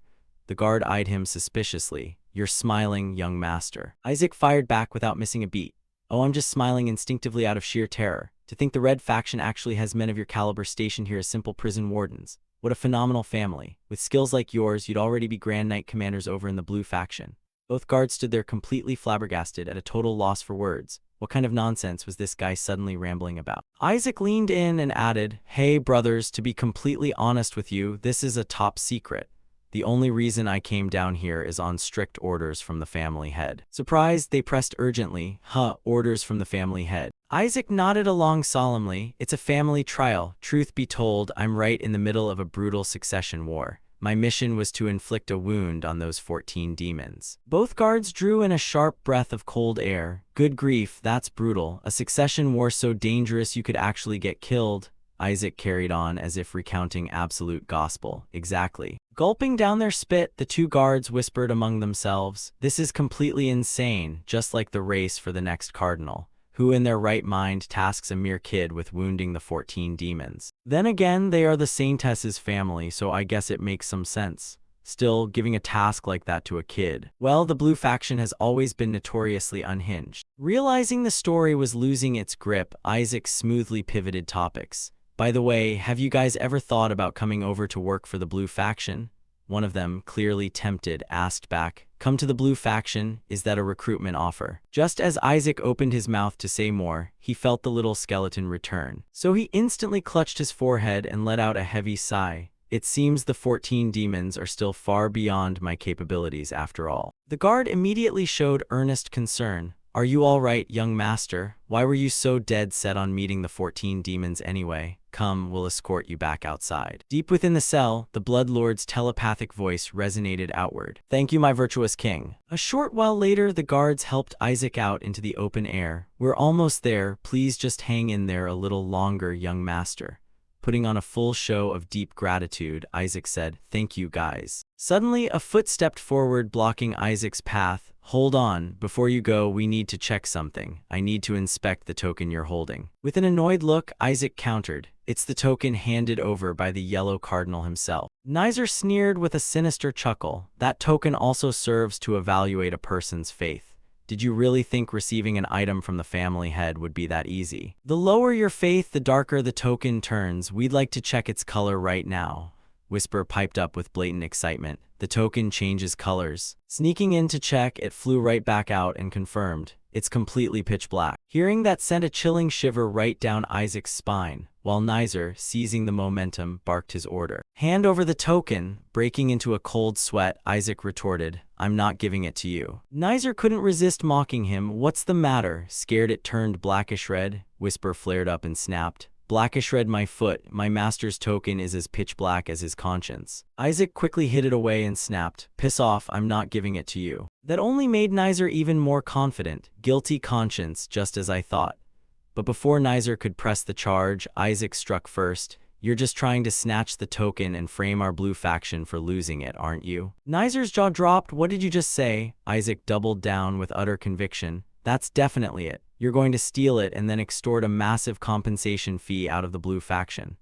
Both guards were completely speechless. How on earth did this kid come up with such a childishly absurd excuse? Putting on an act as if everything finally made sense, Isaac let out a breath. On your own territory, surrounded entirely by your people, a few slick words from you would be more than enough to make me look like an idiot. How could I possibly trust you? Losing his cool entirely, Nizer snarled. You lunatic, how dare you insult my family? Fine, then forget the token, I have something much better. With that, he slammed a heavy fist straight down onto the ground. Looking grim, Whisper urgently warned him. Master, is that the judgment dais? Behind Nizer, a towering statue of a goddess materialized, the secret esoteric blood tribunal of the Red faction. Isaac instantly recognized what it was. The judgment dais of destiny, the very statue used to expose nobles disguised as commoners or those devoid of faith. This damn temple dares to pull this out against an actual noble. Nizer's face lit up with sadistic glee as he laughed mockingly. If you possess true faith, the goddess will shed tears of repentance. But if you're a heretic, the goddess will open her eyes in wrath at the blasphemy. If someone invokes it without absolute certainty, the backlash will destroy them. In stark contrast to Isaac's panic, the two guards cheered him on enthusiastically. Don't worry, young master. With your bravery and sense of responsibility, there's no way you'll fail. Take this chance to prove your innocence and make them pay for their insolence. Inwardly, Isaac was freaking out. If I step up there right now, that statue's eyes are going to snap wide open. Nizer pressed on arrogantly. If you're truly a candidate for the saint, step up here with pride. Isaac didn't even bother arguing. Why the hell should I listen to you? Nizer threatened him. If you don't want your name erased from the blue faction, get up here right now. That caught Isaac slightly off guard. Erased? What the hell are you talking about? Cut the crap, you think our blue faction is that easy to push around? Before he could even finish his sentence, Nizer's figure began to blur, and in the next split second, he materialized right behind Isaac, grabbing him tightly and yelling, "Cut the bullshit and get up there." Before Isaac could react, he was forcibly teleported right in front of the statue. By the time he regained his senses, he was already standing directly before the towering effigy, while Nizer smirked behind him with a dark look. Don't worry, it'll only take a second. Isaac grumbled inwardly in panic. My body can't move at all. How am I supposed to run like this? Growing increasingly thrilled, Nizer raised both arms high and shouted, "Come forth, goddess, open your divine eyes. With this, I can finally eliminate Isaac and the blue faction once and for all." Just as that thought crossed his mind, tears of blood began streaming down the statue's face. A sight so startling that a nearby guard couldn't help screaming out loud. The goddess statue is shedding tears of blood. Isn't that something only a cardinal can achieve? Nizer's eyes widened in utter disbelief. Impossible. How on earth could a guy like him possess that kind of faith? Even Isaac was completely flabbergasted. Holy crap, why is it crying, and what the hell are tears of blood? Whisper quickly nudged him. Master, please watch your facial expression. Glancing down, Whisper spotted the tiny skeleton and put the pieces together. It seems the statue ended up measuring Little Bones' faith too. That's it. As the Demon King, you are an object of worship yourself, so it measured Little Bones' absolute faith in you. A 0 plus 100 is still a solid 100. Delighted, Isaac praised, as expected of my loyal subordinate. The guards grumbled among themselves in annoyance. Did he really invoke the judgment dais without being certain of the outcome? Even young Master Nizer himself can't make the statue shed tears of blood. Ah, if the blue faction makes a fuss over this, we're totally screwed. Only then did Isaac slowly turn around, barking out with a menacing glare. On what authority did you dare pull a stunt like this? So what's your excuse now? Just you wait, the Eshua family isn't going to let this slide, got it? But the moment Isaac turned away, shielding the little skeleton from view, the statue's eyes snapped wide open with a furious glare. Panicking completely, Whisper shrieked, "Turn back around quick." Isaac immediately whirled back around, and the statue instantly returned to its serene state. Clutching his chest in relief, Isaac gasped. What was with it suddenly popping its eyes wide open? Whisper explained. Don't just turn your back like that, you have to keep Little Bones facing the statue at all times. Meanwhile, Nizer seized on the opportunity to accuse him. Ha, I knew it. You all saw that clearly, right? The statue opened its eyes. The goddess statue definitely opened its eyes just now. But since the guards hadn't seen a thing, they tried to calm him down in confusion. What are you talking about, young master? The statue's eyes are clearly shut. Are you feeling all right? Driven to absolute madness, young Master Nizer screamed. It definitely opened its eyes. I saw it with my own 2 eyes. Having narrowly dodged a disaster, Isaac let out a massive sigh of relief, while Whisper giggled with glee. Looks like he was the only one who saw it. The murmurs among the guards grew louder and louder. Didn't the statue clearly shed tears of blood? Good grief, what are we supposed to do now? Fuming with rage, Nizer desperately tried to justify himself. I swear the statue opened its eyes. I saw it plain as day. The guards pushed back without hesitation. Do you really think our family has fallen so low that our sacred statue would just arbitrarily change its own judgment? Are you claiming the judgment dais changed its divine ruling on a whim? Grabbing some popcorn on the sidelines, Isaac and Whisper watched the drama unfold. Now this is getting good. The guards took turns pressing him. If a divine judgment could actually shift halfway through like that, we'd never be able to hold another heresy trial again. I think you should watch your words more carefully, young master. Gritting his teeth in fury, young Master Nizer couldn't utter another word, cursing bitterly in his head. Damn it, I can't win an argument against the guards. Whirling toward Isaac, he barked furiously. I really saw it. Hey, you, take the test again right now. But Isaac merely crossed his arms and sneered. Why should I, just so you can rig the result? Or are you just jealous because you'll never reach this level in your entire pathetic life? As he spoke, he secretly slipped a hand inside his coat to pat the tiny skeleton's head in praise. Great job, kiddo. Isaac drove the nail in. You pathetic loser. Trembling with sheer rage, Nizer hissed. You bastard, you'd better step up there while I'm still asking nicely. Suddenly, a hand reached out from behind. As the head of the blue faction grabbed Nizer's arm, pulling him back, I had a feeling something like this would happen, so I came down, and it looks like I was spot on.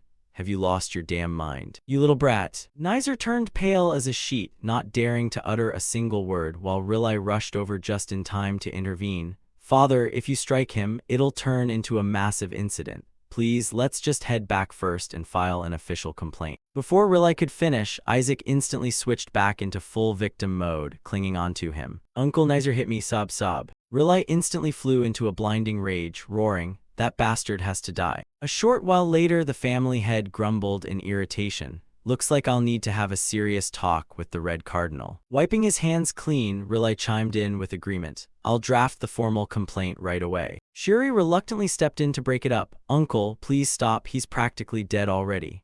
Looking down at Nizer lying motionless on the ground from the beating, Riley remained thoroughly unimpressed and judged. He's just faking it. He took a couple of light taps and ended up like that. Kids these days are far too soft. Shuri was utterly helpless, silently cursing the sly instigator who was pretending to be an innocent bystander. You bastard, why the hell did you even come here in the first place? You damn well knew they'd pull something like this. After watching for a moment, he called out irritably, Hey, let's get out of here. Staying any longer is just asking for massive trouble.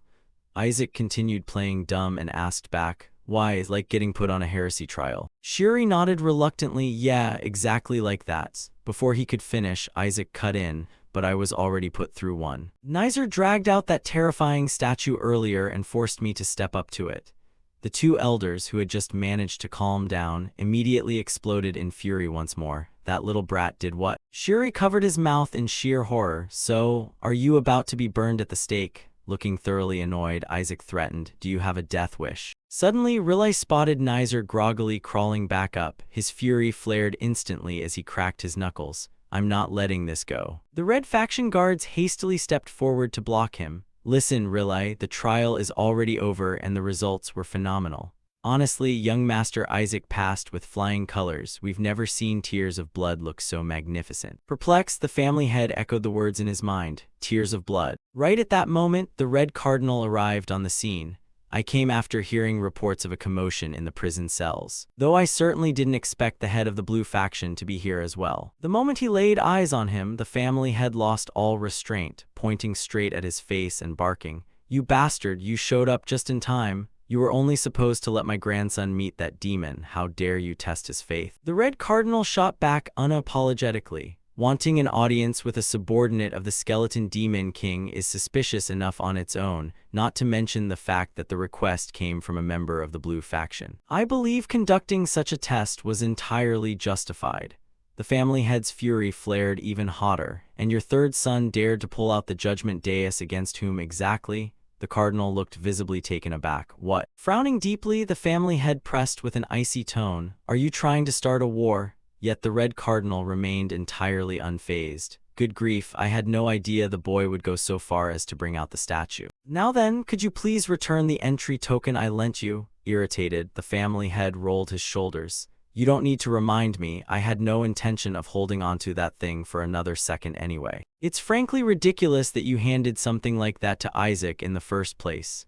The cardinal offered a faint smile. Your grandson was the one who asked for it. Approaching Isaac, the family head continued grumbling bitterly in his head. Despicable bastards. Even if the boy caused a ruckus, you had no right to drag out the judgment dais. Still, to think the kid actually made the statue weep tears of blood, that's a feat reserved only for cardinals. I suppose I owe you an apology for doubting your faith all this time, kid. With that thought in mind, he smiled warmly and teased, Isaac, hand over the token. Taking the token into his hand, he felt a wave of relief. If the statue truly wept tears of blood, this thing should be blacker than the bottom of a charred pot, causing the family head to freeze dead in his tracks for several seconds. Thinking, blacker than sewage water. The vivid image of Isaac tied to a stake and burned alive instantly flashed through his mind. Seeing the family head freeze motionless in absolute silence, the red cardinal strolled over and asked, Found it, did you? Then please hand it over. Before he could finish speaking, the family head suddenly crushed the token to pieces, a shocking move that left the red cardinal completely stunned. What in the world did you just do? That token was bestowed by the first pope himself. Barely containing his boiling rage, the family head spat out, There's nothing here to give you, you bastard. A while later, inside the grand estate serving as the Red faction's headquarters, bewildered murmurs broke out. Not only did his faith not waver in the slightest, but the judgment goddess statue actually shed tears of blood. Nursing a pounding headache, the Red Cardinal held his temples, realizing Isaac's status as the top candidate for sainthood was practically solidified. And on top of that, you demanded a retrial right after everyone witnessed the results. The other man in the room roared in outrage as well. Are you trying to subject our entire family to public humiliation? You were practically guaranteed to become the future family head since your brothers are all complete fools, yet you couldn't even handle a simple matter like this. This man was the vice head of the Sepet family of the Red faction, Neon Sepet. Nizer could only grit his teeth and silently endure the scolding. While Neon continued, do you not understand that only by becoming the Pope can you secure your own survival? If you want our family to rule this world, you must become a saint, and then the Pope, do you understand? Thoroughly exasperated, the Red Cardinal cut in. Enough. It's a massive headache as it is. The faith-testing token has already been shattered to pieces. Tusk, it is what it is. It's not like we don't have other options. The upcoming sacred rite of sacrifice will be our golden opportunity. When the divine envoys descend, anyone with an anomaly will be exposed immediately. So, until then, don't you dare do anything foolish. Recalling the glaring eyes of the statue, Nizer broke down weeping internally. No, that's wrong. I definitely saw it. Suddenly, he sprang to his feet and yelled, Father, has the attendee list for the sacred rite been finalized yet? Caught off guard, the Red Cardinal asked, Why, most of them belong to the Blue faction and Isaac Eshua is among them. Since you placed first in the previous Black faction trial, you're qualified to participate as well. Beating his chest, Nizer insisted, No, please register me as Isaac's attendant instead. I will accompany Isaac in the role of a servant. According to the rules, participants are permitted to bring attendants with them. Hearing that, Neon Sepet's veins bulged on his forehead as he fumed. Have you completely lost your mind? Why on earth would the heir of the Red faction stoop to such a humiliating role? Do you not realize that's a job for lowly commoners? But with his head bowed low, Nizer showed unwavering resolve. Even so, I must do it. If there's no evidence, our only choice is to uncover it ourselves. The Red Cardinal objected as well, out of the question. Nizer pleaded, Father, no matter how humiliating it is, I can handle it. The Cardinal explained, Someone has already taken that spot. Kina will be serving as Isaac's attendant. Clutched in defeat, Nizer held his head and groaned, Damn it all. Kina Barit, acting as an attendant for Isaac. At that exact moment, over at the Blue faction's quarters, the family head rested his chin on his hand, muttering under his breath. It was pitch black. Goal asked hesitantly, Is that why you destroyed it, Father? Looking slightly confused, Benjamin asked, But I heard the statue wept tears of blood. Feeling utterly helpless, the family head explained, I made Isaac take a secondary faith test just in case there was any error. Isaac had met Melissa not long before, so that's likely why the statue wept like that. That faith testing device was personally stolen by us from the Red faction, so it's guaranteed to be accurate. Riley let out a weary sigh. Ah, then it must be genuine. Meanwhile, Benjamin couldn't help pondering silently. The head of the Eshua family is an actual thief. Holding his head in despair, Gol groaned. At the very least, we don't have to worry about an evil god choosing him anymore, considering the kid is practically an evil god himself. Benjamin suddenly blurted out in alarm, wait, wouldn't that make things even worse? The top scorers of the 5 faction trials are meant to summon a deity during the sacred rite of harmony. Riley chimed in with growing urgency. The Red Cardinal is undoubtedly anticipating that exact moment as well. Hearing this only stoked the family head's fury further. Not only that, but he also recalled the contents of the Black Cardinal's letter. I'm feeling rather lazy, so the Black Faction trial will be judged entirely based on whichever deity the apprentices summon. His voice trembled with rage. That bastard Black Cardinal is actively contributing to our family's ruin as well. Gol suggested have Shuri act as Isaac's attendant. We cannot allow Isaac to summon a deity under any circumstances. Time flowed by steadily until the day of the sacred rite of sacrifice finally arrived. Inside the Grand Colosseum, a furious shout echoed across the arena. Hey, are you deaf or something? Kina sneered mockingly. Oh, you mean that absolute garbage you were just spewing. Pointing straight at himself, Nizer roared, I am his attendant, you bastard. I've already registered. Listening to their childish spat, Shuri was completely at a loss for words. Oh gods, please save these hopeless bastards. Meanwhile, the man at the center of it all, Isaac, looked utterly unbothered as he casually commented, smashing their heads open would settle this in a second. With that, he silently added in his head, things are already annoying enough as it is with those divine bootlickers showing up today.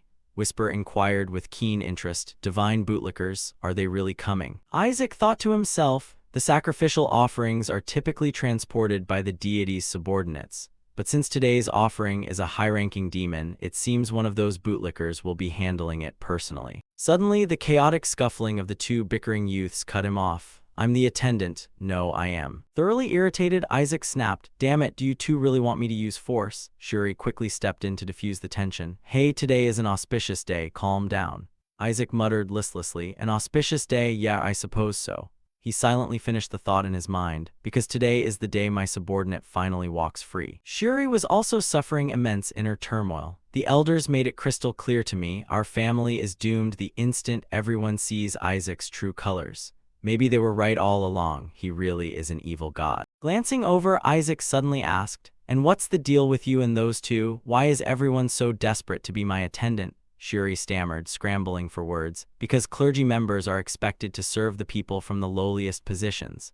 Before he could finish making up his excuse, Nizer barked, bullshit. I have a duty to be by Isaac's side. Well, basically I have to be his attendant, Kina argued back defiantly, but Isaac said that if I stayed by his side he'd train me personally. Isaac had no choice but to step in and put a stop to it. Hey, knock it off, both of you, I don't need either of you. Both youths froze, turning to him in shock. What? Pointing directly at them, he handed out their assignments. You're the horse, you're the servant, and you're the coat rack. Shuri's jaw dropped as he cursed under his breath. Damn it, why does it have to be me? Time shifted to midday. The crowd gathered around the stands and cheered. I'm really looking forward to today's ceremony. Rumor has it the saint will be one of these kids. Seeing them in person is even more exciting than the execution of a high-ranking demon. Look, the kids are about to come in. The saint candidates slowly walked in. A servant respectfully walked over to the Yellow Cardinal to report, we're about to meet Lord Kina. This is my first time seeing him in real life. He's definitely going to become the saint.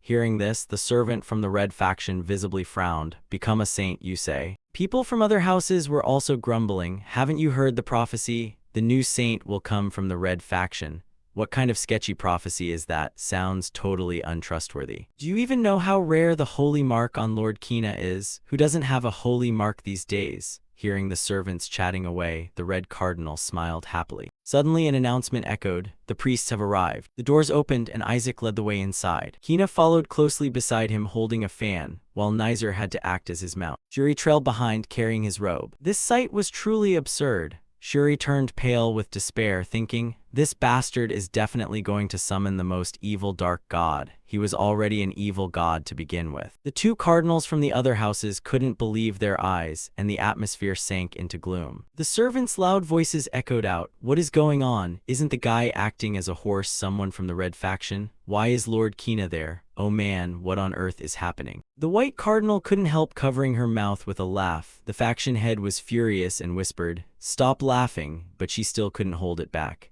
"How can I not laugh? Was this script prearranged? I never thought Nizer and Kina would pull something like that." The yellow cardinal looked deeply depressed. "You think so?" She turned back with a playful smile. "You don't look bothered at all. Yellow cardinal, I heard you're pretty strict with the kid." The yellow cardinal fell into a silent, brooding thought. Recalling Kina's words in his head, "Being a servant is a crucial step to becoming the Pope, and I have no intention of letting that position fall to Isaac." He forced himself to endure it, telling himself as long as what the boy said was true, it was fine. Ajer is strong enough to choose the most powerful gods. Having Kina stay by his side is also good for our plan. Seeing him not reply, the white cardinal burst into laughter again. "Why so quiet? Are you plotting something?" The yellow cardinal gritted his teeth and held it in, nothing other than making Kina the Pope. Then he stared fixedly downward, muttering to himself, "Anyway, Isaac won't cooperate with a divine summoning today." Suddenly, the red cardinal beamed with a bright smile. "Oh right, he wasn't on the list for the divine summoning in the second part of the ceremony, was he? Looks like you forgot about that, so I just added his name back in." The red and blue cardinals instantly turned green with rage. "What?" On the flip side, the red cardinal stroked his lips in high excitement. "I can't wait to see what kind of god little Isaac summons." The yellow and blue factions broke out in a cold sweat over this lunatic. Before they could say another word, an announcement rang out. The execution officially begins. The very next second, a pillar of fire shot down and blasted a hole straight through the arena. A wave of figures in black descended one after another. Shabnak was escorted to the center of the arena, and buzzing whispers broke out. "It's a high-ranking demon." He opened his golden eyes, unleashing dark mana across the entire arena. Anyone it touched felt a deep shock running through their body. "Is that a high-ranking demon? He's still this strong even while bound." Just how strong was that skeleton demon king to have a guy like this as a subordinate? This power is insane. He's even more sealed and tied up than when he was in the dungeon. Shabnak slowly stood up. Isaac gripped the reins tightly, gritting his teeth as he thought. "Shabnak, I will definitely save you." "What did they do to you?" "These bastard priests even dared to shove torture devices up there. You guys are truly insane, damn it, hateful priests." But this expression of his looked completely different to the surrounding spectators. Waves of murmurs rose. As expected, his look changes entirely when facing demons. To show such fighting resolve in front of a Tier 9 demon is truly unbelievable. As expected of Isaac, the Red Cardinal couldn't make sense of this scene either, surprised to see it filled with such hatred. If he were a corrupted person, he should be thrilled seeing the demon race. Isaac kept his head down, desperately reminding himself that enduring it like this was actually better, a good thing, as long as he could help him escape. Thinking this, he raised his head to look at Shabnak, analyzing internally. There are 5 restraints holding Shabnak. I've already given him the tool, so I don't need to worry about the hardest shackle, let alone the rest. I've already placed dispelling magic on the ritual priests, so everything will be unlocked once the ritual begins. Turns out sparing that guy was the right call. Thanks to that, I can clear my name from suspicion. Alright, looks like the ritual is about to start. Seeing the priests about to make their move, he tugged the reins and snapped, "Hey, what are you doing? Move it." Nizer was furious, cursing that cursed brat under his breath. But on the outside, he tried to stay calm and said, "We're here now, why don't you get down and walk?" Isaac raised an eyebrow and hissed, "Huh, what do you mean a horse is speaking human words? Don't you want to be a servant anymore?" "Ah, whatever, if you don't want to be a servant, then scram." Right now, he just had to grit his teeth and bear it, continuously telling himself to endure until he got the evidence. But being someone's servant wasn't that easy. He grabbed him by the hair and shouted, "Why aren't you answering?" He had no choice but to let out a hoarse whinny in response, once again cursing the 18th generation of the Eshua family ancestors in his heart. Right at that moment, an announcement echoed, "The execution begins." Instantly, the priests clasped their hands together and began chanting. Isaac perked up, transmitting his voice via demon speech. "The magical tool has been activated, now we just need to unlock the shackles." Shabnak broke free in one breath, and before he could finish, Shabnak's voice rang out, "My Lord King, Shabnak has no regrets even if he dies now. May my king live forever." The fact that he was asking for death drove Isaac crazy as he yanked Nizer's hair and snapped back. "Hey you bastard, what nonsense are you spewing?" Shabnak replied despondently. Shabnak witnessed the sight of you forcing the heirs of various faiths to kneel and subduing them. I no longer feel any lingering attachments. The more Isaac heard, the madder he got, repeatedly shaking Nizer's head. "Shut your trap and escape, or you'll actually die. We only have this one chance." But Shabnak remained stubborn. "My king, you've succeeded in growing stronger. Just the fact that you intended to rescue your humble servant is a favor I can never repay." Saying this, tears rolled down his face. Isaac reined in his emotions, lunged forward to grab Nizer's hair, and roared in human speech. "You bastard, what the hell are you talking about?" Nizer broke out in a sweat from the pain and replied, "Nothing, I didn't say anything at all." He finally calmed down, switching back to demon voice transmission. "That bastard, what's wrong with him?" Whisper flew out, completely helpless. "Hard to say, maybe there's some hidden reason. Look at that, the thing on his chest also looks like a restriction shackle." Isaac finally woke up, staring intently as another realization dawned on him. It was added when they brought him out of the dungeon. He transmitted over to ask, "So this is why you gave up Shabnak?" He replied dejectedly, "You just started a new life, there's no need to take such a risk. The Pope and the Cardinals are not to be messed with. Instead, you're better off abandoning this subordinate to gain more of their trust." But the more Isaac heard, the more outraged he grew, gritting his teeth as he insisted, "Are you kidding me, telling me to abandon you just because of a shackle that looks like a children's toy?" Shabnak lowered his head and kept silent. Isaac stood frozen in place, analyzing. "It's not a high-level binding item, so it can be dispelled immediately. But the catch is it's hard to dispel unless I get close. What should I do, even though it's a bit dangerous within this line of sight?" While he was looking left and right, someone from the Red faction walked over and snapped, "Isaac, your position is being swapped with the executioner's assistant. That's an order from the Red Cardinal, requiring us to give an opportunity to a future saint." As soon as those words were spoken, continuous whispers broke out. "What? Send a trainee close to the 14 retainers? Is this even safe? AJ already ate a part of the skeleton demon king's body, which tried to kill us in the last yellow trial. How could the skeleton demon king's subordinate let him off?" Contrary to their worries, Isaac forced a twisted smile and accepted. "Sure thing." Inwardly, he chuckled to himself. "Red Cardinal, why are you walking him right into my hands?" He stomped hard on Nizer's back and leaped forward, cheerfully standing right in front of the host, leaving the guy thoroughly confused. How pathetic, driving people crazy with fear again. Once approved, he happily walked over with the chains, thinking, "Now I can openly touch him. Game over, what good are these stupid restraints anyway?" While feeling smug over those cheap trinkets, his expression suddenly shifted as he stood up straight, and the thing on his chest became much clearer. Isaac was horrified. God realm divine laws. Which board god went out of their way to stuff this thing in here? Unlocking it is gonna take a whole month. Seeing his master looking so gloomy, Whisper flew over and suggested, "Looks like removing this requires holy blood. You could try using a seraph's blood or the Pope's blood." The more he heard, the bigger headache he got. Where am I supposed to get that stuff right now? Damn it, what do I do? If I can't get it off now, he's gonna get executed. The Pope, did that bastard Pope not come today? Just as he thought of that, an announcement rang out. "Everyone please stand, the God's messenger is descending." Following the announcement, a massive magic circle materialized right above Isaac. Dazzling light burst forth from within, and an arrogant god's voice boomed out. "Such a thick stench of rot. Is this another lackey of that damn skeleton demon king?" Seeing who had arrived, the crowd went into an uproar. It's an angel. The punishing messenger of the gods has arrived." Isaac was completely frozen by this sudden turn of events. The angel glared down at him and ordered, "Show your reverence and deal with him yourself." Whisper turned around with an ugly expression. "Now I get why Shabnak gave up. If the executioner is an angel, surviving and escaping is even harder. Are you listening to me, master? But Isaac was laughing like a madman in his head. "The exact thing I need to break the shackle just wandered right to me," Whisper screamed in terror. "Are you out of your mind?" Over on the other side, Shuri saw him standing motionless and felt a strong sense of déjà vu.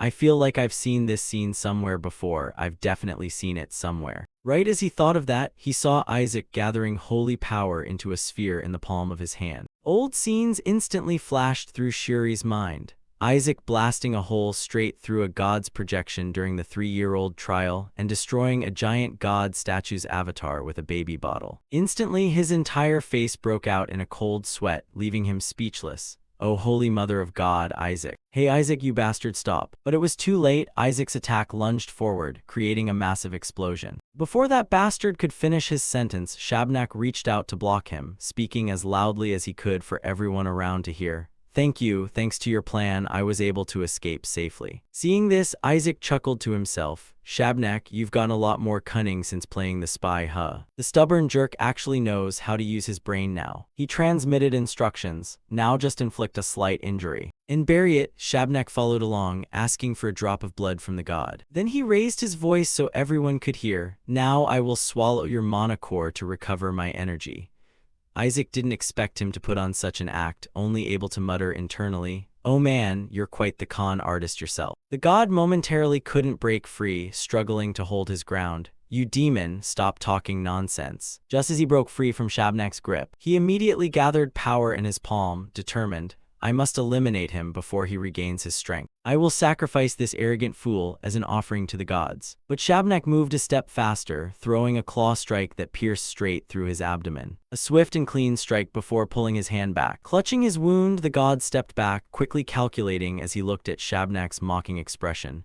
"This is bad, at this rate I'm gonna lose." Before his allies could react, Shabnak unexpectedly delivered another strike to the god's neck, leaving him unable to stand and collapsing on the spot. Trying desperately to make a sound to no avail. "Damn it, my voice." Having completed his task, Shabnak openly floated up and laughed loudly. "I've already taken your mana core, I'm out of here." The god wanted to argue but couldn't speak, only screaming internally, "Since when do I have a mana core?" Shabnak added for good measure, "I've already planted the parasitic plant inside you, fellow kin."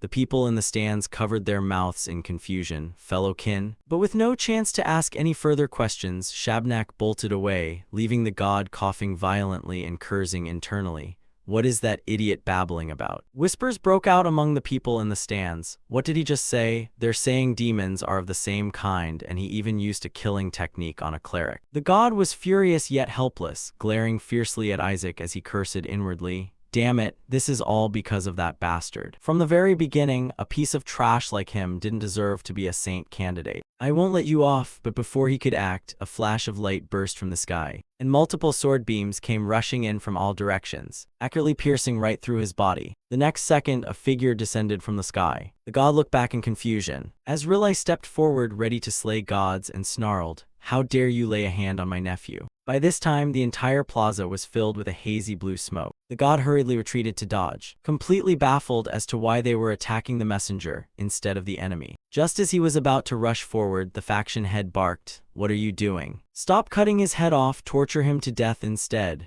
The terrified god cursed inwardly, "Not this crazy old man too." Fortunately, just as Rilai was about to charge in, a few members of the red faction rushed out to block him. "You dare strike a god's messenger? What kind of game are you playing? Has the blue faction actually lost its mind?" Rilai glared back coldly. "Who was the idiot that came up with the idea to use a killing technique on a god's servant? My nephew is already covered in blood, and that is what you call a killing technique. What the hell were those other things?" Hearing himself mentioned, Isaac tried to look pitiful and trembling, while the red faction members still refused to give up, scolding, "It's all just an act. Remember what that guy did in the pentagram battle. He's clearly a wicked demon envoy." Rilai was extremely pissed, turning his head back. "A demon envoy? How dare you call my nephew, who's as gentle as an angel, a demon envoy?" Two red faction members took up fighting stances and ordered, "Step aside, bring that guy to the heretic pyre." Rilai drew his sword and charged in. "You think I'm gonna stand by and watch? Let's go." Right at that moment, a hand slammed down heavily along with a booming shout, "Stop right there." The yellow cardinal stepped out in fury and questioned, "Is this really the time to be fighting?" The red cardinal immediately waved his hand to order, "All troops, pursue the fled 14 retainers." The white cardinal also began directing her own people. Seeing most of the crowd disperse, the yellow cardinal stared fixedly at Isaac and chuckled inwardly. "Even though the 14 retainers got away, this is still fine. With injuries this severe, he won't be able to summon any gods." Seeing Rilai rushing over to Isaac, he sneered, turned away, and gave out orders. "The 14 retainers have escaped. All high-ranking clerics, pursue the 14 retainers down in the courtyard." Rilai rushed over and asked anxiously, "Aya, are you all right? Damn it, I should have stayed by your side." Suddenly, the faction head's voice rang out, Take care of Isaac. Rilai will chase after the 14 retainers. I will capture that guy with my own hands and clear my grandson's name. Isaac panicked, screaming internally. You going after him is a rule violation. If even you get involved, he's definitely gonna get caught. Damn it, I worked so hard to save him out. He wheezed out weakly, Uncle, can you please not go? It hurt so much, that sickening, whiny voice made everyone want to vomit. But the two of them froze for a brief second, and as if hypnotized, sat back down beside him. All right, we won't go. We don't need to join the pursuit anyway. Let me heal you first. Seeing this, Isaac smiled slyly to himself. Good, everything is going according to plan. But a few minutes later, he panicked instantly. What the hell is all this junk? Seeing a bunch of people from various families crowding around the sickbed, he was utterly bewildered. What on earth are you people doing in someone else's hospital room? Not far away, V slammed his fists on the table and yelled, Get out! How dare you cause a scene in someone else's room? The Red Faction member immediately argued back. Why, do you guys treat the Holy See Infirmary as your personal property? Why let a filthy demon into the Holy See's sick room? Hearing this, the faction head couldn't take it anymore and snapped. A filthy demon? The guy dropped his jaw and stammered. Lord Cardinal, what do you mean? Why are you blocking the investigation? Without even bothering to answer, the faction head directly issued an order. I, Rilai, order the entire Blue Faction to cut off all ties with the Red Faction. From now on, we are suspending all duties assigned by the Holy See. The two guys panicked and tried to mediate. No, Lord Cardinal, it's not like that. Please calm down. We're just trying to resolve this peacefully. Whisper immediately checked his records. The Blue Faction usually does all the dirty work nobody wants but everyone needs. Is this the first strike, the cause of this tension? But the more advice he heard, the more the faction head lost his temper. Resolve this peacefully. When a divine messenger shows up right before an execution and attacks my grandson. Do you expect me to think this is peaceful? And didn't the 14 retainers call the divine messenger their fellow kin? The Red Faction member miserably defended himself. That could have just been a lie told by the 14 retainers. The faction head cut him off, roaring, a lie that managed to open a seal. The Yellow Faction member broke out in a sweat and stammered. That's not what I... Seeing Isaac wrapping himself up completely in bandages out of nowhere, the Red Faction member flew into a rage. How are we supposed to investigate with him wrapped up like a mummy? Still dissatisfied, the faction head threatened. What could be more dangerous than making his injuries worse? The important thing is who unlocked the gates for the 14 retainers. The black-robed executioner is investigating. We'll have results soon. The two Red Faction members looked at each other and exchanged thoughts. Right, we just need to find the criminal's traces. There's bound to be evidence. Dragging him away should do it. Just as they thought that, someone burst through the door and screamed, Lord Red Cardinal, we've got a huge problem. Everyone in the room turned to look upon hearing that. The evidence is gone. Lying on the bed, Isaac curled the corners of his lips in an amused smile, while Whisper beside him looked equally satisfied, whereas the other guy was still utterly confused. I was just about to start investigating when the shackles suddenly exploded. The smile on his lips grew wider and wider. He thought to himself, Shabnak is always so thoughtful. That guy continued, plus right before the explosion, I could still sense that person's power. Suddenly, Nizer turned around, covered his mouth and snapped, shut up. Losing patience, the faction head gritted his teeth and said, You heard him, now finish your investigation and get the hell out. He told himself internally, and just like that, Grandpa swept the whole thing under the rug. While Isaac was resting in bed, someone approached and knocked on the door. May I come in? After recognizing who had arrived, his eyes widened in surprise. Nizer hesitated and stammered, Isaac, how are you feeling? Watching Nizer put on that act, he sighed inwardly. I feel worse the moment I look at your face. I'm about to hurl. Getting no reply from Isaac, Nizer awkwardly continued. I brought the family's secret medicine to help you recover faster. Nizer worriedly thought to himself, with Isaac injured this badly, wouldn't he miss the God-choosing ceremony? He remembered what the Red Cardinal had once told him, and the Yellow Faction believers must be thrilled right now. But I won't let that happen. Take this over and make him drink the family's secret medicine so he recovers quickly. Seeing good stuff being handed to him, Isaac immediately tilted his head back, chugged it all down, and praised, Damn, that's delicious. Watching that, Nizer felt like crying tears of regret. I seriously can't believe I had to give the family's secret medicine to this bastard. Do you have any idea how expensive it is? A single drop was enough, yet you drank the whole bottle, you lunatic. Having finished the entire vial of secret medicine, Isaac felt his body bounce back with strength. He refreshed himself and thought, I even suspected he was trying to poison me, but it really is a secret medicine. I can actually feel my physical stats increasing. Plus, it even tastes like wine. Whisper looked at Isaac's greedy expression with utter contempt. Looks like it also comes with some disgusting blessing buffs. Seems like it'll come in handy during the god-choosing ceremony. Seeing him drink every last drop without leaving a single drop, Nizer panicked and tried to stop him. Wait, I didn't say you could drink all of it. Gritting his teeth, Isaac snapped. What the hell did you just mutter? He stammered. The faction head said he'd give you more if you go to the main estate. Isaac narrowed his eyes, weighing the options. That bottle was more than enough, but if I go to the main estate, will they give me more for free? Sounds pretty suspicious. In the end, he decided to fake it by lying back down on the bed, clutching his leg and whining, I really want to go, but my leg still hurts. Nizer immediately pulled out a treasure and presented it to Isaac. Then I'll let you use my equipment. These boots will help you move around. Put them on and come with me to the estate. He smirked helplessly, thinking to himself that the guy must have planned this in advance. Whisper clicked his tongue beside him. His ambition is just as pitch black as yours. Realizing he couldn't find any more excuses to refuse, Isaac sat up, put on the boots, and told Nizer, change of clothes, wait outside. He eagerly agreed, got it. The moment he turned his back and walked away, Nizer gritted his teeth and cursed inwardly. Such a greedy bastard, never thought he'd fall for the trap this easily. You're gonna kick the bucket the second you step foot into the estate. I'm putting this on the front page. But Nizer could never in a million years imagine that Isaac would turn the tables on him.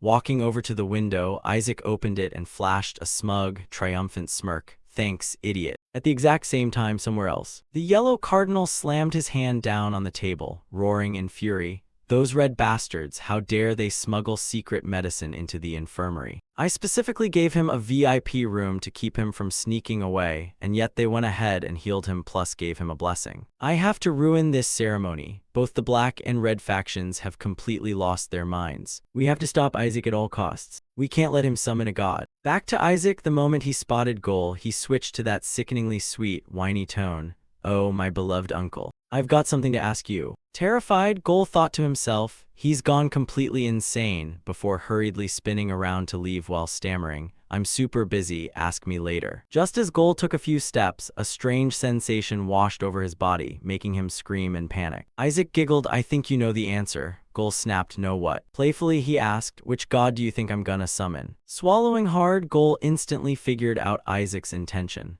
This brat, is he asking this because he knows he can extract information from the Pope? If I blurt it out and the news leaks, then what? The blue faction can't stand against the Pope. But everything will change if he summons the Supreme God. At that point, nobody will ever dare look down on the Eshua family again.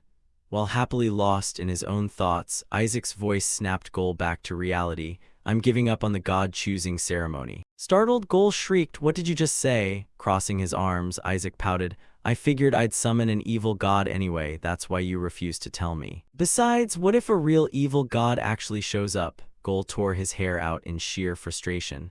Are you out of your mind? Why are you quitting? Evil god my ass, the supreme god. The second Gol let it slip, Isaac's smile instantly turned monstrous. Walking step by step toward Gol, Isaac lowered his voice and asked, the supreme god, you say? Backing away, Gol stammered a denial. You heard wrong. Clinging to Gol's leg, Isaac put on a pleading act. My beloved uncle, say it again. Which god am I going to summon? Sending shivers down his spine, Gol roared, let go of me. Isaac's face grew increasingly greedy. I love you to pieces. Don't play games with me. Do you want to die? Gol used every ounce of strength he had left to push him off, thinking in absolute terror, he's out of his mind. Clinging like a leech, Isaac refused to let go even while being shaken back and forth. Gritting his teeth, Gol snapped, let go, the faction head just called for me, I have to go. That demon is hiding somewhere in the city. Hearing that, Isaac froze instinctively. Shabnak is in the city. Outside the city walls, the faction head crossed his arms and ordered his guards. One of the 14 retainers is lurking around here. Do not let your guard down, understood? Scattering in different directions, they chorused, understood. Right at that moment, Gol walked over and called out, I'm here, father. Here is the complete map of the underground drainage network. Giving him a sideways glance, the faction head frowned and asked, why is Isaac clinging to your leg? Gol gritted his teeth in utter frustration. He insists on tagging along. The faction head coldly turned away and said, it's too dangerous, go back. Isaac whined in protest. No, I want revenge. He ruined the execution and put everyone in danger. So the moment I find him, I'm gonna make him pay. Whisper couldn't help mocking from the side. You're really deep into character, huh? Seeing how stubborn he was, the faction head let out a helpless sigh and said, have it your way. Exactly what he wanted. Isaac rejoiced inwardly. Awesome. The surrounding atmosphere grew increasingly lively. Spotting him from afar, a soldier looked astonished. So that's Lord Isaac. His companion nodded. I thought nobody would show up because of the strike, but they actually sent a direct bloodline descendant. The soldier laughed. Then it should be wrapped up soon. The Eshua family is best at hunting down demons. Just as Isaac stretched his body and yawned, the people behind him immediately showed immense excitement. Is he starting already? Turning his head to look at them, he wore a creepy, twisted smile. Those lackeys of the skeleton demon king aren't that easy to find. This case is gonna take a while. A moment later, while Isaac was lounging around relaxing, an angry shout echoed. Isaac, are you even taking this seriously? Clicking his tongue and shrugging, he replied. Calm down, he's a high-ranking demon after all. Being good at hiding is only natural. I have a feeling he's still hanging around nearby. That answer only made the man even angrier. Are you messing with us? This is beyond unacceptable, Lord Cardinal. The long-haired guy agreed. This brat hasn't done a single thing all day. This just makes us even more suspicious of your grandson. Those words successfully provoked the faction head, who crushed the glass in his hand and let the glass shards drop to the ground. Gritting his teeth, the faction head demanded, are you saying I'm wrong? The long-haired guy started, stammering, and no, not at all. The faction head called out in a low voice, Isaac. He obediently answered, yes, Grandpa. Pointing at the two of them, the faction head commanded, make them pay. Gleefully, Isaac shouted out, I can sense the demon right over there. Terrified, the two of them bolted away in a panic. Damn it. Right at that moment, a voice rang out from behind the faction head. I thought you guys were on strike. What's going on here? Are you planning to cover up your grandson's crimes? Frowning coldly, he asked. What? The Red Cardinal calmly reasoned. Doing that will only make someone's crimes heavier. That mocking tone rubbed the faction head the wrong way. Do you have proof my grandson set that high-ranking demon free? The Red Cardinal smiled arrogantly. Everything will come to light soon. He had already planned it out in his head. All he needed to do was find the Pope's power inside the sealing sphere, and the kid was finished. I can't openly accuse the Pope, so the ideal scenario is to find traces linking Isaac to it. If I pull this off, I'll get to witness the downfall of these arrogant blue faction pricks. The more he thought about it, the more amused the Red Cardinal felt. He turned to leave, offering some kind advice. I don't want to ruin the god-summoning ceremony, so let's cooperate for now. At the very least, I'll help cover up the shackle when your grandson gets arrested. Gol hurried over to the faction head and whispered into his ear, Father, don't listen to him. He's just scared, that's why he's saying that. Gritting his teeth coldly, the faction head replied, I'm not holding a grudge. I'm just going to make Isaac put them to work. Someone blurted out in panic. That is literally holding a grudge. Hey, Isaac, you heard that. You need to investigate more thoroughly. Isaac, where the hell did he go? While they were busy provoking each other, Isaac and Whisper had already slipped away. Touching a set of carved letters on the wall, Whisper explained, this trace belongs to Shabnak. It's been a while since I've seen this code. Isaac nodded in understanding. Whisper, annoyed, grunted coldly, I can't believe those pureblood demons took your place. He calmly shrugged as if it were the most obvious thing in the world. That's no surprise, as Orthodox demons, they've always loathed serving a plated skeleton. Musing thoughtfully, he continued, breaking my magic was probably too difficult for them, so they set up a fake skeleton demon king to control the demon race, meaning they exploited loopholes in the magic rather than defying a direct order. Whisper caught on to his thoughts but still wondered. Even so, it's very strange. The sealing sphere, the Pope, the Crown Prince. Isaac narrowed his eyes thoughtfully. The honor of both the Pope and the Crown Prince is left inside Shabnak's sealing sphere. The Pope makes sense, but why the Crown Prince? Why would the Crown Prince care about a high-ranking demon? Whisper stepped closer to Isaac and asked, Anyway, how much longer are you planning to pretend to ignore them, Master? Glancing behind him, Isaac whispered, You mean those guys? Isaac openly looked up at the ceiling. A group of masked assassins was lying in wait up there, but instead of panicking, he cleared his throat and spoke loudly. I didn't expect assassins to join the mix. The masked assassins panicked in shock. We've been spotted, but clerics usually have terrible situational awareness. Their eyes suddenly widened, as a fierce aura began radiating from his body. Left with no other choice, the masked assassins jumped down from the roof, each of them looking astonished. What? I didn't even see this brat chant any holy spells. Looking at the people who had just landed, Isaac frowned and sighed. Are you guys mages too? Refusing to negotiate further, the leader charged straight at him. Take him down. Clerics stand no chance against our magic. Hearing that, Whisper burst out laughing. Just how weak do they think you are? I can't believe they're using tier 3 magic on you. Feeling deeply insulted, Isaac rolled up his sleeves and cursed. You bastards, I'm gonna deal with. Suddenly, something pierced straight into the back of his neck, causing the masked assassins to burst into triumphant laughter. Got you now, time to taste the Saint Killer Dart. Whisper looked back and forth before evaluating. That Saint Killer Dart is actually pretty high quality. Nodding in agreement, Isaac replied, It'd be nice if I could absorb all the mana inside it. His calm expression stunned the leader. He's completely fine, the leader stammered in disbelief. You should have collapsed by now. Did you take an antidote for the Saint Killer Dart in advance? At that moment, Isaac's inner actor kicked in. Clutching his head, he wailed, My head hurts, but this isn't enough to take me down. I am a member of the noble blue faction. The masked assassins exchanged satisfied grins, while Whisper, who had watched the whole thing, couldn't help shouting, What on earth am I watching right now? Regaining his serious expression, an assassin shouted, He's practically a turtle shell. Hit him with another one. The leader brought a blowpipe to his mouth and fired 2 more Saint Killer darts straight at Isaac. He didn't even bother dodging, mocking them. 2 aren't gonna cut it. You bastards, do you really think an Eshua goes down that easily from poison? Seeing that it had 0 effect, the leader immediately ordered his subordinates. He can still talk. Everyone listen up, let's empty everything we've got into him. The Saint Killer darts flew forward, piercing into Isaac's arms and legs, yet he stood there completely unfazed and uninjured. Noticing that the intruders were now exhausted, Isaac smirked triumphantly. An Eshua doesn't fall from just that. You'd need at least 50 more to even scratch the surface. The masked assassins stared at the smile on his face, giving all of them goosebumps. Holy crap, looking at him is terrifying. The leader stammered, We're out of poison darts. Isaac clicked his tongue internally. Too bad. I'll just absorb the mana first and then head out.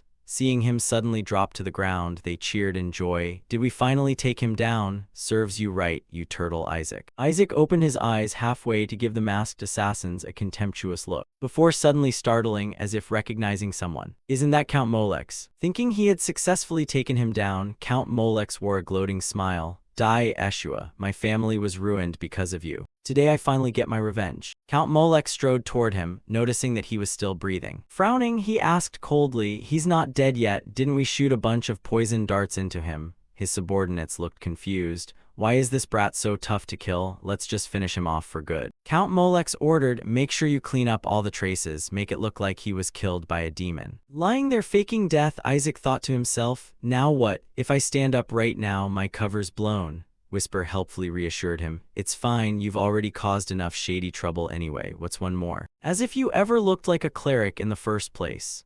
Furious, Isaac grabbed him by the neck and gritted his teeth. You wanna die? That tiny movement instantly caught the attention of the masked assassins, who gasped, He's still moving. Count Molex barked coldly, Hold him down, make it bloody so we can frame the demon. I'm going to slit his throat. The glittering blade in the assassin's hand made Isaac feel deeply uneasy. Oh crap, I haven't finished absorbing the mana yet. At that very moment of life or death, a sharp sword was drawn. A single, decisive slash cut right through the masked assassins, giving them 0 chance to fight back. Miserable screams echoed through the quiet space. Count Molex's eyes widened in shock. What? A swordsman? Why is a swordsman here? The crown prince stood there in mysterious gear, his face stone cold without a single expression. The sword in his hand pointed straight at Count Molex. The aura radiating from his body pushed Count Molex backward, terrifying him into screaming in panic. Recognizing that aura, Isaac instantly grinned. Magic, Whisper chimed in with flattery. Compared to the master, it's still amateurish, but his practical skills are decent. Count Molex collapsed to his knees, coughing violently as he glared and roared. You bastard, do you have any idea who I am? How dare you raise a sword against a noble? Despite putting up a tough front, facing the crown prince's icy gaze made him realize he was completely outmatched. Count Molex angrily thought to himself, Damn it, the black faction didn't mention anything about this. What on earth is going on? The door in front of Count Molech swung open, and upon seeing who it was, he lit up with joy. Lord Kina, please save me." Before he could finish, a wave of heat surged forward and engulfed his body. Kina issued a cold warning. "Count Molech, take one more step and you die. I told you to go train with me, why do you keep causing trouble?" Count Molech begged tremblingly. What are you doing? Get a grip, I'm here to help you. If that guy successfully summons a god, it's going to spell trouble for the Pope. Kina stepped closer, his voice dropping low, filled with utmost hatred. "I don't give a damn about any of that. Who put you up to this? The Black Faction?" Count Molech trembled, stammering out of nowhere. Isaac appeared right behind Kina. Realizing he had backup, his face instantly turned smug. "Lord Count seems to know which god I'm going to summon, huh? If it spells trouble for the Pope, could it be the Gold Clan, the god of wealth?" Count Molech turned pale and yelled, I don't know, get away from me." Naturally, Isaac wouldn't let this opportunity slip. Wrapping his arm around the Count's neck, he pressed on. "Sounds like you do know, you definitely know, the god of wealth, the fortune god, or the Gold Clan." Brushing aside the noise over there, Kina turned back to address the Crown Prince. "Seeing as your highness is traveling incognito, I'll dispense with the elaborate greetings. I'm sure your servants must find dealing with a master like you quite a headache." The Crown Prince replied coldly, "Our top priority right now is taking the injured young master back to the Imperial Palace." Kina frowned slightly in objection. "Not the palace, we're heading to the Papal Palace." The Crown Prince remained resolute. "No, we're heading to the Blue Faction." Right on cue, a heavy pair of footsteps echoed. The faction head strode toward the group, his voice ice cold. "Which bastard dares touch my grandson?" Count Molech got tortured yet again, squealing like a stuck pig. Seeing that, Kina forced an awkward smile. "He said he wants to go home." The Crown Prince instantly agreed. "Home is best, absolutely." Back in his chambers, the Crown Prince was waiting when a low voice suddenly echoed. "Please stop meddling, your highness." Frowning in confusion, he asked, "What?" The person coldly stated, "For someone under suspicion like you to intentionally show up at the scene and look at demonic writings. I never expected you to lack even the most basic common sense. This masked person is none other than the Dark Cardinal Bishop Ian Balag." The Crown Prince crossed his arms and asked, "Were you out of your mind when you told Count Molech to send assassins to kill young Master Isaac?" Ian Balag bowed respectfully and replied, "That was so your highness could grow closer to Isaac Eshua." Frowning in stunned disbelief, the Crown Prince asked, "What did you say?" Ian Balag showed no fear, continuing, "If you save him from an assassin, you'll earn his favor. And for an Eshua who'd rather bite his tongue off than be indebted to anyone, wouldn't he naturally volunteer his loyalty to the royal family?" Hearing this, a smirk of amusement crossed the Crown Prince's face. He thought to himself how ridiculous this was. Was this really how the Black Faction thought? The Northern demons stopped at nothing, cold-hearted enough to even use a demon's corpse to wipe out other demons. Sitting down on a nearby wooden chair, the Crown Prince sighed lightly. "So you're saying you lost interest now? Even so, as a scholar, you must have found young Master Isaac's answer fascinating, didn't you? I mean his method to destroy the Skeleton King." Ian Balag calmly answered, "If he actually wrote that himself, then yes. Anyway, stop paying attention to that brat." Following the Black Pentagram incident, the heretic trial is about to begin, unless he finds a way to prove his innocence during the god summoning ceremony. At this rate, the Blue Faction will be wiped out. Later, at the Eshua estate in the capital, Rilla couldn't hold it in any longer after hearing the whole story and roared, "How does that even make any sense? Even if Isaac summoned an evil god, how could he possibly orchestrate a kidnapping? No matter how rotten the kid's faith is, he wouldn't do something like that. I never expected the Dark Cardinal to go this far." The family head's face had completely lost all color, and he declared in a low, grim voice,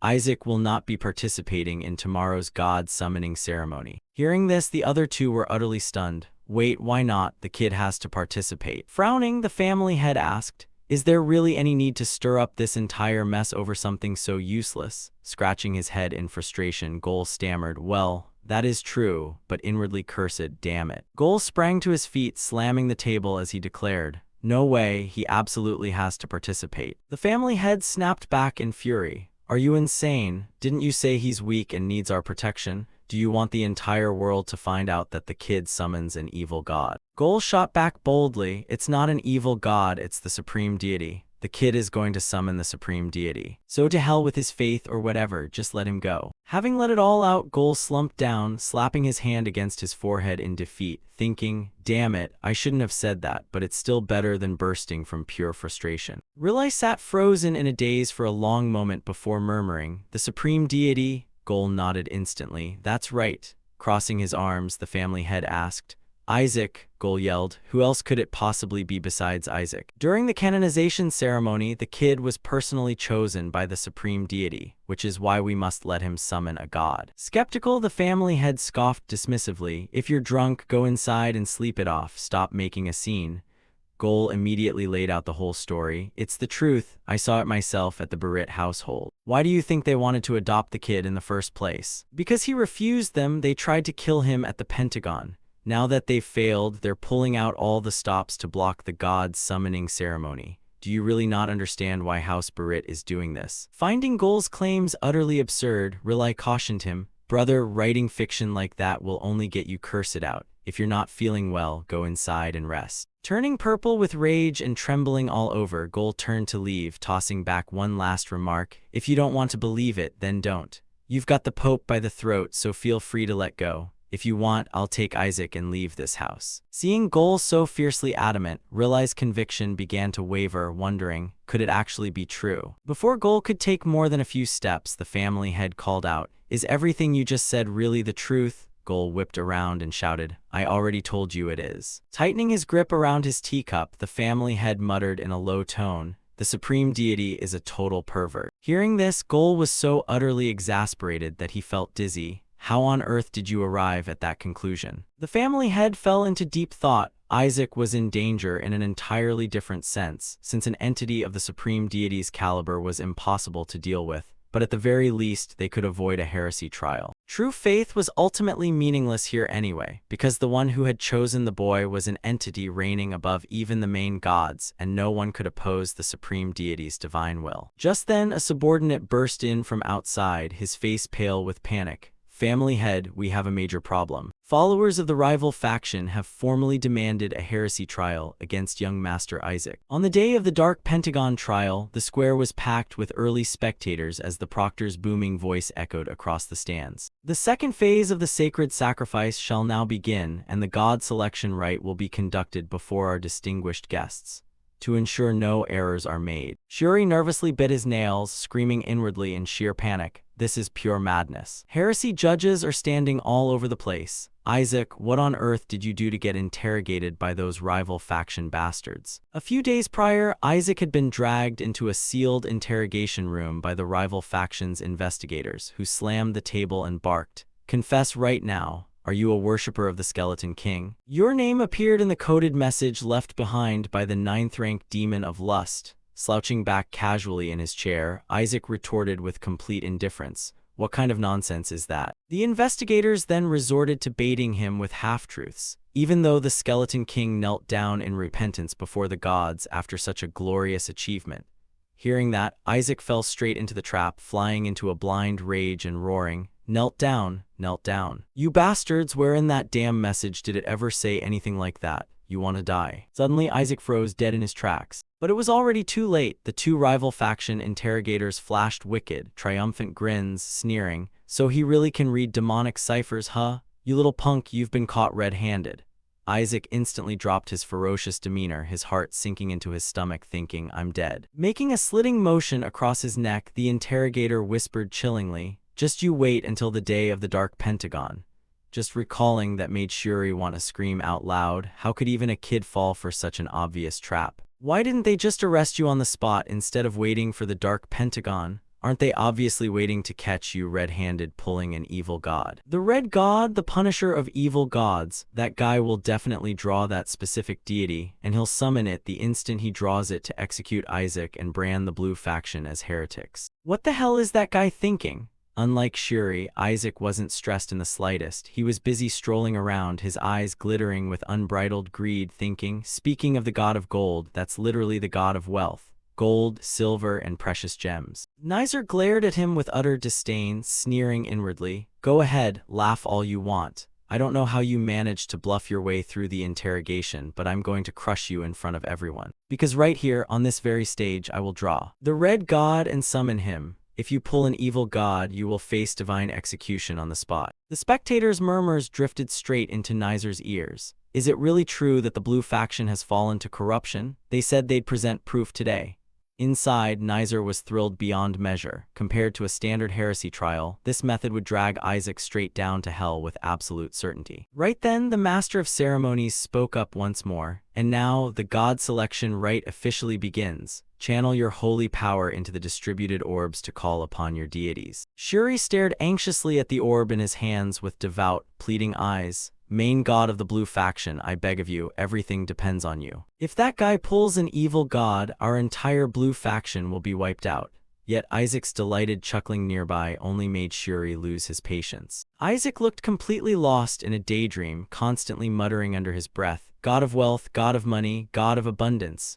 Seeing this, Shuri couldn't help but pray even harder. Please, oh please, don't let Isaac draw an evil god. But the orb in Isaac's hand began to glow brightly. Isaac's eyes went wide as drool literally dripped from his mouth. Golden light, it's definitely the god of gold. Speaking of gold, that means gold coins. Bring on the cash, god of wealth. Awesome, it's out. The god of wealth has appeared. Unexpectedly, the orb in his hands suddenly flashed with a brilliant silver light. Isaac's eyes went completely white in utter disbelief, while Whisper immediately took the chance to mock him from the sidelines. Gripping the orb, Isaac wailed in pure agony. No, this can't be. This isn't what I wanted. Watching the whole time, Nizer grew both tense and wildly ecstatic. Just as I thought, he actually drew an evil god. Now I'll expose you in front of the entire world. But in a sudden fit of rage, Isaac let out a furious scream and hurled the orb away. This isn't it. Both Nizer and Shuri turned pale with shock, having never expected him to actually throw the divine orb away. Watching the orb fly off and vanish into the distance, Shuri roared, "You crazy bastard." Nizer bolted after it, glancing back to taunt him. You idiots, did you really think throwing it away would keep me from finding it? This is actually even better. Now Isaac won't be able to pull any sneaky tricks. I'll expose his evil god with my own hands. Seeing several guards rush forward to retrieve it, Nizer barked, "Bring it here." The faction's lackeys approached Isaac, their voices dripping with malice. "Young Master Isaac Eshua, just you wait. We'll recover the orb and verify which god you managed to draw. If it turns out to be an evil god, you will be forcibly dragged straight to the interrogation table." Unable to contain his rage, Isaac threw himself onto the floor, flailing his limbs in a full-blown tantrum. "No way, let me redraw. That one doesn't count, I want a redo." Right then, a few lackeys retrieved the orb and presented it to Nizer. "We found the orb." Nizer hastily snatched it away. "Hand it over, quick." He rushed toward Isaac in wild triumph, his twisted grin practically stretching from ear to ear. "Your time is up. Open your eyes and take a good look at the god you just drew." But several lackeys caught a glimpse of it first and gasped in sheer astonishment. That's the holy symbol of the supreme deity." Nizer slowly looked down, his face instantly draining of all color into a hideous expression. "It's the symbol of the supreme deity." The crowd quickly caught on to the situation and conflicting murmurs erupted across the stands. No one has ever managed to draw that before. Didn't they say the blue faction was corrupt? Calling someone who drew the supreme deity corrupt makes zero sense. Sitting up on the high platform, the yellow cardinal was fuming with rage. Finally, Shuri leaned down and asked him, "Don't tell me you actually knew you drew the supreme deity and still threw the orb away?"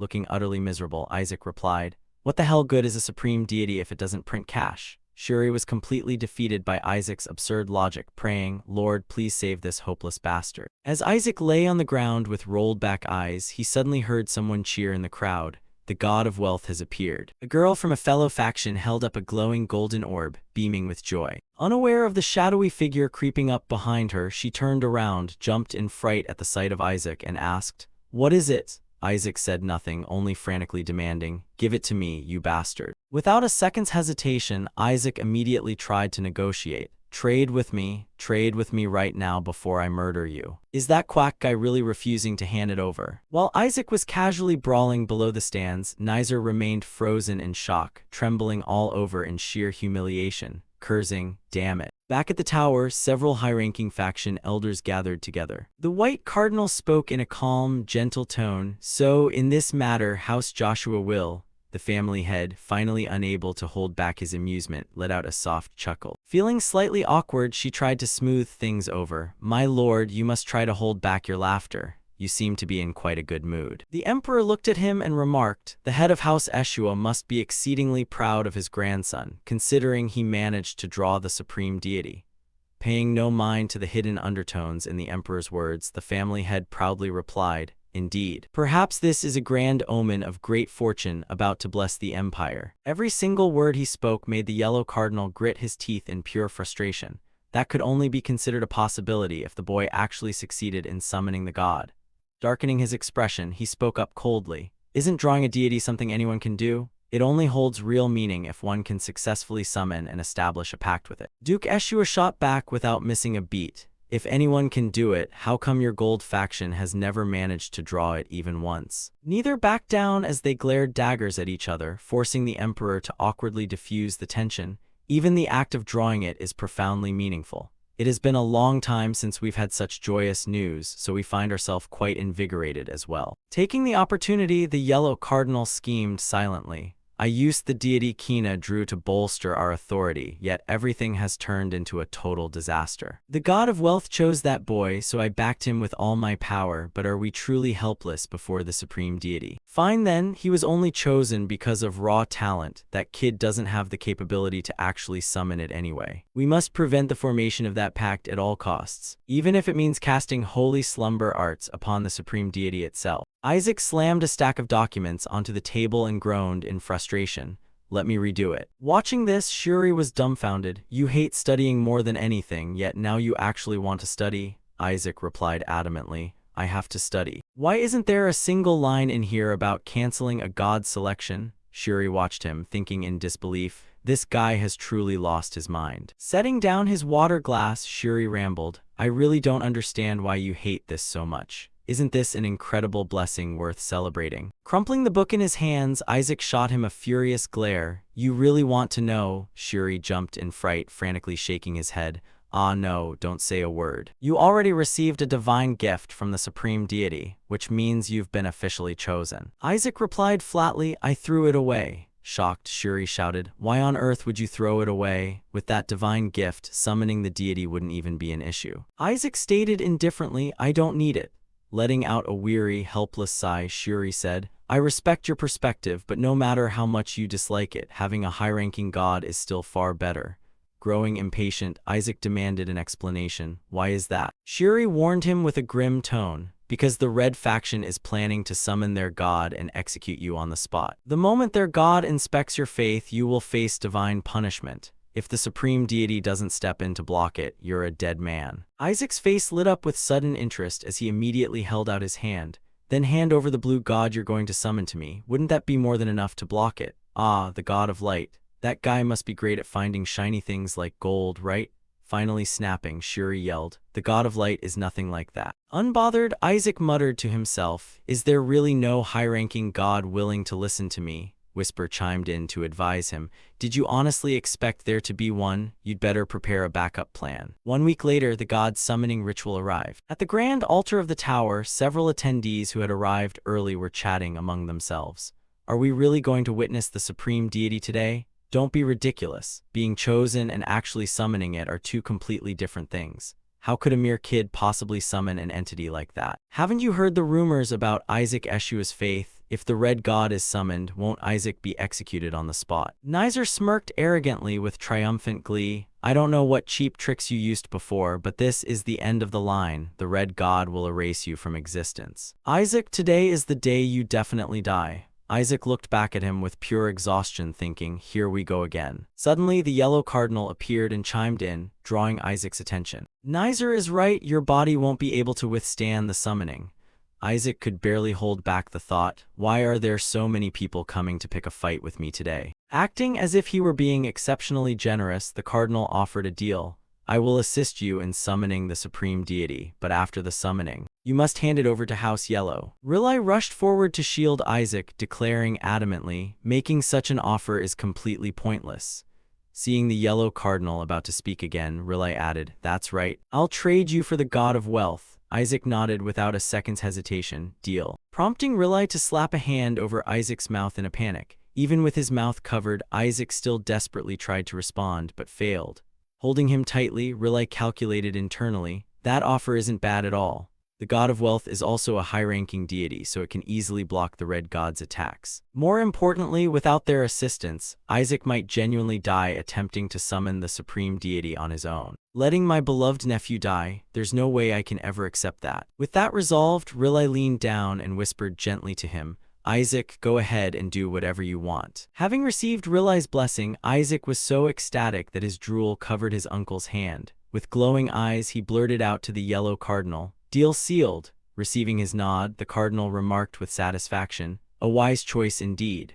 Just then, a lackey rushed in frantically from outside to report, my lord, we have an urgent situation. The order of the summoning ritual has been altered. Nizer has been placed right before Isaac. The yellow cardinal's good mood instantly soured. What? When the family head returned, his eyes blazed with intense fury. It seems that red bastard bribed the black cardinal.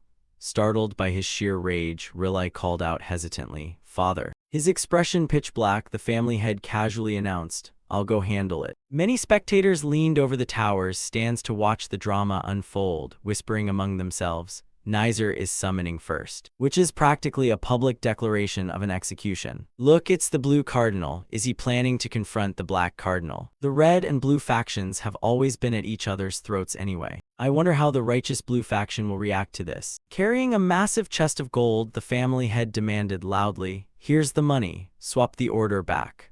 Watching this scene, Riley and Shuri nearly jumped out of their skins in shock. Family head, while outsiders are actively watching us, the blue cardinal is openly offering a bribe. There's no way they'll accept something so blatant. Yet the black cardinal merely glanced at the chest, his resolve instantly wavering. That is certainly worth considering. This is quite a hefty sum. But right at that moment, Isaac stepped forward in protest. Absolutely not, grandfather. Our house Eshua cannot do such a thing. Grandfather, you can't. Family head, please stop. Hearing his earnest and seemingly principled words, the onlookers couldn't help but feel deeply moved, thinking, as expected of a saint candidate, this boy is truly fit to become the future pope. But his very next words left them completely struck dumb. If you have that much money, you should give it to me first. A nearby lackey scoffed in sheer disgust. To think the blue faction would stoop to such dirty tricks. Is the head of the blue faction truly breaking his own family's creed? Remaining patient in the face of the provocation, the family head replied calmly,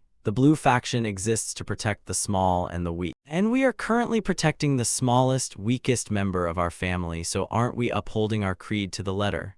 Yet even he was secretly surprised, wondering, can it really be interpreted like that? The black cardinal smirked slightly and spoke up. That aspect of yours is truly admirable. However, our side has already accepted tribute from the red faction. Hearing that, the family head gritted his teeth in fury. You bastard, do you have any idea what will happen if that red kid successfully summons his god? Taking the opportunity, the lackey sneered mockingly. So even you find Isaac Eshua suspicious, my lord. Blue cardinal, please stand down. What's decided cannot be changed. The black cardinal nodded in agreement. Indeed, what's decided cannot be changed. Therefore, both of them shall summon at the exact same time. The smug lackey instantly froze in disbelief, protesting, my lord, how could you permit such a thing after taking all that money? Glaring at him with an icy gaze, the black cardinal warned darkly, then you'd better figure out a way to summon faster. Unless you're scared. Gritting his teeth with tears streaming down his face, the lackey could only fume inwardly. Damn it, arguing right now won't solve anything. In the end, the cardinal is the one who decides the order. Clenching his fists tightly, his voice turned chillingly cold. Fine, but we will remember this. Both the blue and black factions will live to regret this. Isaac glanced back at the family head with an awkward expression. Grandfather. Patting him on the shoulder, the family head reassured him, don't worry, even if you fail to summon, it's completely fine. Even if those bastards manage to summon their god, we will protect you. For a rare moment, a flicker of genuine admiration shone in Isaac's eyes, his voice choking up, grandfather. But in the very next second, his hands were trembling as he pointed in another direction. That's not it. Assuming Isaac wanted to say something else, the family head asked tenderly, it's not? Isaac piped up with blatant greed. Give me those spare bribe chests instead. If there are any left over, you can just hand them all over to me. He immediately took a swift beating, yet still managed to snatch a few chests before running off. Following closely behind, Shuri constantly warned him, what on earth are you planning to do? Isaac, Nizer is going to summon the god of retribution, their main god, Isaac replied nonchalantly. Then that's even better. I was originally planning to cut a deal with House Yellow and wreck the summoning ritual anyway. Shuri froze, scarcely able to believe his own ears. What? Turning back, Isaac explained calmly, the stuff they gave me definitely has magic planted inside. I planned to wait until it triggered, fake a collapse, and pin the whole blame on them. Perplexed, Shuri asked, you knew and still accepted it. Isaac's gaze hardened with resolve as he reasoned internally. If a high-ranking deity is summoned, it will definitely recognize my soul. So the original plan was to play sick and get carried out before anyone could summon a high-tier god.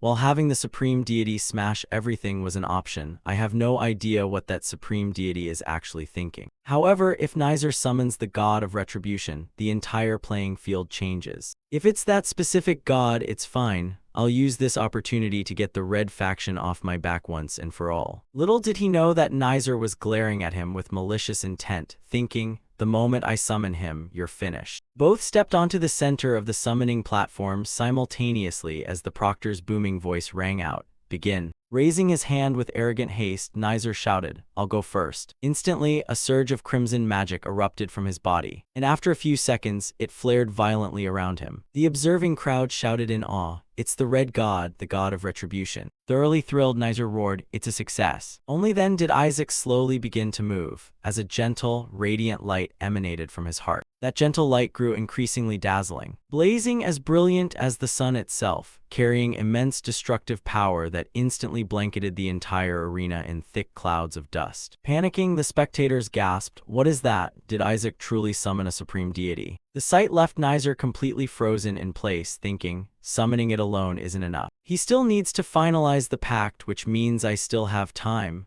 Clasping his hands together urgently, Nizer pleaded, O Lord, please examine that bastard's soul and strike him down. He is an abomination violating the laws of this world. Magic surged violently from all directions as a majestic divine voice resonated from beyond. Very well. Which child dares to claim himself a saint? Screaming in pure terror, Whisper shrieked, he actually showed up, we're about to be erased. Startled, Isaac quickly tried to calm it down, it's fine. Then urged the entity hastily, hurry up and sign the pact with me too. Someone nearby asked in shock, did that kid really summon a supreme deity? The lackey from earlier reassured them, don't worry, our young master is faster. As long as he signs the pact first, everything will be over. After a chaotic surge of mana, the deity fully manifested above Nizer's head. Opening its eyes, its stern voice boomed across the arena. Is that the one who consumed the bones of the skeleton demon king? Nizer hastily stoked the flames. Yes, he is a heretic, please judge him. The god's booming voice rang out. No trial is needed, that child possesses no faith whatsoever. And furthermore, his body reeks of the disgusting demonic aura of that skeleton demon king. No, he has already been actively wielding that power. Stunned, Nizer could only utter inwardly, what? The deity's wrath flared, how utterly disappointing.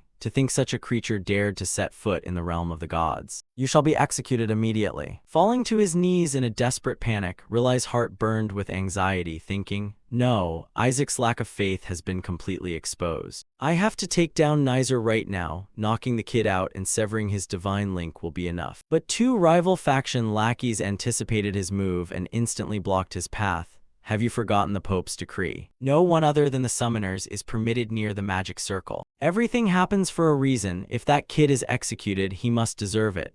The lackey's smug, provoking smirk drove Rilai to pure madness. Whisper was the first to completely lose its mind, wailing, damn it, I followed the wrong master. I'm really going to die this time. Losing his patience with it, Isaac snapped, I already told you it's fine, calm down. Watching the divine punishment about to strike down, Whisper screamed, what do you mean it's fine? Unfazed, Isaac instantly invoked his art. Trust me, you idiot. As the divine strike crashed down, Rilai could only cry out in sheer, helpless horror. Isaac, the dust cleared to reveal the god's stoic face, which morphed into utter disbelief a split second later. Seeing Isaac still standing proud with his head held high after the attack, the god wondered in shock. He blocked it. Isaac merely curled his lips into a cold smirk, a savage glint flashing in his eyes as he thought, let's end this here, radiating an even more formidable surge of dark magic. Several nearby onlookers quickly covered their noses and mouths, gasping in shock. Dark mana? Is that dark mana? That kid is openly using dark mana. So it's true, he really did consume a part of the skeleton demon king's body. Is the blue faction wielding the power of the skeleton demon king?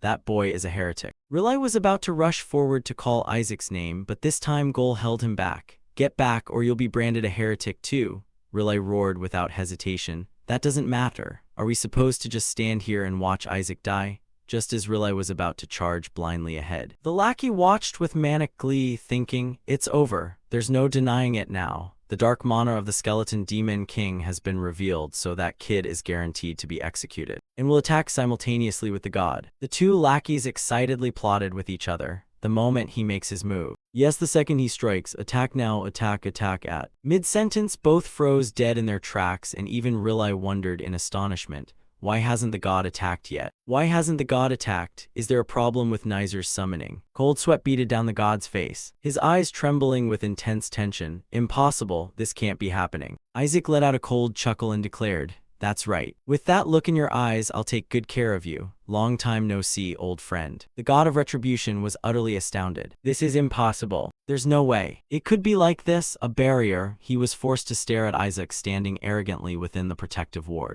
The priests and cardinals were equally stunned. A barrier, then that punk won't be punished. Watching the magic fire toward him, Isaac smirked mockingly. You bastard, you haven't changed a bit, have you? So you still have to do everything yourself, huh? Fuming with rage, the god of retribution thought only of how to strike Isaac down, muttering, soul inquiry. Yet a powerful opposing force violently pushed him back. What?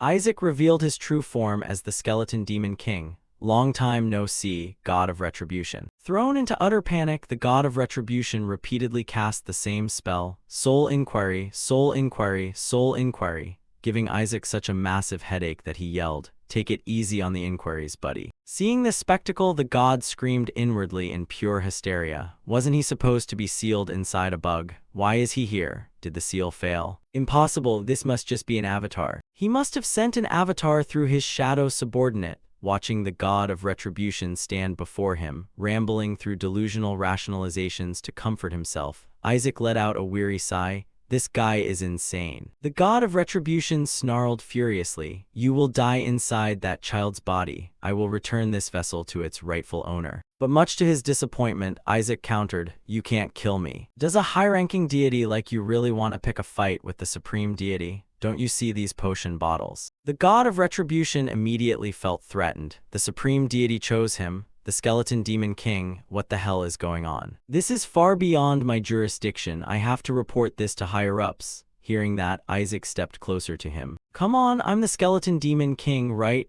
As if hypnotized, the god answered, yes. Isaac pressed further, which means the seal was a complete failure, wasn't it?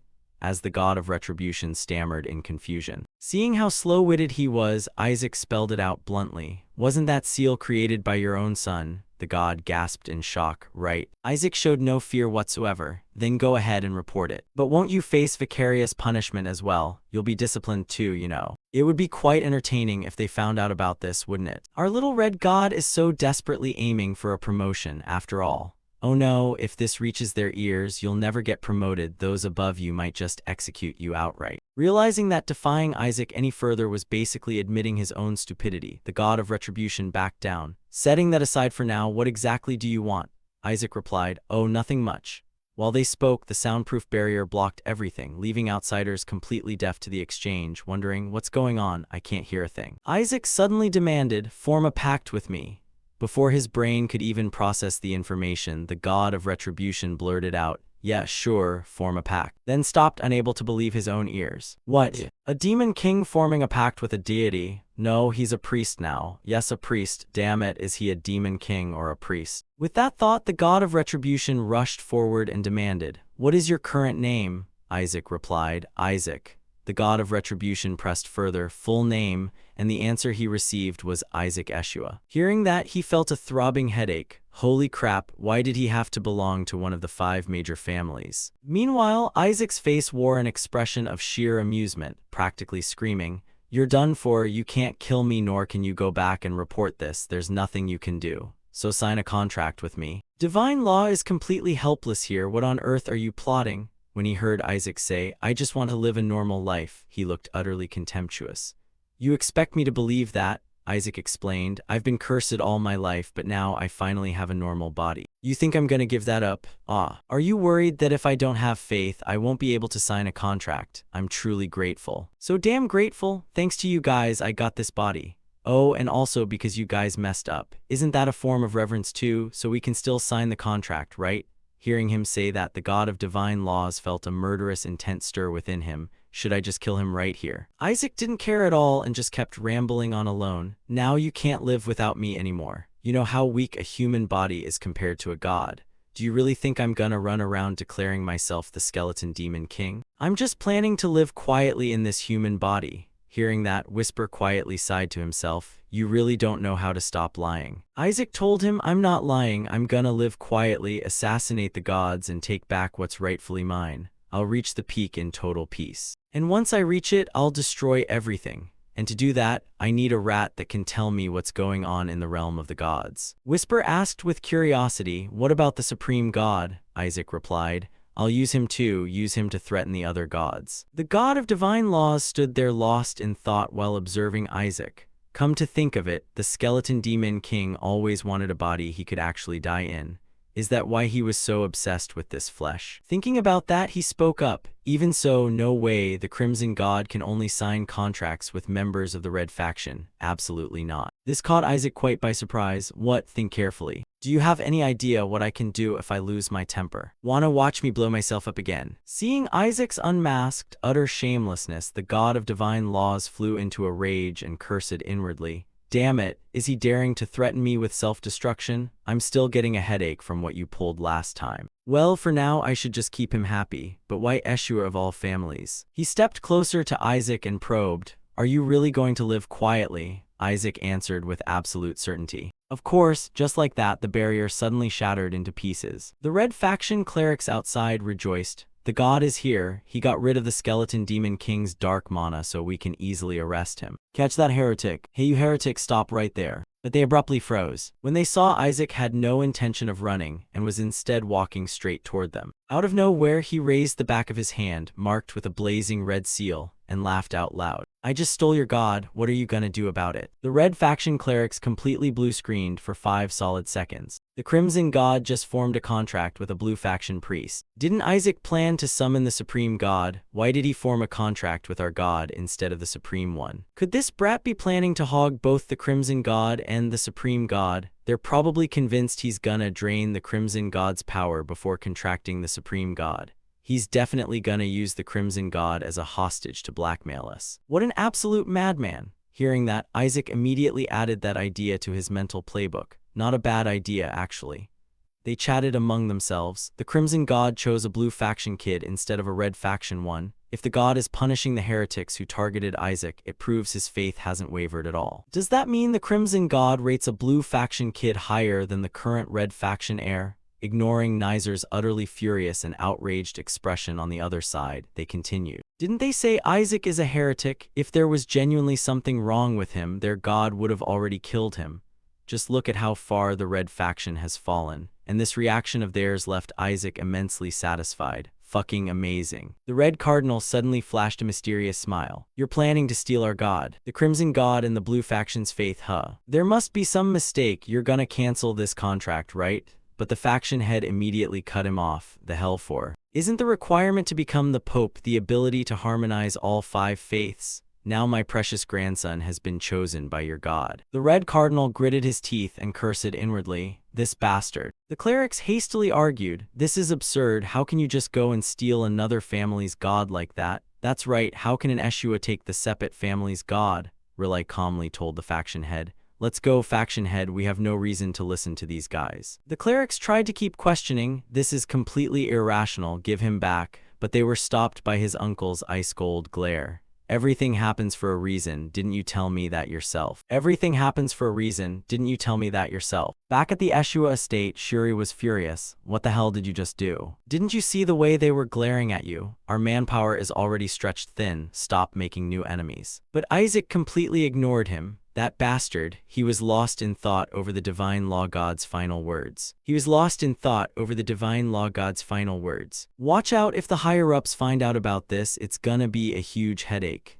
Isaac brushed it off casually, whatever, whatever. While the divine law god, still uneasy, continued warning him, and don't get too full of yourself either, that body was crafted with extreme precision, but the trade-off is a very short lifespan, which is why we created various other saint candidates. Seeing him look startled and intrigued, the divine law god pressed on, if you want, I can transfer you to a new body. Oh right, what do you think about the body of a red faction kid? If you want to sign a contract with me, that'd be even better. Isaac had an epiphany. Oh, I see. Turns out this body is even better than I thought. If it wasn't exceptional, you wouldn't have any reason to ask me to switch bodies.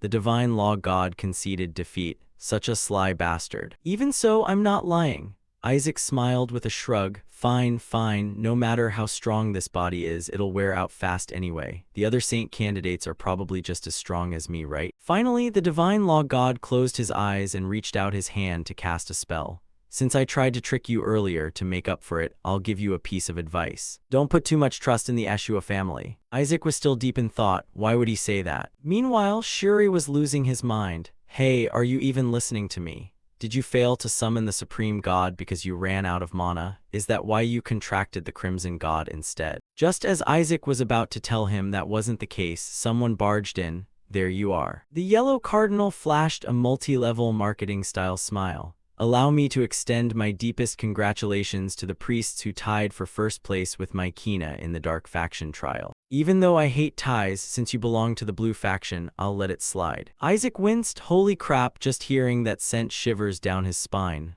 Over on Shuri's end, things weren't looking any better. Can he actually smile like that? Suddenly, he asked him, you didn't forget our agreement, did you? I'll pay you more than we originally discussed. Hand the Supreme God over to us. Stunned beyond belief, since when would Isaac ever agree to something like this? Isaac suddenly spoke up, really? That made Shuri almost bite his tongue off. Are you out of your mind? Isaac walked up to the yellow cardinal and leaned in. I'll hand him over to you, but cash up front. You promised you'd give me the God of Wealth, didn't you? Ignoring Shuri's boiling rage over that cursed god of wealth. The yellow cardinal reasoned in his head, everyone has a limit on how many contracts they can hold with gods. The Pope can hold multiple contracts, but for someone like you, it's extremely difficult. So I'll give you this summoning stone, that way you won't even need a contract.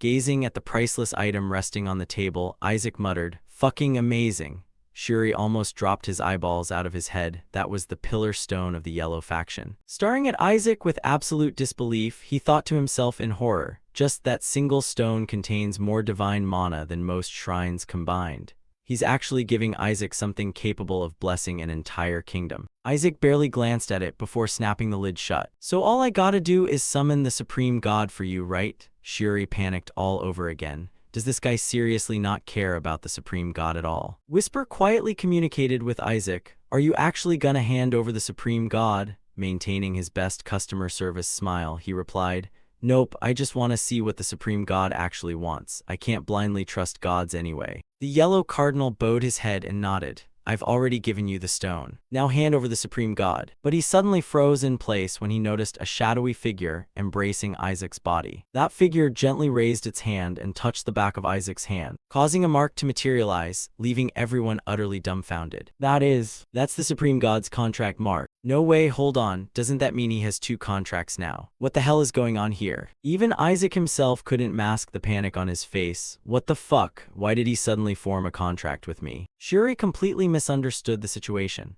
So you planned this from the start. You secretly contracted the Supreme God beforehand, didn't you? Typical you, such a sly, backstabbing bastard.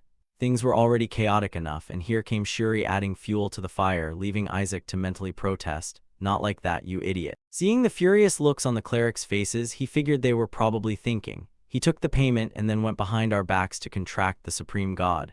Just how shameless can these bastards get? These filthy Blue Faction pricks planned to screw over not just the Red Faction but us too from day one. I'm not gonna let this. So he immediately dropped to the floor and started rolling around. I don't want this. Cancel the contract for me, leaving everyone completely blank. Isaac faked a loud cry. Lord Cardinal, tell me how to reverse this. The yellow cardinal felt his brain short-circuit. I know you didn't want this. So give me your hand, I'll break the contract for you. He added, you can't forcefully break a contract with a god. It can only be undone if you truly decide you don't want it anymore. Isaac put on a display of immense determination. I want to cancel it no matter what. So the yellow cardinal immediately cast a spell to nullify the contract, burning away the bond. This way, your contract is invalidated and the mark will be erased. Seeing the bizarre expression on Isaac's face, he grew displeased. Stop messing around and focus. Undo the damn contract properly. Isaac hurriedly replied, I am focusing. While the yellow cardinal chanted the spell to burn away the link, Isaac frantically chanted a massive rant inside his head. I don't want the supreme god, get lost. I want the god of wealth to break this. Stop getting in my way. Scram, take your damn supreme god and get lost. I'm begging you, get lost. Just undo the contract already. That ought to be enough. Thinking he was done, he opened his eyes to check if the mark was gone, only to be met with the yellow cardinal's utterly impatient glare. Are you messing with me? Isaac looked deeply aggrieved. Not at all. Whisper had to comfort him. Forget it, this is actually good for you anyway. But he wouldn't have it. Even so, I still want the god of wealth more, and besides, something feels super sketchy about this. By this point, the yellow cardinal's face was darker than a burnt bottom. If this is genuinely a mistake, then give the stone back. I've had it. Shuri shared the sentiment. Too bad, but he really should hand it back. Isaac closed his eyes and took a deep breath. Pushing past the point of no return, the yellow cardinal and Isaac both turned around and bolted like the wind. Time to dine and dash. I'll never forget what you guys did for me. The cleric still couldn't process what was happening. What is that brat babbling about? What we did for him? But didn't they say he had to return the stone? Is he planning to? While that happened, Shuri quietly backed away. Then they watched Isaac leap straight out the window. He's escaping, Lord Cardinal. Meanwhile, in the banquet hall, the clerics were buzzing with animated chatter. Did you hear? Isaac has 2 contracts. Can you actually form contracts with 2 gods? Hina contracted the twin gods, but they count as one, whereas he contracted 2 gods from entirely different faiths. Not to mention one of them is the supreme god. Amidst the commotion, the enforcer stepped forward and spoke loudly. Quiet down, we have an announcement. After deliberation, the first-place winner of the Dark Faction trial is Isaac Eshua. For a moment, everyone fell silent in utter shock, followed by an explosion of joyful gasps. Isaac Eshua, please report to the Cardinal's office to collect your prize. Someone rushed over and shook Shuri. Our blue faction might actually get written into the history books of the 5-color trials, while he still couldn't believe it was real. Is this a dream or reality? The other priest asked enthusiastically. Where is Isaac? Shuri immediately answered. I have no idea, before the priest cheerfully added. He's probably gonna be so thrilled when he finds out we won. Suddenly, the enforcer cleared his throat and announced. With that, the 5-color trials have officially concluded. You will all step out into the world equipped with everything you've learned here. The graduation ceremony will be held alongside the New Year celebration. We'll see you in 3 months. Oh, and it'd probably be a good idea for you lot to get on good terms with the upperclassmen before graduation. The moment everyone laid eyes on those 3 individuals, they instantly sensed. Just looking at their faces, you know they're about to discipline us. Word on the street is the hazing is brutal. Aren't those the head seniors of the second-year priests? Why are they here? They must be keeping an eye on Isaac. Shuri let out a sigh of relief internally. Good thing Isaac isn't here. Making a bad impression on the head senior would spell trouble. I gotta warn Isaac not to do anything stupid, and right on cue, whenever you worry about something, it happens. Right at that moment, Isaac came barreling in through the main entrance. Not only that, but a bunch of the Yellow Cardinal's people were hot on his heels. Catch him and get the stone back. Watching this unfold, the head senior judged him instantly. That's the legendary Isaac Eshua. Zero composure, exactly like the rumors, a total mad dog. Zero composure, exactly like the rumors, a total mad dog. He ended up getting a boot planted right across his face. When Isaac cast an acceleration holy spell to make his getaway, the surrounding clerics watched in terror, the head senior. Shuri couldn't take it anymore either, you absolute lunatic. Isaac had zero time to look at him as he roared, I'm super busy, out of the way. Everyone rushed over to surround the head senior and check on him. Head senior, are you all right? Has that kid lost his mind?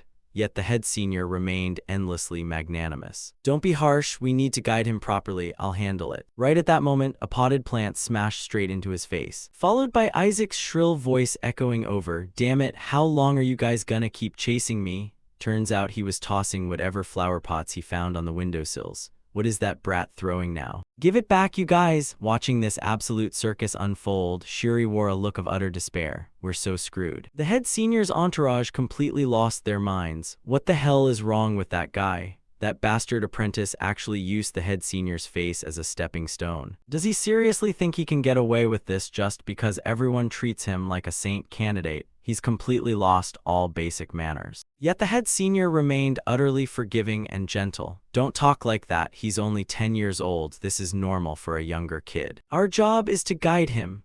Hearing that and watching the head senior's actions, the clerics all blue-screened. Holy Mother of God, we're goners. The head senior stood up and started organizing. First off, the trainees will be teaming up with the royal family. You'll be taking direct orders from the queen. And before long, you'll receive a mission related to the skeleton demon king. Your final graduation scores will factor in those results. Current rankings are not final. You really think that brat could score high without our help? Once he gets failing grades, he'll finally wake up. He's only turned into a monster because everyone around him coddled him like an older brother. Setting him straight is only natural. Shuri clutched his head, completely at a loss. Mother of God, they're actually targeting him. He desperately needs a reality check. Before he could finish his thought, he once again found himself kissing the soles of Isaac's feet. What are you mumbling about? The yellow cardinal's men were still chasing from behind. Why the hell are you always helping Isaac? Are you on his side? After kicking up a massive cloud of dust, Isaac skipped away without a single ounce of mental burden. Screw it all. See you at graduation. The azure sky peeked through the rustling forest canopy. Amidst the swaying pampas grass, a soft voice broke the silence. Isaac stood with his arms crossed, a probing look on his face. Next to him, the spirit Justice floated by, looking equally displeased. Shabnak was kneeling in submission. Justice flew around yelling, chewing him out for daring to steal divine power from his master. On the ceiling of a lavish room, a large chandelier hung motionless, witnessing a profound silence. A woman's jaw dropped in shock, her eyes wide as if she had just witnessed something beyond human comprehension. Chaos erupted with screams. The clerics of Sancticides were ambushed by mysterious green energy currents. Back in the forest, Isaac stood quietly in deep, brooding thought. Shabnak bowed his head low, offering an apology to his young master. He explained that he simply couldn't hold back when he saw those clerics dare to insult Isaac. Hearing that, the boy gave a cold, indifferent response. Isaac stared intently at his subordinate, his red eyes burning with a probing gaze. Shabnak knew his time was up as black mist began leaking from his undead body. Isaac recognized that the wounds on Shabnak's body were fatal injuries inflicted by the cardinals, completely beyond saving. With his dying breath, Shabnak shamefully apologized for letting his master see such a pathetic display. Extending his blackened hand, he offered up a memory stone as his final parting gift. It was an item containing all the Empire's secrets that he had secretly gathered over the past decades. He declared that he would die right here since he had nowhere else to run. Isaac looked at his subordinate, a brand new idea sparking in his mind. Shabnak told him to use his head to claim credit with the church, but Isaac told him to wait a minute. Isaac called Justice over, his eyes still fixed on the seal on his hand. He smiled slyly, advising Justice not to get too worked up just because the seal was glitching. Isaac unexpectedly dropped a bombshell request, forcing Justice to completely rewrite Shabnak's core nature. With an argyleful smile, Isaac wanted to turn this dying undead into a flesh-and-blood human. Justice was so shocked he screamed, asking if Isaac had lost his mind, but the boy remained utterly unfazed and defiant. He reasoned that if the gods had the power to hand out punishments, they could certainly bend the laws of creation too. A cruel glint flashed in Isaac's eyes as he explained that forcing someone who couldn't feel pain to experience true agony was the ultimate punishment. Justice began to waver before Isaac's manipulative, yet strikingly reasonable arguments. The spirit of Justice recalled the Skeleton King's bloody past, a cold-blooded slayer who had taken the lives of countless servants of God. Having to use holy power to save a great archdemon stirred deep internal conflict within the spirit. When Justice flatly refused to cooperate, Isaac immediately threatened that if it didn't comply, both of them would end up captured by the Holy See. Placing a finger over his lips, Isaac dared Justice to test whether it truly had the guts to gamble its own life away. Isaac threatened to march straight to the Pope and confess everything, throwing Justice into a genuine state of panic. "Let's die together, shall we?" Isaac's expression contorted into manic madness as he stuck out a long tongue like an actual demon. Seeing Isaac genuinely ready to throw his life away, Justice hastily flew after him to hold him back. It realized this lunatic wasn't bluffing in the slightest. He was fully prepared to tear everything down if he didn't get his way. In order to preserve its own existence, the spirit of justice had no choice but to bow its head in defeat. Wiping the terrifying grimace off his face, Isaac flashed a triumphant smirk upon seeing his subordinate finally learn to obey. He still didn't forget to warn that he would unleash divine punishment if Justice ever dared to pull another rebellious stunt. Extending his hand bearing the divine brand, Isaac's eyes gleamed red with intense anticipation. Divine punishment personification.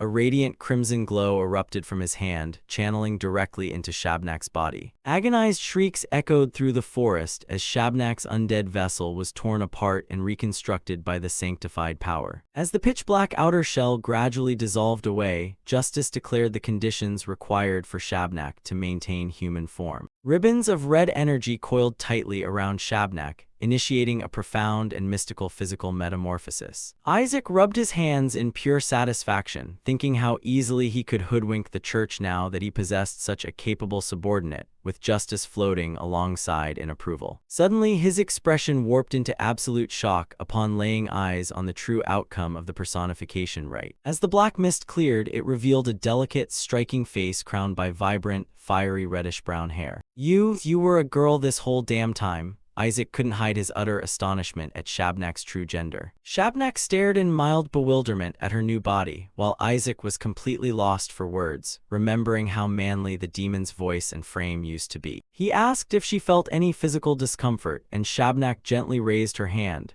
taking in the warmth and tactile sensation of living flesh after centuries as an undead. She cautioned him about the threat posed by the cardinals, while Isaac strictly instructed her to keep her identity thoroughly hidden to avoid detection by the Holy See. Right then, the frantic shouts of an Eshua clan member echoed through the woods, instantly putting Isaac on high alert. The young man rushed over in a panic, demanding to know where Isaac had been sneaking off to, only for Isaac to spin a lie about running off to guard the church's cornerstone. He reported that the entire area was in total chaos from a terrorist assault, while casting suspicious glances at the unfamiliar woman standing beside Isaac. Clutching his head in distress, he added that the church was intending to send Isaac out on a solo assignment. Crossing his arms, Isaac declined the idea, stating he had already found a teammate, which left the young man scratching his head in complete confusion. The mission was to track down a spy belonging to the Skeleton King, news that made both Isaac and Justice feel utterly ridiculous inside. He went on to reveal that someone was conducting a summoning ritual for the Skeleton King right inside the palace,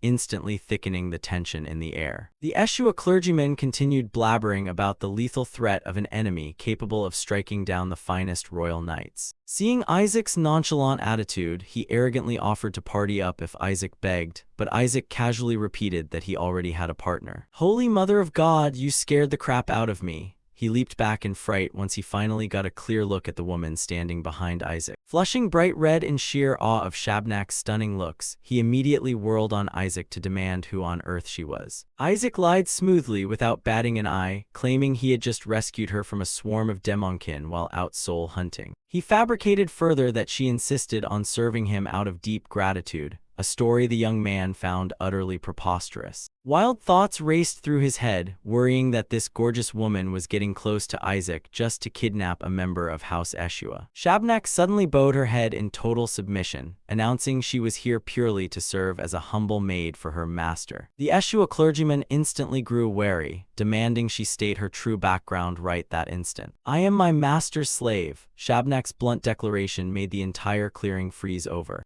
"Slave," he shrieked in sheer horror, while Isaac kept a deadpan poker face as if he hadn't heard a single word. Shabnak drove it further by adding she would devote herself to serving him day and night, sending the Eshua youth into a screaming frenzy as he demanded to know what kind of mess Isaac was pulling. He panicked over how this would ruin Isaac's reputation, but Shabnak calmly reassured him that she had zero intentions of competing for the position of fiancé. The more he listened to the strange woman's ambiguous remarks, the faster the poor guy's worldview crumbled into complete ruin. With a somber yet unwavering look, Shabnak earnestly pleaded to remain by Isaac's side to repay his life-saving grace. Watching his fellow clan member break down into hysterical tears, Isaac could only ask coldly what his problem even was. Choked up with overwhelming grief and shock, the young cleric couldn't squeeze out another coherent word as tears streamed down his face. He wailed at the top of his lungs across the forest, crying out for his grandfather because this disastrous nephew had just caused yet another irreversible catastrophe. The scene shifted to the magnificent capital estate of House Eshua. The instant Isaac showed his face, an uncle in the family began screaming hysterically across the halls. The uncle lunged forward and grabbed Isaac, berating him for being way too young to be demanding a girlfriend, while a maid frantically chased after them from behind. Wild gossip regarding a master-slave relationship spread like wildfire, driving the uncle to hold his head in utter despair while Isaac stood speechless at their runaway imaginations. The uncle adamantly opposed any talk of marriage, despite the fact that Isaac hadn't uttered a single word about getting married. Keeping an entirely straight face, Isaac calmly explained to the overstimulated uncle that things weren't at all what they looked like. He stated that his apprenticeship was drawing to a close, and going forward, he would have to plunge into perilous territories for dangerous missions. Pointing a finger toward Shab, Isaac introduced her as his exceptionally skilled new bodyguard, while Shab stood tall behind him with a stern, deadpan expression. The woman offered a polite bow and asked everyone to address her as Shab, yet the uncle was still hopelessly trapped in his panic over the word girlfriend. Shab firmly declared that she would dedicate her entire heart, body, and soul to serving her master. The word body sent both the uncle's and the maid's imaginations spiraling into overdrive, freezing them both in sheer shock. Without stopping there, Shab added that she was ready to attend to Isaac all through the night for the sake of his soul,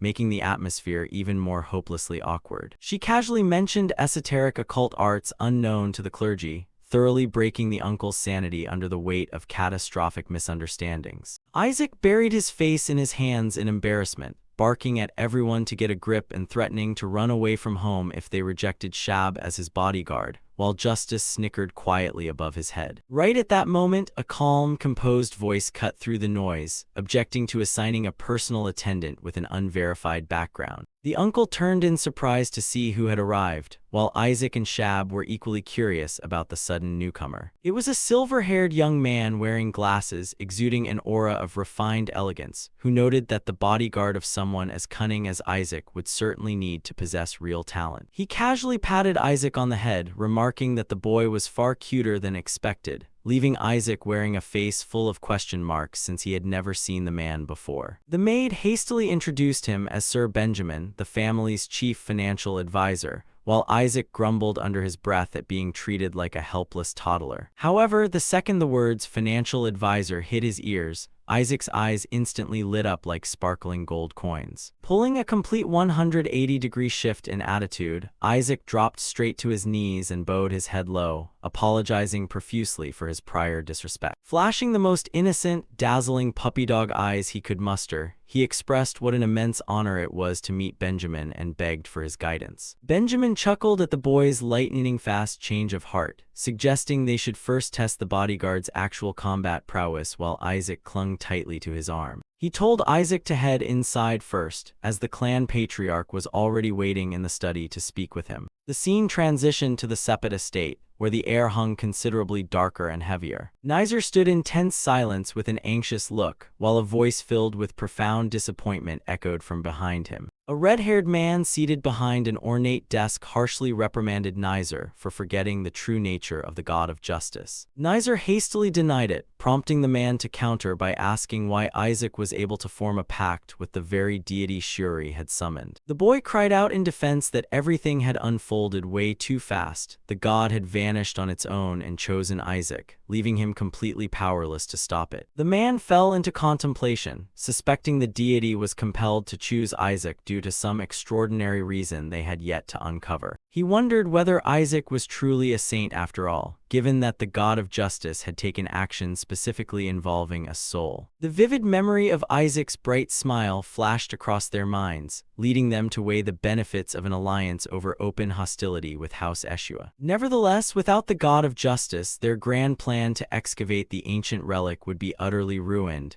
and they couldn't afford to let House Eshua claim something even the Pope coveted. Nizer gritted his teeth in bitter frustration, As much as he despised Isaac, he understood the vital weight of this objective. He resolved to reclaim the deity from Isaac's clutches, though the man strictly warned him that he needed to move fast. That was because the eldest son, the wielder of the god of retribution, was about to return, a revelation that made cold sweat drench Nizar's back. He trembled at the mere thought of that monster genius coming home, knowing full well the man would tear both him and Isaac apart if he found out. The man ordered Nizar to figure out a way to get close to Isaac before that monstrous brother arrived. He added that the god of retribution was fiercely protective of his younger brother, the god of justice, meaning the eldest son would never let this matter slide. Gripping Nizar by the shoulder, he commanded him to stay glued to Isaac's side and extract information from the god of justice at all costs, leaving the bewildered boy staring blankly in shock. Go become his servant.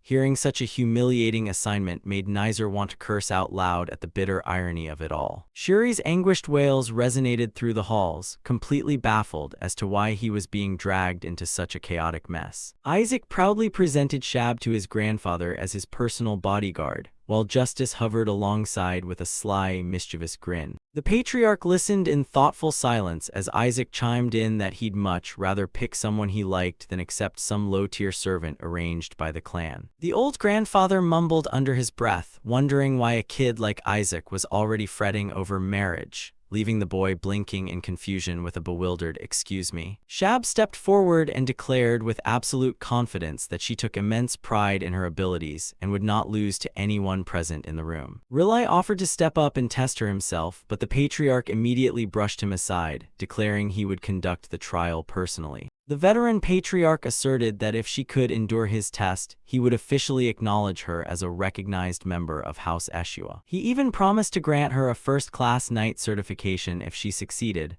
a reward so absurd that Rilai's jaw dropped to the floor in sheer disbelief. Rilai screamed in protest that such an honor was far too grand for a 10-year-old's bodyguard, but the patriarch deemed it a fitting tribute for the glory Isaac had just brought to the family. He even joked about stripping Rilai's title to hand it over to Isaac, leaving the young uncle gasping in horror at his own father. Isaac grinned with pure glee, seeing everything unfold according to plan, thinking his grandfather was surprisingly reasonable and accommodating. The patriarch began warming up for the test, turning Rilai's and the maids' faces pale with dread at the thought of his terrifying might. A thunderous stomp rattled the floorboards, signaling the official start of the confrontation. Cracking his knuckles with a sharp pop, the patriarch unleashed a crushing bloodlust that made the surrounding air feel suffocatingly thick. Isaac began to panic, knowing his grandfather wielded power on par with the Pope, making this test brutally unfair, and desperately tried to convince him to let another uncle step in instead. But the old man roared back, stating that if she couldn't even withstand a cardinal's aura, she had no business protecting his grandson, leaving Rilai and Isaac frozen before the overwhelming surge of power. In stark contrast to her master's panic, Shab glanced back and calmly reassured Isaac that he had no need to worry about her. The patriarch's eyes flared crimson with raw divine might as he unleashed the opening strike of the trial. A cataclysmic explosion of mana erupted the moment his fist landed, discharging crackling blue lightning that engulfed the entire chamber. Isaac shrieked Shabnak's name in terror, dreading that her mortal human body wouldn't be able to survive such a lethal strike. As the smoke and debris cleared, sheer, unadulterated shock washed over the patriarch's weathered face. He couldn't believe his own eyes as he saw Shab standing firm, having stopped his devastating blow cold with her bare hands. Shab's gaze remained piercing and deadpan, standing completely unyielding without giving up an inch of ground before everyone present. A violent shockwave detonated across the room, as wild azure mana tore through the grand hall. Standing off to the side, Rilai was utterly flabbergasted to see his father's devastating strike neutralized so effortlessly. Rilai Eshua surged forward in a blazing fury, barking at Isaac to demand what kind of ungodly freak he had dragged into their home. Rilai maintained a sharp, analytical gaze while Shab settled into a combat stance, the patriarch thinking it would be an absolute waste for someone this formidable to serve as a mere attendant to his grandson. The clash concluded in a split second amidst the rubble, with Rilai realizing that although he had held back, his opponent hadn't exerted full strength to defend either. A heavy shroud of suspicion began to take root in the mind of House Eshua's patriarch. His eyes hardened with lethal intent, thoroughly convinced that the woman standing before him was a creature of darkness. Glowing fiercely with azure mana, Eli Eshua's fist drove forward in a devastating, direct strike aimed straight at Shab. Rilai screamed in sheer panic, begging his father to stop before unleashing such a lethally dangerous high-tier purification spell. Clenching her teeth, Shab braced herself, knowing full well she couldn't afford to tap into her dark mana if she wanted to protect Isaac's secret. A colossal pillar of divine light crashed down from the ceiling, completely swallowing the target in a deluge of pure purifying energy. Everyone in the vicinity froze dead in their tracks as Eli Eshua coldly ordered an immediate exorcism, declaring with absolute certainty that she was a demon. Rilai and Benjamin stood paralyzed, unable to fathom why their father would unleash such lethal brutality right inside their own manor. Dusting off his shoulders with complete nonchalance, the old man scoffed at them, calling them fools for lacking even an ounce of vigilance against a total stranger. Just as he turned to discuss an investigation, Rilai rushed forward calling for his father, right as another violent explosion erupted behind them. A deep, ominous crimson aura began to billow outward. Isaac wore a knowing, cryptic smirk, while the tiny spirit of justice chuckled gleefully over his shoulder. As the smoke lifted, Shab stood completely unscathed as if nothing had happened, with Isaac declaring plainly that she was now a genuine human being. Tremors from the violent impact still rattled the room, sending ceiling dust showering down across the hall. Shab surged forward to counterattack with blinding speed, forcing Eli Eshua to twist his body to evade the wind-tearing strike. The battle escalated rapidly as Eli's eyes blazed crimson with murderous intent, while Shab channeled her full physical might into her knuckles. Their fists collided with tremendous force, unleashing a contrasting shockwave of crimson and azure energy that blew everything in the room away. The entire main hall shook violently as if on the verge of collapsing under the sheer weight of this earth-shattering clash. Rilai shielded his face in a panic against the howling gale, desperately yelling for his father to halt the fight. Standing amidst the shattered debris, Eli looked on with deep skepticism, muttering under his breath about how bizarre the situation was. Shab remained locked in a defensive stance with sweat beading down her forehead, while Eli couldn't fathom how she walked away unharmed from a direct purification strike. Finally snapping, Rilai lost his temper and berated his father for unleashing lethal assassination magic against an ordinary person. He argued that such extreme recklessness was unacceptable, even if the opponent had been their worst enemy. Pushing his glasses up in annoyance, Benjamin chimed in, asserting that this mess couldn't simply be brushed off with a hollow apology. Eli stood in silence, enduring his son's lecture on how he had just reduced their ancestral estate into a desolate war zone. Looking at the scattered rubble, Benjamin winced painfully at the astronomical repair bill they were about to incur. The punishment was handed down on the spot.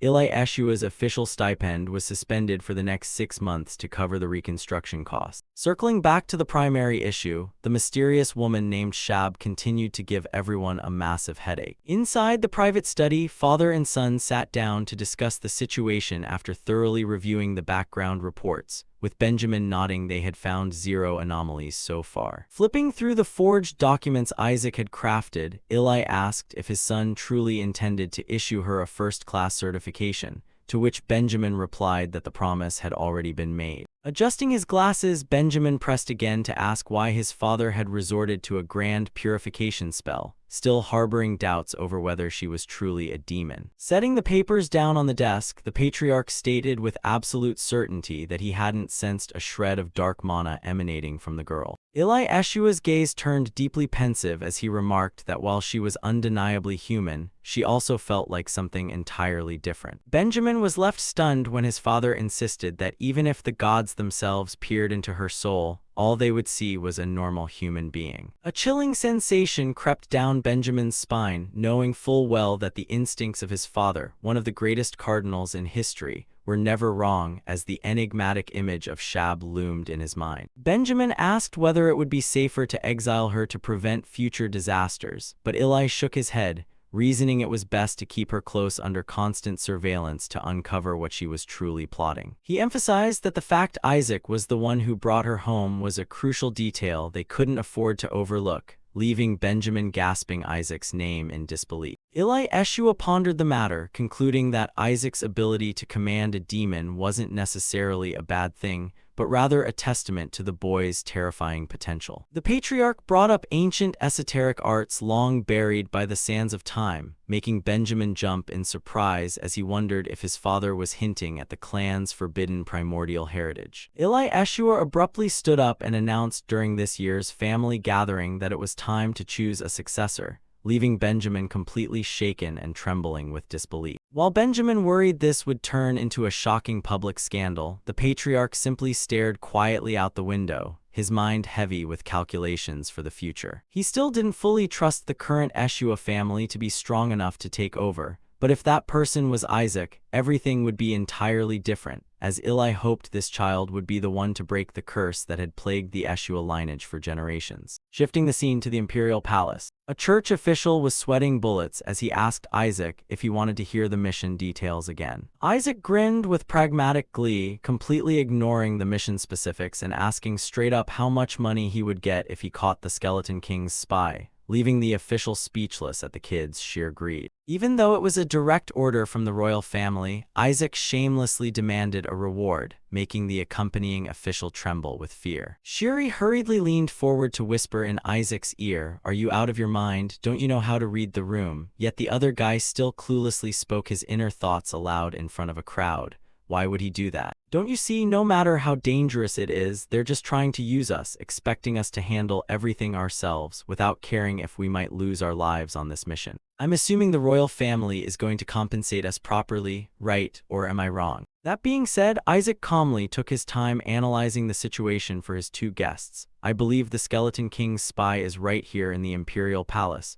though I'm not sure who it is yet. They've taken down level 6 and even level 7 knights, so this difficulty level is at least high-end. Isn't it obvious to get hazard pay when you're literally betting your life? Expecting anything else would completely defy common sense and basic morality. Hearing this, the Empress let out a chuckle and replied, "So you must be the renowned youngest priest of the Eshua family." Whisper leisurely glanced at her, then over at Shabli's to drop an off-topic comment. Even though she's the Empress, the Crown Prince doesn't look like her at all, though Isaac casually explained to the others that she wasn't his biological mother anyway. Suddenly receiving some juicy drama, Whisper happily dropped some bars. "You mean a concubine's son became the Crown Prince? Well, if I were her, I'd want to get rid of him too. Or how about we just butter up the Empress and take care of that Crown Prince for her? She seems quite interested in you, Master." When Isaac casually dropped the truth that very few people knew the Empress was actually on the Pope's side, Whisper instantly flipped out and lost it. Then why haven't they taken her out yet? Suddenly the Empress smiled warmly and chatted with him. "There seems to be a bit of a mistake. Even though we sent a request to the Holy See, of course, given the danger level, that compensation really isn't adequate at all. I'll make sure you're properly rewarded." "Is this enough to satisfy you, the youngest priest of the Eshua family?" Isaac couldn't ask for more, so he smartly and cheerfully replied, "Oh my, I would be honored to accept this mission, Your Majesty." As he and Whisper recalled Shab's warning, "It seems now that you've formed a pact with the highest deity.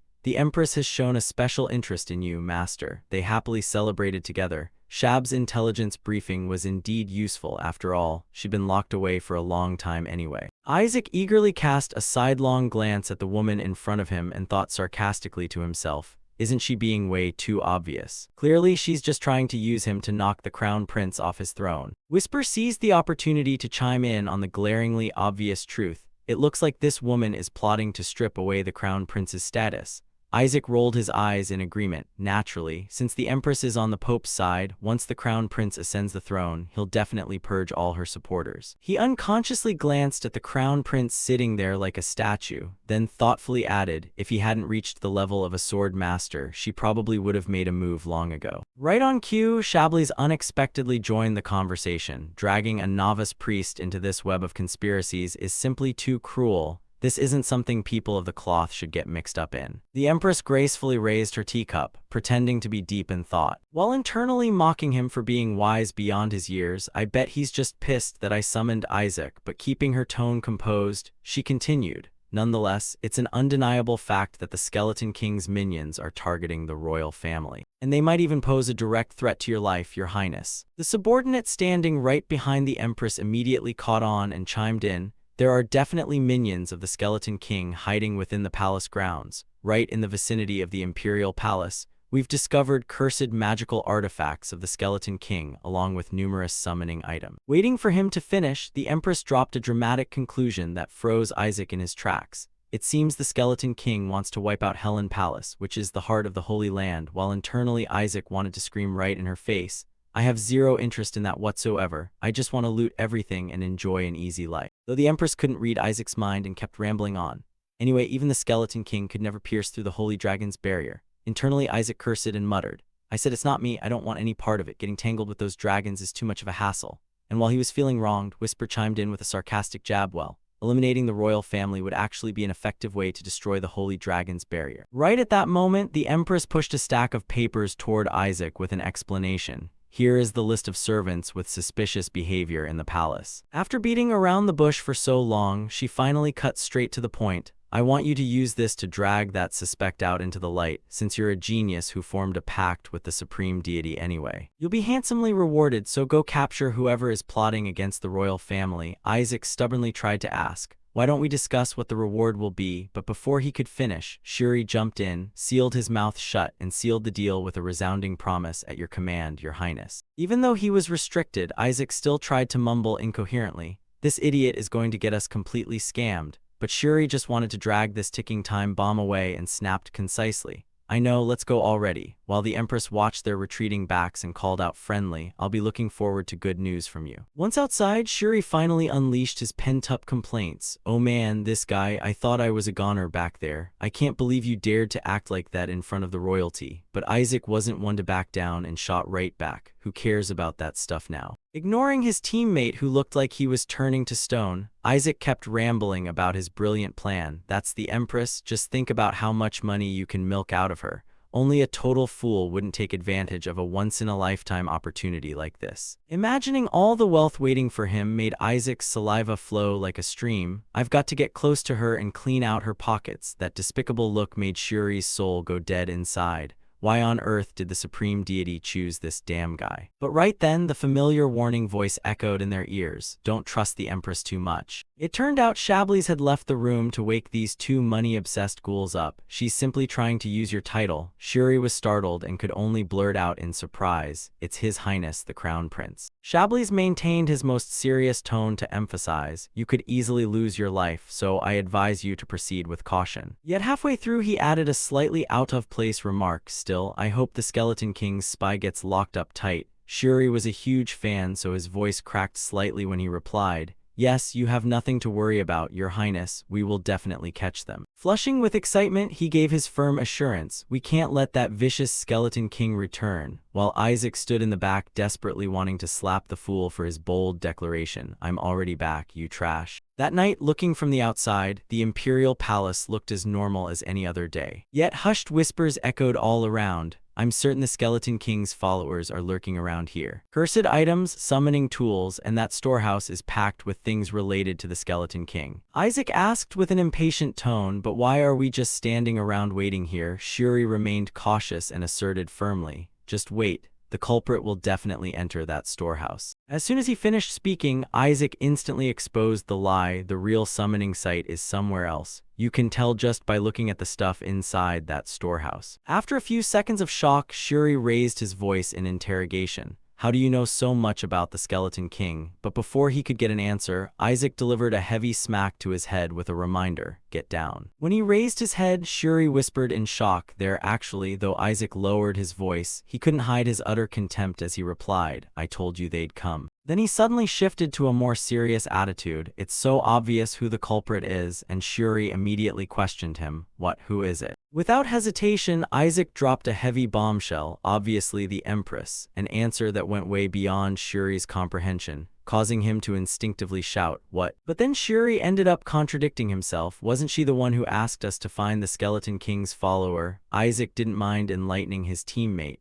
"She's just trying to cut all ties with that spy. This woman probably thinks she's smart enough to fool the clergy." Suddenly getting excited, his eyes sparkling with the golden hue of money, "We're definitely going to catch that minion, and that's how we'll score points with the Crown Prince or the Emperor, and then we'll clean out their pockets," making the money-obsessed Shuri want to drop his jaw in terror. Why are you so obsessed with money? Whisper, who had been silent the whole time, suddenly popped out to ask a critical question. But are you really going to be okay? If that's a summoning array, your soul might get sucked dry. Isaac awkwardly scratched his head and replied, "It's fine, it'll be fine. Humans can't possibly pull it off anyway." Despite saying that, his actions didn't match his words. "Let's just go chase after her." Seeing the guy suddenly leap up, Shuri weakly called out after him, "Wait for me." Busy looking around and giving warnings without noticing the magical changes happening to Isaac's body. "It's dark, be careful." When he turned back, Shuri's eyes widened like brass bells in shock. Staring at the empty courtyard in front of him, he frantically called out his buddy's name in the dark, Isaac. The person Shuri was yearning for was currently teleporting into another dimension. Feeling the mana swirling around his body made Isaac's heart race like crazy. "Damn it.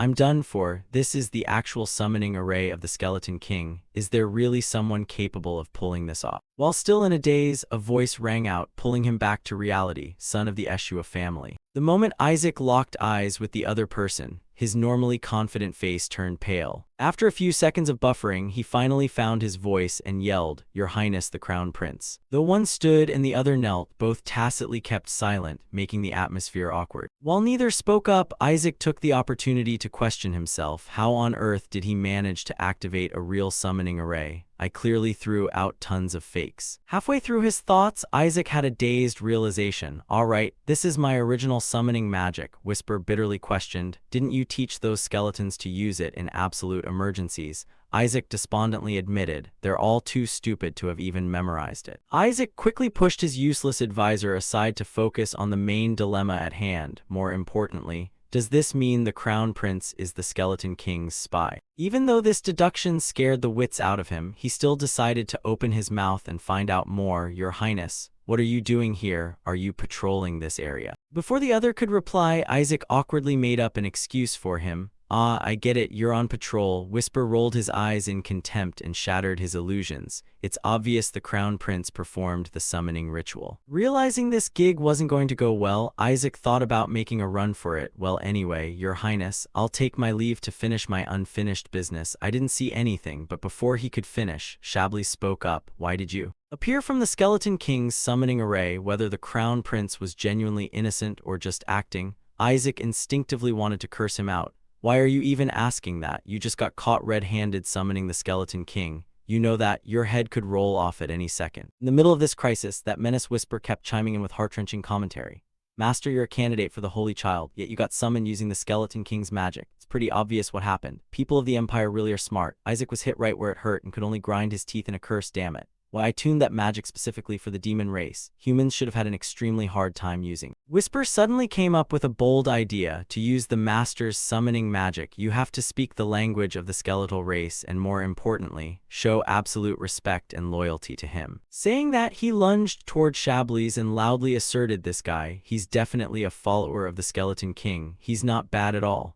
Isaac angrily shook off this nonsense. The Crown Prince of the Holy Empire could never do something like that. Shablis couldn't hear the master-servant chatter and continued his interrogation. "I'll ask you once more. Why were you summoned here?" With a nothing-to-lose attitude, Isaac closed his eyes and said, "I have no idea. I just fell out of a tree." Shablis strongly denied. "There aren't even any trees around here." Isaac rolled his eyes and switched to another excuse. "Then I must have crawled up from underground." Shablis lost his patience and threatened him, "At least come up with a more believable excuse." Isaac let out a deep sigh and turned the tables. Wouldn't it make even less sense for the Crown Prince to be a follower of the Skeleton King? After that question, they fell back into an awkward standoff in silence. Staring at each other probably got tiring, so one of them finally suggested, "Let's go somewhere else to talk." Outside, the sky was still pitch black. This pair of archenemies relocated their stubborn starring contest to the Crown Prince's palace. Isaac sat with his arms crossed like the master of the house, quietly evaluating Shablis across from him. What a joke, his power is radiating so brilliantly and purely. In his eyes, the Crown Prince was radiating a bright halo like the sun. Finished admiring him, Isaac suddenly rubbed the back of his neck and lamented, "Wouldn't it have been better if I had just pretended not to see anything?" Shablis changed locations, but his question remained the exact same. "Why did you appear?" This stubbornness made Isaac feel speechless in his heart. You idiot, is that the only thing you care about? Ignoring the question, he looked around. What on earth is this room? Isaac's gaze was immediately drawn to a series of Demon King models on the shelf. And in the most prominent spot was even a painting of himself riding a majestic battle steed. Having his past dug up and thrown right in his face made Isaac feel like he was reaching his breaking point. Where on earth did he get all this stuff? He decided to be straightforward and solemnly reasoned. Aren't you basically a stalker, Your Highness? You got caught red-handed by a priest of the Holy See. I don't think you fully grasped the situation, but no matter what anyone says, Chablis stubbornly clung to his mantra of a question. Why did you appear?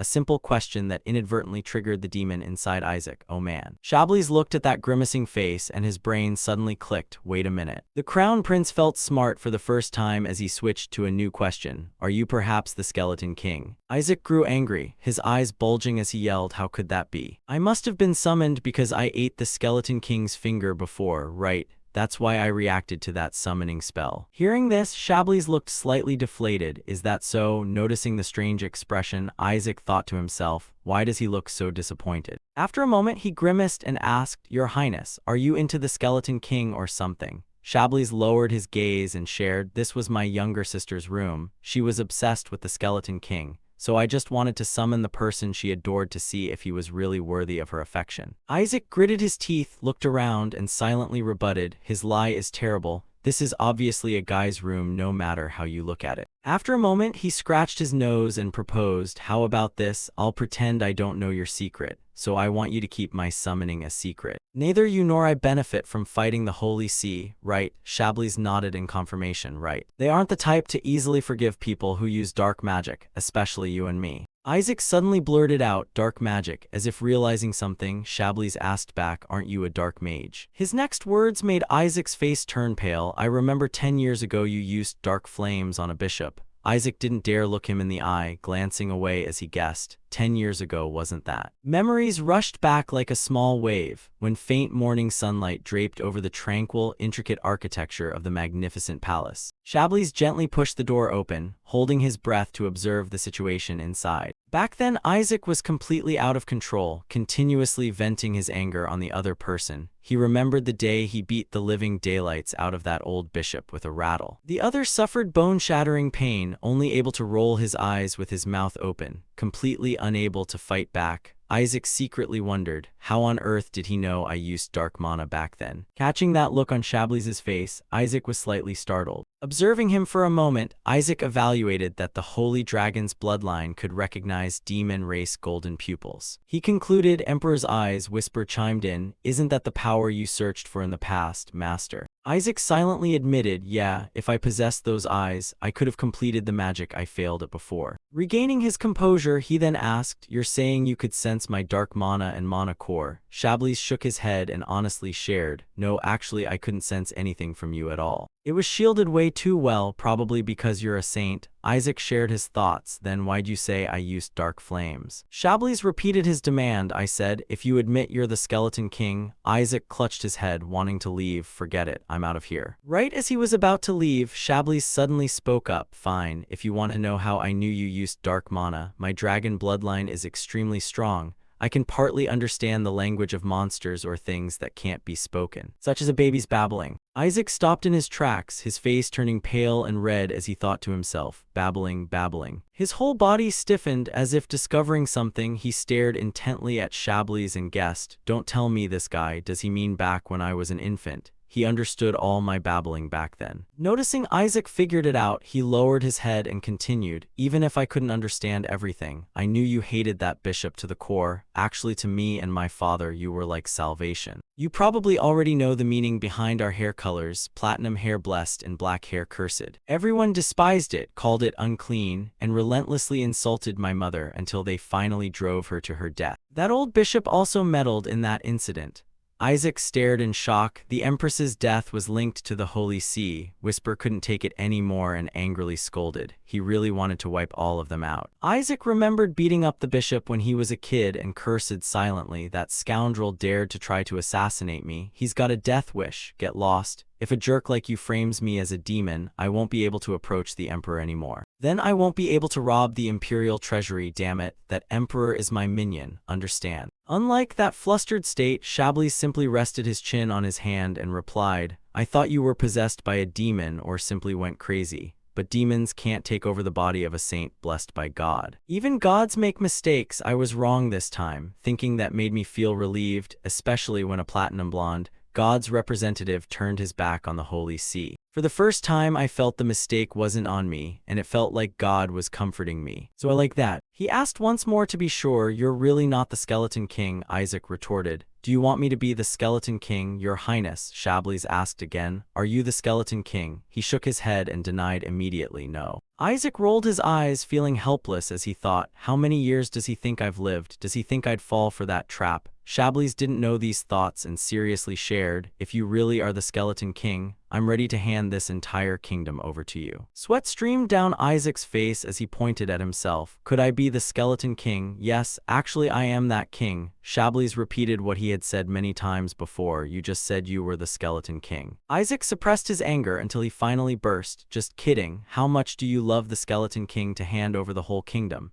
Chablis's expression remained unchanged as he nodded in agreement. "Right? The Skeleton King's goal is this whole kingdom anyway." Isaac scolded this crazy guy for only hearing what he wanted to hear. Finally, he didn't linger any longer. Before leaving, Isaac grimaced and dropped a line, "I'll pretend I didn't hear anything today. My family will get suspicious now if you'll excuse me." Chablis didn't forget to give a careful warning. "There's no moon tonight, perfect for summoning you. Remember to be careful." Isaac gritted his teeth and hissed, "I told you I'm not the Skeleton King." Coming out of the castle, he walked slowly across the common courtyard. Whisper noticed something different and spoke up. "You look happy." Isaac casually admitted, "Of course, why wouldn't I? I didn't expect the Crown Prince to be a follower of the Skeleton King." "Well, I get it. The Skeleton King is cool after all. I totally deserve respect. Anyway, as long as we put the Crown Prince on the throne, things will be much easier. I can't reveal my identity, but maybe I can use him by pretending it's the Skeleton King's will." Whisper shared his thoughts. "I don't know. The Crown Prince seems sharp. Plus getting summoned is a bit dangerous." Isaac argued back, "No, actually it's pretty good. Because I discovered that the saint's body and soul are linked extremely tightly. Thanks to this, the soul separation holy art won't work. The saint's body is too attached to that soul, so it can't be helped." It agreed. "Sounds like it'll take deeper root as your mana grows stronger, master." Isaac had no idea someone was standing right behind him and chatted comfortably. "But getting summoned anytime is pretty troublesome. I should probably reinforce the Demon King summoning ritual from my end." Suddenly the other person spoke up to interrupt. "Hey, where are you going?" Shuri panted as he walked toward him and questioned, "You scared the hell out of me. I thought you got dragged off by his subordinates." Isaac didn't reply, glancing sideways. "All right, fine, I did get dragged off." Then Isaac put his hands on his hips and asked, "What is this? You brought him along just to look for me?" Shuri was startled and blurted out, Just look for you." Kina aggressively rushed in front of him and continued, "Because you ate the Skeleton King's body, you've become the ultimate catalyst for his summoning ritual. If you get kidnapped, it's a huge deal." Shuri agreed, showing the marked hand in front of Isaac. "Yeah, plus the holy deities warned that the royal palace is dangerous." The sight caught his attention, so he cast his gaze down, the pure divine light. Shuri placed his hand on his chest and seriously shared, "He said he was trapped because of the Skeleton King. I don't understand what you're talking about, but we have to catch the Skeleton King's followers and support the divine light." Hearing this, Isaac pressed his lips tightly together. The divine light suddenly issued a warning and got trapped. Before he could gather his wits, the surrounding space suddenly shook violently. Shuri whipped his head around. This energy, alongside Kina's speculation, could it be summoning the demon race? Right then he couldn't help trembling as he yelled, "What, did they actually summon the Skeleton King?" Isaac was equally shocked, his eyes wide in disbelief. "No." A skeletal hand abruptly emerged from the ground, followed by a body made entirely of bones, looking no different from him. The skeleton bared its mouth, which was still puffing out black smoke, then arrogantly appeared right before everyone's eyes. Realizing what it was, everyone panicked and shouted, "It's the Skeleton King! The Skeleton King has been summoned!" Isaac's group didn't know how to react, only able to stare with wide open mouths and witness. That idiot finally set foot on this land. Why would the demon race dare to rush into the holy nation? Isaac's group didn't know how to react, only able to stare with wide open mouths and witness. That idiot finally set foot on this land. Why would the demon race dare to rush into the holy nation? That's just a giant skeleton, a mutated giant skeleton. Leaning in close, Whisper offered an assessment. That was a magic circle meant for summoning a demon king. But wasn't this the kind of magic circle that required a deep understanding of holy arts? Isaac buried his face in his hands in utter helplessness. Damn it, did that mean the culprit was a clergyman? Leaning in close, Whisper offered an assessment. That was a magic circle meant for summoning a demon king.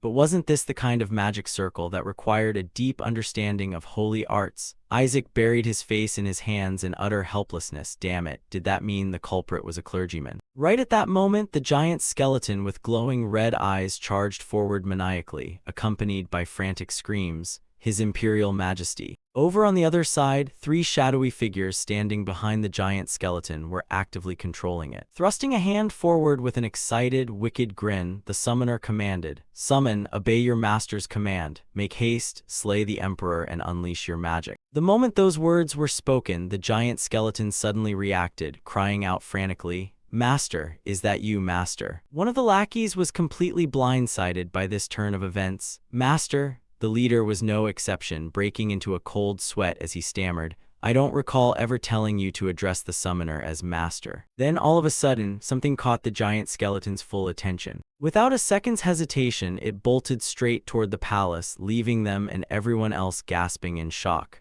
"Where the hell do you think you're going?" Yet the giant skeleton paid them no mind whatsoever, its eyes blazing with profound emotion as it marveled, "To think you would summon me again after 150 years. This loyal servant is so deeply moved, I could weep an entire river." Gritting his teeth in frustration, Isaac cursed internally, "You idiot, don't you dare come near me." Completely oblivious to the truth, Shuri could only scream in sheer terror as he watched the giant skeleton draw closer by the second. "It's heading right this way. It's about to attack us, isn't it?" Seeing everyone panicking in chaos, Isaac made up his mind. There was no other choice. He'd just have to fake an exorcism and banish it back, just like last time. But the hand resting at Shuri's waist showed no change at all. Inspecting his own hands in pure anxiety, he gasped, "What the hell? Why isn't it working?" Isaac found himself in the exact same spot. "I can't channel holy power." Glancing into the distance, Whisper chimed in to explain, "A holy power nullification barrier has been deployed across the entire area." In a flash, the giant skeleton's eyes flared with blinding brilliance. It clenched its fists as immense power erupted from its frame, accompanied by an urgent shout, "That's the power of high-tier control magic. Someone is manually manipulating it. We have to use our own magic to overpower it and shatter their control." Isaac let out an exhausted, defeated sigh. "Just let me leave in peace, please." Raising his hand, he steeled his resolve. It was risky, but he had no other option. Immediately after, a faint streak of light flickered past, then violently detonated into a raging vortex of flames that completely engulfed the giant skeleton, leaving the entire crowd utterly dumbfounded. Amidst that wild, blazing inferno of radiant light, the Reaper stood completely dazed, having no clue what was even happening. A moment later, it abruptly dissolved away into an ethereal trail of light. The surrounding area slowly returned to its original serene stillness. In stark contrast to the shell-shocked Shuri, Whisper marveled with wild excitement. "The giant skeleton is completely gone. Was that teleportation magic just now?" From the side, the sound of approaching footsteps grew louder, and the person who stepped forward was none other than Shablies. Gripping his sword, he spoke calmly, "Just as I thought. The true objective of the Skeleton Demon King is the total destruction of this kingdom." Hearing that, Isaac flipped out and barked back, "Quit your bullshit, man." As Shablies sheathed his blade, the crowd erupted into unanimous cheers. "Long live the Crown Prince, your highness has saved us all." Having remained silent the entire time, Kina suddenly chimed in to remind him, "Leaving it like this means the threat hasn't been completely eliminated yet. Why didn't you just destroy its mana core outright?" Without a change in expression, Shablies asked in return, "Isn't that something we shouldn't throw away?" Isaac snapped back irritably. "Why the hell are you asking me?" Shablies explained. "Because that is a loyal servant of the Skeleton Demon King, your servant after all." Isaac hissed under his breath, "I already told you that's not me." Eventually losing his patience, Shablies turned to leave, tossing back one last remark, "I'll go pursue the cultists. You guys inspect that skeleton and keep an eye on it, leave the rest to me." Crossing his arms, Kina offered his take, "Wouldn't it be much better to track it down and finish it off for good?" Isaac stopped dead in his tracks and barked straight into Kina's face. "Lay a finger on it and you're dead meat. That thing belongs to me. If you dare interfere, don't even think about studying with me ever again."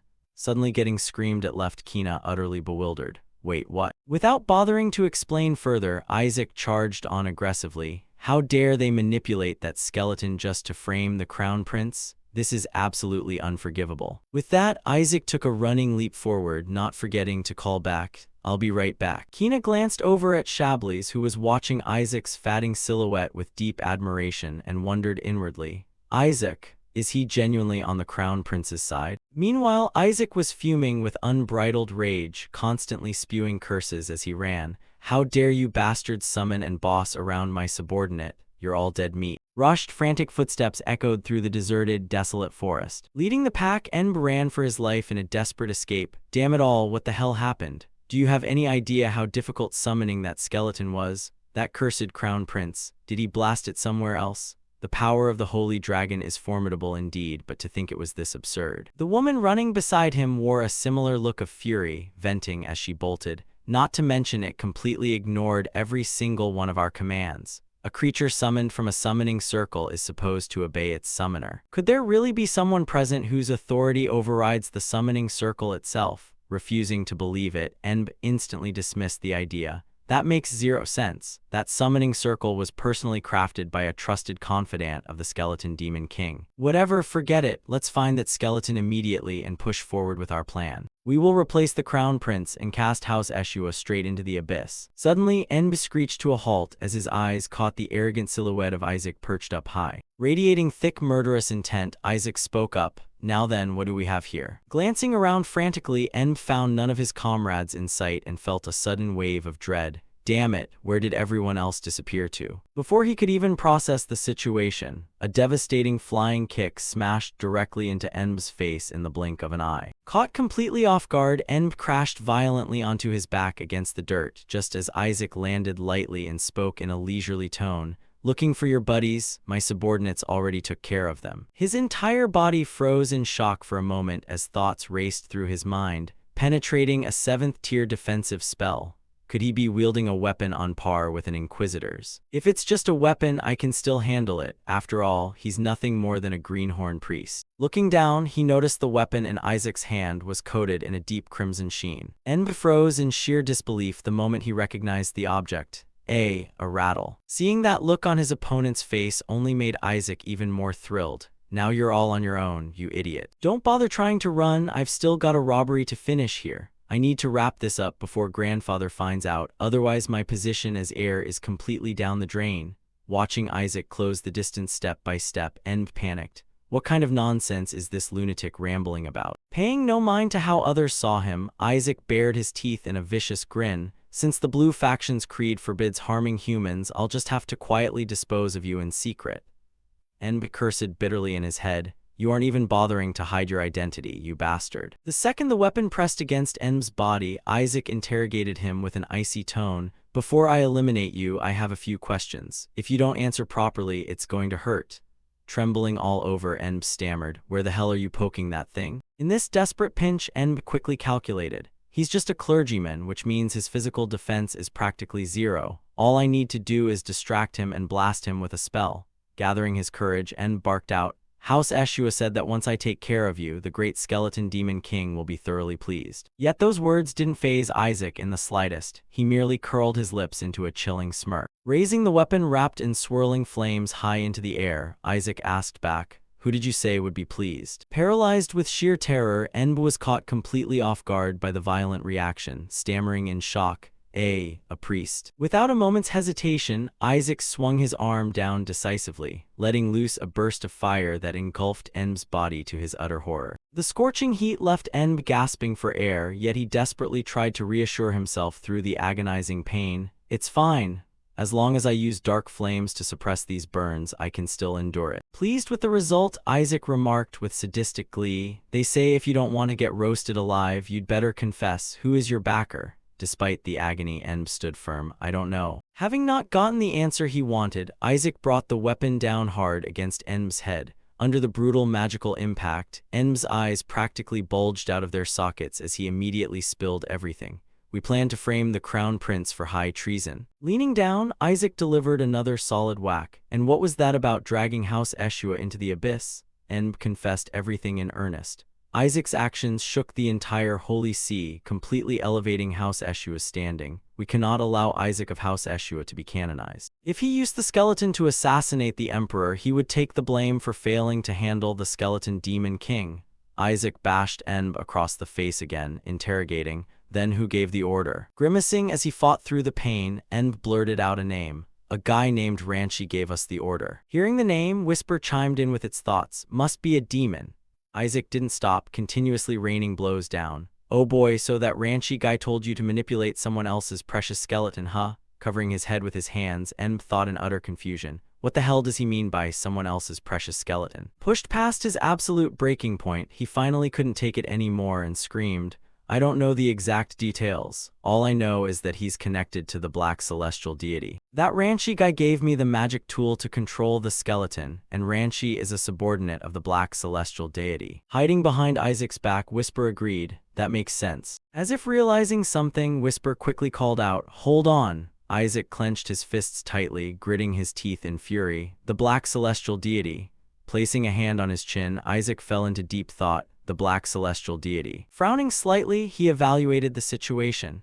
It seems one of the true demons is accompanying this Black Celestial Deity.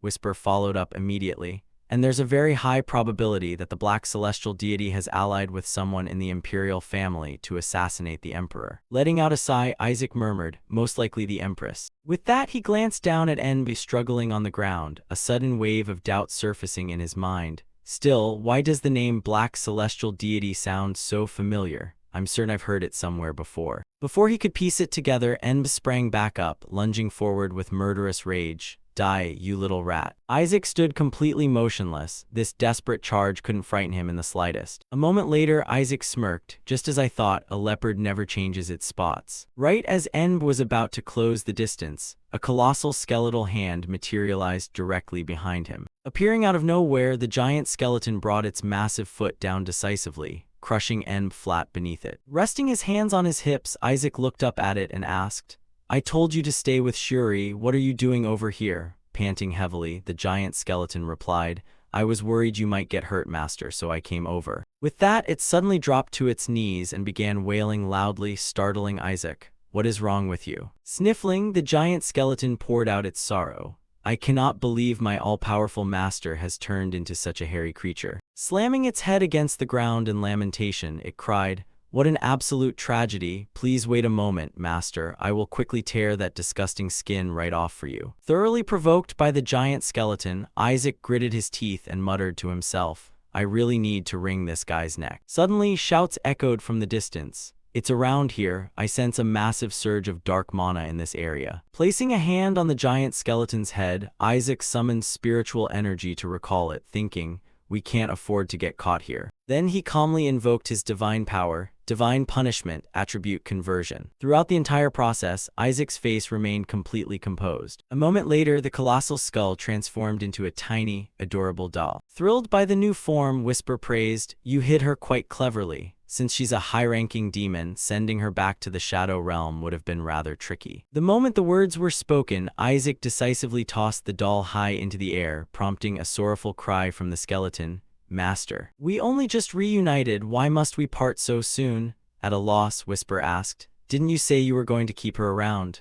Isaac answered bluntly without hiding anything. "If we get caught red-handed, we're completely done for." Once again, Whisper was left utterly flabbergasted. "Is it really okay to chuck her into the holy lake?" Confidently reassuring it, Isaac replied, "What's the big deal? I already converted her attribute anyway." The search party led by Shuri arrived at Isaac's location, with Shuri asking anxiously, "Isaac, are you okay?" Surveying the surrounding aftermath alongside Shab standing in the nearby bushes, the group murmured in relief, "Looks like you're completely fine." They rushed over in delight to congratulate him. "Great job, you actually caught the spy." The companion beside him added, "You've rendered an enormous service." Isaac didn't bother responding to the praise, cutting straight to the chase. "I heard this criminal mention the name Black Celestial Deity. Does anyone know who that is?" His companion gasped in shock. The Black Celestial Deity, that notorious, vicious criminal. Everyone wore the exact same look of horror. Has he set his sights on the Holy Kingdom now? His companion gasped in shock. The Black Celestial Deity, that notorious, vicious criminal. Benjamin wore the exact same look of horror. Has he set his sights on the Holy Kingdom now? Hearing that, Isaac froze completely stiff like a statue, thinking, what the actual hell? Did I seriously form a pact with a guy like that? Leaning in close to his ear, Whisper whispered, "Scammers sure are running wild these days, huh?" Glancing over the neutralized enemies on the ground, the blue-haired companion let out a sigh of relief. "He looks pretty banged up. How did you manage to subdue him?" Looking away to avoid the truth, Isaac lied smoothly. His magic tool malfunctioned and went out of control, so he ended up collapsing on his own. While everyone was chatting, Chablis made his entrance as well. Stepping up right behind Isaac, he praised, "You certainly haven't disappointed me." Startled by the sudden appearance, Isaac found it hard to believe. Where the hell does this guy keep popping out from? Paying no mind to Isaac's bewildered stare, Chablis continued, "You've worked hard, young Master Eshua. Let us return to the palace together. The imperial family will reward you handsomely." The scene shifted to the magnificent palace, standing majestic and imposing beneath the bright sunlight. The following day, inside the imperial banquet hall, Isaac was completely focused on devouring the lavish feast before him, while murmurs buzzed throughout the hall. "I heard young Master Isaac was the one who captured the cultist. His family has contributed yet another great merit." Seeing the weapon resting openly on the table, Shuri grimaced and complained, "Could you please move that blood-stained rattle somewhere else?" Isaac replied nonchalantly, "This, His Imperial Majesty specifically requested it. He wants me to explain precisely how I managed to capture that guy." Clutching his head, Shuri yelled in frustration, "You can just explain it with words, with actual words. And how did you even bring that thing inside anyway? Weapons are strictly prohibited in the Imperial Palace." Isaac gave an innocent, deadpan response. "What do you mean how? The rattle is always tucked inside my underwear."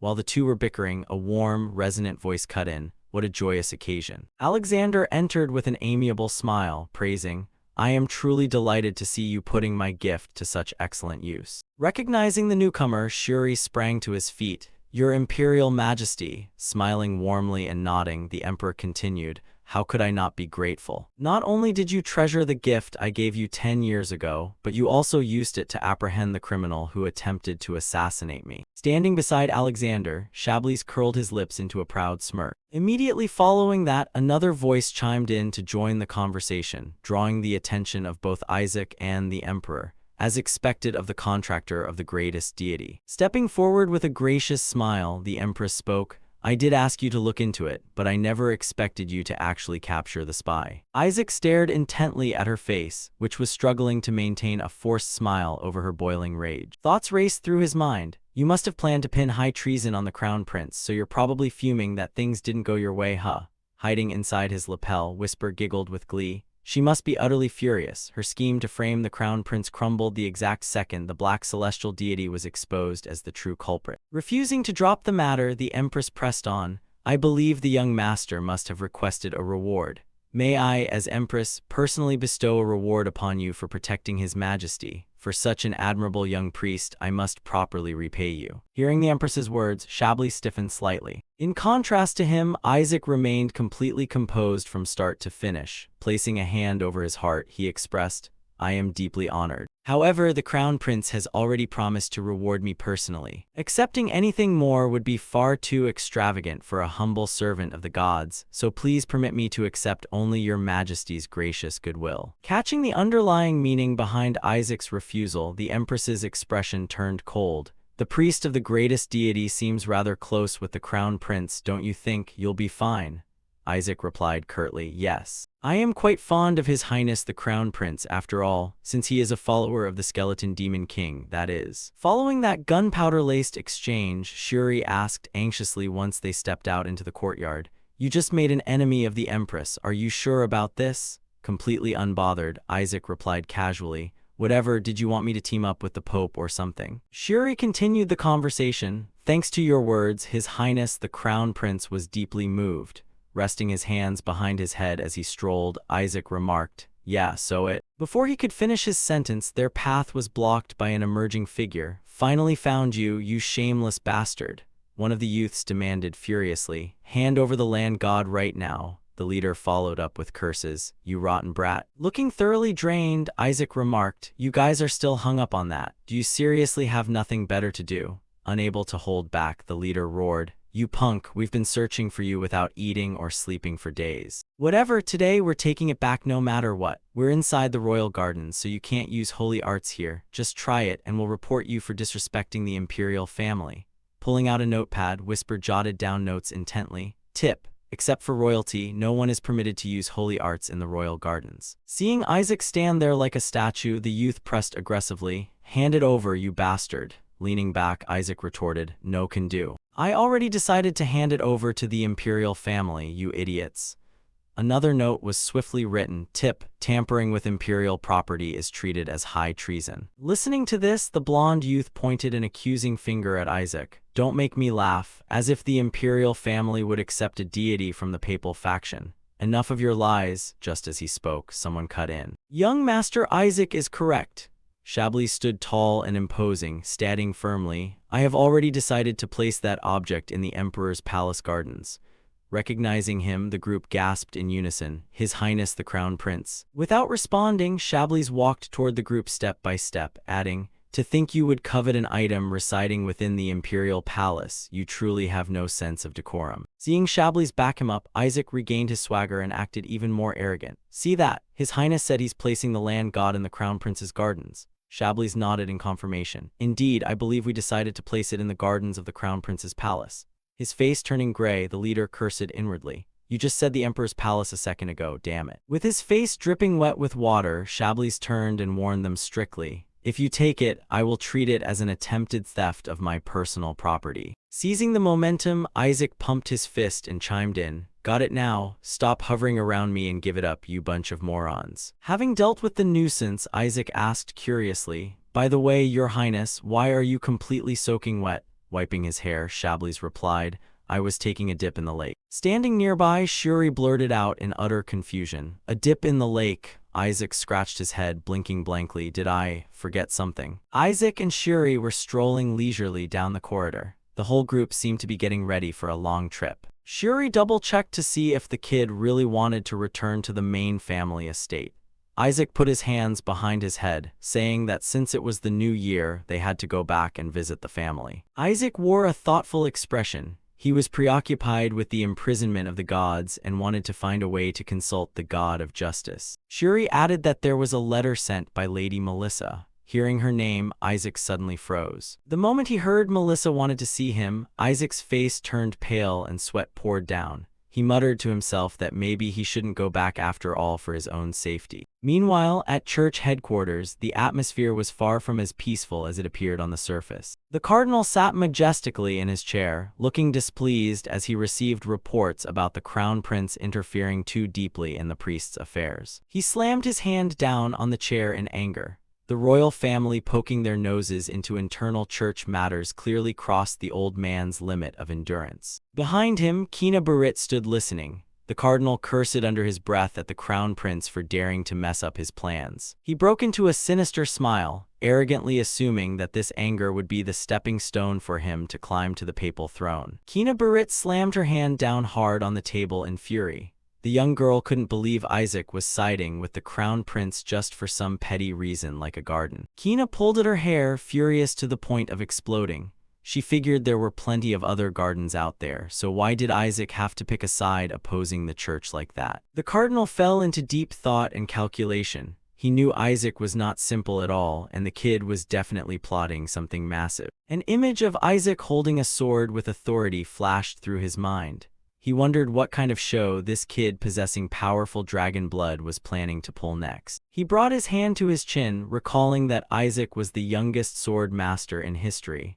All of the boy's recent bizarre actions forced him to be cautious. But then he brushed it off, revealing that the Pope already had a plan to reclaim the supreme deity's power right during the upcoming graduation ceremony. The cardinal smirked. He knew very well that the blue branch of Isaac's family currently lacked divine protection, and that was a fatal weakness. Without divine power to protect them, the Eshua family wouldn't be able to use their secret arts anymore. At that point, they would be forced to surrender their powers back to the church. His gaze turned sharp and cold. He asserted firmly that the Blue Branch would have no other choice than to accept his offer. He turned to tell Kina not to waste time hanging around Isaac anymore, and instead focus on training her own strength. Kina broke out in a cold sweat upon hearing the old man break the news that Isaac had left to return to the main estate for the new year.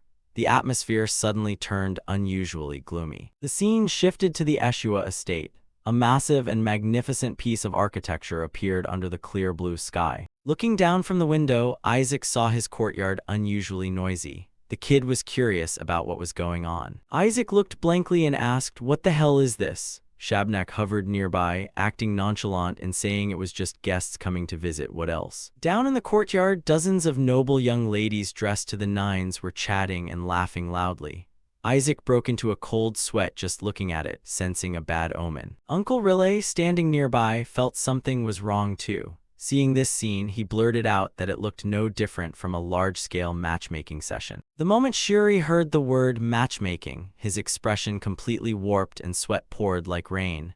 The guy seemed to be worried about his own life. Shuri collapsed to the floor, wailing because he had tried to avoid this matter for so long only to fail in the end. Isaac stood nearby looking completely speechless. Isaac even chimed in with a tease, saying Shuri was 16 already, so taking a wife was a great age. Shuri flew into a rage, turning back to scold him as an idiot. Shuri explained that because the Eshua family lacked girls, people were forcing him to take a wife to carry on the bloodline elsewhere.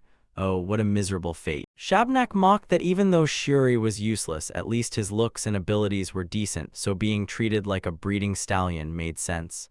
Isaac almost passed out hearing that. Riley stepped forward to pat the sobbing Shuri on the back, comforting him by saying he used to turn down these setups all the time so not to worry too much. Isaac suddenly questioned why Uncle Riley still hadn't agreed to take a wife. The question hit right at the vulnerable spot, making the uncle jump in surprise. Riley stammered out an excuse that he had to hunt the Skeleton King and was busy saving the world so he had no time. Shuri, standing behind drinking tea, almost spat it all out. Another man, Patriarch Joshua, appeared, delivering a critical blow. "That's because your uncle can no longer carry on the bloodline." Oh, what a twist. He cackled loudly, saying Riley got hit by the Skeleton King's curse and was now completely infertile. Hearing that, Riley could only wail in despair. Hearing this, Isaac was utterly shocked, his mind going blank as he wondered, "Is my uncle actually shooting blanks?" Riley panicked and explained that the machinery still worked normally, so stop listening to that old man's nonsense. Riley chased after him to explain, but Isaac didn't seem to absorb a single word anymore. The boy was busy digesting the shocking news about his uncle. Isaac looked outside and saw the crowd of guests growing larger by the minute. Uncle Riley was sitting in a corner sulking because his dignity had been severely violated. Suddenly, the door burst open and a voice rang out, cursing Isaac as a traitor. The kid looked blankly, not understanding what was happening. Kina Burit barged in with a murderous look on her face. She scolded Isaac for daring to promise to train her and then trying to sneak off to get married. Isaac panicked, saying this was Shuri's matchmaking session, not his. But Kina had checked thoroughly. The real target of those young ladies was none other than Isaac. Kina Burit shouted in frustration, asserting that the girls out there came in droves just to become the fiancé of Isaac, the youngest genius of the Eshua family. Hearing that, Shuri choked on his saliva, his expression changing as he couldn't believe his ears. The guy suddenly burst into crazy laughter as if he had just won the jackpot. Ha ha ha ha. So this wasn't Shuri's matchmaking session after all, but Isaac's. The guy gloated and teased while Isaac stood beside him with a darkened face, sweating bullets out of annoyance. Shuri still didn't know fear, even daring to puff out his chest and offer to help Isaac, big brother, choose a truly satisfactory bride. Talk about not seeing the coffin until shedding tears. Isaac couldn't take it anymore, grabbing a golden candlestick and raising it. He ground out his question to this cursed brother, asking if he wanted to go straight to the grave right now. As a result, Shuri took a thorough beating, the thumping sounds echoing horribly. Kina Burit stood nearby with her arms crossed, looking on with absolute contempt. Shuri knelt on the floor begging for mercy, promising never to laugh at family tragedies again. Isaac stood guard, still fuming while holding the candlestick. Kina Burit added a savage comment, saying anyone who brought the Pope's grandson into their family was practically committing suicide. Shuri still muttered in self-defense that he hadn't called those people there. Right at that moment, someone called out Isaac's name, making the kid jump in surprise and turn around. Surely more trouble was coming. Kina Birit suddenly proposed that Isaac marry into the Birit family and become part of her household. A direct proposal that left everyone frozen. Shabnak hovered nearby, teasing the proposal and making Isaac's face turn red with embarrassment. He snapped at the little demon to shut up. The scene shifted to the main meeting room of the Ashua estate, where the elders were discussing things intensely. An old man in the family yelled in fury upon hearing that Isaac went to a matchmaking session. He declared this matter completely unacceptable. Uncle Riley also vehemently opposed this marriage business. Meanwhile, Shuri stood behind, looking worriedly at Isaac, who had his head down, exhausted from this mountain of trouble. Others worried that with Isaac's eccentric personality, the kid would drag the family name through the mud or ruin someone else's house. It really made you feel sorry for Isaac. Riley shouted to remind everyone that Isaac was only 11 years old. Discussing marriage now was way too early and utterly ridiculous. Patriarch Joshua stood by the window, deep in thought. He noticed an unusually high number of guests arriving and many uninvited strangers. The old man realized someone was pulling strings behind the scenes, intentionally inviting these people to cause trouble. His gaze turned sharp and suspicious. A close-up of Patriarch Joshua's powerful gaze. He knew very well someone was plotting to throw Isaac out of the family through a political marriage. The old man deduced that Isaac leaving would benefit certain factions. A decisive set of footsteps echoed down the corridor, signaling the appearance of an important figure. Riley pushed the door open aggressively, interrogating his older brother to see if he was really planning to sell out Isaac to another family. Isaac stood in the room, looking blankly as Uncle Riley stormed in with murderous aura. Shabnak was just as curious. Isaac's eyes suddenly narrowed as he realized an unwelcoming presence was sitting right inside his room. Patriarch Joshua calmly asked Riley what was making him make such a fuss. Behind him, other family members sat observing the situation. The cardinal appeared with a fake smile on his face. He sat leisurely on the sofa, explaining that he only invited guests because they cared about Isaac. The strange guest sat with legs crossed regally, exuding an overwhelming aura. The room's atmosphere suddenly grew suffocating. Shabnak suddenly transformed, radiating an angry black smoke.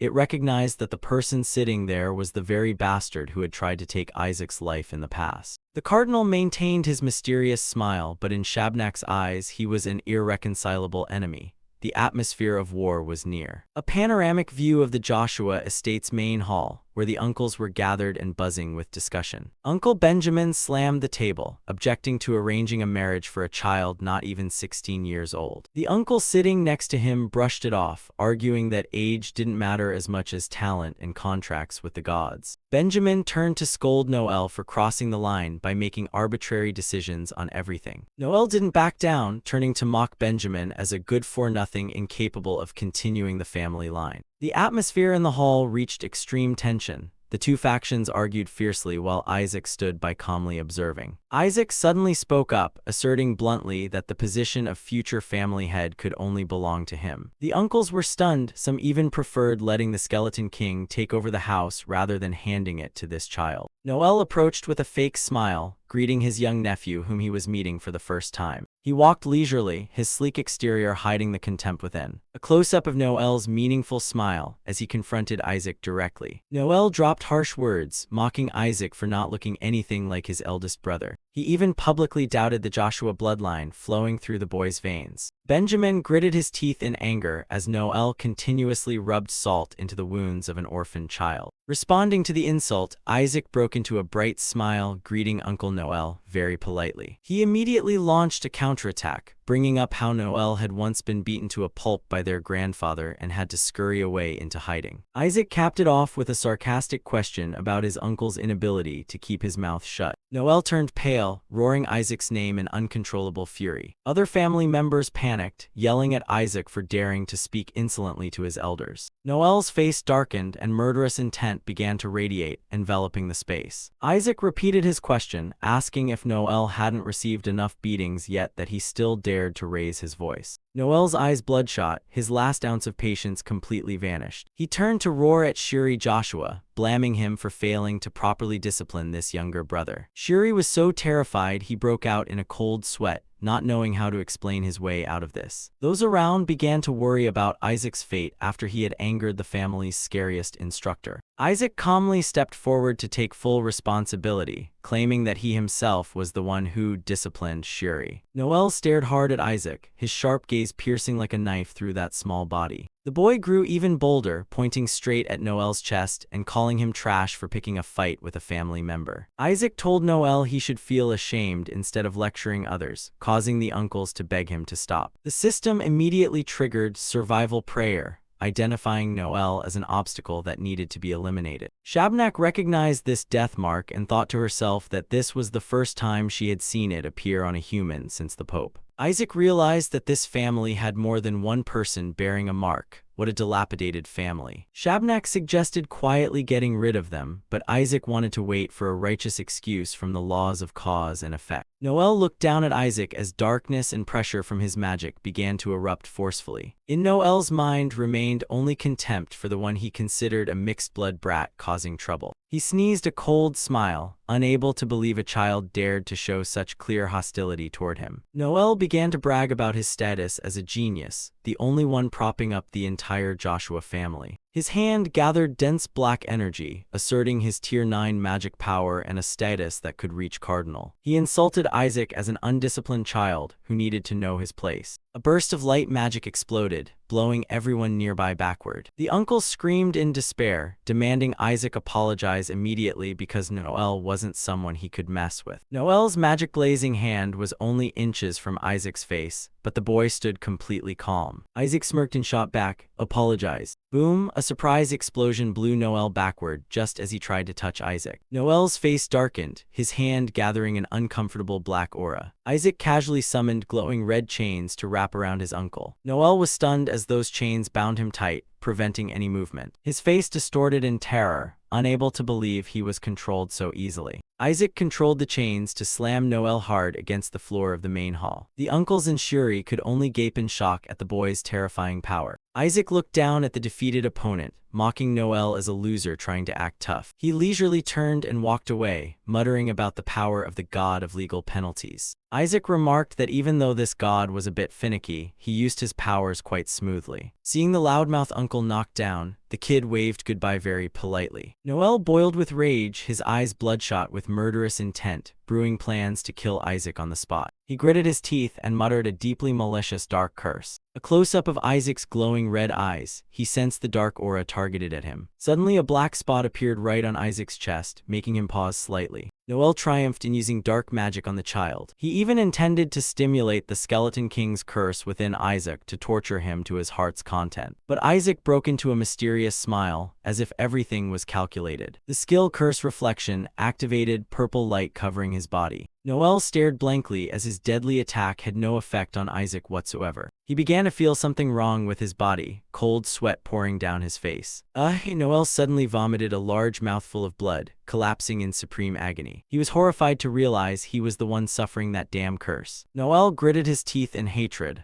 unable to accept this humiliating reality. He reached out, intending to use his remaining strength to risk it all against Isaac. People screamed in worry seeing Noel refuse to give up despite severe injuries. Bam! A tall figure in a black cloak appeared, slamming Noel mercilessly to the ground. Benjamin stared in shock at the savior who had just revealed himself. It was none other than Kalia Joshua, the head of the family, whose cold aura overwhelmingly suppressed the space. Isaac stepped into the Joshua estate, looking small in his pure white priest outfit. Blocking the way was Kalia Joshua, a silver-haired man filled with murderous intent, staring straight at the boy. Isaac thought to himself that this uncle looked like a male version of Melissa, so this was the family's top genius. The kid bounced forward, planning to say hello and find a way to warm up to him. But Kalia suddenly froze, his sharp gaze drilling into Isaac. He roared, claiming Isaac reeked of the Skeleton King's stench. Without a word, he yanked his sword out of its scabbard. Kalia lunged forward like a gust of wind, swearing to eliminate the newly met nephew. Isaac panicked, leaning backward to dodge the fatal sword strike. He rolled over several times on the stone floor, narrowly escaping death by a hair's breadth. Isaac sat clutching his head on the ground, his soul nearly leaving his body from the close call. Kalia stood there with bloodshot eyes, his aura like a true demon.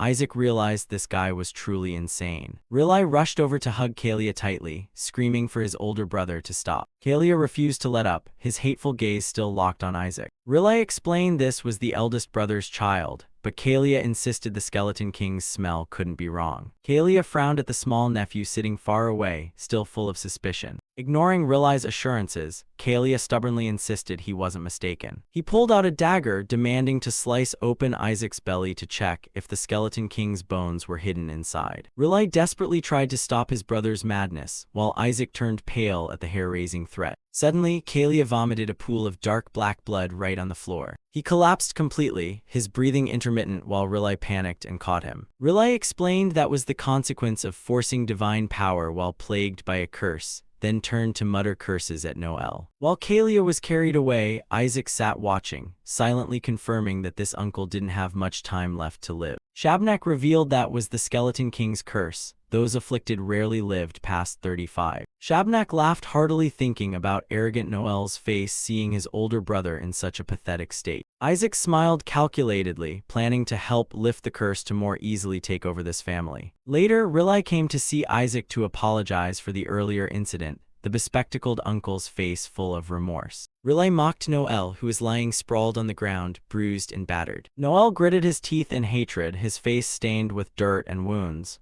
Isaac secretly mocked his weakness. Noel still tried to argue loudly, but Riley yelled at him fiercely. Riley scolded Noel for being shameless enough to pick a fight with a child and still getting beaten to a pulp. Noel pointed at Isaac, roaring that this brat definitely used dark sorcery. Isaac innocently pretended not to understand. He angrily screamed about vomiting blood, asserting Isaac framed him. Isaac thought to himself, "Ah, I did actually do something," a mischievous smile clear on his face. The boy casually explained he always carried counter magic just in case of the Skeleton King, which must have been why Noel got hurt. Isaac looked at Noel with a mocking smile, asking back if his uncle hadn't been the one who cast a dangerous curse on him first. Riley turned to interrogate Noel with a serious expression, leaving the guy speechless. Shabnak hovered behind Isaac, amused watching Noel being cornered.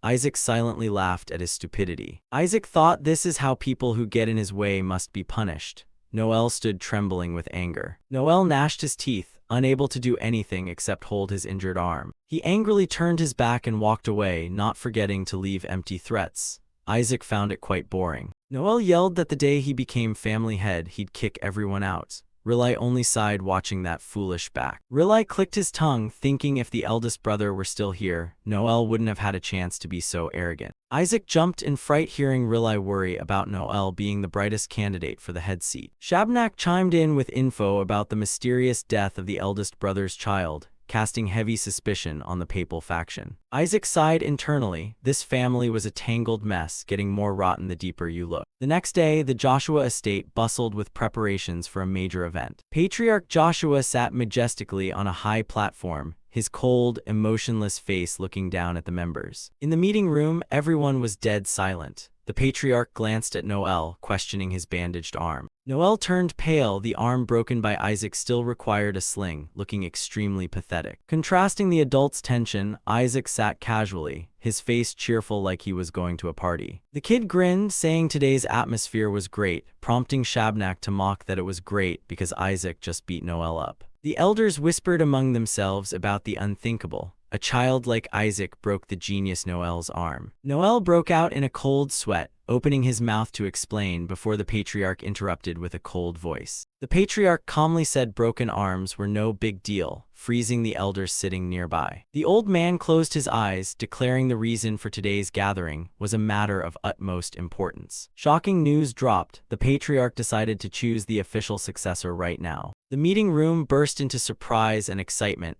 everyone thinking this moment had finally arrived. Noel was secretly pleased, thinking his father had hesitated because he hadn't found anyone worthy, but now it was definitely him. He broke into a smug smile, convinced the head seat was safely in his pocket. People buzzed with discussion. With Kalia falling ill, the remaining candidates were only Riley or Noel. Kalia buried his face in the table in pain, while Rilai looked confused as all eyes turned to him. Even though Rilai was skilled, his shift to Holy Knight instead of Priest made him less favored than Noel. A small note explained the difference. Priests mastered magic, while Holy Knights only studied halfway to focus on swordsmanship. The elders worried Rilai lacked the qualifications to master the Cardinal's secret techniques.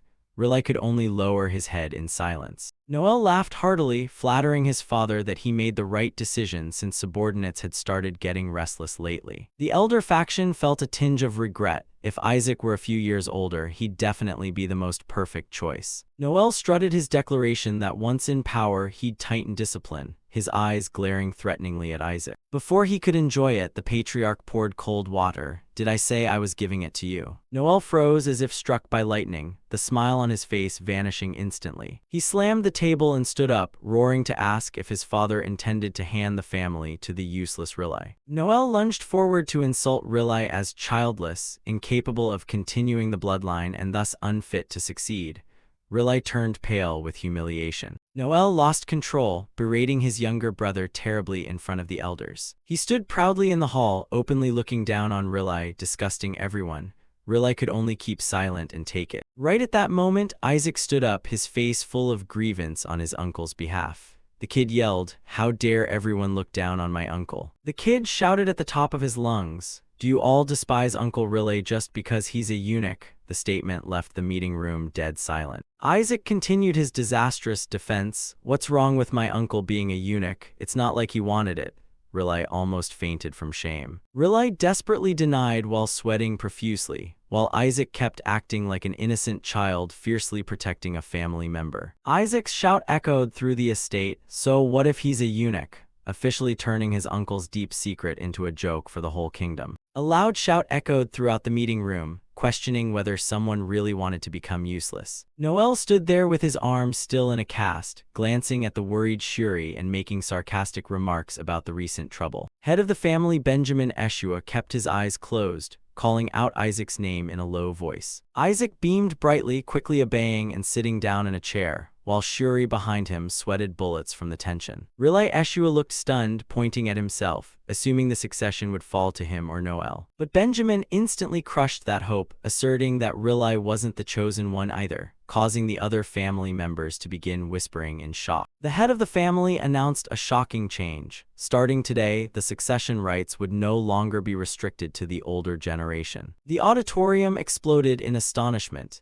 Even the grandchildren and great-grandchildren now had a chance to become the head of the family. Noel tried to salvage the situation, asking if that position would automatically pass through their generation first, but Benjamin repeatedly denied it. Noel's gaze was filled with anger as he faced Isaac's meaningful smile, and Benjamin decided to speak straight to the point. This meant Isaac could completely leapfrog ahead and take direct control of the Eshua family. Isaac was so excited he couldn't stop grinning from ear to ear, thinking that making a pact with the deity was truly the right move. The boy felt smug about his plan, while the spirit Shabnak beside him could only sigh at this madness. Noel slammed the table in anger, refusing to accept that an 11-year-old child could surpass his uncles, but Benjamin believed Isaac was fully capable of it. The family head leisurely sipped his tea, recalling the historical precedent of a cardinal ascending the throne at just 16 years old. Despite Noel's excuses that it was only because the previous generation had all died off, Benjamin maintained that this was a fair chance for anyone qualified. The condition was mastering Tier 9 secret arts and earning the Blue God's recognition first, which caused the elders below to start whispering anxiously. Noel clenched his fists tightly, unable to believe that a brat could reach Tier 9. Benjamin countered by recalling that there had once been an 11-year-old saintess, so there was no reason a cardinal couldn't emerge at that age. He asserted firmly that Isaac would definitely reach that level before adulthood, leaving Noel speechless against his father's unwavering belief. The family head remained confident that he could hold his position for at least another 5 years while waiting. Outside the Eshua estate, the peaceful atmosphere contrasted sharply with the brewing conspiracies inside. Word spread quickly, and everyone realized the family head was paving the way for Isaac to take power. They deduced that the 5-year timeframe was a period to observe Isaac as he absorbed the family's secret arts. Rilai stood in the hallway, sipping tea with a pensive expression, knowing full well his father had completely leaned toward the young nephew. Rilai recalled Isaac's image and thought this race wouldn't be easy, especially since no rule forbade a saintess from becoming family head. He watched Isaac's retreating figure, hoping such a talented child wouldn't stray down the wrong path. But Isaac was currently wearing an extremely cunning smile, not caring in the least about those worries. Isaac chuckled gleefully at the condition of needing the blue god's recognition, while an annotation confirmed the boy had strayed down the wrong path a long time ago. Shabnak bluntly called Isaac hopeless, prompting the kid to turn back and glare at her defiantly. The evil spirit explained that deities only answered the sincere, and Isaac should start learning scripture right about now. Isaac scoffed, showing total disdain for the idea of sitting around chanting prayers. The kid came up with the idea of using Shuri to summon the deity and force it to submit to him, certain the family head seat would be his. Isaac walked swaggeringly, declaring he would extort the deity if it refused to recognize him, leaving Shabnak speechless. Walking into the hallway, Isaac spotted Shuri standing with someone else and cheered in delight. Isaac hurried over to wave at Shuri, still plotting in his head how to make the deity pay up. The boy smiled innocently and asked if getting recognized by the blue god was all it took. A tall young man with silver hair appeared, looking down at Isaac with a disdainful expression and calling him a burden, none other than Joseph Eshua. Joseph smiled craftily, praising Shuri for maturing, while Shuri trembled and could only stutter a reply. He put on a friendly act while mentioning the grandfather expanding the succession rights, but Isaac observed coldly, noticing Shuri's extreme fear. Shabnak adjusted her glasses and began analyzing Joseph Eshua's background.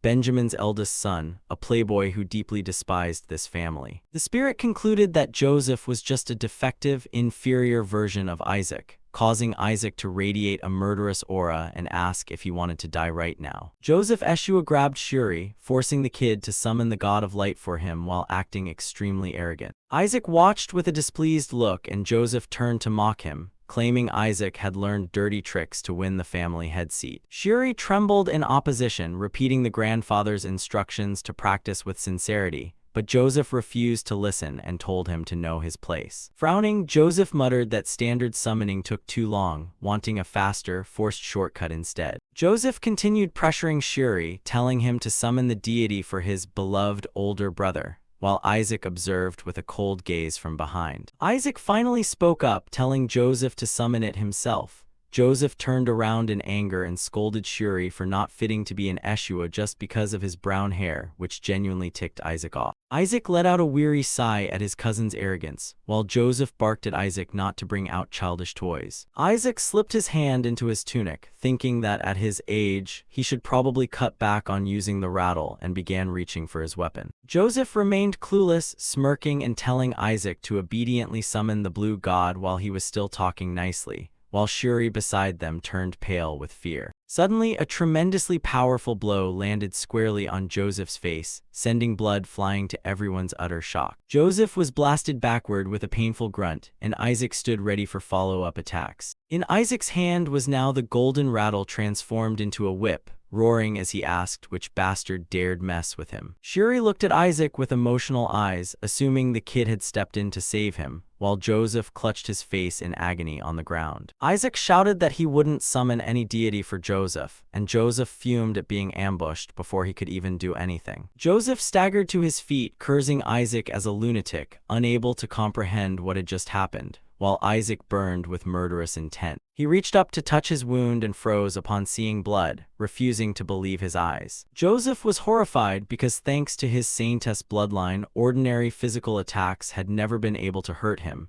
yet Isaac had actually made him bleed. Isaac continued wielding his whip, calling Joseph a lower-class scum and declaring that since ancient times, violence has always been the most effective cure for people like him. With glowing red eyes and a terrifying smile, Isaac offered a warm, physical conversation with Joseph, making the latter start to panic. Joseph backed away, trying to use his status as an older cousin to suppress Isaac, which only annoyed Isaac even more. Isaac lashed his whip hard against the floor, creating large cracks, showing he didn't care who Joseph was, he just saw an annoying guy needing a lesson. Isaac's whip lashed out wildly, clearing everything around Joseph, leaving the latter standing in despair. Isaac laughed crazily, declaring the entire Eshua family belonged to him and ordering Joseph to get lost immediately as Joseph's screams of agony rang out. Shuri turned pale with fright while the little demon Shabnak hovered behind, a dark shadow closing in alongside the declaration that the Joshua family would soon belong to him. Isaac, with glowing red eyes, went crazy, lashing directly at Joseph Eshua. Joseph lay flat on the floor, blood streaming from his nose and mouth, stunned by the terrifying weight of the whip weapon.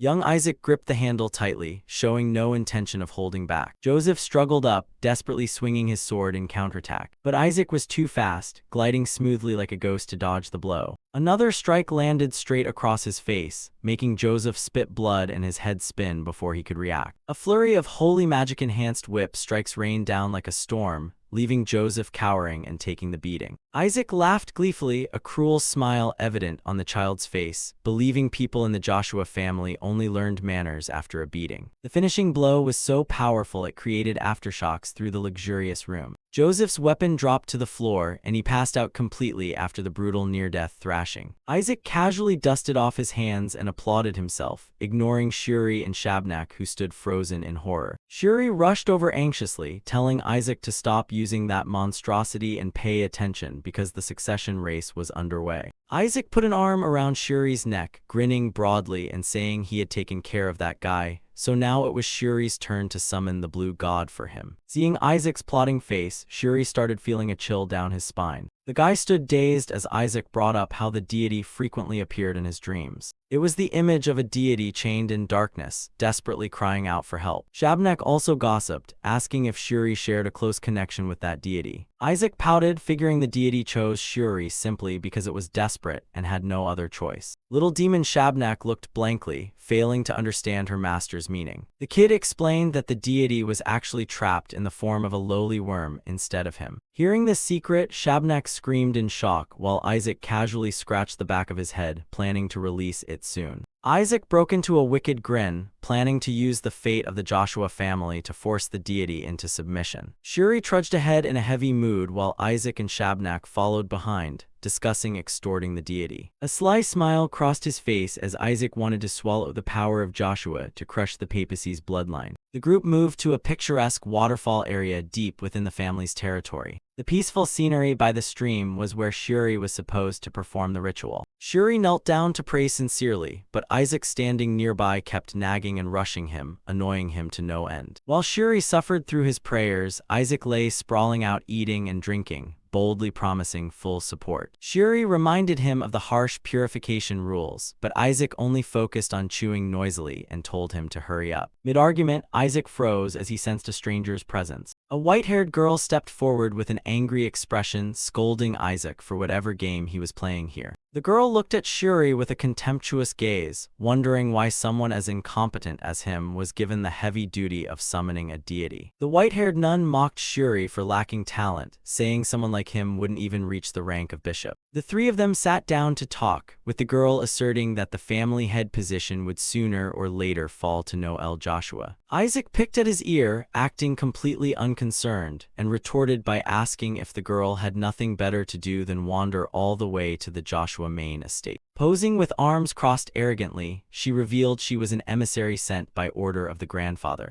Isaac narrowed his eyes at the white-haired girl after hearing her claim to be the Golden God's emissary. The girl looked straight into Isaac's eyes, repeating the Pope's words about stripping the strongest deity away from him. Isaac cursed because the old man was too greedy, making Shuri panic and tell him to mind his language in front of the emissary. The white-haired girl nodded slightly, admitting that if her grandfather really wanted to, he would have made a move long ago instead of waiting. She explained this was actually a transaction.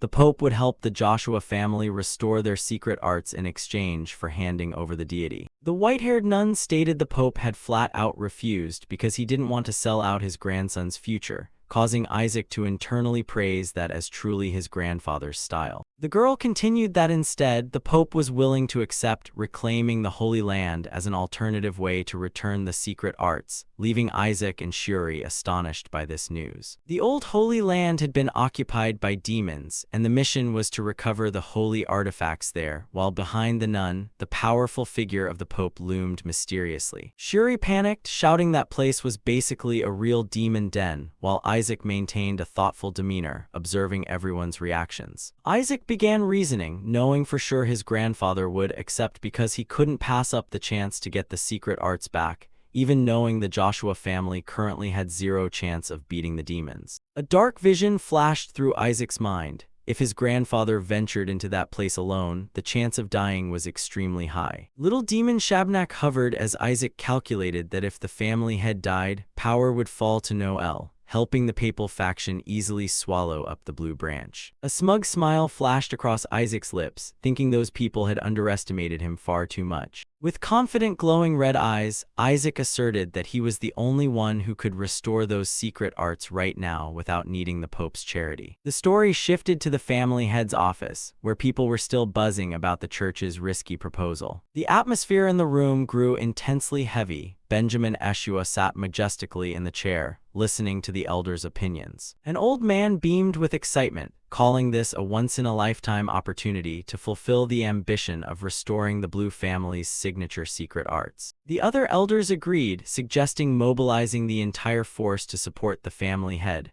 while Isaac stood in a corner observing with a meaningful smile. Benjamin Eshua coldly declared he would go alone, ignoring the dangers of the demonic land. The whole room shook. The Eshua heir and Joseph were both worried about the family head's reckless decision. Benjamin rubbed his forehead to reassure everyone he would be fine, while Isaac thought to himself that he understood his father's personality way too well. Fierce demons flashed through Benjamin's mind. He knew full well they would use every dirty trick in the book rather than ever play fair. Amidst Shuri pleading with the family head to reconsider, Benjamin suddenly turned and called out Isaac's name. Isaac stepped forward to question the authenticity of the church's promise, causing Joseph behind him to fume, thinking the boy was being utterly disrespectful. The Eshua heir flew into a rage, scolding Isaac as a disgrace to the family for acting arbitrarily after achieving a tiny bit of merit. Brushing off the scoldings, Isaac stared straight at Benjamin and asked a tricky question about the origin of the church possessing the Blue family's secret arts. Benjamin smiled mysteriously at Isaac's question, as if he had been waiting for this moment for a long time. With a solemn expression, the family head prepared to reveal the dark truth behind the connection between the church and his family's secret. Hundreds of years ago, the god of light bestowed a tremendously powerful divine art upon the mortal realm. That power was now in the church's hands, while Isaac internally wondered what on earth this so-called secret art actually was that everyone praised so much. The blue god recounted that deity used that power to smash the Skeleton King's head right in the mortal world. Hearing this, Isaac's face went blank. So that legendary secret art was actually just him stealing an item from a deity and getting severely punished for it. He figured that happened ages ago, and that power was probably mostly gone by now, with hardly anything left. But the old folks in the family were still daydreaming, thinking that restoring it would allow the Eshua family to reclaim its former glory. Isaac scratched the back of his neck, saying it wasn't worth Grandpa Benjamin risking his life entering a demon land just for that uncertain thing. An uncle standing nearby looked at Isaac with disdain, telling the kid not to act like he mattered so much. Suddenly, someone agreed with Isaac, making the uncle spin around in surprise. This guy wore glasses and a cunning expression, warning that if anything happened to their father, the succession would be disrupted and others would jump in to fight for it. Family head Benjamin sat silently, hands intertwined in thought. People began backing out because the demons in that land were too strong, deciding it was best to reject this risky offer. An elder questioned whether they were giving up the chance to restore the secret arts, to which Isaac countered,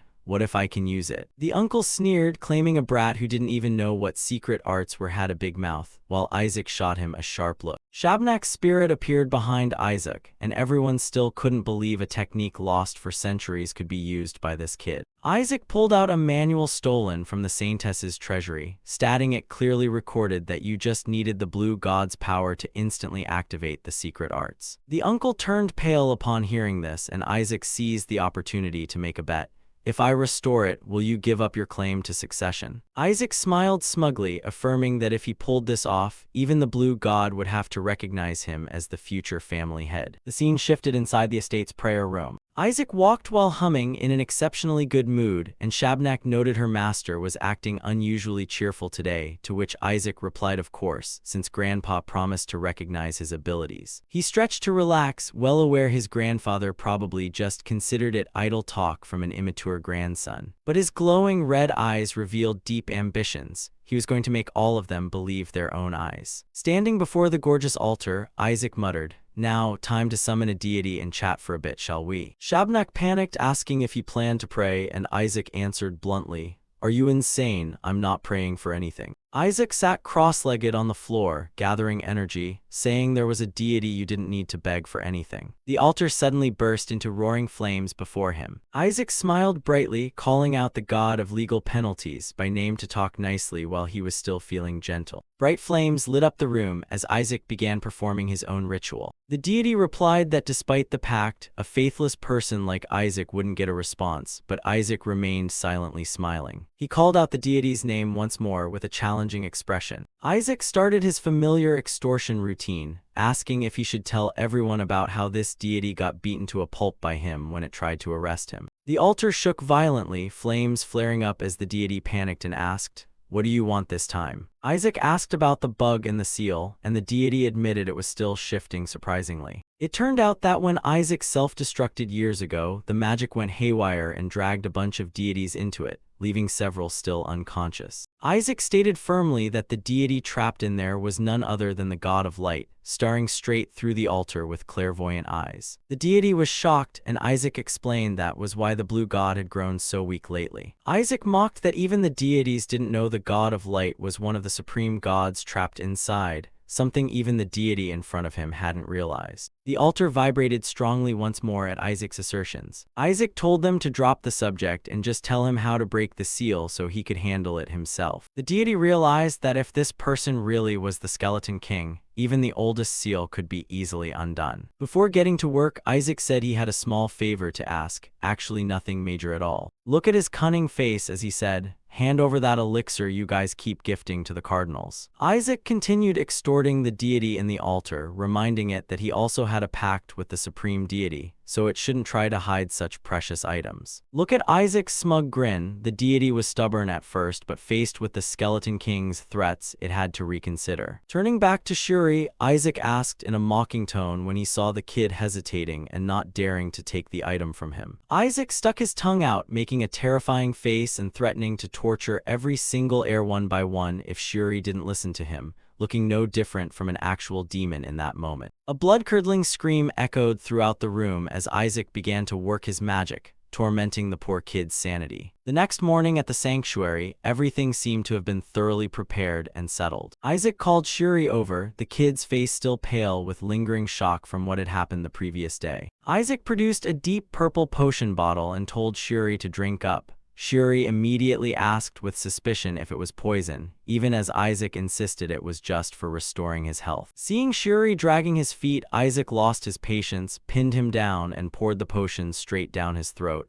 "I said drink it, so drink it, stop running your mouth." Shuri thrashed around in sheer despair, completely unable to fathom what sin he had committed to deserve such rough treatment. After gulping it down, Shuri suddenly felt an extraordinarily refreshing surge of vitality throughout his body, while Isaac smirked behind him since the first phase of his plan had succeeded. The kid pulled a complete 180-degree flip in attitude, beaming widely with a thumbs up and claiming that since it was medicine given by his younger brother, he would gladly chug every last drop, truly flipping faster than a pancake. Isaac mused to himself that the god of retribution delivered the potion pretty quickly. Meanwhile, Shuri began experiencing side effects in the background, looking a bit nauseous. Isaac continued his train of thought, suspecting that the god of light getting locked away wasn't an accident, but rather a conspiracy orchestrated by the Gold God faction. There was definitely a mastermind pulling the strings behind all this. Shabnak materialized, recounting how the Gold God faction had wiped out the Red God faction in the ancient past,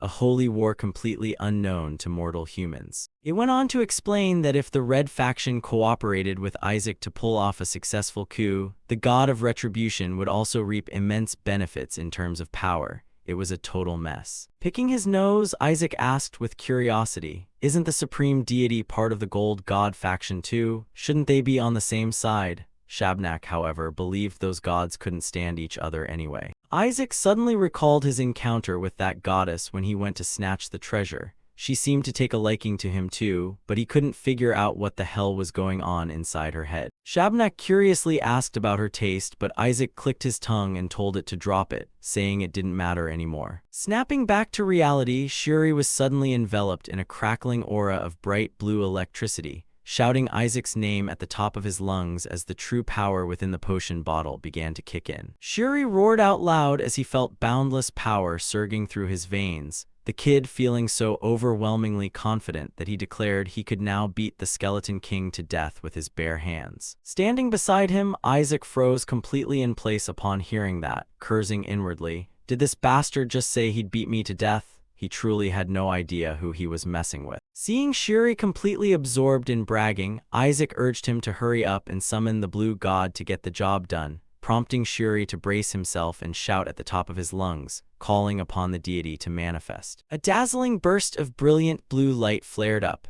illuminating the entire dark shrine as the room trembled under the divine might descending upon the mortal realm. Shuri was thrilled to bits seeing that he had finally succeeded in summoning the blue god, while Isaac watched closely from the side, his mind calculating every detail. The deity manifested in a magnificent, ethereal silhouette draped in flowing blue silk ribbons. This time, the blue god had truly appeared right before their eyes. A close-up revealed the blue god's stunning yet aloof countenance. She possessed pointed ears, sparkling butterfly ornaments adorning her hair, and her eyes were still closed, yet to gaze upon the mortal world. Shuri was overjoyed seeing the ritual succeed so brilliantly, the blue god finally making her grand appearance. Standing right behind his back, Isaac maintained an entirely straight face while casually praising the kid for a job well done. Right at the peak of his excitement, Shuri took a brutal, unexpected blow straight from behind, his face instantly warping in agony. The kid hit the floor like a sack of bricks, foaming at the mouth. Isaac muttered that the potion was probably too strong, but shrugged it off since he had planned to knock him out anyway. The blue god smiled warmly, genuinely believing she had finally been summoned by her loyal devotee. The goddess began delivering a stern warning, stating that a massive catastrophe was currently looming over House Eshua. She claimed that an arch-villain capable of destroying everything was standing right nearby, urging him to do his best to persuade that fiend to repent. Isaac slowly strolled forward while the blue god continued calling out to her devotee, completely oblivious to what was happening. The kid revealed himself with a wide, mocking grin and shot back, "Excuse me, why on earth should I repent?" The blue god froze dead in her tracks for a few seconds, her eyes popping open in sheer, unadulterated shock. A piercing, terrified shriek echoed loudly across the entire shrine. The goddess plunged into absolute panic, unable to believe her own eyes. Isaac mocked her sarcastically. "Why scream so loud when seeing an old acquaintance? Where are your manners?" The blue god shrieked, demanding to know where her devotee had gone. He casually tossed in a greeting, "It's been 150 years, hasn't it? Still doing well. As for that kid, he's sleeping like a baby, so don't worry." The blue god's spirit began to gradually dissolve right before Isaac's eyes. A metaphorical, "The subscriber you have dialed is currently unavailable." Notification hit the poor goddess like a slap to the face. Looking down at the unconscious Shuri, Isaac playfully asked if he wanted to sleep forever. Leaning in, he whispered into the kid's ear, tempting him to just become a shadow priest with him instead. Isaac contemplated finishing off this declining family once and for all, prompting the goddess to scream in desperate protest. Tearing her hair out in frustration, the goddess wondered when everything had gone so horribly wrong, probably starting with that ridiculous rumor about sealing the Skeleton King. It turned out she had been thoroughly duped. Those people claimed it was an ancient ritual, but in reality, it was the scam of the century designed to lock her away. The moment she woke up, she found herself trapped in total darkness, unable to move or channel her divine might, only recently regaining enough power to peek into the outside world. Isaac chuckled in amusement upon hearing her story, while the goddess wondered how a demon king could possibly reincarnate into a family of clergymen. She wailed at the top of her lungs, warning of the impending catastrophe, but no one could hear her. Isaac cut her off. "That's enough." He barked at her to stop reminiscing and get straight to the point since he was a very busy person, sending the blue god into another round of terrified shrieks. Shifting her tone, the goddess pleaded with Isaac to spare House Eshua, to which he merely sneered, "Depends on how well you behave." He asked where her physical vessel was located and whether she was crammed inside that pitch-black worm, to which the goddess sniffled and admitted she had no idea. She mentioned that her surroundings were saturated with extremely dense magic, Surprised, Isaac wondered what on earth the gods were doing up in the divine realm to produce such high-tier magic. He asked if she could break out on her own, but she shook her head helplessly, saying she couldn't move by herself at all. Isaac analyzed the situation thoughtfully, stating he understood the principle and could craft an unsealing spell, but the goddess pointed out that even back when Isaac was the Skeleton King, he might not have reached such a pinnacle. Standing nearby, Shabnek also realized how intensely difficult this matter was. He laid down the verdict: it required at least 9th tier magic. Currently at 6th tier, pushing it too hard would destroy his mortal body, meaning he needed more time. He considered borrowing the power of dragons, but unfortunately, the dragons had placed a ridiculously heavy bounty on his head. The goddess noted that at the very least, she had managed to establish a slight connection with the mortal realm now, prompting Isaac to let out an intrigued, "Oh." A shimmering feather materialized, and she explained that for the time being, this was the absolute most she could send over. Taking the feather into his grasp, Isaac instantly understood that it was a medium allowing him to draw power directly from the goddess's body. He smirked, nodding that with this, he could definitely cast esoteric arts and even buff the entire Eshua family. The goddess told him to hand it over to Shuri. The goddess's eyes were filled with desperate pleading. She hoped Shuri would grow stronger through it, and eventually become the family head to rescue her from that pitch-black abyss. Wearing a wicked smirk, Isaac asked back, "Ah, so you want me to help that brat become the family head just to save you?" The blue god nodded repeatedly in agreement. The kid delivered his final verdict: "I'll just save you myself, it'll be much faster." The blue god stood there in a daze, completely bewildered. He muttered under his breath, wondering how long it would take for that kid to grow strong. He was already crafting the unsealing brand himself and would finish it shortly, making the overjoyed goddess ask if that was really true. Grinning malevolently, Isaac twirled the feather in his hand and laid down the condition: "However, I'm keeping this." The kid stated he would rescue the goddess personally, but first, he needed to seize the seat of family head for himself, leaving the blue god utterly scared out of her wits. He told her to just leave House Eshua in his hands for the next 100 years while she enjoyed a nice, relaxing rest, adding a strict warning: if she dared snitch to Shuri, she could forget about ever getting out. Isaac laughed heartily, declaring he would thoroughly enjoy taking over the family, while the goddess wept bitterly in despair, begging the Skeleton King to listen to reason. Beneath the clear sky, House Eshua's estate stood majestic as ever, though the atmosphere within hung thick with tension. Panic broke out when everyone heard Benjamin had decided to depart, especially since his destination was the perilous former territory of the Skeleton King. Benjamin quietly draped his cloak over his shoulders, his expression resolute and completely unyielding. Seeing his father so determined, the eldest son hastily offered to accompany him to provide support. House Eshua's patriarch instructed the son staying behind to focus on mastering the cardinal's esoteric arts and manage family affairs in his stead. He further shocked everyone present by telling them to seriously consider officially adopting Isaac as an heir. The servant looked visibly distressed, as if Benjamin were marching straight to his death, recalling Benjamin's earlier words about placing his trust in Isaac. Benjamin nodded in acknowledgement of that trust, even though his subordinate still couldn't comprehend why he would make such a choice. Benjamin stated bluntly that he placed his trust in Isaac's rotten personality, a ruthless kid that would never allow himself to be pushed around by the Pope's faction. He wanted to end the suffocating grip of the Pope's family within this very generation and hand over a formidable House Eshua to Isaac once the boy was capable of shouldering it. Benjamin believed Isaac's talent was far too precious to rot away in this place. If he could restore the esoteric arts, the family would never have to kneel before anyone ever again. He told everyone not to worry excessively since he wouldn't die that easily, adding that while he was away, Melissa would return shortly to handle family matters. The exact moment the father's silhouette faded from view, a sinister smirk spread across the eldest brother's face. He gloated with glee now that the obstacle constantly standing in his way had finally left, officially marking the start of his bid for power. He was utterly convinced his father would never return alive from the demon lands, in a deadly place where entry was easy but return was near impossible.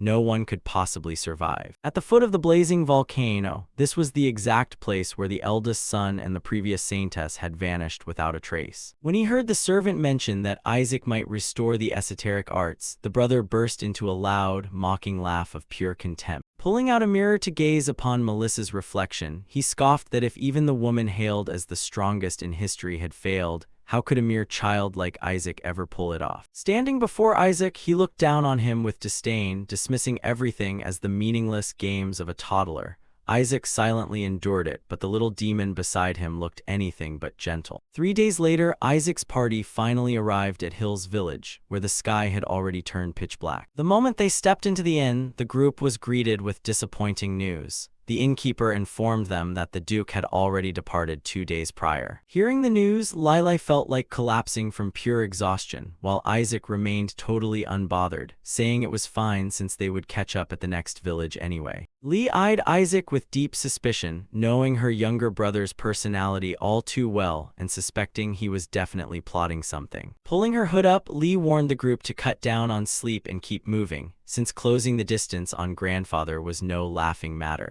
The next morning, the sun shone brightly, yet the energy within the party felt visibly drained. A village girl cheerfully recounted that Duke Eshua had already left 3 days ago. Upon hearing this, Lilai felt like screaming his lungs out because the more they chased, the further ahead grandfather seemed to get. The girl added that grandfather had cured the villagers of their ailments and cleared out nearby monsters before leaving the entire party speechless at the old man's monstrous stamina. Holding his head in despair, Lilai groaned. Who could possibly keep up with an old man who moved like the wind while slaying monsters and healing patients along the way? Isaac, on the other hand, remained completely relaxed. Stretching his arms, he urged everyone to get back on the road and not lose heart. Another 3 exhausting days dragged by, leaving Lilai utterly depleted, mumbling under his breath that he was on the verge of meeting his maker. Isaac handed his companion a dry piece of bread to keep him going. At this point, both of them looked no different from ragged refugees. Lee, however, remained as sharp and energetic as ever, telling everyone to eat up and rest while they still had the chance. Munching on his bread, Isaac observed Lee, silently admiring the saintess for leading the group through a monster-infested forest in a single day without breaking a sweat. Pointing ahead, Lee noted that crossing this border would bring them to Delos, the domain of the true demons. Hearing this, Lilai trembled so violently that he nearly dropped the bread in his hand. Lilai asked if Isaac had sent a letter to grandfather regarding the esoteric arts. Chewing on his food, Isaac nodded and mentioned he had just received a reply today. Isaac reread grandfather's letter with a thoroughly annoyed scowl.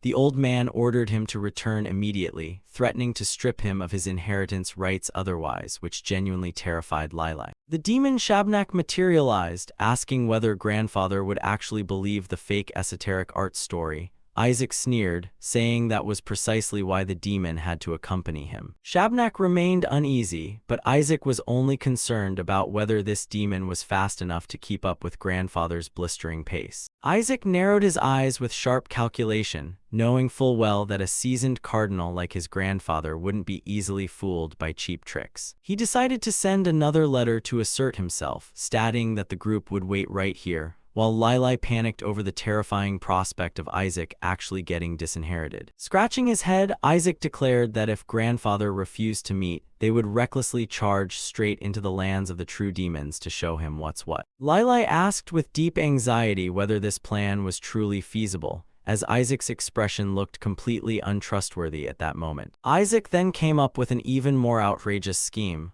They would just write that he had been kidnapped by a true demon. Hearing that absurd, harebrained idea, Lee flashed an extraordinarily wicked smirk and urged Lilai to write it down immediately while the idea was fresh. As night fell deep within the woods, the 3 sat huddled around the campfire. Lilai remained on edge, wondering if grandfather would actually turn back to rescue Isaac out of concern. Wiping down her sword, Lee coldly stated that if the trick failed, they would simply march straight into Delos, causing Lilai to feel like fainting all over again at the mere mention of the name. Shabnak brought up the fact that Delos had once been flattened by the Skeleton King, asking Isaac if he had truly destroyed that place with his own hands in his past life, to which Isaac nonchalantly admitted he had. The demon slave found it bizarre because the master had never paid any attention to human lands, yet Delos was the sole territory he had mercilessly obliterated. Lilai prayed desperately for things to end right here so he wouldn't have to step foot into that haunting place, while Li seemed lost in deep thought. Li recounted how centuries ago, the Skeleton King had brutally slaughtered the clergymen at Delos with extreme savagery, his residual magic still seemingly lingering in the air, while Isaac sat listening with a deadpan face. She wondered why such a brutal tyrant would suddenly attack Delos. Feigning deduction, Isaac suggested someone important must have just been executed there, driving him into a blind rage. Lili joined in guessing who that unfortunate soul might have been, wondering if it was a high-ranking bishop, completely unaware that the truth was far more terrifying. Right at that moment, the bushes behind them shook violently. Li gasped, "It's the Saintess,"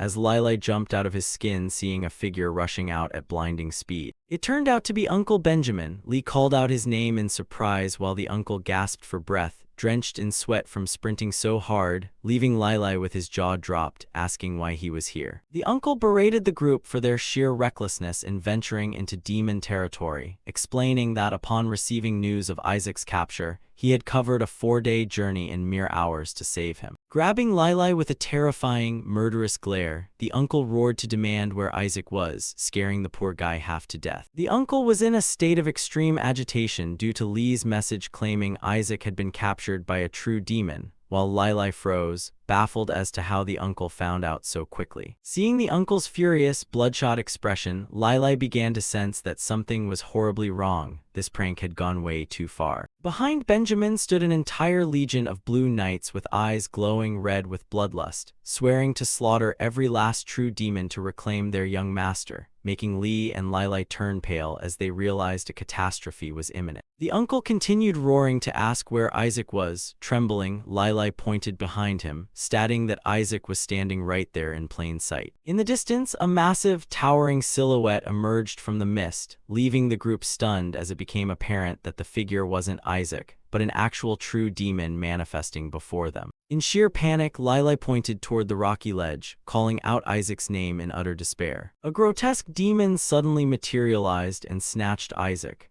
At this point, Isaac could only let out a heavy sigh as his fake kidnapping script had unexpectedly turned into reality. The demon chuckled in sadistic triumph, barking to ask if they were looking for him. Isaac stared at the monster with pure boredom. To him, a 5th-tier demon was nothing more than an amusing little plaything. A heavy foot stomped violently against the earth, tearing deep, jagged fissures across the ground. A towering silhouette with blazing blue eyes emerged from the ancient forest. It was none other than Duke Eshua, who had rushed back at breakneck speed out of overwhelming concern for his grandson. The Duke's expression was chillingly terrifying. He was thoroughly enraged that someone had dared to make his precious grandson feel terrified for even a single minute. The demon began to shiver with dread, hastily trying to negotiate and insisting it had zero intention of harming the child. The knight standing behind the Duke roared in furious outrage, refusing to believe a single word coming from the mouth of a filthy monster. Cold sweat beaded down the demon's face as it realized these people had no interest in reasoning whatsoever. Rewinding slightly, Isaac had instructed Lili to write a letter claiming he had been kidnapped and was being brutally tortured just to lure grandfather back. He playfully apologized to the demon for inadvertently turning it into the victim of a drama that even he hadn't anticipated. The knights drew their swords in unison, preparing to charge forward and hack the monster to pieces to rescue the young master. Duke Eshua's bloodlust erupted violently, his eyes blazing brightly as if to incinerate his enemy on the spot. Roaring with wrath, "I will crush you to dust." Bloodthirsty and fired up, the knights cheered loudly, demanding to slaughter every last monster to avenge Isaac. Panicking completely, the demon used Isaac as a hostage, threatening to tear the boy to shreds if anyone dared take a single step forward. A tiny cut bleeding on Isaac's neck pushed Duke Eshua's fury past its absolute boiling point. The Duke surged forward like a bolt of lightning, carrying dazzling streams of blue electricity that ripped straight through the darkness. He unleashed the holy art, light speed,